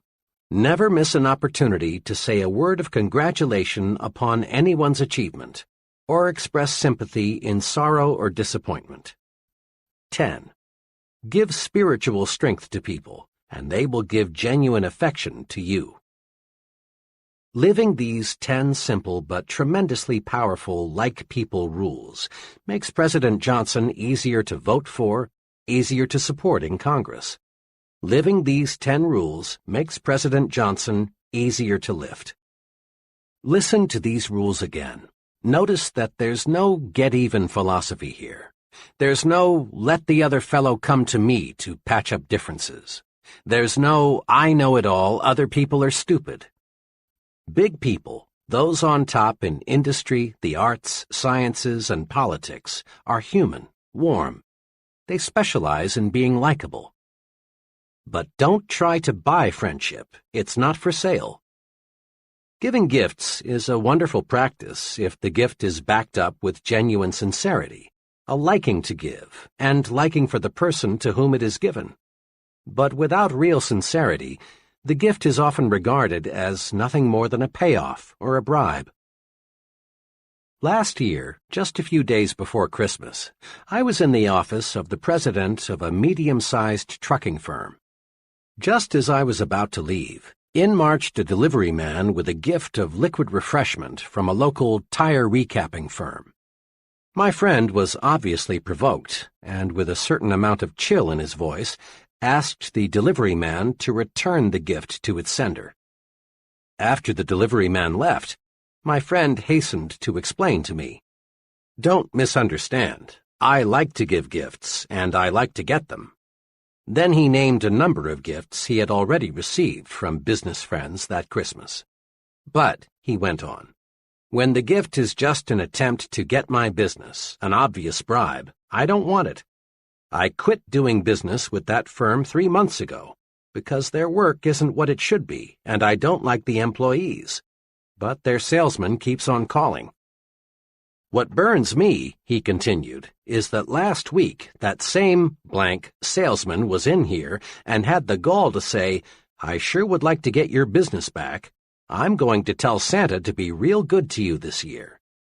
If I hadn't sent their booze back, the first thing that so-and-so would have said to me next time he's in is, 'I'll bet you enjoyed our gift, didn't you?' Friendship can't be bought, and when we try, we lose in 2 ways. 1, we waste money. 2, we create contempt. Take the initiative in building friendships. Leaders always do. It's easy and natural for us to tell ourselves, let him make the first move. Let them call us. Let her speak first. It's easy, too, virtually, to ignore other people. Yes, it's easy and natural, but it isn't right thinking toward people. If you follow the rule of letting the other person build the foundation for friendship, you may not have many friends. Actually, it's a mark of real leadership to take the lead in getting to know people. Next time you are in a large group, observe something very significant. The most important person present is the one person most active in introducing himself. It's always a big person who walks up to you, offers his hand, and says, "Hello, I'm Jack R."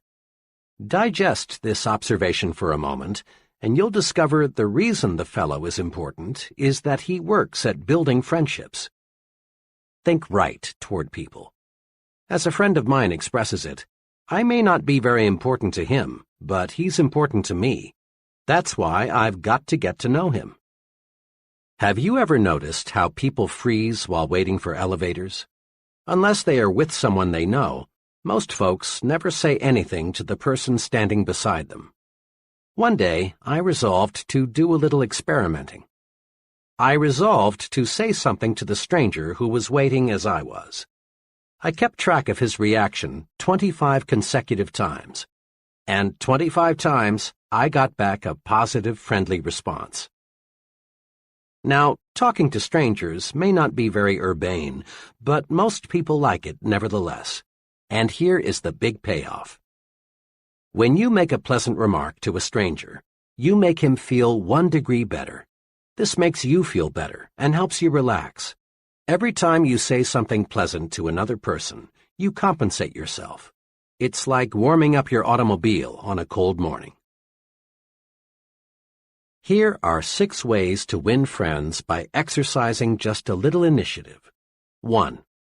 Introduce yourself to others at every possible opportunity, at parties, meetings, on airplanes, at work, everywhere. 2. Be sure the other person gets your name straight. 3. Be sure you can pronounce the other person's name the way he pronounces it. 4. Write down the other person's name, and be mighty sure you have it spelled correctly. People have a fetish about the correct spelling of their own names. If possible, get his address and phone number also. 5. Drop a personal note or make a phone call to the new friends you feel you want to know better. This is an important point. Most successful people follow through on new friends with a letter or a phone call. 6. And last but not least, say pleasant things to strangers. It warms you up and gets you ready for the task ahead. Putting these 6 rules to work is really thinking right about people. To be sure, it is not the way the average person thinks. Mr. Average never takes the initiative in making introductions. He waits for the other person to introduce himself first. Take the initiative. Be like the successful. Go out of your way to meet people. And don't be timid. Don't be afraid to be unusual. Find out who the other person is and be sure he knows who you are. Recently, an associate and I were retained to do a preliminary screening of an applicant for an industrial sales job. We found the applicant, whom we'll call Ted, to have some good qualifications. He was exceptionally intelligent, made a fine appearance, and seemed to have a lot of ambition. But we found something that forced us to disqualify him, at least temporarily. Ted's big limitation was this: he expected perfection in other people. Ted was annoyed by many little things, like mistakes in grammar, people who were messy with cigarettes, people who had bad taste in clothes, and so on. Ted was surprised to learn this fact about himself, but he was eager to get into higher-paying work, and he asked whether there was anything we could tell him to help overcome his weakness. We made 3 suggestions. 1. Recognize the fact that no person is perfect. Some people are more nearly perfect than others, but no man is absolutely perfect. The most human quality about human beings is that they make mistakes, all kinds of them. 2. Recognize the fact that the other fellow has a right to be different. Never play God about anything. Never dislike people because their habits are different from your own, or because they prefer different clothes, religion, parties, or automobiles. You don't have to approve of what another fellow does, but you must not dislike him for doing it. 3. Don't be a reformer. Put a little more live and let live into your philosophy. Most people intensely dislike being told you're wrong. You have a right to your own opinion, but sometimes it's better to keep it to yourself. Ted conscientiously applied these suggestions. A few months later, he had a fresh outlook. He now accepts people for what they are, neither 100% good nor 100% bad. Besides, he says, the things that used to annoy the heck out of me I now find amusing. It finally dawned on me what a dull world this would be if people were all alike and everybody was perfect. Note this simple but key fact. No person is all good and no person is all bad. The perfect person just doesn't exist. Now, if we let our thinking go uncontrolled, we can find much to dislike in almost anyone. By the same token, if we manage our thinking properly, if we think right toward people, we can find many qualities to like and admire in the same person. View it this way. Your mind is a mental broadcasting station. This broadcasting system transmits messages to you on two equally powerful channels, Channel P, positive, and Channel N, negative. Let's see how your broadcasting system works. Suppose that today your business superior, we'll call him Mr. Jacobs, called you into his office and reviewed your work with you. He complimented you on your work, but he also made some specific suggestions on how you can do it better. Tonight, it's only natural for you to recall the incident and do some thinking about it. If you tune in Channel N, the announcer will be saying something like this: "Watch out! Jacobs is out to get you. He's a crab. You don't need any of his advice. To heck with it. Remember what Joe told you about Jacobs? He was right. Jacobs wants to grind you down like he did Joe. Resist him. Next time he calls you in, fight back. Better still, don't wait. Tomorrow, go in and ask him just what he really meant by his criticism." But tune in Channel P, and the announcer will say something along these lines. "You know, Mr. Jacobs is a pretty good fellow. Those suggestions he made to me seem pretty sound. If I put them to use, I can probably do a better job and position myself for an increase. The old boy did me a favor. Tomorrow I'll go in and thank him for his constructive help. Bill was right. Jacobs is a good man to work with." In this specific case, if you listen to Channel N, you're almost certain to make some bad, perhaps fatal mistake in your relations with your superior. But if you are tuned to Channel P, you are definitely certain to benefit from your superior's suggestions and at the same time draw yourself closer to him. He will appreciate that visit. Try it and see. Bear in mind that the longer you stay tuned to either Channel P or Channel N, the more interested you become and the harder it is to switch channels. This is true because one thought, positive or negative, sets off a whole chain reaction of similar thought. You may, for example, start off with such a simple minor negative thought as a person's accent, and find yourself soon thinking negatively about such unrelated topics as his political and religious beliefs, the car he drives, his personal habits, his relationship with his wife, even the way he combs his hair. And thinking this way surely won't get you where you want to go. You own it, so manage your thought broadcasting station. When your thoughts turn to people, make Channel P your listening habit. If Channel N cuts in, say stop, then switch channels. To make the switch, all you must do is think of one positive quality about the individual. In true chain reaction style, this one thought will lead to another and another, and you will be glad. When you are alone, you and only you can decide whether you will listen to Channel P or Channel N. But when you are talking with someone else, that person has a measure of control over how you think. We must remember that most people do not understand the concepts of thinking right toward people. So it's a very common experience for people to come rushing to you, just aching to say something negative about a person you both know. A coworker wants to tell you about the objectionable qualities of another employee. A neighbor wants to let you know the domestic problems of another neighbor. Or a customer wants to itemize the faults of his competitor, whom you will call on next. Thoughts breed like thoughts. There is real danger that if you listen to negative comments about another person, you too will go negative toward that person. In fact, if you are not on guard, you may actually find yourself adding fuel to the fire with, "Yes, and that's not all. Did you hear?" type of comment. These things backfire, boomerang. There are two ways to prevent others from switching us from Channel P to Channel N. One way is to switch topics as quickly and quietly as possible with some remark like, "Pardon me, John, but while I think of it, I've been meaning to ask you."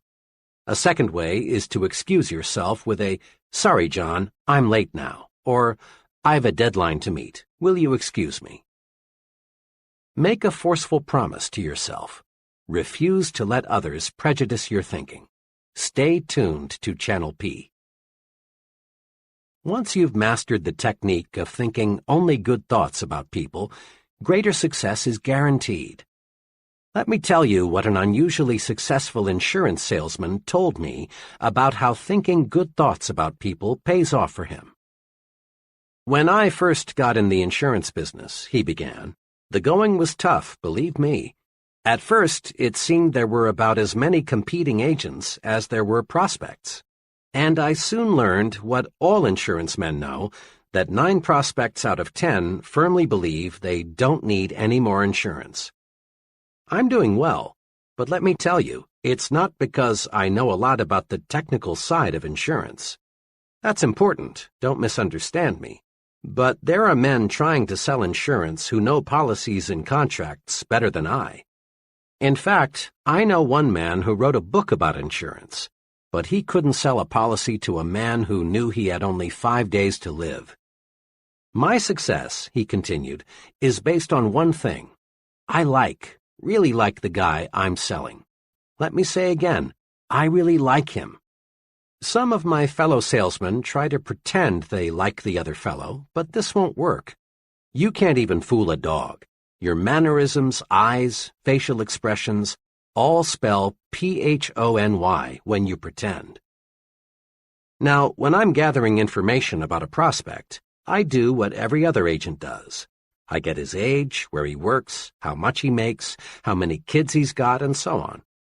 But I also get something else, which most salesmen never search for. That is, some sound reasons why I can like the prospect. Maybe the job he's doing will supply the reason, or perhaps I can find it someplace in his past record. But I find some good reasons to like him. Then, whenever my attention is focused on the prospect, I review the reasons why I like him. I build a likable image of the prospect before I say one word to him about insurance. This little technique works. Because I like him, he, sooner or later, likes me. Pretty soon, instead of sitting across the table from him, I'm on the same side with him, and we're working out his insurance plan together. He trusts and believes in my judgment because I am a friend. Now, people don't always accept me right off the bat, but I've found that so long as I continue to like a fellow, he'll come around and we can get down to business. Just last week, my friend went on, I was making the 3rd call on a difficult prospect. He met me at the door, and before I could even say good evening, he proceeded to give me hell.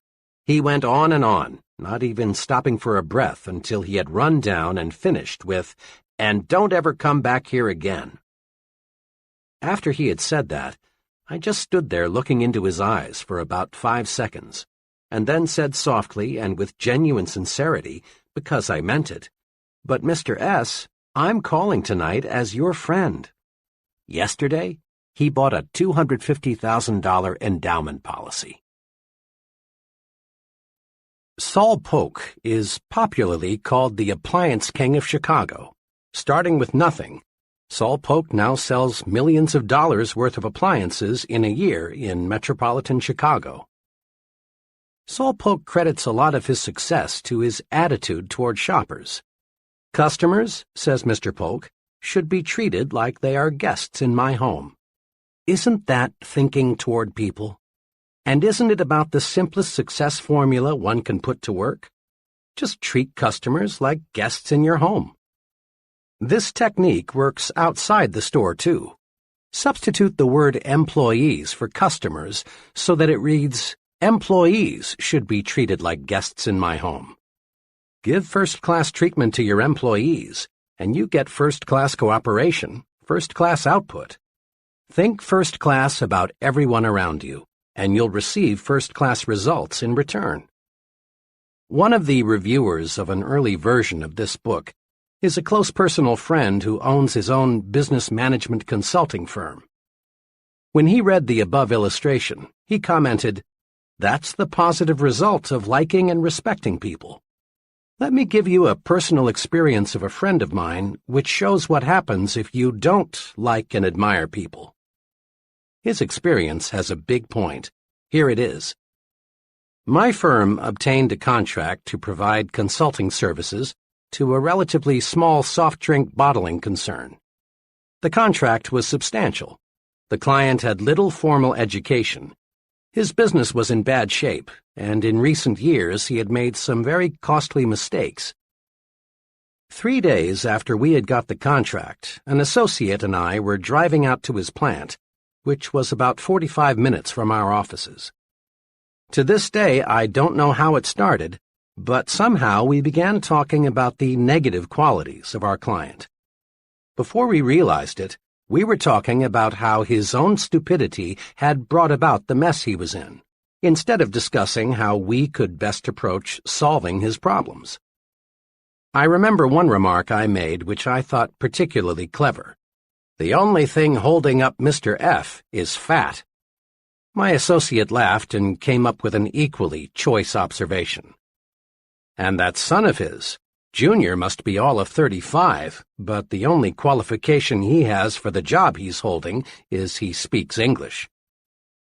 The whole drive out, we talked about nothing else but what a weak-minded numbskull we had as a client. Well, the conference that afternoon was cold. Looking back, I think our client sensed somehow the way we felt toward him. He must have thought, "These fellows think I'm stupid or something, and all they're going to do for my money is give me some smooth-sounding talk." 2 days later, I got a 2-sentence letter from this client. It said, "I've decided to cancel our contract for your consulting services. If there is a charge for your services to date, please bill me." Printing ourselves with negative thoughts for only 40 minutes cost us a contract. What made it even more painful was learning about a month later that this former client had contracted with an out-of-town firm for the professional assistance he needed. We would never have lost him had we concentrated on his many fine qualities, and he has them. Most people do. Here's how you can have some fun and discover a basic success principle at the same time. For the next 2 days, listen in on as many conversations as you can. Note 2 things. Which person in the conversation does the most talking, and which person is the more successful. Hundreds of my own little experiments have revealed this. The person who does the most talking and the person who is the most successful are rarely the same person. Almost without exception, the more successful the person, the more he practices conversation generosity. That is, he encourages the other person to talk about himself, his views, his accomplishments, his family, his job, his problems. Conversation generosity paves the way to greater success in 2 important ways. 1. Conversation generosity wins friends. 2. Conversation generosity helps you learn more about people. Remember this, the average person would rather talk about himself than anything else in this world. When you give him the chance, he likes you for it. Conversation generosity is the easiest, simplest, and surest way there is to win a friend. The second benefit of conversation generosity, learning more about other people, is important too. As we said in Chapter 1, people are what we study in our success lab. The more we can learn from them, their thought processes, their strong and weak points, why they do what and as they do, the better equipped we are to influence them effectively in the way that we want. Let me illustrate. A large New York advertising agency, like all advertising agencies, specializes, of course, in telling the public why it should buy the products it advertises. But this agency does something else, too. It requires its copywriters to spend 1 week each year behind counters so they can listen to what the people say about the products they promote. Listening provides the clues these copywriters need to write better, more effective ads. Many progressive businesses conduct so-called terminal interviews with employees who are leaving. The reason is not to sell the employees on staying with the company, but to find out why he is quitting. Then the company can bring about improvements in its employee relations. Listening pays off. Listening pays off for the salesman, too. Often people think of a good salesman as a good talker or a fast talker. Sales managers, however, are not as impressed by a good talker as they are by a good listener, a fellow who can ask questions and get desired answers. Don't be a conversation hog. Listen, win friends, and learn. Courtesy, practiced in every relationship with another person, is the finest tranquilizer you can use. No commercial preparation is 1/10 as effective in relaxing you as doing little things for other people. Thinking right toward people removes frustrations and stress. When you boil it all down, the big cause of stress is negative feelings toward other people. So think positive toward people and discover how wonderful, really wonderful this world is. The real test for thinking right toward people comes when things don't go exactly the way we want. How do you think when you're passed up for a promotion? Or when you fail to win an office in a club you belong to? Or when you're criticized for the job you've done? Remember this: how you think when you lose determines how long it will be until you win. The answer for thinking right toward people when things don't go exactly our way comes from Benjamin Fairless, one of the century's most outstanding persons. Mr. Fairless, who rose from very modest circumstances to become chief executive of the United States Steel Corporation, said this, quoted in Life magazine, October 15, 1956. "It depends on how you look at things. For example, I never had a teacher I hated. Naturally, I was disciplined just like every other pupil, but I always figured it was my fault that the discipline was necessary. I have also liked every boss I ever had. I always tried to please him and do more than he expected if I possibly could, never less. I have had some disappointments, times when I greatly wanted a promotion and somebody else got it. But I never figured that I was the victim of office politics or prejudice or bad judgment on the boss's part. Instead of sulking or quitting in a huff, I reasoned things out. Obviously, the other fellow deserved the promotion more than I did. What could I do to make myself deserving of the next opportunity? At the same time, I never got angry with myself for losing, and never wasted any time berating myself. Remember Benjamin Fairless when things go wrong. Just do two things. 1. Ask yourself, what can I do to make myself more deserving of the next opportunity? 2. Don't waste time and energy being discouraged. Don't berate yourself. Plan to win next time. In a capsule, put these principles to work. 1. Make yourself lighter to lift. Be likable. Practice being the kind of person people like. This wins their support and puts fuel in your success-building program. 2. Take the initiative in building friendships. Introduce yourself to others at every opportunity. Make sure you get the other person's name straight, and make certain he gets your name straight, too. Drop a personal note to your new friends you want to get to know better. 3. Accept human differences and limitations. Don't expect anyone to be perfect. Remember, the other person has a right to be different. And don't be a reformer. 4. Tune in to Channel P, the Good Thought Station. Find qualities to like and admire in a person, not things to dislike. And don't let others prejudice your thinking about a third person. Think positive thoughts toward people and get positive results. 5. Practice conversation generosity. Be like successful people. Encourage others to talk. Let the other person talk to you about his views, his opinions, his accomplishments. 6. Practice courtesy all the time. It makes other people feel better. It makes you feel better, too. 7.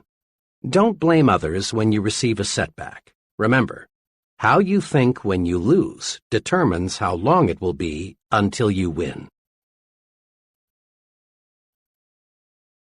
Chapter 10. Get the action habit. Here's something leaders in every field agree on. There is a shortage of top-flight, expertly qualified persons to fill key positions. There really is, as the saying goes, plenty of room at the top. As one executive explained, there are many almost qualified people, but there is one success ingredient often missing. That is, the ability to get things done, to get results. Every big job, whether it be operating a business, high-level selling, in science, the military, or the government, requires a man who thinks action. Principal executives, looking for a key person, demand answers to questions like, will he do the job? Will he follow through? Is he a self-starter? Can he get results, or is he just a talker? All these questions have one aim, to find out if the fellow is a man of action. Excellent ideas are not enough.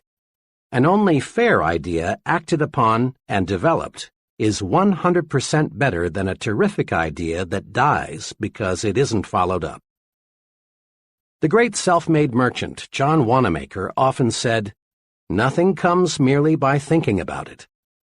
Think of it. Everything we have in this world, from satellites to skyscrapers to baby food, is just an idea acted upon. As you study people, both the successful and the just average, you find they fall into two classes. The successful are active. We'll call them activationists. The just average, the mediocre, the unsuccessful, are passive. We'll call them passivationists. We can discover a success principle by studying both groups. Mr. Activationist is a doer. He takes action, gets things done, follows through on ideas and plans. Mr. Passivationist is a don'ter. He postpones doing things until he has proved he shouldn't or can't do them, or until it's too late. The difference between Mr. Activationist and Mr. Passivationist shows through in countless little ways. Mr. Activationist plans a vacation. He takes it. Mr. Passivationist plans a vacation, but he postpones it until next year. Mr. A decides he should attend church regularly. He does.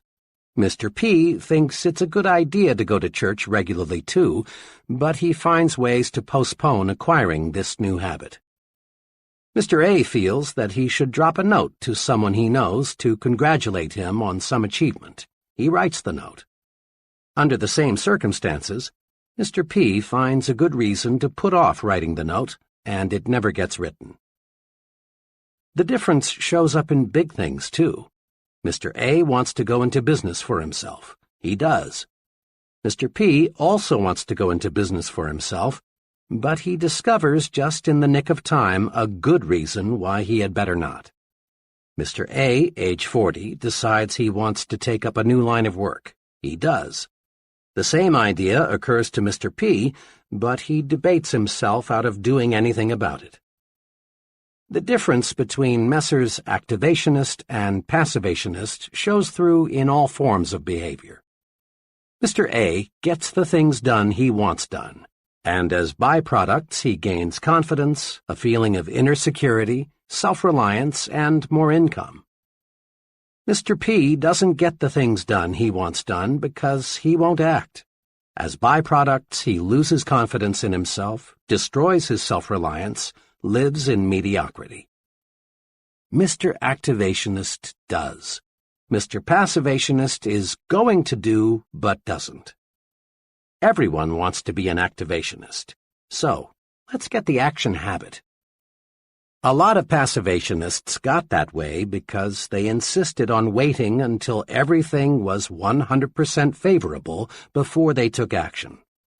Perfection is highly desirable, but nothing man-made or man-designed is or can be absolutely perfect.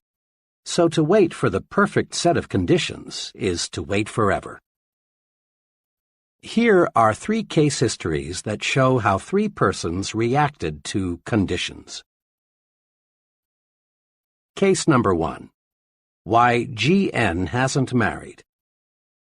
Mr. G.N. is now in his late 30s, is well-educated, works as an accountant, and lives alone in Chicago. G.N.'s big desire is to get married. He wants love, companionship, a home, children, the works. G.N. has been close to marriage. Once he was only 1 day away.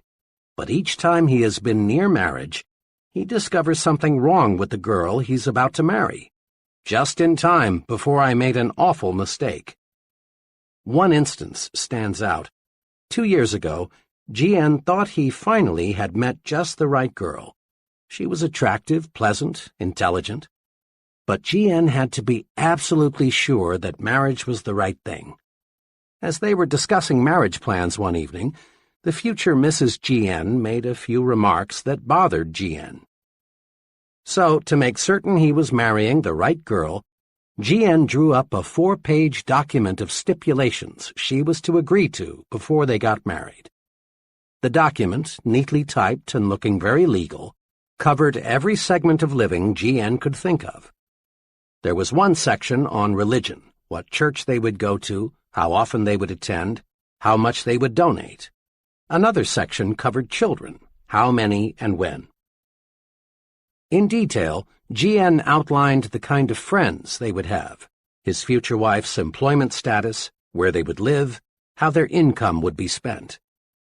To finish the document, G.N. devoted half a page to listing specific habits the girl must break or must acquire. This covered such habits as smoking, drinking, makeup, entertainment, and so on. When G.N.'s prospective bride reviewed his ultimatum, she did what you would expect. She sent it back with a note saying, "The usual marriage clause, for better or for worse, is good enough for everyone else, and it's good enough for me. The whole thing is off." As G.N. was relating his experience to me, he said worriedly, "Now what was so wrong in writing out this agreement? After all, marriage is a big step. You can't be too careful." But G.N. was wrong. You can be too careful, too cautious, not only in planning a marriage, but in planning anything in the world where things get done. The standards can be too high. G.N.'s approach to marriage was very much like his approach to his work, his savings, his friendships, everything else. The test of a successful person is not an ability to eliminate all problems before they arise, but to meet and work out difficulties when they do arise. We must be willing to make an intelligent compromise with perfection, lest we wait forever before taking action. It's still good advice to cross bridges as we come to them. Case number 2. Why J.M. lives in a new home. In every big decision, the mind battles with itself, to act or not to act, to do or not to do. Here's how one young fellow elected to act and reaped big rewards. J.M.'s situation is similar to that of a million other young men. He is in his 20s, has a wife and child, and still has only a modest income. Mr. and Mrs. J.M. lived in a small apartment. Both wanted a new home. They wanted the advantage of more space, cleaner surroundings, a place for the youngster to play, and a chance to build up equity in their own property. But there was a hitch to buying a new home, the down payment. One day, as J.M. was writing next month's rent check, he became very disgusted with himself. He observed that the rent payment was as much as monthly payments on a new home. J.M. called his wife and said, "How would you like to buy a new home next week?" "What's got into you?" she asked. "Why make jokes? You know we can't. We haven't even got the money for the down payment." But JM was determined. There are hundreds of thousands of couples like us who are going to buy a new home someday, but only about half of them ever do. Something always comes up to stop them. We're going to buy a home. I don't know yet how we'll raise the down payment, but we will. Well, the next week they found a house they both liked, quite unpretentious but nice, for $1,200 down. Now, the obstacle was to find a way to raise $1,200. JM knew he couldn't borrow it through the usual channels, for this would encumber his credit so that he couldn't get a mortgage for the sale price. Where there's a will, there's always a way. Suddenly, JM got a brainstorm. Why not contact the builder and work out a private loan arrangement for $1,200? This JM did. At first, the builder was cold to the idea, but JM persisted. Finally, it was agreed. The builder would, in effect, advance JM the $1,200 to be repaid at $100 a month plus interest. Now, all JM had to do was to find $100 a month. Mr. and Mrs. JM sharpened their pencils and figured out a way to cut expenditures $25 a month. But that still left $75, which JM would have to raise each month. Then JM got another idea. The next morning he went in to see his boss. He explained to his employer what he was doing. His boss was glad to learn that JM was going to buy a new home. Then JM said, "Look, Mr. T, to work this deal out, I've got to earn at least $75 more each month. Now I know," JM continued, "you'll give me a raise when you feel that I deserve it. What I want now is just a chance to earn more money. There are some things around here that could best be done on weekends. Will you make it possible for me to work then?" The employer was impressed with JM's sincerity and ambition. He proposed a way for JM to work 10 extra hours each weekend, and Mr. and Mrs. JM moved into their new home. 1. The resolution to take action ignited JM's mind to think of ways to accomplish his goal. 2. JM gained tremendously in new confidence. It will be much easier for him to take action in other major situations. 3. JM provided his wife and child the living standard they deserved. Had he waited, postponed buying the house until conditions were perfect, there is a real possibility they never would have owned a home of their own. Case number 3. CD wanted to start his own business, but Mr. CD represents another case of what happens to big ideas when one waits until conditions are perfect before taking action on those ideas. Shortly after World War II, CD got a job with the Customs Division of the U.S. Post Office Department. He liked his work, but after 5 years he became dissatisfied with the confinement, regular hours, low pay, and the seniority system with its relatively narrow chances for advancement. Then he got an idea. He had learned a great deal about what it takes to be a successful importer. Why not set himself up in the business of importing low-cost gift items and toys? CD knew many successful importers who didn't have his knowledge of the ins and outs of this business. It's been 10 years now since CD decided he wanted to go into business for himself. But today, he's still working for the Customs Office. Why? Well, every time CD was just about ready to cut loose on his own, something happened that stopped him from taking action. Lack of money, economic recession, new baby, need for temporary security, trade restrictions, and more excuses all served as reasons for waiting, for postponing. The real truth is that CD let himself develop into a passivationist. He wanted conditions to be perfect before he took action. Since conditions were never perfect, CD never took action. Here are 2 things to do to help you avoid the costly mistake of waiting until conditions are perfect before you act. 1. Expect future obstacles and difficulties. Every venture presents risks, problems, and uncertainties. Let's suppose you wanted to drive your car from Chicago to Los Angeles, but you insisted on waiting until you had absolute assurance that there would be no detours, no motor trouble, no bad weather, no drunken drivers, no risk of any kind. When would you start? Never. In planning your trip to Los Angeles, it makes sense to map your route, check your car, in other ways to eliminate as much risk as possible before you start. But you can't eliminate all risks. 2. Meet problems and obstacles as they arise. The test of a successful person is not the ability to eliminate all problems before he takes action, but rather the ability to find solutions to difficulties when he encounters them. In business, marriage, or in any activity, cross bridges when you come to them. We can't buy an insurance policy against all problems. Make up your mind to do something about your ideas. 5 or 6 years ago, a very capable professor told me of his plans for writing a book, a biography of a controversial personality of a few decades ago. His ideas were more than interesting. They were alive, fascinating. The professor knew what he wanted to say, and he had the skill and energy to say it. The project was destined to reward him with much inner satisfaction, prestige, and money.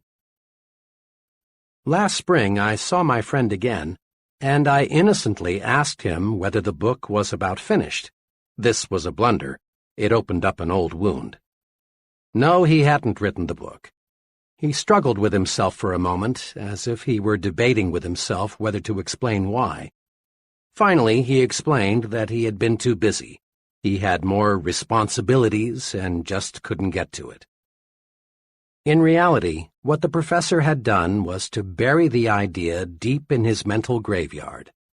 He let his mind grow negative thoughts. He visualized the tremendous work and sacrifices that would be involved. He saw all sorts of reasons why the project would fail. Ideas are important. Let's make no mistake about that. We must have ideas to create and improve anything. Success shuns the man who lacks ideas.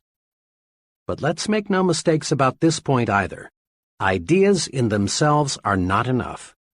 That idea for getting more business, for simplifying work procedures, is of value only when it is acted upon.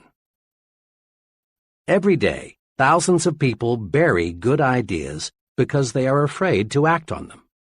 And afterward, the ghosts of those ideas come back to haunt them.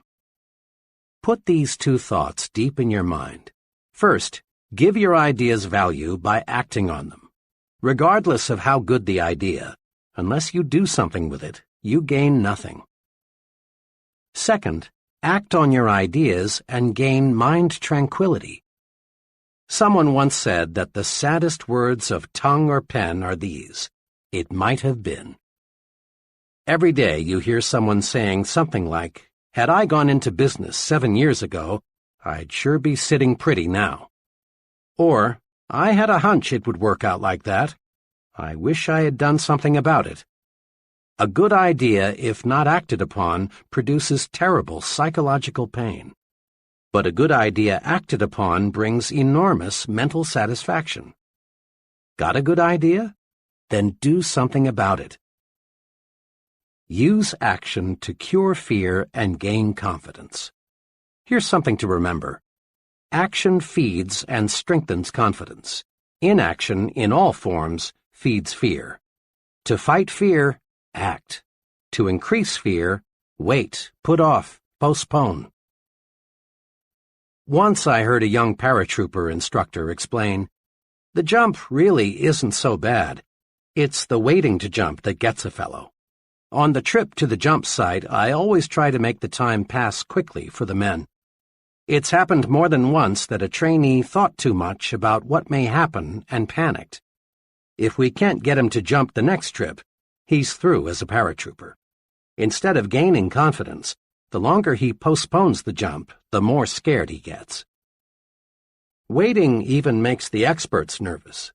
Time magazine reported that Edward R. Murrow, the nation's top newscaster, perspires and is on edge just before he telecasts.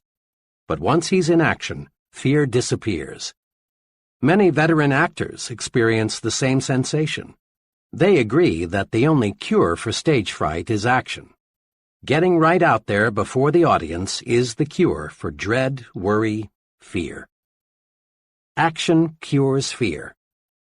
One evening, we were visiting in a friend's home when their 5-year-old boy, who had been put to bed 30 minutes before, cried out. The youngster had been overstimulated by a science fiction film and was afraid the little green monsters were going to enter his room and kidnap him. I was intrigued by the way the boy's father relieved the lad's worry. He didn't say, "Don't worry, son, nothing is going to get you, go back to sleep." Instead, he took positive action. He made quite a show for the boy by inspecting the windows to be sure they were tight. Then he picked up one of the boy's plastic guns and put it on a table beside his bed and said, "Billy, here's a gun for you just in case." The little fellow had a look of complete relief. 4 minutes later, he was fast asleep. Many physicians give neutral, harmless medication to people who insist they've got to have something to make them sleep. To lots of folks, the act of swallowing a pill, even though, unknown to them, the pill has no medication, makes them feel better. It's perfectly natural to experience fear in one of many forms, but the usual methods of combating it simply don't work. I've been with many salesmen who tried to cure fear, which creeps up on even the most experienced of them at times, by going around the block a few times or drinking extra coffee. But these things don't get results. The way to combat that kind of fear, yes, any kind of fear, yes, any kind of fear, is action. Dread making a certain phone call? Make it and dread disappears. Put it off, and it will get harder and harder to make. Dread going to a doctor for a checkup? Go and your worry vanishes. Chances are nothing serious is wrong with you, and if there is, you know where you stand. Put off that checkup, and you feed your fear until it may grow so strong that you actually are sick. Dread discussing a problem with your superior? Discuss it and discover how those worries are conquered. Build confidence. Destroy fear through action. Start your mental engine mechanically. An aspiring young writer who wasn't experiencing success made this confession. "My trouble is, whole days and weeks pass that I can't get a thing written." "You see," he remarked, "writing is creative. You've got to be inspired. Your spirit must move you." True, writing is creative, but here's how another creative man, also a writer, explained his secret for producing quantities of successful material. "I use a mind-force technique," he began. "I've got deadlines to meet, and I can't wait for my spirit to move me. I've got to move my spirit. Here's how my method works. I make myself sit down at my desk. Then I pick up a pencil and go through mechanical motions of writing. I put down anything. I doodle. I get my fingers and arm in motion, and sooner or later, without my being conscious of it, my mind gets on the right track. Sometimes, of course, I get ideas out of the blue when I'm not trying to write," he went on, "but these are just bonuses. Most of the good ideas come from just getting to work. Action must precede action. That's a law of nature. Nothing starts itself, not even the dozens of mechanical gadgets we use daily. Your home is heated automatically, but you must select, take action, the temperature you want. Your car shifts gears automatically only after you have set the right lever. The same principle applies to mind action. You get your mind in gear to make it produce for you. A young branch sales manager for a door-to-door sales organization explained how he trained his sales force the mechanical way to start each day earlier and more successfully. There's a tremendous resistance to the door-to-door salesman. as anyone who has ever sold house to house knows," he commented. "And it's hard, even for the veteran salesman, to make that first call in the morning. He knows the odds are pretty good that he'll get some pretty rough treatment before the day is over.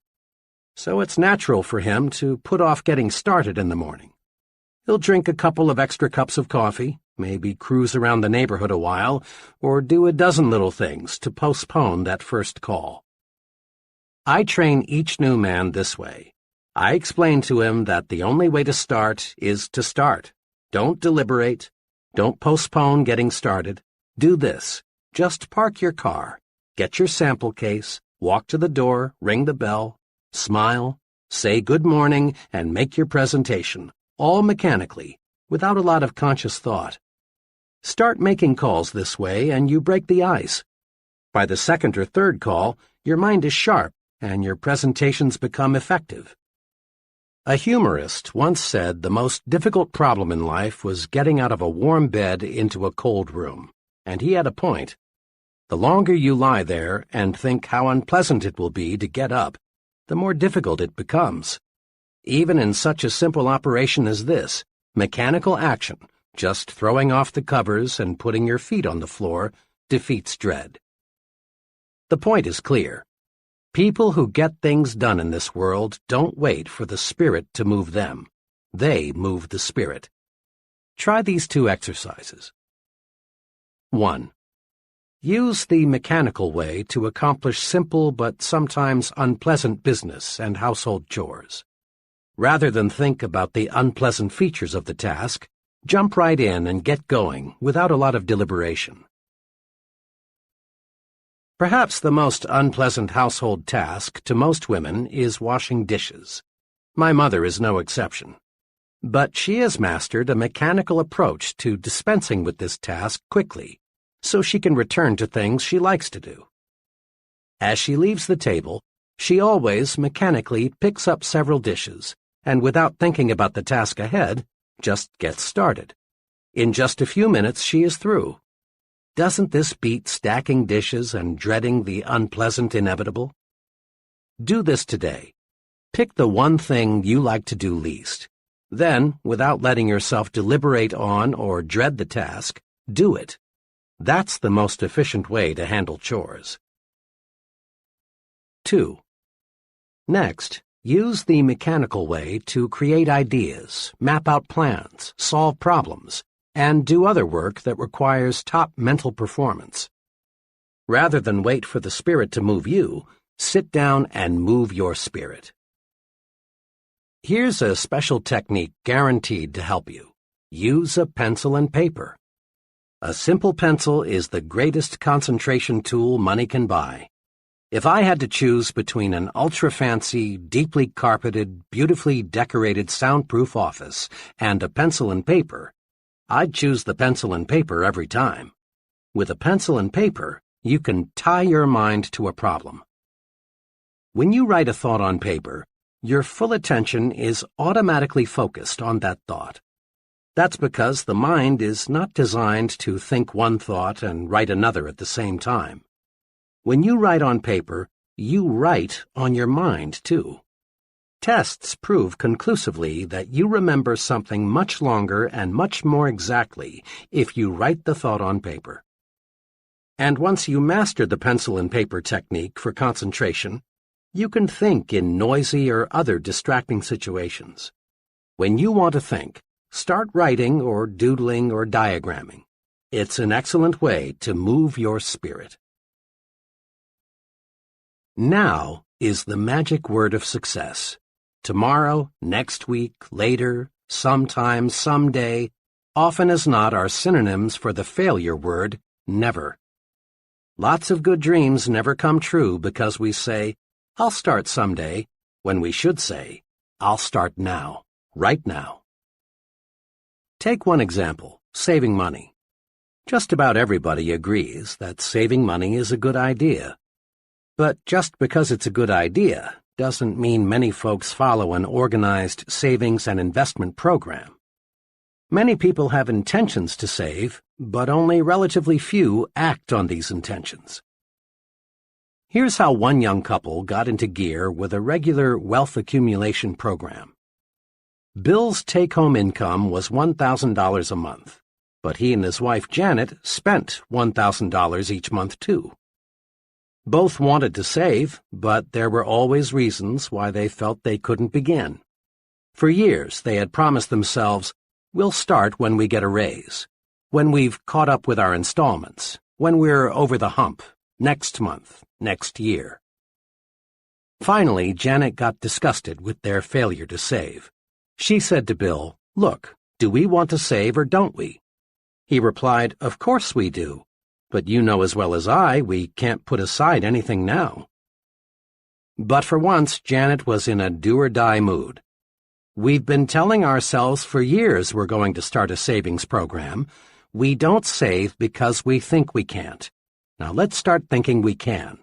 I saw an ad today that shows if we'd save just $100 a month, in 15 years, we'd have $18,000 plus $6,600 accumulated interest." The ad also said it's easier to spend what's left over after savings than it is to save what's left over after spending. If you're game, let's start with 10% of your pay and let's save off the top. We may eat crackers and milk before the month's up, but if we have to, we will. Bill and Janet were cramped for a few months, but soon they were adjusted to their new budget. Now they feel it's just as much fun to spend money on savings as it is to spend it on something else. Want to write a note to a friend? Do it now. Got an idea you think would help your business? Present it now. Live the advice of Benjamin Franklin. Don't put off until tomorrow what you can do today. Remember, thinking in terms of now gets things accomplished. But thinking in terms of someday or sometime usually means failure. One day, I stopped in to see an old business friend.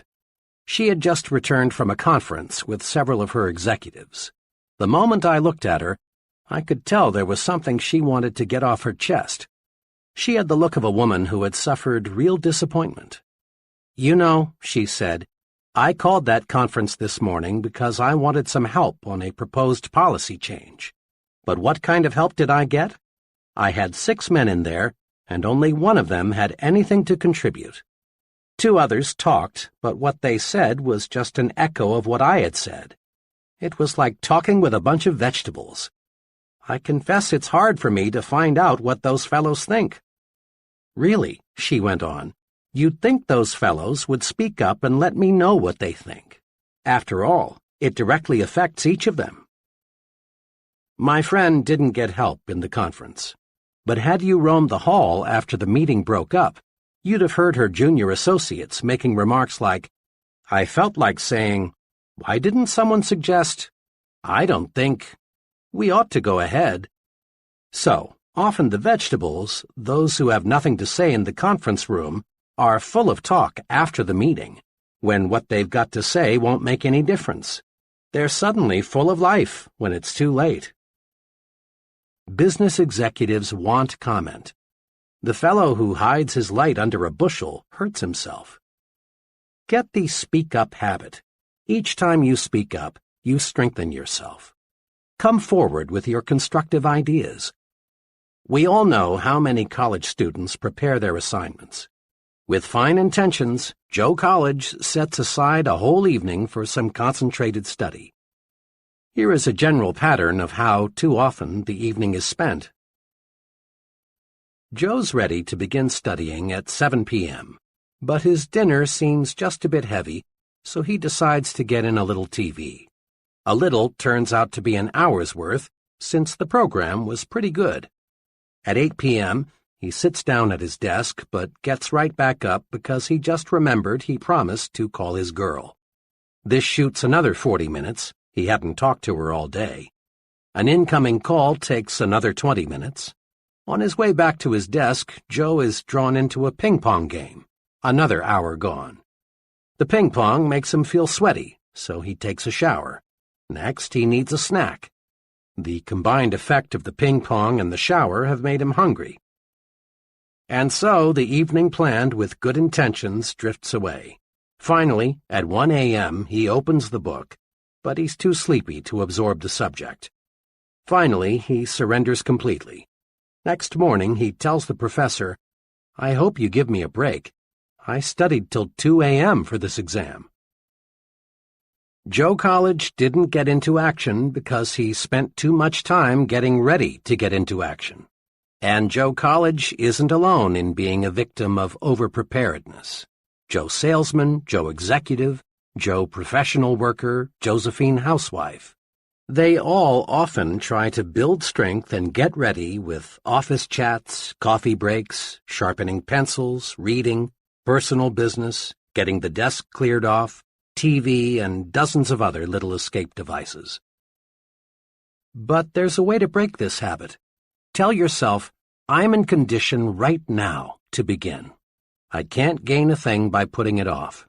I'll use the get ready time and energy to get going instead."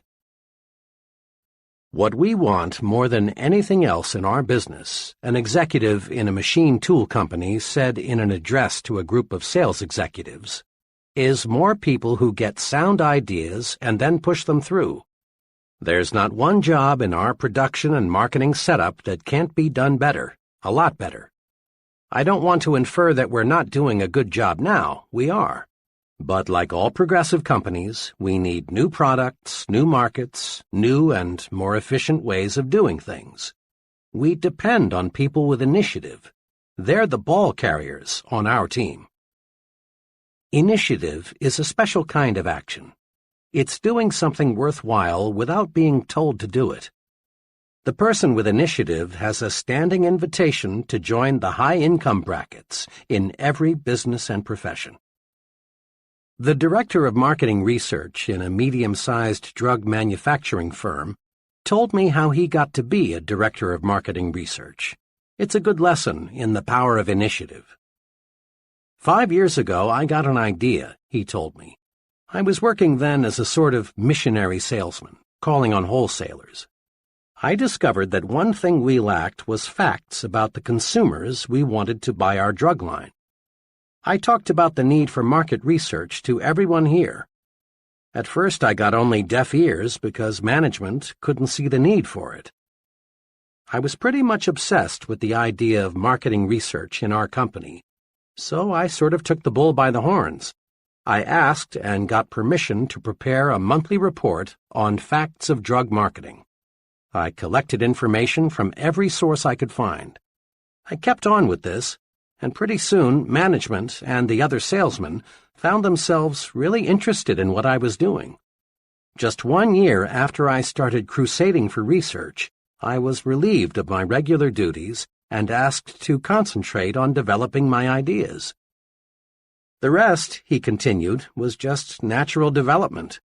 Now I've got 2 assistants, a secretary, and about 3 times the yearly income I had 5 years ago. Here are 2 special exercises for developing the initiative habit. 1. Be a crusader. When you see something that you believe ought to be done, pick up the ball and run. A new subdivision not far from where I live was about 2/3 built when expansion came almost to a standstill. A few families with a don't-care attitude had moved in. This prompted several of the finest families in the area to sell their homes at a loss and move on. As so often happens, the do-care families caught the don't-care attitude from their don't-care neighbors. Everyone, that is, except Harry L. Harry, did care, and he decided to crusade for a fine neighborhood. Harry began by calling together some friends. He pointed out that this subdivision had tremendous potential, but that something must be done now or the area would soon be a strictly second-class neighborhood.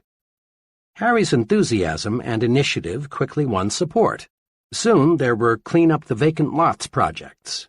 Garden clubs were organized. A massive tree-planting project was started. A playground was built for the youngsters. A community swimming pool was constructed. The don't-care families became eager supporters. The whole subdivision took on new life and new sparkle. It's really a pleasure now to drive through that community. It shows what a crusader can do. Do you feel your business should develop a new department, make a new product, or in some other way expand? Well then, crusade for it. Feel your church needs a new building? Crusade for it. Would you like your children's school to have better equipment? Crusade and get it for them. And you can bank on this. While crusades may start out as one-man crusades, if the idea behind the enterprise is good, soon you'll have lots of support. Be an activationist and crusade. 2. Be a volunteer. Each of us has been in situations in which we wanted to volunteer for some activity but didn't. Why? Because of fear.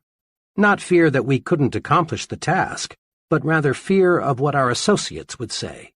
The fear of being laughed at, of being called an eager beaver, of being accused of bucking for a raise holds many people back. It's natural to want to belong, to be accepted, to have group approval. But ask yourself, which group do I want to have accept me? The group that laughs because it is secretly jealous, or the group that is making progress by doing things? The right choice is obvious. The volunteer stands out. He receives special attention. Most important of all, he gives himself an opportunity to show he has special ability and ambition by volunteering. By all means, volunteer for those special assignments. Think about the leaders you know in business, the military, your community. Do they fit the description of activationist, or would you say they are passivationists? 10 times out of 10, they're activationists, people who do things. The fellow who stands on the sidelines, who holds off, who is passive, does not lead. But the doer, the fellow who thinks action, finds others want to follow him. People place confidence in the fellow who acts. They naturally assume he knows what he is doing. I've never heard anyone complimented and praised because he doesn't disturb anyone, he doesn't take action, or he waits until he's told what to do. Have you? Grow the action habit. Practice these key points. 1. Be an activationist. Be someone who does things. Be a doer, not a don'ter. 2. Don't wait until conditions are perfect. They never will be. Expect future obstacles and difficulties and solve them as they arise. 3. Remember, ideas alone won't bring success. Ideas have value only when you act upon them. 4. Use action to cure fear and gain confidence. Do what you fear, and fear disappears. Just try it and see. 5. Start your mental engine mechanically. Don't wait for the spirit to move you. Take action, dig in, and you move the spirit. 6. Think in terms of now. Tomorrow, next week, later, and similar words often are synonymous with the failure word never. Be an I'm starting right now kind of person. 7. Get down to business, pronto. Don't waste time getting ready to act. Start acting instead. 8. Seize the initiative. Be a crusader. Pick up the ball and run. Be a volunteer.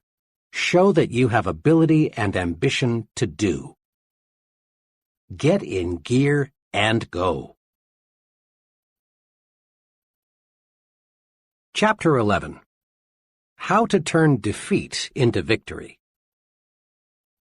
Social workers and others who work on Skid Row find many differences in age, religious faith, education, and background among the tragic souls who have dropped into America's gutters.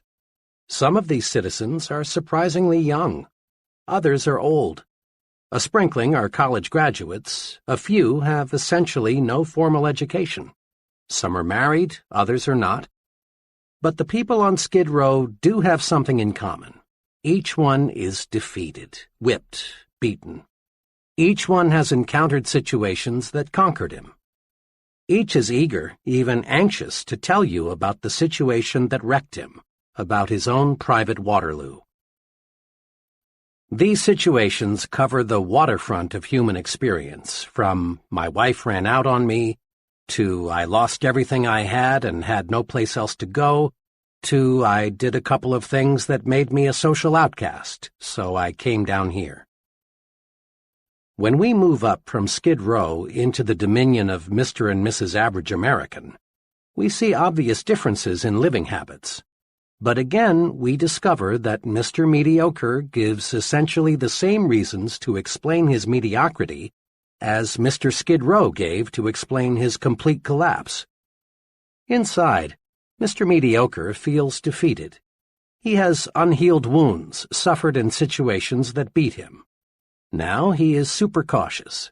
He plods along, ducking the thrill of living victoriously, discontented with himself. He feels beaten, but tries hard to endure the sentence of mediocrity that fate has handed him. He, too, has surrendered to defeat, but in a reasonably clean, socially accepted way. Now, when we climb upstairs into the uncrowded world of success, we again discover people from every possible background.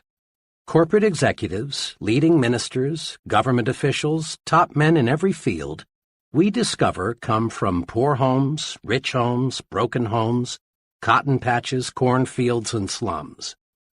These people, who lead every branch of our society, have experienced every tough situation you can describe. It is possible to match every Mr. Skid Row with a Mr. Mediocre and a Mr. Success on every score: age, intelligence, background, nationality, you name it, with one exception. The one thing you can't match them on is their response to defeat.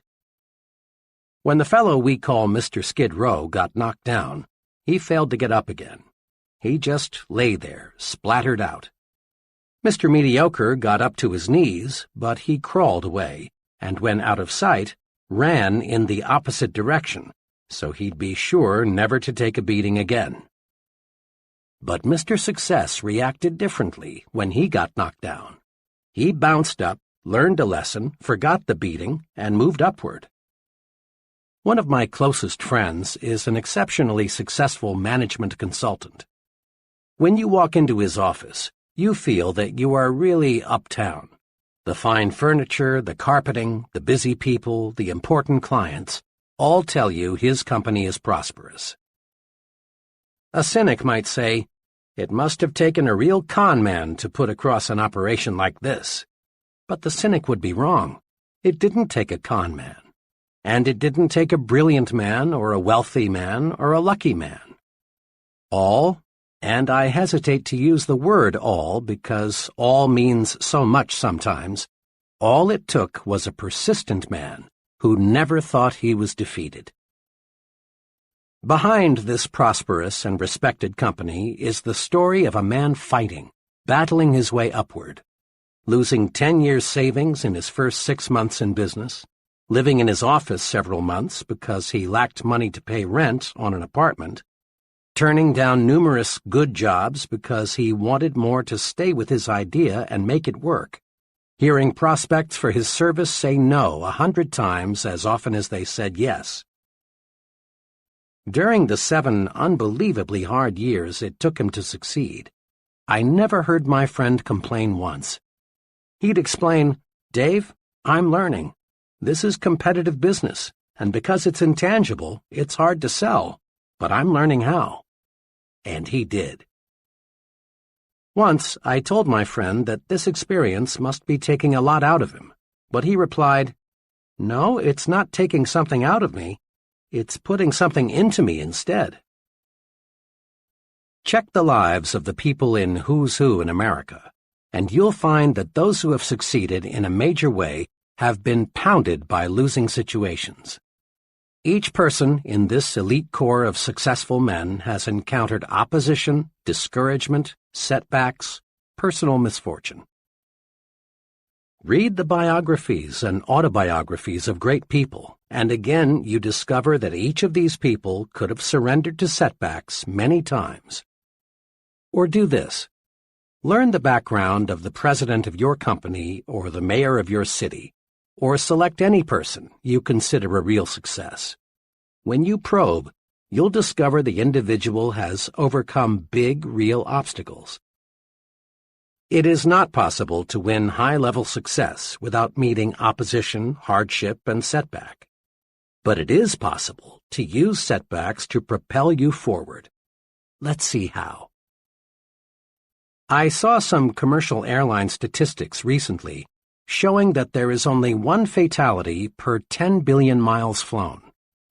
Air travel is a magnificently safe way to go these days. Unfortunately, air accidents still occur. But when they do, the Civil Aviation Administration is on the scene quickly to find out what caused the crash. Fragments of metal are picked up from miles around and pieced together. A variety of experts reconstruct what probably happened. Witnesses and survivors are interviewed. The investigation goes on for weeks, months, until the question, what caused this crash, is answered. Once the CAA has the answer, immediate steps are taken to prevent a similar accident from happening again. If the crash was caused by a structural defect, other planes of that type must have that defect corrected. Or if certain instruments are found faulty, corrections must be made. Literally hundreds of safety devices on modern aircraft have resulted from CAA investigations. The CAA studies setbacks to pave the way to safer air travel, and it's obvious that their efforts pay off. Doctors use setbacks to pave the way to better health and longer life. Often, when a patient dies for an uncertain reason, doctors perform a post-mortem to find out why. In this way, they learn more about the functioning of the human body, and lives of other people are saved. A sales executive friend of mine devotes one entire sales meeting a month to helping his salesmen discover why they lost important sales. The lost sale is reconstructed and carefully examined. In this way, the salesman learns how to avoid losing similar sales in the future. The football coach who wins more games than he loses goes over the details of each game with his team to point out their mistakes.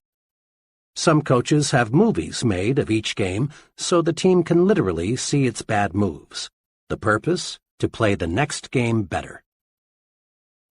CAA officials, successful sales executives, physicians, football coaches, and professionals in every field follow this success principle. Salvage something from every setback.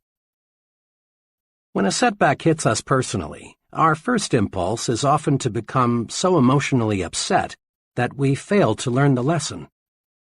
Professors know that a student's reaction to a failing grade provides a clue to his success potential. When I was a professor at Wayne State University in Detroit some years ago, I had no choice but to turn in a failing grade for a graduating senior. This was a real blow to the student. He had already made graduation plans, and canceling was embarrassing. He was left with two alternatives: retake and pass the course and receive his degree at a later graduation, or quit school without earning a degree. I expected that the student would be disappointed, perhaps even somewhat belligerent, when he learned of his setback. I was right. After I explained that his work was far below passing standards, the student admitted that he hadn't put forth a serious effort in the course. But, he continued, my past record is at least average. Can't you consider that? I pointed out that I could not, because we measure performance one course at a time. I added that rigid academic codes prohibited changing grades for any reason other than an honest mistake on the part of the professor. Then the student, realizing that all avenues toward a grade change were closed, became quite angry. "Professor," he said, "I could name 50 people in this city who've succeeded in a big way without taking this course or even knowing about it. What's so blasted important about this course? Why should a few bad marks in one course keep me from getting my degree? Thank God," he added, "they don't look at things on the outside like you professors do." After that remark, I paused for about 45 seconds. I've learned that when you've been sniped at, one fine way to prevent a war of words is to take a long pause before answering. Then I said to my student friend, "Much of what you say is true. There are many, many highly successful people who know absolutely nothing about the subject matter in this course. And it is possible for you to win success without this knowledge. In the total scheme of life, this course content won't make or break you. But your attitude toward this course may." "What do you mean by that?" he asked. "Just this," I answered. "Outside, they grade you just as we grade you. What counts there, just as what counts here, is doing the job. Outside, they won't promote you or pay you more for doing second-class work." I paused again to make certain the point got through. Then I said, "May I make a suggestion? You're highly disappointed now. I can appreciate how you feel. And I don't think any less of you if you're a little sore at me. But look at this experience positively. There's a tremendously important lesson here. If you don't produce, you don't get where you want to go. Learn this lesson, and 5 years from now you'll regard it as one of the most profitable lessons you learned in all the time you invested here." I was glad when I learned a few days later that this student had re-enrolled for the course. This time he passed with flying colors. Afterward, he made a special call to see me to let me know how much he had appreciated our earlier discussion. "I learned something from flunking your course the first time," he said. "It may sound odd, but you know, Professor, now I'm glad I did not pass the first time." We can turn setbacks into victories, find the lesson, apply it, and then look back on defeat and smile.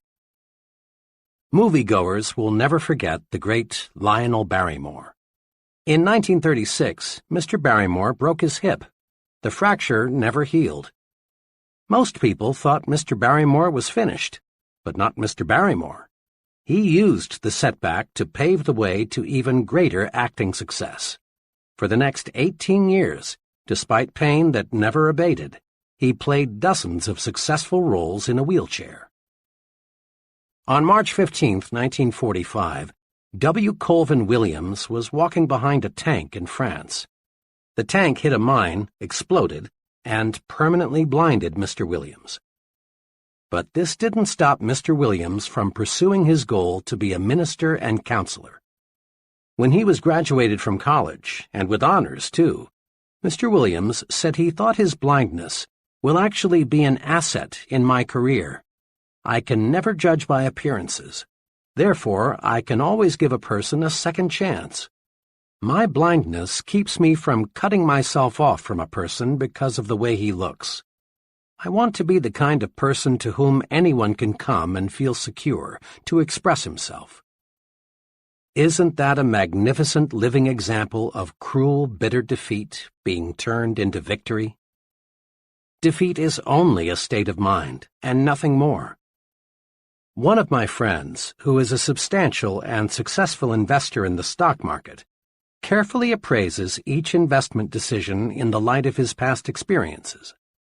One time he told me, "When I first started investing 15 years ago, I really got singed a few times. Like most amateurs, I wanted to get rich quick. Instead, I got broke quick. But that didn't stop me.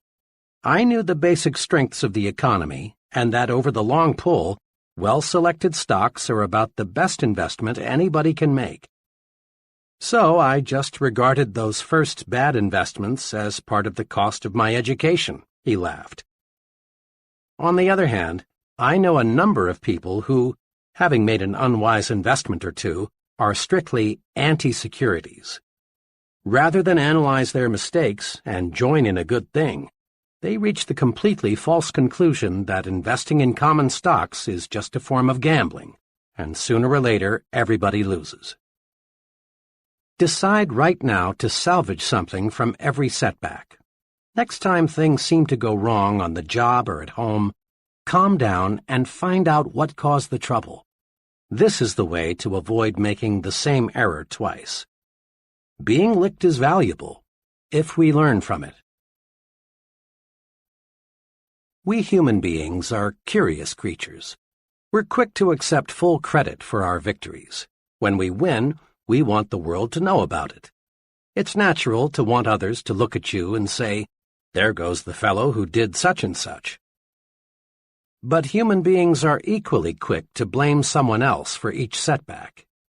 It's natural for salesmen to blame customers when sales are lost.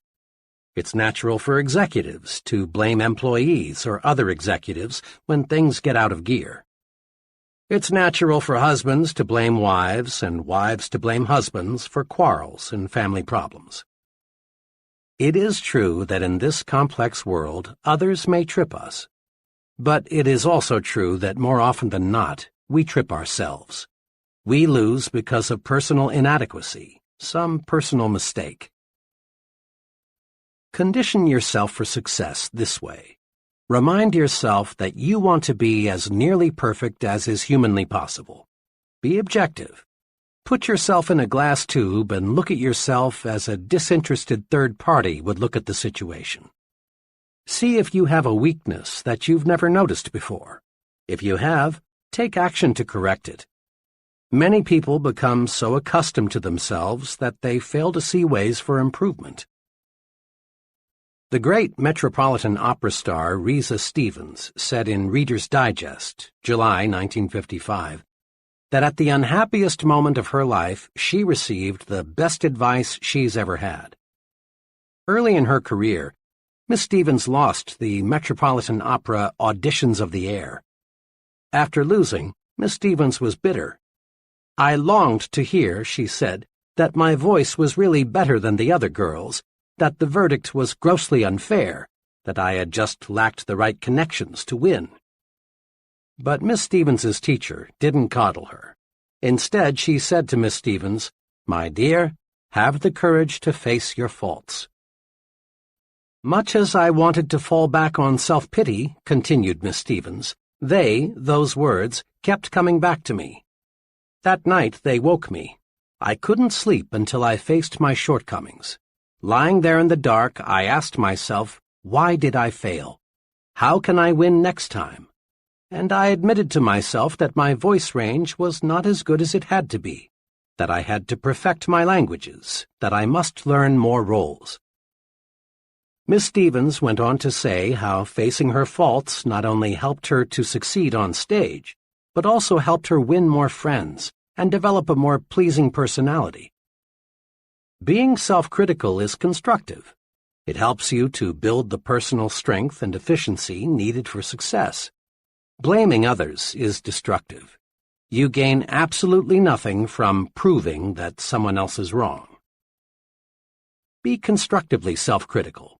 Don't run away from inadequacies. Be like the real professionals. They seek out their faults and weaknesses, then correct them. That's what makes them professionals. Don't, of course, try to find your faults so you can say to yourself, "Here's another reason I'm a loser." Instead, view your mistakes as, "Here's another way to make me a bigger winner." The great Orville Hubbard once said, "A failure is a man who has blundered but is not able to cash in on the experience." Often we blame luck for our setbacks. We say, "Well, that's the way the ball bounces," and let it go at that. But stop and think. Balls don't bounce in certain ways for uncertain reasons. The bounce of a ball is determined by three things: the ball, the way it is thrown, and the surface it strikes. Definite physical laws explain the bounce of a ball, not luck. Suppose the CAA were to issue a report saying, "We're sorry the crash occurred, but folks, that's just the way the ball bounces." You'd say it's time to get a new CAA. Or suppose a doctor explained to a relative, "I'm awfully sorry, I don't know what happened. It's just one of those things." You'd switch doctors when you or another relative became ill. The "that's the way the ball bounces" approach teaches us nothing. We're no better prepared to avoid a duplication of the mistake the next time we face a similar situation. The football coach who takes Saturday's loss with, "Well, boys, that's the way the ball bounces," isn't helping his team avoid the same mistakes the next Saturday. Orville Hubbard, mayor of Dearborn, Michigan for 17 consecutive years, is one of the nation's most colorful and respected urban administrators. For 10 years prior to becoming mayor of Dearborn, Mr. Hubbard could have used the bad luck excuse and stepped out of politics. Before becoming a perennial winner, Orville Hubbard was unlucky 3 times in trying to get the nomination for mayor. 3 times he tried to get the nomination for state senator, but failed. Once he was beaten in a race for a congressional nomination. But Orville Hubbard studied these setbacks. He regarded them as part of his political education. And today he is one of the sharpest, most unbeatable politicians in local government. Instead of blaming luck, research those setbacks. If you lose, learn.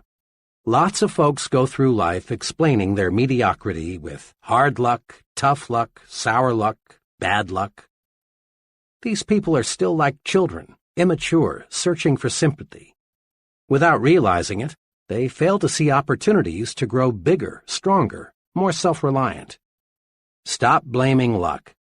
Blaming luck never got anyone where he wanted to go. A friend, who is a literary consultant, writer, and critic, chatted with me recently about what it takes to be a successful writer. A lot of would-be writers, he explained, simply aren't serious about wanting to write. They try for a little while, but give it up when they discover there is real work involved. I haven't much patience with these people because they're looking for a shortcut, and there just isn't one. But, he went on, I don't want to imply that pure persistence is enough. The plain truth is, often it isn't. Just now, I'm working with a fellow who's written 62 short fiction pieces but hasn't sold one. Obviously, he is persistent in his goal to become a writer. But this fellow's problem is that he uses the same basic approach in everything he writes. He's developed a hard format for his stories. He has never experimented with his material, his plots and characters, and perhaps even style. What I'm trying to do now is to get this client to try some new approaches and some new techniques. He has ability, and if he'll do some experimenting, I'm sure he'll sell much of what he writes.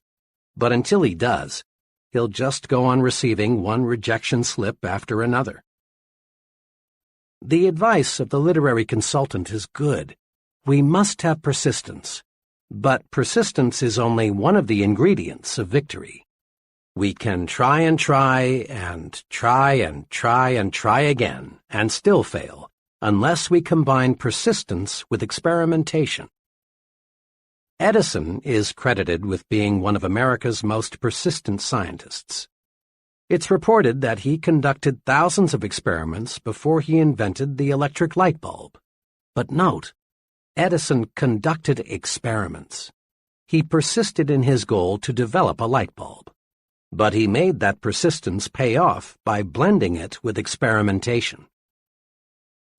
Persisting in one way is not a guarantee of victory. But persistence blended with experimentation does guarantee success. Recently, I noticed an article about the continuous search for oil. It said that oil companies study the rock formations carefully before they drill a well.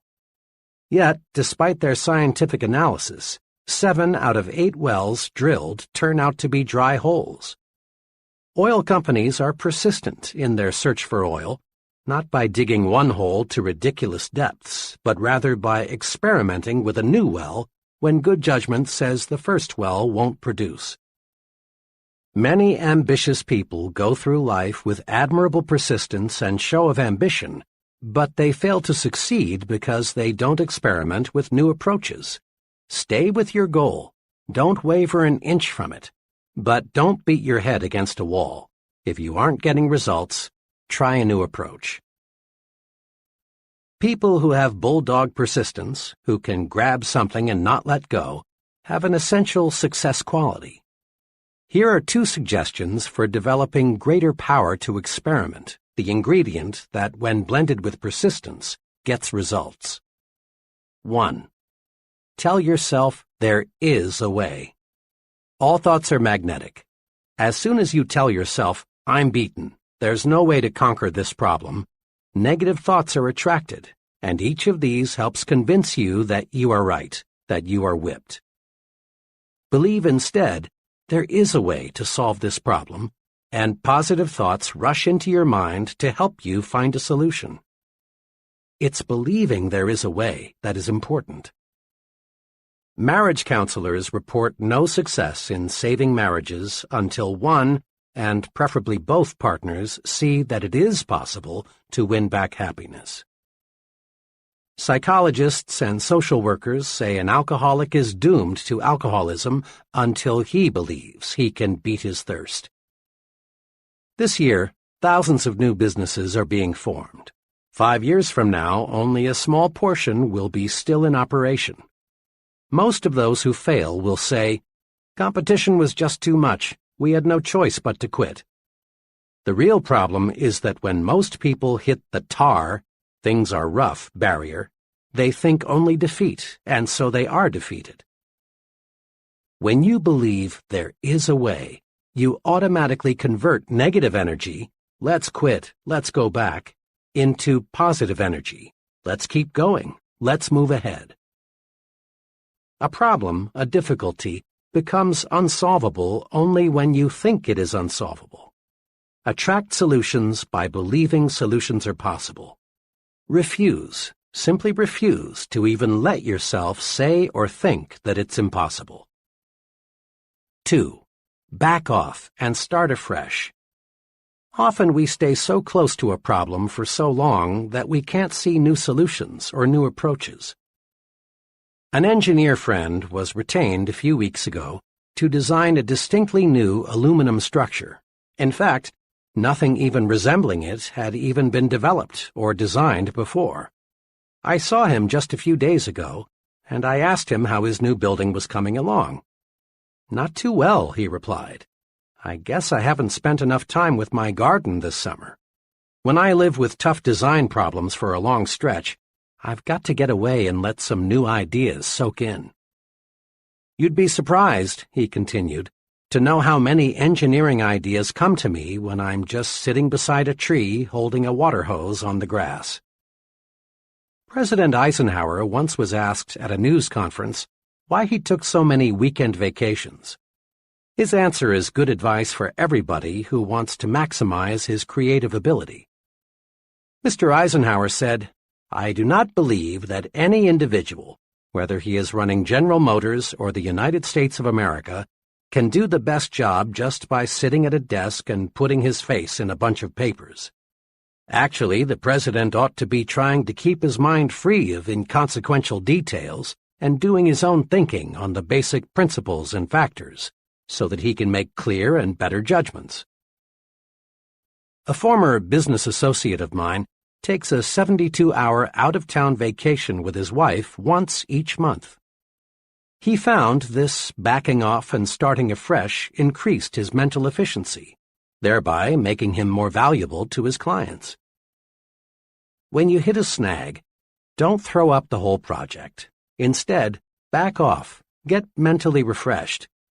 Try something as simple as playing some music or taking a walk or a short nap. Then, when you tackle it again, the solution often comes almost before you know it. Seeing the good side pays off in big situations, too. A young man told me how he concentrated on seeing the good side when he lost his job. He explained it this way. I was working for a large credit reporting company. One day I was given short notice to leave. There was an economy wave on, and they dismissed the employees who were least valuable to the company. The job didn't pay too well, but by the standards I grew up with, it was pretty good. I really felt terrible for a few hours, but then I decided to look at being bounced as a blessing in disguise. I really didn't like the job much, and had I stayed there, I'd never have gone far. Now I had a chance to find something I really liked to do. It wasn't long until I found a job that I liked a lot better that paid more money, too. Being fired from that credit company was the best thing that ever happened to me. Remember, you see in any situation what you expect to see. See the good side and conquer defeat. All things do work together for good if you'll just develop clear vision. In quick review, the difference between success and failure is found in one's attitudes towards setbacks, handicaps, discouragements, and other disappointing situations. 5 guideposts to help you turn defeat into victory are: 1. Study setbacks to pave your way to success. When you lose, learn, and then go on to win next time. 2. Have the courage to be your own constructive critic. Seek out your faults and weaknesses, and then correct them. This makes you a professional. 3. Stop blaming luck. Research every setback. Find out what went wrong. Remember, blaming luck never got anyone where he wanted to go. 4. Blend persistence with experimentation. Stay with your goal, but don't beat your head against a stone wall. Try new approaches. Experiment. 5. Remember, there is a good side in every situation. Find it. See the good side and whip discouragement. Chapter 12. Use goals to help you grow. Every bit of human progress, our inventions, big and little, our medical discoveries, our engineering triumphs, our business successes, were first visualized before they became realities. Baby moons circle the Earth not because of accidental discoveries, but because scientists set conquer space as a goal. A goal is an objective, a purpose. A goal is more than a dream. It's a dream being acted upon. A goal is more than a hazy, "Oh, I wish I could." A goal is a clear, "This is what I'm working toward." Nothing happens, no forward steps are taken, until a goal is established. Without goals, individuals just wander through life. They stumble along, never knowing where they are going, so they never get anywhere. Goals are as essential to success as air is to life. No one ever stumbles into success without a goal.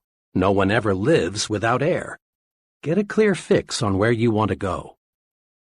Dave Mahoney rose from a low-paying job in the mailroom of an advertising agency to an agency vice president at 27 and president of the Good Humor Company at 33.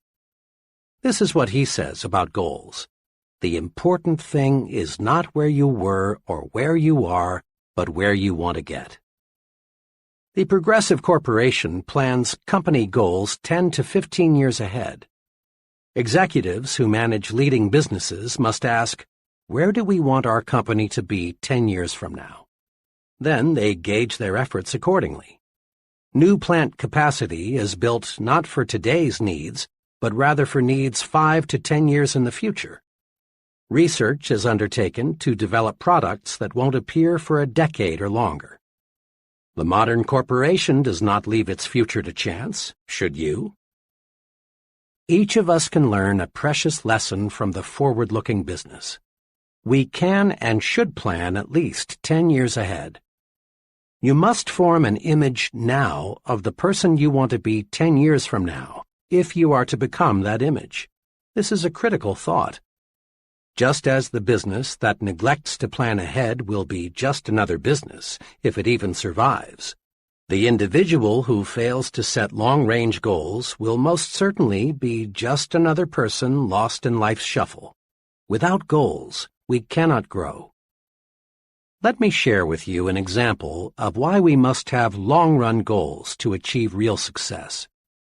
Just last week, a young man, let me call him FB, came to me with a career problem. FB looked well-mannered and intelligent. He was single and had finished college 4 years ago. We talked for a while about what he was doing now, his education, his aptitudes, and general background. Then I said to him, "You came to see me for help on making a job change. "What kind of job are you looking for?" "Well," he said, "that's what I came to see you about. I don't know what I want to do." His problem, of course, was a very common one, but I realized that just to arrange for the young man to have interviews with several possible employers would not help him. Trial and error is a pretty poor way to select a career. With dozens of career possibilities, the odds of stumbling into the right choice are several dozen to one. I knew I had to help FB see that before he starts going someplace career-wise, he's got to know where that someplace is. So I said, "Let's look at your career plan from this angle. Will you describe for me your image of yourself 10 years from now?" FB, obviously studying the question, finally said, "Well, I guess I want what just about everyone else wants, a good job that pays well and a nice home. Really, though," he continued, "I haven't given it too much thought." This, I assured him, was quite natural. I went on to explain that his approach to selecting a career was like going to an airline ticket counter and saying, "Give me a ticket." The people selling the tickets just can't help you unless you give them a destination. So I said, "And I can't help you find a job until I know what your destination is, and only you can tell me that." This jarred FB into thinking. We spent the next 2 hours not talking about the merits of different kinds of jobs, but rather discussing how to set goals. FB learned, I believe, the most important lesson in career planning. Before you start out, know where you want to go. Like the Progressive Corporation, plan ahead. You are, in a sense, a business unit. Your talent, skills, and abilities are your products.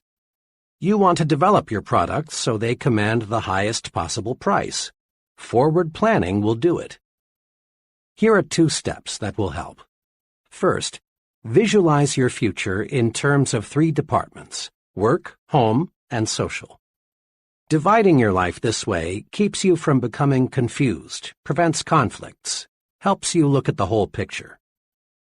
Second, demand of yourself clear, precise answers to these questions. What do I want to accomplish with my life? What do I want to be? And what does it take to satisfy me? Using this planning guide will help. An image of me 10 years from now. 10 years planning guide. A. Work department. 10 years from now. 1. What income level do I want to attain? 2. What level of responsibility do I seek? 3. How much authority do I want to command? 4. What prestige do I expect to gain from my work? B. Home department. 10 years from now. 1. What kind of standard of living do I want to provide for my family and myself? 2. What kind of house do I want to live in? 3. What kind of vacations do I want to take? 4. What financial support do I want to give my children in their early adult years? C. Social department, 10 years from now. 1. What kinds of friends do I want to have? 2. What social groups do I want to join? 3. What community leadership positions would I like to hold? 4. What worthwhile causes do I want to champion? A few years ago, my young son insisted the 2 of us build a doghouse for Peanut, an intelligent pup of dubious pedigree and my son's pride and joy. His persistence and enthusiasm won, so we proceeded to build a home Peanut could call her own.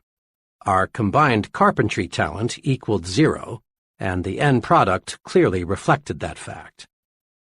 Shortly afterward, a good friend stopped by, and upon seeing what we had done, asked, "What's that you've stuck up there among the trees? That's not a doghouse, is it?"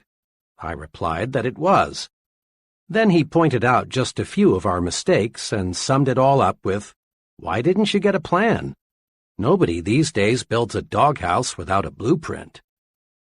And please, as you visualize your future, don't be afraid to be blue sky.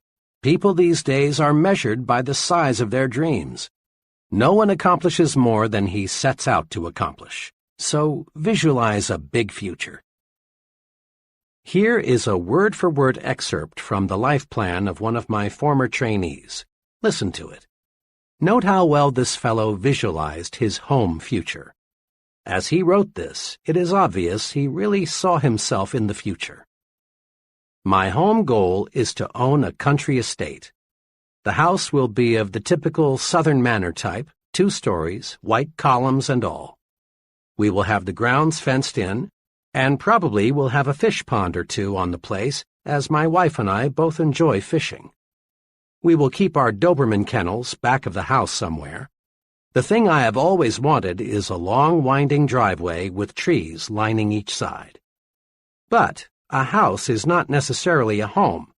I am going to do everything I can to make our house more than just a place to eat and sleep. Of course, we do not intend to leave God out of our plans, and throughout the years we will spend a certain amount of time in church activities.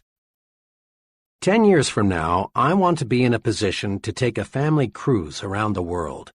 I would like very much to do this before the family gets scattered all over the world by marriages, etc. If we can't find the time to make the cruise all at once, we will put it into 4 or 5 separate vacations and visit a different part of the world each year. Naturally, all these plans in home department depend on how well things go in my work department. So I'll have to keep on the ball if I'm to accomplish all this. This plan was written 5 years ago. The trainee then owned 2 small dime stores. Now he owns 5, and he has purchased 17 acres for his country estate. He's thinking and progressing right along toward his goal. The 3 departments of your life are closely interrelated. Each depends on the others to some extent. But the one department that has the most influence over the other departments is your work. Thousands of years ago, the caveman who had the happiest home life and was most respected by his cave mates was the fellow who was most successful as a hunter. As a generalization, the same point holds true today. The standard of living we provide our families and the social and community respect we attain depends largely on our success in the work department. Not long ago, the McKinsey Foundation for Management Research conducted a large-scale study to determine what it takes to become an executive. Leaders in business, government, science, and religion were questioned. Over and over again, in different ways, these researchers kept getting one answer. The most important qualification for an executive is the sheer desire to get ahead. Remember this advice of John Wanamaker. A man is not doing much until the cause he works for possesses all there is of him. Desire, when harnessed, is power. Failure to follow desire, to do what you want to do most, paves the way to mediocrity. I recall a conversation with a very promising young writer on a college newspaper. This fellow had ability. If anyone showed promise for a career in journalism, it was he. Shortly before his graduation, I asked him, "Well, Dan, what are you going to do? Get into some form of journalism?"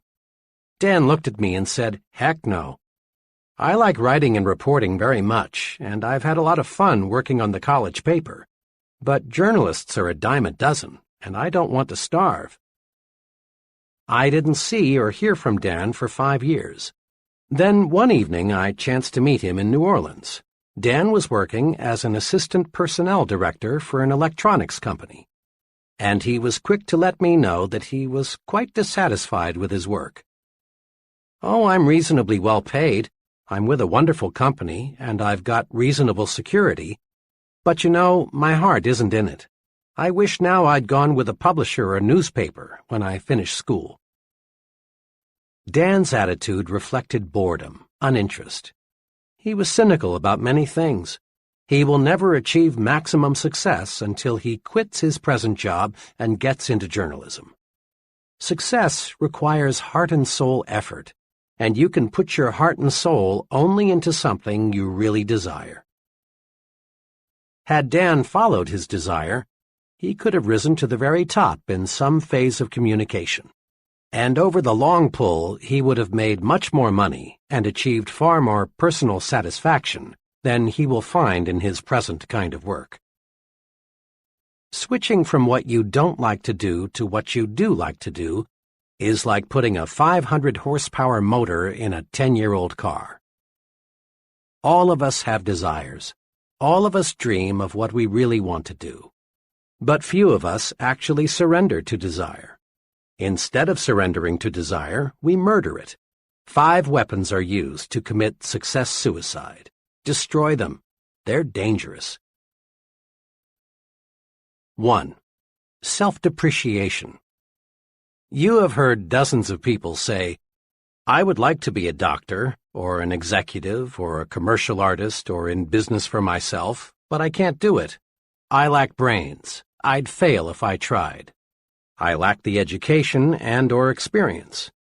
Many young folks destroy desire with the old negative self-depreciation. 2. Security-itis. Persons who say, "I've got security where I am," use the security weapons to murder their dreams. 3. Competition. The field is already overcrowded. People in that field are standing on top of each other, are remarks which kill desire fast. 4. Parental dictation. I've heard hundreds of young people explain their career choice with, "I'd really like to prepare for something else, but my parents want me to do this, so I must." Most parents, I believe, do not intentionally dictate to their children what they must do. What all intelligent parents want is to see their children live successfully. If the young person will patiently explain why he or she prefers a different career, and if the parent will listen, there will be no friction. The objectives of both the parent and the young person for the young person's career are identical: success. 5. Family responsibility. The attitude of, "It would have been wise for me to change over 5 years ago, but now I've got a family and I can't change," illustrates this kind of desire murder weapon. Throw away those murder weapons. Remember, the only way to get full power, to develop full go force, is to do what you want to do. Surrender to desire and gain energy, enthusiasm, mental zip, and even better health. And it's never too late to let desire take over. The overwhelming majority of really successful people work much longer than 40 hours a week, and you don't hear them complain of overwork. Successful people have their eyes focused on a goal, and this provides energy. The point is this: energy increases, multiplies, when you set a desired goal and resolve to work toward that goal. Many people, millions of them, can find new energy by selecting a goal and giving all they've got to accomplish that goal. Goals cure boredom. Goals even cure many chronic ailments. Let's probe a little deeper into the power of goals. When you surrender yourself to your desires, when you let yourself become obsessed with a goal, you receive the physical power, energy, and enthusiasm needed to accomplish your goal. But you receive something else, something equally valuable. You receive the automatic instrumentation needed to keep you going straight to your objective. The most amazing thing about a deeply entrenched goal is that it keeps you on course to reach your target. This isn't double talk. What happens is this: when you surrender to your goal, the goal works itself into your subconscious mind. Your subconscious mind is always in balance. Your conscious mind is not, unless it is in tune with what your subconscious mind is thinking. Without full cooperation from the subconscious mind, a person is hesitant, confused, indecisive. Now, with your goal absorbed into your subconscious mind, you react the right way automatically. The conscious mind is free for clear, straight thinking. Let's illustrate this with 2 hypothetical persons. As you listen, you'll recognize these characters among the real people you know. We'll call them Tom and Jack. These fellows are comparable in all respects except one. Tom has a firmly entrenched goal. Jack does not. Tom has a crystal-clear image of what he wants to be. He pictures himself as a corporation vice president 10 years hence. Because Tom has surrendered to his goal through his subconscious mind signals to him saying, "Do this," or "Don't do that. It won't help get you where you want to go." The goal constantly speaks, "I am the image you want to make real. Here is what you must do to make me real." Tom's goal does not pilot him in vague generalities. It gives him specific directions in all his activities. When Tom buys a suit, the goal speaks and shows Tom the wise choice. The goal helps to show Tom what steps to take to move up to the next job, what to say in the business conference, what to do when conflict develops, what to read, what stand to take. Should Tom drift a little off course, his automatic instrumentation, housed securely in his subconscious mind, alerts him and tells him what to do to get back on course. Tom's goal has made him supersensitive to all the many forces at work that affect him. Jack, on the other hand, lacking a goal, also lacks the automatic instrumentation to guide him. He is easily confused. His actions reflect no personal policy. Jack wavers, shifts, guesses at what to do. Lacking consistency of purpose, Jack flounders on the ruddy road to mediocrity. May I suggest you listen to this section again, right now. Let this concept soak in. Then look around you. Study the very top echelon of successful persons. Note how they, without exception, are totally devoted to their objective. Observe how the life of a highly successful person is integrated around a purpose. Surrender to that goal. Really surrender. Let it obsess you and give you the automatic instrumentation you need to reach that goal. On occasion, all of us have waked up on Saturday morning with no plans, no agenda, either mental or written, that spells out what we're going to do. On days like that, we accomplish next to nothing. We aimlessly drift through the day, glad when it's finally over. But when we face the day with a plan, we get things done. This common experience provides an important lesson. To accomplish something, we must plan to accomplish something. Before World War II, our scientists saw the potential power locked in the atom. But relatively little was known about how to split the atom and unleash that tremendous power. When the United States entered the war, forward-thinking scientists saw the potential power of an atomic bomb. A crash program was developed to accomplish just one goal: build an atomic bomb. The result is history. In just a few years, the concentrated effort paid off. The bombs were dropped, and the war was ended. But without that crash program to accomplish a goal, splitting the atom would have been delayed perhaps a decade, maybe longer. Set goals to get things done. Our great production system would be hopelessly bogged down if production executives did not establish and adhere to target dates and production schedules. Sales executives know salesmen sell more when they are given a carefully defined quota to sell.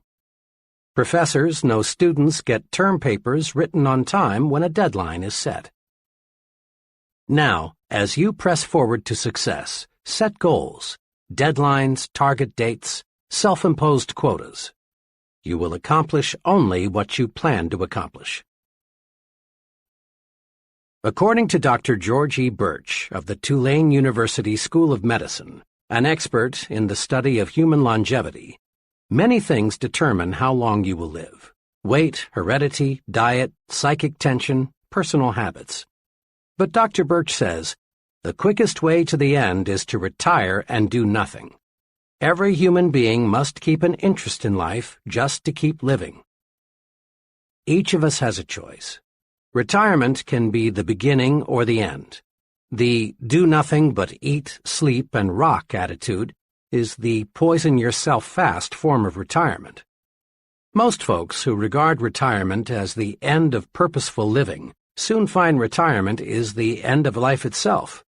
With nothing to live for, no goals, people waste away fast. The other extreme, the sensible way to retire, is the I'm going to pitch right in and start fast method. One of my finest friends, Lou Gordon, has chosen this way to retire. Lou's retirement several years ago as a vice president of Atlanta's biggest bank was really commencement day for him. He established himself as a business consultant, and his pace is amazing. Now in his 60s, he serves numerous clients and is in national demand as a speaker. One of his special projects is helping to build Pi Sigma Epsilon, a young but fast-growing fraternity for professional salesmen and sales executives. Every time I see Lou, he seems younger. He's a young 30 in spirit. Few people I know of any age are reaping more from life than this senior citizen who resolved not to go out to pasture. And the Lou Gordons aren't the boring old grumps feeling sorry for themselves because they're old. Goals, intense goals, can keep a person alive when nothing else will. Mrs. D, the mother of a college friend of mine, contracted cancer when her son was only 2. To darken matters, her husband had died only 3 months before her illness was diagnosed. Her physicians offered little hope, but Mrs. D would not give up. She was determined that she would see her 2-year-old son through college by operating a small retail store left her by her husband.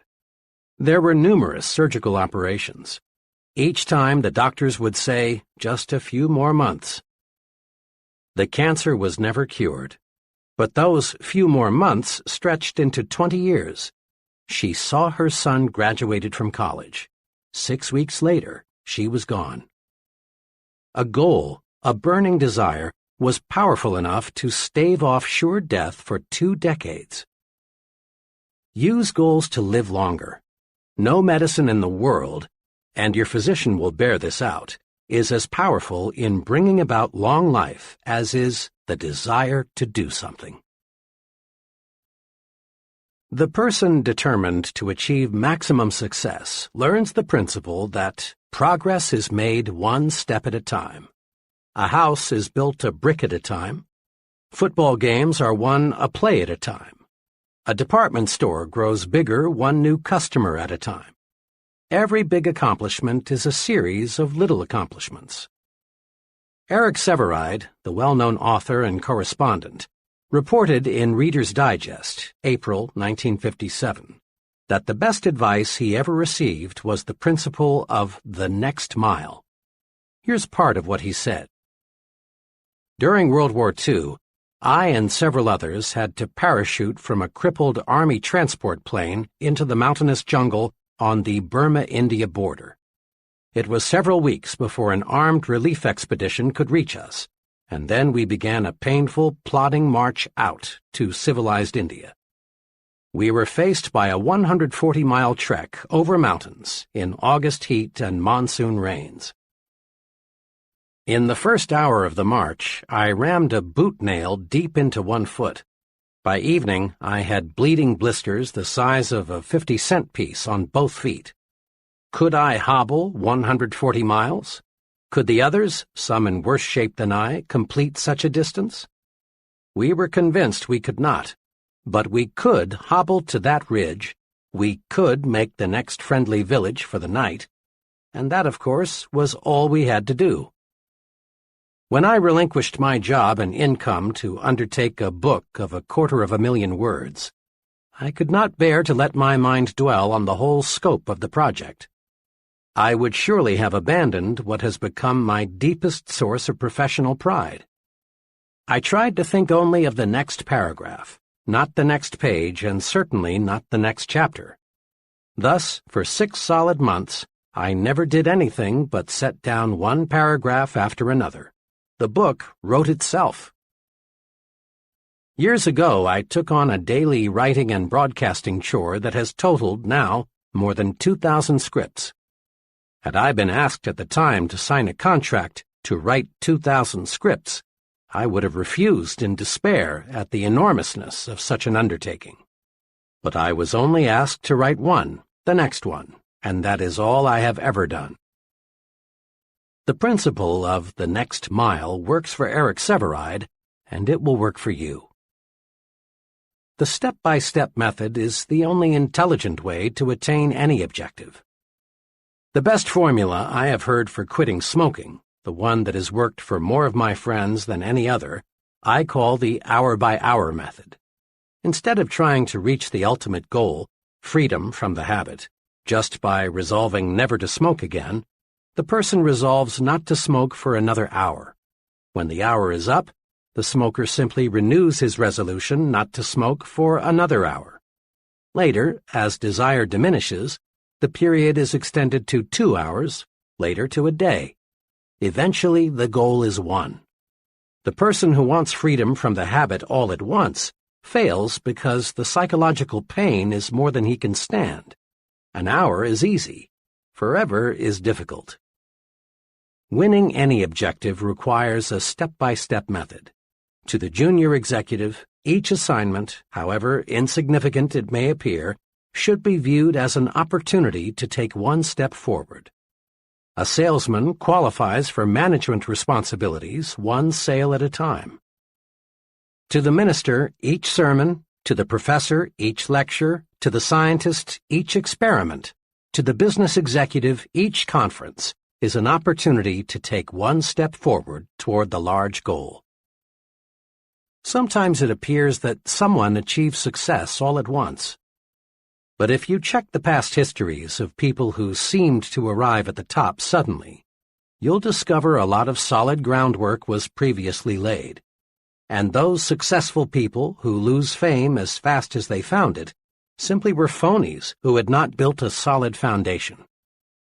Just as a beautiful building is created from pieces of stone, each of which in itself appears insignificant, in like manner the successful life is constructed.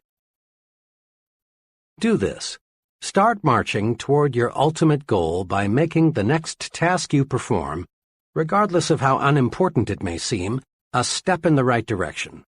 Commit this question to memory and use it to evaluate everything you do. Will this help take me where I want to go? If the answer is no, back off. If yes, press ahead. It's clear we do not make one big jump to success. We get there one step at a time.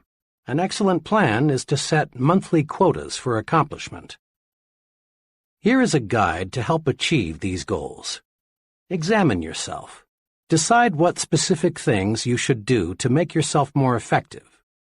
Then, when the 30-day period is up, check your progress and build a new 30-day goal. Always keep working on the little things to get you in shape for the big things. 30-Day Improvement Guide. Between now and the next 30 days, I will A. Break these habits. Suggestions. 1. Putting off things. 2. Negative language. 3. Watching TV more than 60 minutes per day. 4. Gossip. B. Acquire these habits. Suggestions. 1. A rigid morning examination of my appearance. 2. Plan each day's work the night before. 3. Compliment people at every possible opportunity. C. Increase my value to my employer in these ways. Suggestions. 1. Do a better job of developing my subordinates. 2. Learn more about my company, what it does, and the customers it serves. 3.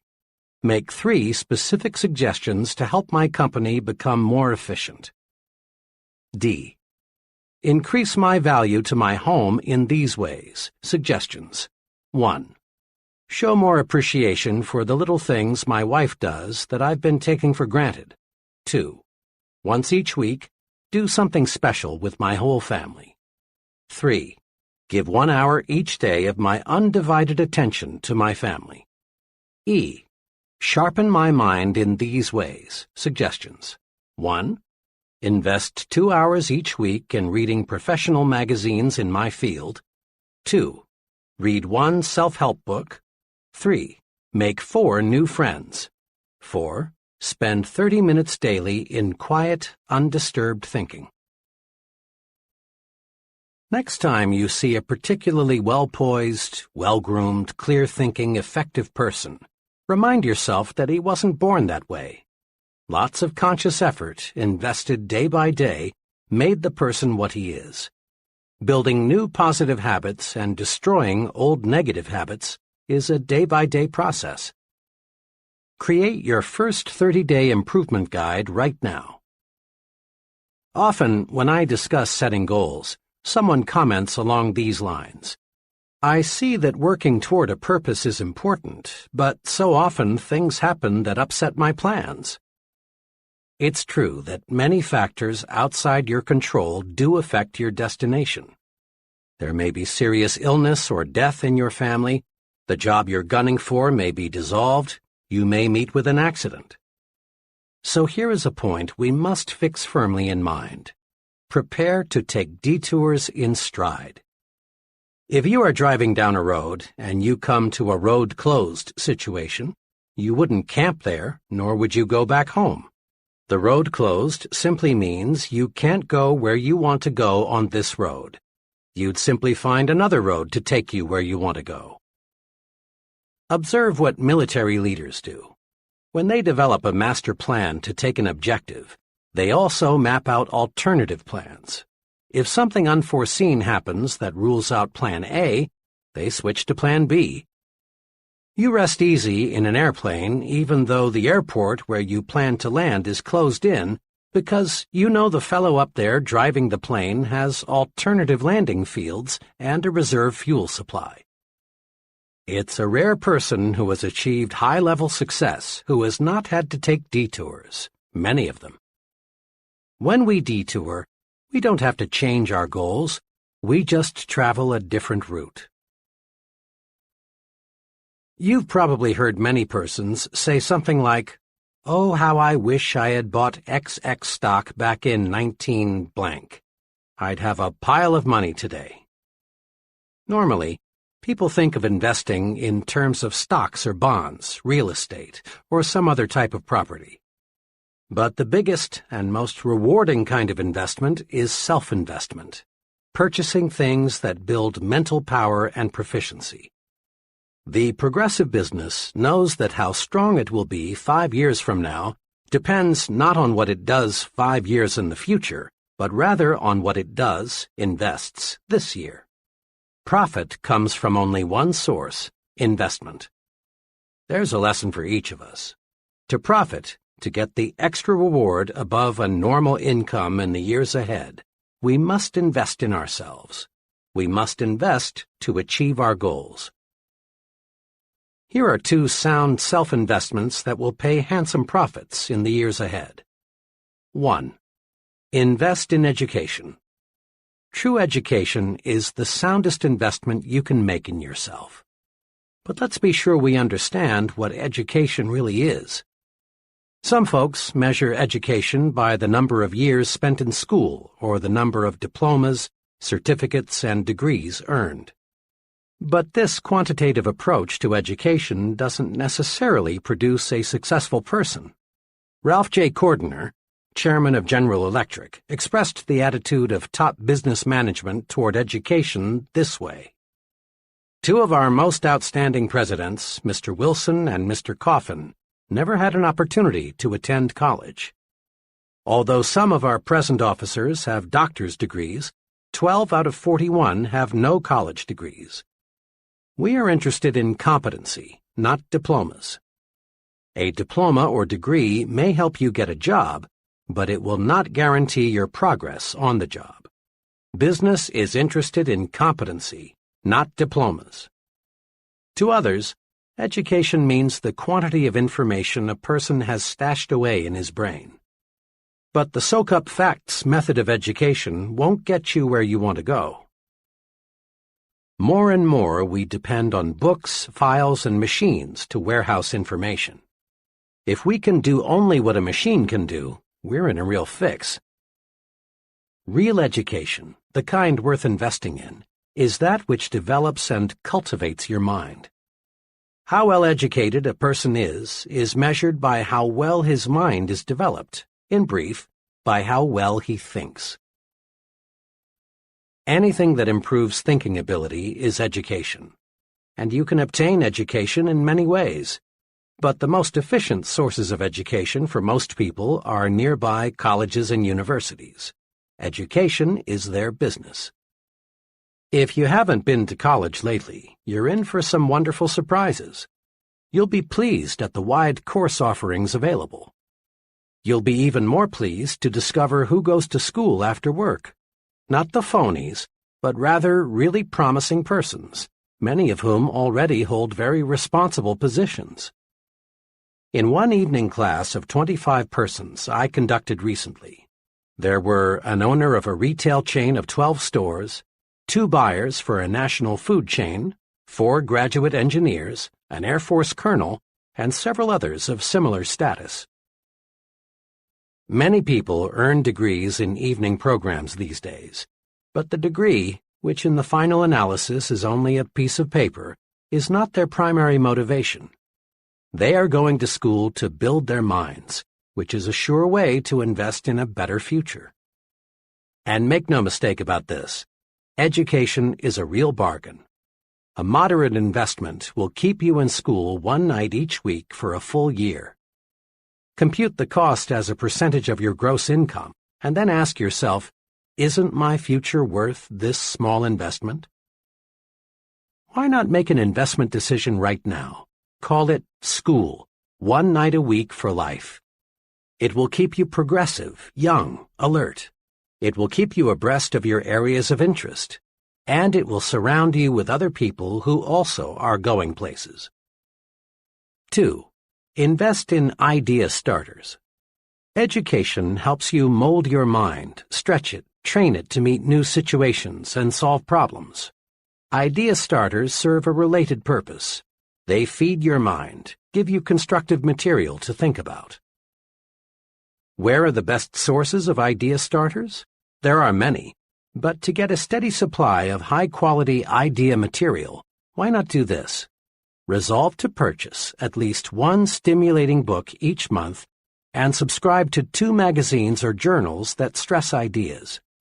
For only a minor sum and a minimum of time, you can be tuned in to some of the best thinkers available anywhere. At a luncheon one day, I overheard one fellow say, "But it costs too much. I can't afford to take the Wall Street Journal." His companion, obviously a much more success-minded person, replied, "Well, I've found that I can't afford not to take it." Again, take your cue from the successful people. Invest in yourself. Let's take action. Now, in a quick recap, put these success-building principles to work. 1. Get a clear fix on where you want to go. Create an image of yourself 10 years from now. 2. Write out your 10-year plan. Your life is too important to be left to chance. Put down on paper what you want to accomplish in your work, your home, and your social departments. 3. Surrender yourself to your desires. Set goals to get more energy. Set goals to get things done. Set goals and discover the real enjoyment of living. 4. Let your major goal be your automatic pilot. When you let your goal absorb you, you'll find yourself making the right decisions to reach your goal. 5. Achieve your goal one step at a time. Regard each task you perform, regardless of how small it may seem, as a step toward your goal. 6. Build 30-day goals. Day-by-day effort pays off. 7. Take detours in stride. A detour simply means another route. It should never mean surrendering the goal. 8. Invest in yourself. Purchase those things that build mental power and efficiency. Invest in education. Invest in idea starters. Chapter 13. How to Think Like a Leader. Remind yourself once again that you are not pulled to high levels of success. Rather, you are lifted there by those working beside and below you. Achieving high-level success requires the support and the cooperation of others. And gaining this support and cooperation of others requires leadership ability. Success and the ability to lead others, that is, getting them to do things they wouldn't do if they were not led, go hand in hand. The success-producing principles explained in the previous chapters are valuable equipment in helping you develop your leadership capacity. At this point, we want to master 4 special leadership rules or principles that can cause others to do things for us in the executive suite, in business, in social clubs, in the home, anywhere we find people. These 4 leadership rules or principles are: 1. Trade minds with the people you want to influence. 2. Think. What is the human way to handle this? 3. Think progress, believe in progress, push for progress. 4. Take time out to confer with yourself and develop your supreme thinking power. Practicing these rules produces results. Putting them to use in everyday situations takes the mystery out of that gold-plated word, leadership. Let's see how. Leadership rule number 1. Trade minds with the people you want to influence. Trading minds with the people you want to influence is a magic way to get others, friends, associates, customers, employees, to act the way you want them to act. Study these 2 case histories and see why. Ted B. worked as a television copywriter and director for a large advertising agency. When the agency obtained a new account, a children's shoe manufacturer, Ted was assigned responsibility for developing several TV commercials. A month or so after the campaign had been launched, it became clear that the advertising was doing little or nothing to increase product movement in retail outlets. Attention was focused on the TV commercials because in most cities only television advertising was used. Through research of television viewers, they found that about 4% of the people thought it was simply a great commercial, one of the best, these 4% said. The remaining 96% were either indifferent to the commercials or, in plain language, thought they smelled. Hundreds of comments like these were volunteered. It's wacky. The rhythm sounds like a New Orleans band at 3 a.m. My kids like to watch most TV commercials, but when that shoe thing comes on, they go to the bathroom or refrigerator. I think it's too uppity up. Seems to me someone's trying to be too clever. Something especially interesting turned up when all the interviews were put together and analyzed. The 4% who liked the commercial were people pretty much like Ted in terms of income, education, sophistication, and interests. The remaining 96% were definitely in a different socioeconomic class. Ted's commercials, which cost a lot of money, flopped because Ted thought only of his own interests. He had prepared the commercials thinking of the way he buys shoes, not the way the great majority buys shoes. He developed commercials that pleased him personally, not commercials that pleased the great bulk of the people. The results would have been much different had Ted projected himself into the minds of the masses of ordinary people and asked himself 2 questions. If I were a parent, what kind of a commercial would make me want to buy those shoes? If I were a child, what kind of a commercial would make me go tell my mom or dad that I want those shoes? Why Joan failed in retailing. Joan is an intelligent, well-educated, attractive girl of 24. Fresh from college, Joan got a job as an assistant buyer in ready-to-wear goods at a low-to-medium-priced department store. She came highly recommended. Joan has ambition, talent, and enthusiasm, one letter read. She is certain to succeed in a big way. But Joan did not succeed in a big way. Joan lasted only 8 months and then quit retailing for other work. I knew her buyer well, and one day I asked him what happened. "Joan is a fine girl, and she has many fine qualities," he said. "But she had one major limitation." "What was that?" I asked. "Well, Joan was forever buying merchandise that she liked, but most of our customers didn't. She selected styles, colors, materials, and prices she liked without putting herself in the shoes of the people who shop here. When I'd suggest to her that maybe a certain line wasn't right for us, she'd say, 'Oh, they'll love this. I do. I think this will move fast.' Joan had been brought up in a well-to-do home. She had been educated to want quality. Price was not important to her.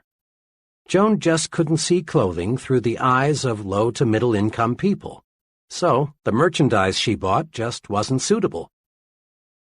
The point is this: to get others to do what you want them to do, you must see things through their eyes. When you trade minds, the secret of how to influence other people effectively shows up. A very successful salesman friend told me he spends a lot of time anticipating how prospects will react to his presentation before he gives it. Trading minds with the audience helps the speaker design a more interesting, harder-hitting talk. Trading minds with employees helps the supervisor provide more effective, better-received instructions. A young credit executive explained to me how this technique worked for him. When I was brought into this store, a medium-sized clothing store, as assistant credit manager, I was assigned the job of handling all collection correspondence. The collection letters the store had been using greatly disappointed me. They were strong, insulting, and threatening. I read them and thought, "Brother, I'd be mad as hell if somebody sent me letters like these. I never would pay." So I just got to work and started writing the kind of letter that would move me to pay an overdue bill if I received it. It worked. By putting myself in the shoes of the overdue customer, so to speak, collections climbed to a record high. Numerous political candidates lose elections because they fail to look at themselves through the minds of the typical voters. One political candidate for a national office, apparently fully as qualified as his opponent, lost by a tremendous margin for one single reason. He used a vocabulary that only a small percentage of the voters could understand. His opponent, on the other hand, thought in terms of the voters' interests. When he talked to farmers, he used their language. When he spoke to factory workers, he used words they were easily familiar with. When he spoke on TV, he addressed himself to Mr. Typical Voter, not to Dr. College Professor. Keep this question in mind. What would I think of this if I exchanged places with the other person? It paves the way to more successful action. Thinking of the interests of the people we want to influence is an excellent thought rule in every situation. A few years ago, a small electronics manufacturer developed a fuse that would never blow out. The manufacturer priced the product to sell for $1.25 and then retained an advertising agency to promote it. The account executive placed in charge of the advertising immediately became intensely enthusiastic. His plan was to blanket the country with mass advertising on TV, radio, and newspapers. "This is it," he said. "We'll sell 10 million the first year." His advisors tried to caution him, explaining that fuses are not a popular item, they have no romantic appeal, and people want to get by as cheaply as possible when they buy fuses. Why not, the advisors said, use selected magazines and sell it to the high income levels?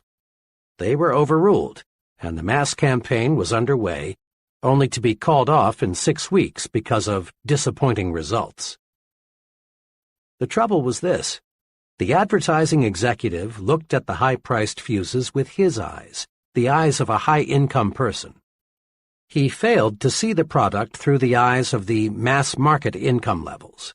Had he put himself in their position, he would have seen the wisdom of directing the promotion toward the upper-income groups, and the account would have been saved. Develop your power to trade minds with the people you want to influence. The following exercises will help. Practice trading minds exercises. Situation: giving someone work instructions. For best results, ask yourself, looking at this from the viewpoint of someone who is new to this, have I made myself clear? Situation: writing an advertisement.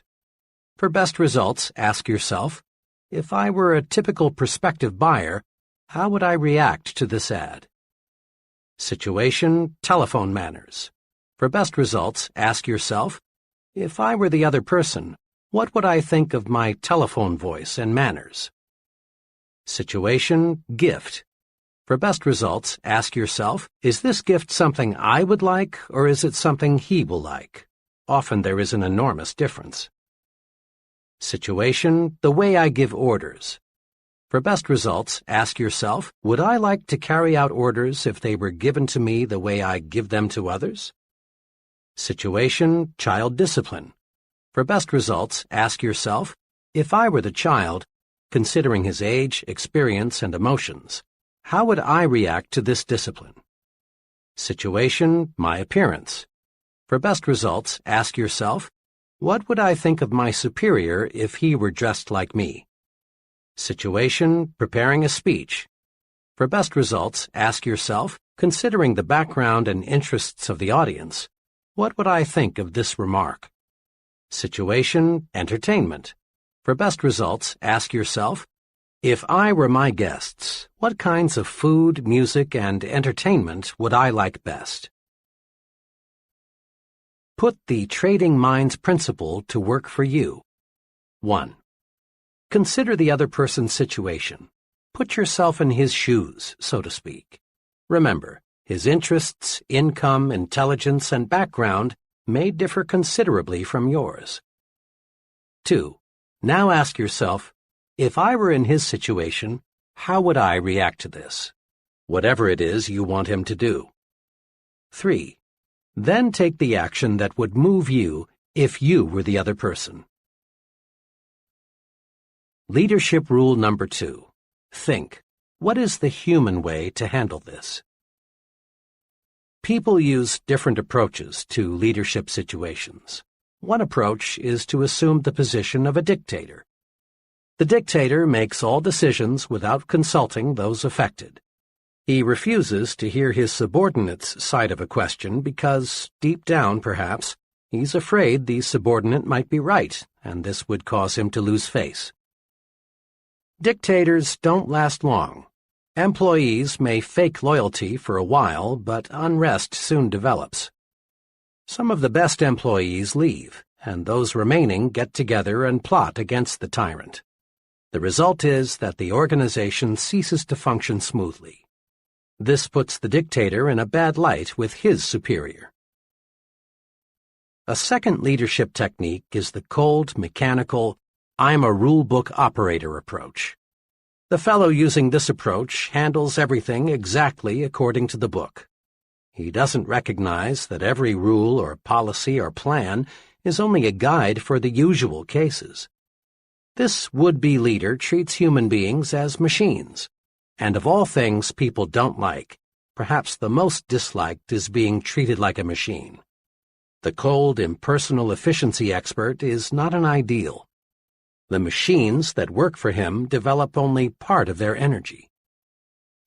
Persons who rise to tremendous leadership heights use a third approach that we call being human.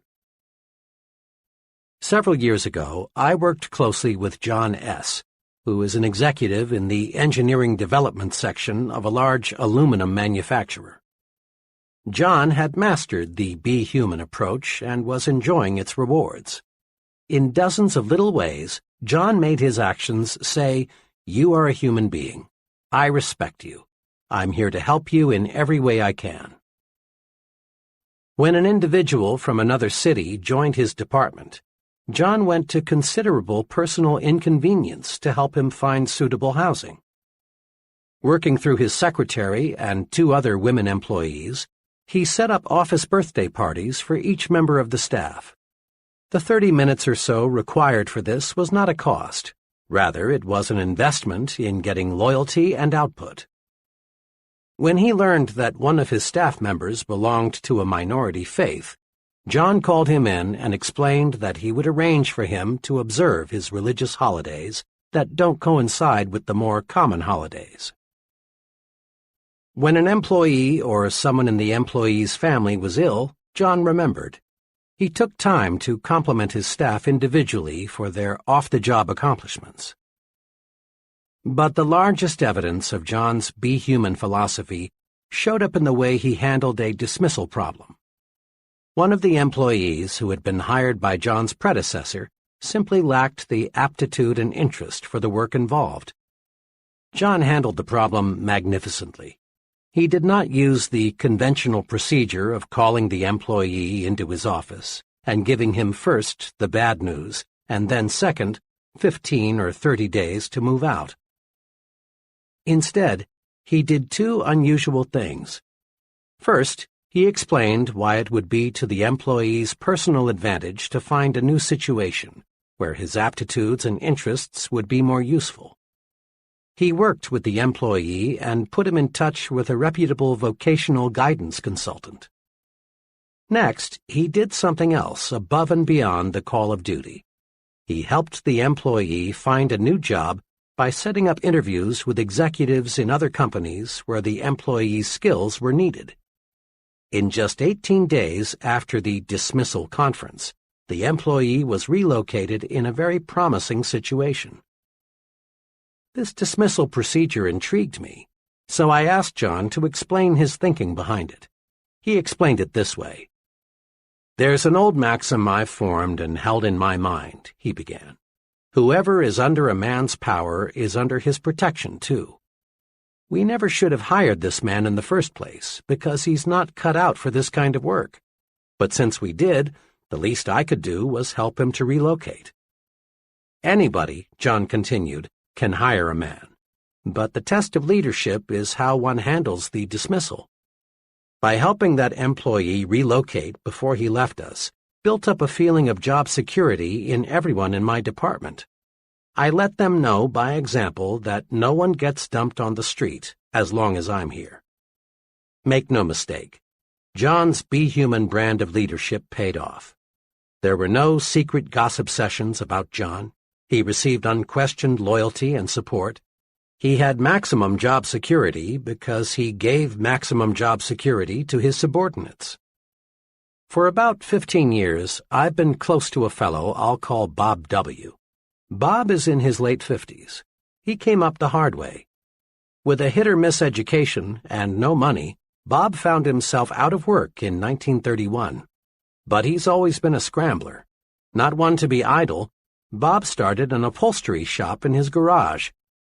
Thanks to his untiring efforts, the business grew, and today it's a modern furniture manufacturing plant with over 300 employees. Today, Bob is a millionaire. Money and material things have ceased to be a concern. But Bob is rich in other ways, too. He's a millionaire in friends, contentment, and satisfaction. Of Bob's many fine qualities, his tremendous desire to help other people stands out. Bob is human, and he's a specialist in treating others the way human beings want to be treated. One day, Bob and I were discussing the matter of criticizing people. Bob's human way of doing it is a master formula. Here's the way he put it. "I don't think you could find anybody who would say I'm a softy or a weakling. I run a business. When something isn't going right, I fix it. But it's the way I fix it that's important.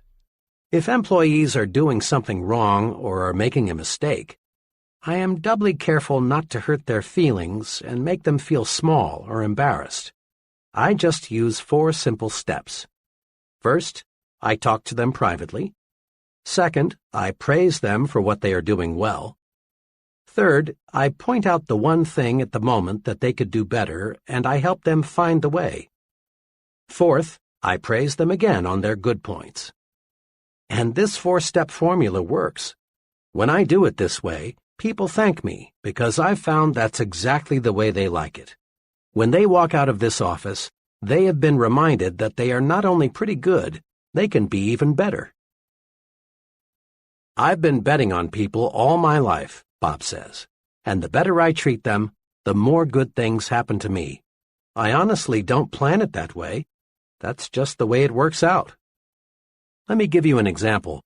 Back about, 5 or 6 years ago, one of the production men came to work drunk. Pretty soon there was a commotion in the plant. It seems this fellow had taken a 5-gallon can of lacquer and was splashing it all over the place. Well, the other workmen took the lacquer away from him, and the plant superintendent escorted him out. I walked outside and found him sitting against the building in a kind of stupor. I helped him up, put him in my car, and took him to his home. His wife was frantic. I tried to reassure her that everything would be all right. "Oh, but you don't understand," she said. "Mr. W, me, doesn't stand for anyone being drunk on the job. Jim's lost his job, and now what will we do?" I told her Jim wouldn't be dismissed. She asked how I knew. The reason, I explained, is because I'm Mr. W. She almost fainted. I told her I'd do all I could to help Jim at the plant, and I hoped she'd do all she could at home, and just have him on the job in the morning. When I got back to the plant, I went down to Jim's department and spoke to Jim's coworkers. I told them, "You've seen something unpleasant here today, but I want you to forget it. Jim will be back tomorrow. Be kind to him. He's been a good worker for a long time, and we owe it to him to give him another chance." Jim got back on the ball, and his drinking was never again a problem. I soon forgot about the incident. But Jim didn't. 2 years ago, the headquarters of the local union sent some men here to negotiate the contract for the local. They had some staggering, simply unrealistic demands. Jim, quiet, meek Jim, suddenly became a leader. He got busy and reminded the fellows in the plant that they'd always gotten a fair deal from Mr. W, and we didn't need outsiders coming to tell us how to run our affairs. The outsiders left, and as usual, we negotiated our contract like friends, thanks to Jim. Here are 2 ways to use the Be Human approach to make you a better leader. First, each time you face a difficult matter involving people, ask yourself, what is the human way to handle this? Ponder over this question when there is a disagreement among your subordinates, or when an employee creates a problem. Remember Bob W.'s formula for helping others correct their mistakes. Avoid sarcasm. Avoid being cynical. Avoid taking people down a peg or two. Avoid putting others in their place. Ask, what is the human way to deal with people? It always pays. Sometimes sooner, sometimes later, but it always pays. A second way to profit from the Be Human rule is to let your actions show you put people first. Show interest in your subordinates' off-the-job accomplishments. Treat everyone with dignity. Remind yourself that the primary purpose in life is to enjoy it. As a general rule, the more interest you show in a person, the more he will produce for you. And his production is what carries you forward to greater and greater success. Praise your subordinates to your supervisor by putting in plugs for them at every opportunity. It's an old American custom to admire the fellow who's on the side of the little man. Your subordinates will appreciate your plugs, and their loyalty to you will grow. And do not fear that this will lower your own importance in the eyes of your supervisor. Rather, a man big enough to be humble appears more confident than the insecure man who feels compelled to call attention to his accomplishments. A little modesty goes a long way. Praise your subordinates personally at every opportunity. Praise them for their cooperation. Praise them for every extra effort they put forth. Praise is the greatest single incentive you can give people, and it costs you nothing. Besides, a write-in vote has often overthrown a powerful known candidate. You never know when your subordinates can do you a turn by coming to your defense. Practice praising people. Rub people the right way. Be human. Leadership rule number 3. think progress, believe in progress, push for progress. One of the most complimentary things anyone can say about you is, he stands for progress. He's the man for the job. Promotions in all fields go to individuals who believe in and push for progress. Leaders, real leaders, are in short supply. Status quoers, the everything's all right, let's don't upset the apple cart folks, far outnumber the progressives, the there's lots of room for improvement, let's get to work and do it better people. Join the leadership elite. Develop a forward look. There are two special things you can do to develop your progressive outlook. 1. Think improvement in everything you do. 2. Think high standards in everything you do. Several months ago, the president of a medium-sized company asked me to help him make an important decision. This executive had built the business by himself and had been functioning as sales manager. Now, with 7 salesmen employed, he decided his next step was to promote one of his salesmen to the job of sales manager. He narrowed the choice down to 3, all of whom were about equal in experience and sales performance. My assignment was to spend one day in the field with each man and then report my views on which fellow seemed to be best qualified to lead the group. Each man was told that a consultant would visit him to discuss the overall marketing program. For obvious reasons, they were not told the specific purpose of my visit. 2 of the men reacted pretty much the same way. Both were uncomfortable with me. They seemed to sense that I was there to change things. Each of these men was a real defender of the status quo.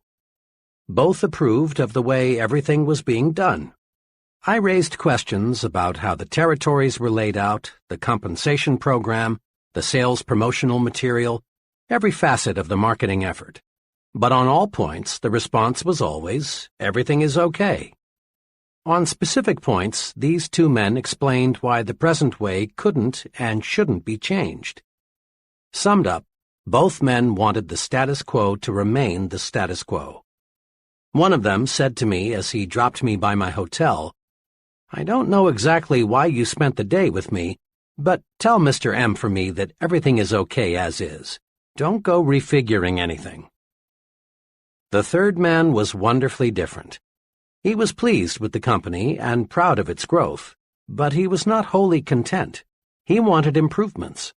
All day, this 3rd salesman gave me his ideas for getting new business, providing better service to customers, reducing wasted time, revising the compensation plan to give more incentive, all so that he and the company would make more.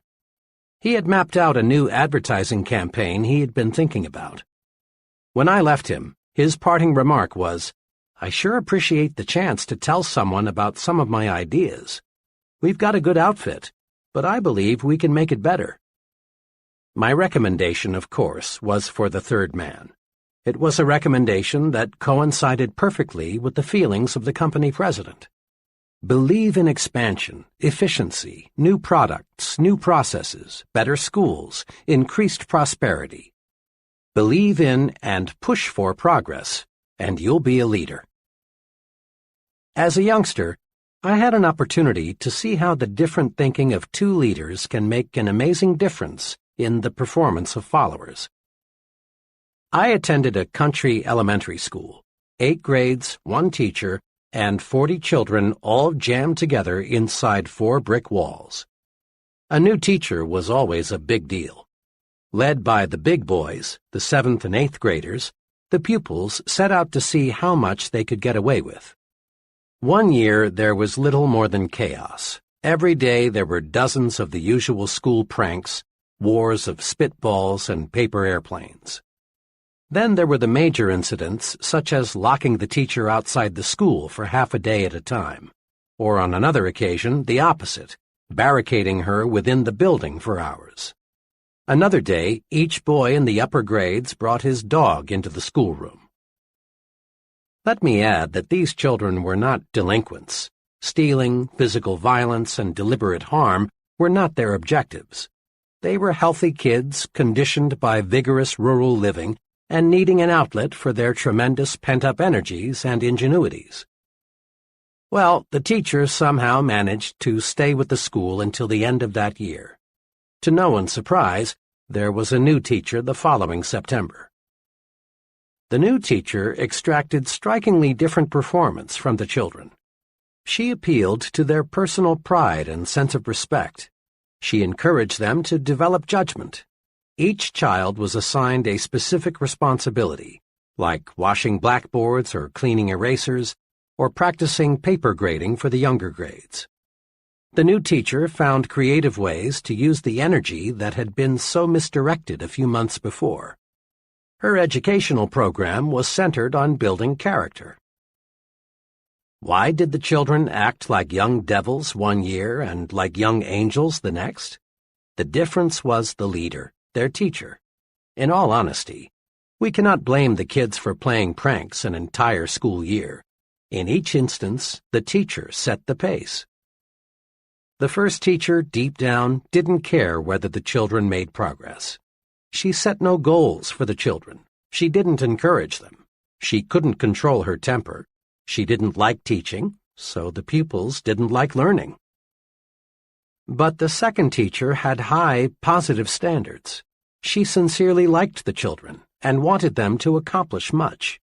She considered each one as an individual. She obtained discipline easily because, in everything she did, she was well disciplined. And in each case, the pupils adjusted their conduct to fit the examples set by the teachers. We find this same form of adjustment taking place every day in adult groups. During World War II, military chiefs continually observed that the highest morale was not found in units where commanders were easy, relaxed, and lackadaisical. Crack units were led by officers with high standards who enforced military regulations fairly and properly. Military personnel simply do not respect and admire officers with low standards. College students, too, take their cue from the examples set by the professors. Students under one professor cut classes, copy term papers, and connive in various ways to pass without serious study. But the same students under another professor willingly work extra hard to master the subject. In business situations, we again find individuals patterning their thinking after that of the superior. Study a group of employees closely. Observe their habits, mannerisms, attitudes toward the company, ethics, self-control. Then compare what you find with the behavior of their superior, and you discover amazing similarities. Every year, many corporations that have grown sluggish and are headed downward are rebuilt. And how? By changing a handful of executives at the top. Companies, and colleges, and churches, and clubs, and unions, and all other types of organizations are successfully rebuilt from the top down, not from the bottom up. Change the thinking at the top, and you automatically change the thinking at the bottom. Remember this: when you take over the leadership of a group, the persons in that group immediately begin to adjust themselves to the standards you set. This is most noticeable during the first few weeks.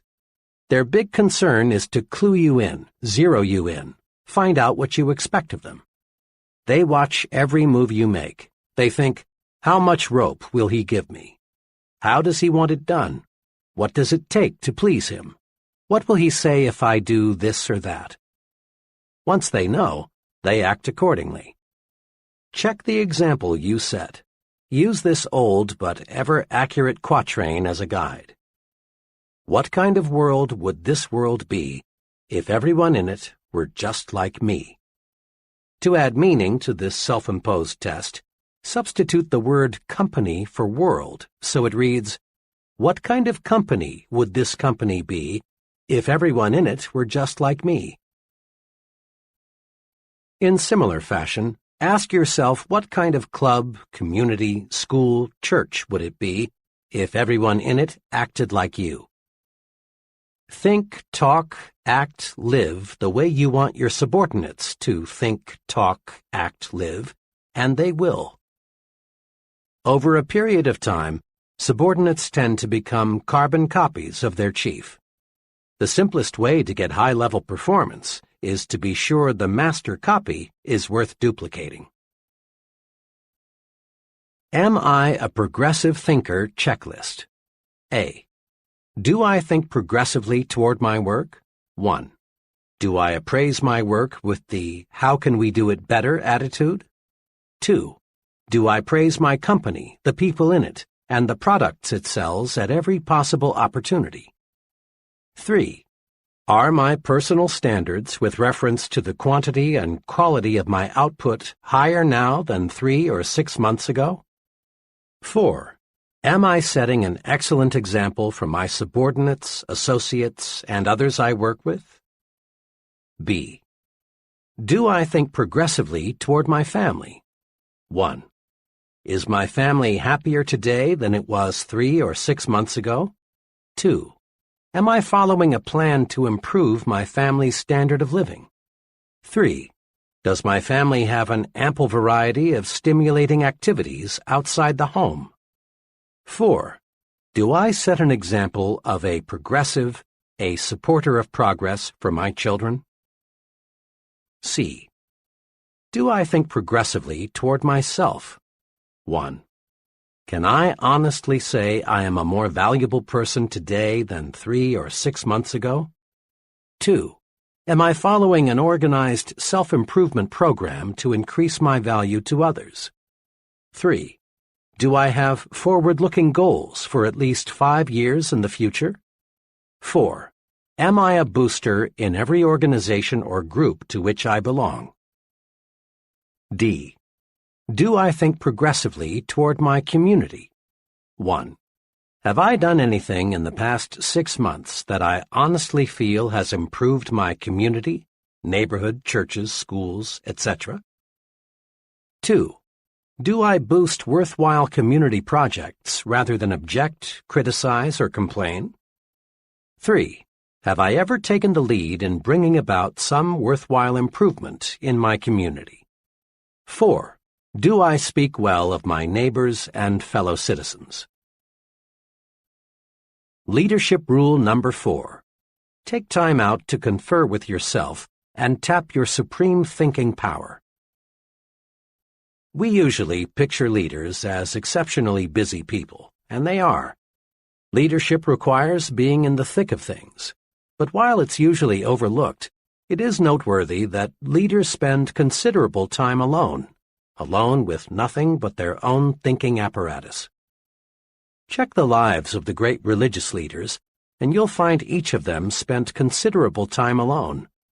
Moses frequently was alone, often for long periods of time. So were Jesus, Buddha, Confucius, Mohammed, Gandhi. Every outstanding religious leader in history spent much time in solitude, away from the distractions of life. Political leaders, too, those who made lasting names in history for good or bad, gained insight through solitude. It is an interesting question whether Franklin D. Roosevelt could have developed his unusual leadership capacities had he not spent much time alone while recovering from his polio attack. Harry Truman spent much time as a boy and as an adult alone on a Missouri farm. Quite possibly, Hitler would never have achieved power had he not spent months in jail alone, where he had time to construct Mein Kampf, that brilliantly wicked plan for world conquest that sold the Germans in a blind moment. Many of the leaders of communism who proved to be so diplomatically skillful, Lenin, Stalin, Marx, and many others, spent time in jail, where they could, without distraction, plan their future moves. Leading universities require professors to lecture as few as 5 hours per week, so that the professor has time to think.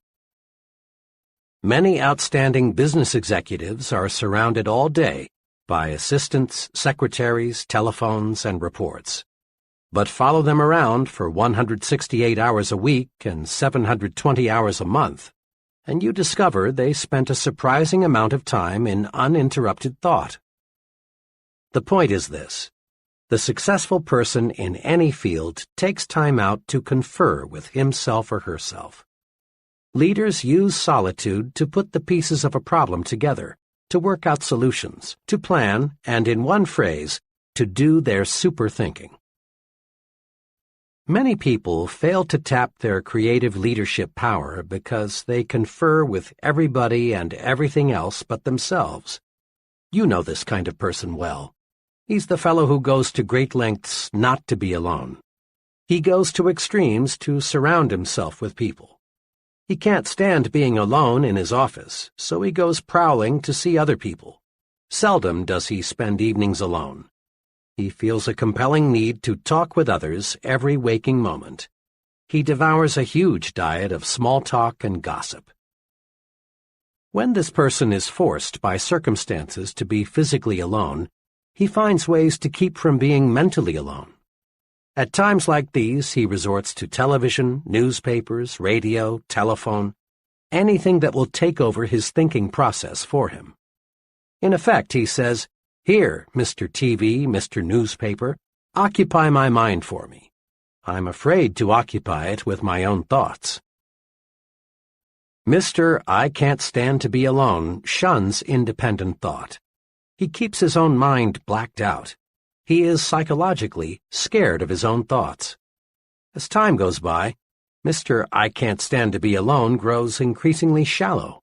He makes many ill-considered moves. He fails to develop firmness of purpose, personal stability. He is unfortunately ignorant of the superpower lying unused just behind his forehead. Don't be a Mr. I Can't Stand to Be Alone. Successful leaders tap their superpower through being alone. You can too. Let's see how. As part of a professional development program, I asked 13 trainees to closet themselves for 1 hour each day for 2 weeks. The trainees were asked to shut themselves off from all distractions and think constructively about anything that came to mind. At the end of 2 weeks, each trainee, without exception, reported the experience proved amazingly practical and worthwhile. One fellow stated that before the managed solitude experiment, he was on the verge of a sharp break with another company executive. But through clear thinking, he found the source of the problem and the way to correct it. Others reported that they solved problems relating to such varied things as changing jobs, marriage difficulties, buying a home, and selecting a college for a teenage child. Each trainee enthusiastically reported that he had gained a much better understanding of himself, his strengths and weaknesses, than he had ever had before. The trainees also discovered something else that is tremendously significant. They discovered that decisions and observations made alone in managed solitude have an uncanny way of being 100% right. The trainees discovered that when the fog is lifted, the right choice becomes crystal clear. Managed solitude pays off. One day recently, an associate of mine reversed her stand completely on a troublesome issue. I was curious to know why she had switched her thinking, since the problem was very basic. Her answer went like this: "Well, I haven't been at all clear in my mind as to what we should do. So I got up at 3:30 this morning, fixed a cup of coffee, and just sat on the sofa and thought until 7 a.m. I see the whole matter a lot clearer now, so the only thing for me to do is reverse my stand." And her new stand proved completely correct. Resolve now to set aside some time each day, at least 30 minutes, to be completely by yourself. Perhaps early in the morning, before anyone else is stirring about, would be best for you. Or perhaps late in the evening would be a better time. The important thing is to select a time when your mind is fresh and when you can be free from distractions. You can use this time to do 2 types of thinking, directed and undirected. To do directed thinking, review the major problem facing you. In solitude, your mind will study the problem objectively and lead you to the right answer. To do undirected thinking, just let your mind select what it wishes to think about. In moments like these, your subconscious mind taps your memory bank, which in turn feeds your conscious mind. Undirected thinking is very helpful in doing self-evaluation. It helps you get down to the very basic matters, like, how can I do better? What should be my next move? Remember, the main job of the leader is thinking, and the best preparation for leadership is thinking. Spend some time in managed solitude every day and think yourself to success. Summary. To be a more effective leader, put these 4 leadership principles to work. 1. Trade minds with the people you want to influence. It's easy to get others to do what you want them to do if you'll see things through their eyes. Ask yourself this question before you act. What would I think of this if I exchanged places with the other person? 2. Apply the Be Human rule in your dealings with others. Ask, what is the human way to handle this?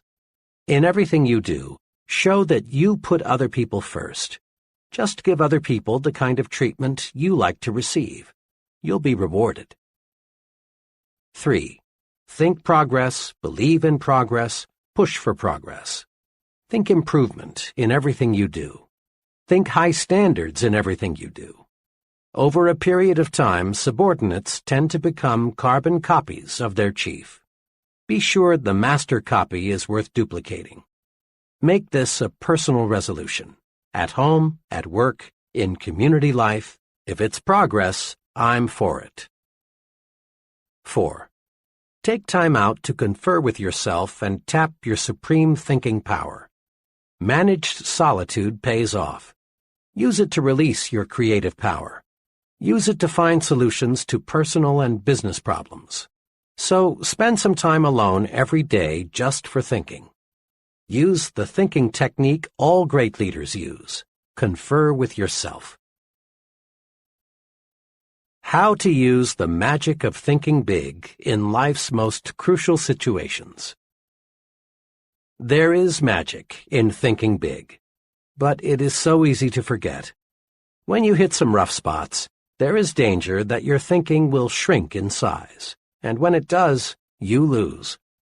Here are some brief guides for staying big when you're tempted to use the small approach. Perhaps you'll want to put these guides on small cards for even handier reference. A. When little people try to drive you down, think big.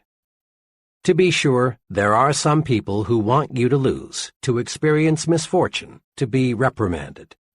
But these people can't hurt you if you'll remember 3 things. 1. You win when you refuse to fight petty people. Fighting little people reduces you to their size. Stay big. 2. Expect to be sniped at. It's proof you're growing. 3. Remind yourself that snipers are psychologically sick. Be big. Feel sorry for them. Think big enough to be immune to the attacks of petty people. B. When that I haven't got what it takes feeling creeps up on you, think big. Remember, if you think you are weak, you are. If you think you're inadequate, you are. If you think you're second class, you are. Whip that natural tendency to sell yourself short with these tools. 1. Look important. It helps you think important. How you look on the outside has a lot to do with how you feel on the inside. 2. Concentrate on your assets. Build a sell yourself to yourself commercial and use it. Learn to supercharge yourself. Know your positive self. 3. Put other people in proper perspective. The other person is just another human being, so why be afraid of him? Think big enough to see how good you really are. C.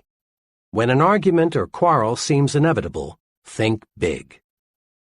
Successfully resist the temptation to argue and quarrel by 1. Asking yourself, honestly now, is this thing really important enough to argue about? 2. reminding yourself you never gain anything from an argument, but you always lose something. Think big enough to see that quarrels, arguments, feuds, and fusses will never help you get where you want to go. D. When you feel defeated, think big. It is not possible to achieve large success without hardships and setbacks, but it is possible to live the rest of your life without defeat. Big thinkers react to setbacks this way. 1. Regard the setback as a lesson. Research it.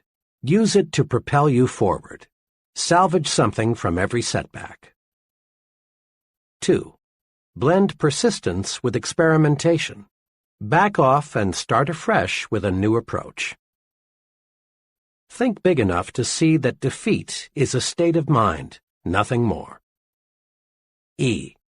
When romance starts to slip, think big. Negative, petty, she's, he's, unfair to me so I'll get even type of thinking slaughters romance, destroys the affection that can be yours. Do this when things aren't going right in the love department. 1. Concentrate on the biggest qualities in the person you want to love you. Put little things where they belong, in second place. 2. Do something special for your mate, and do it often. Think big enough to find the secret to marital joys. F. When you feel your progress on the job is slowing down, think big.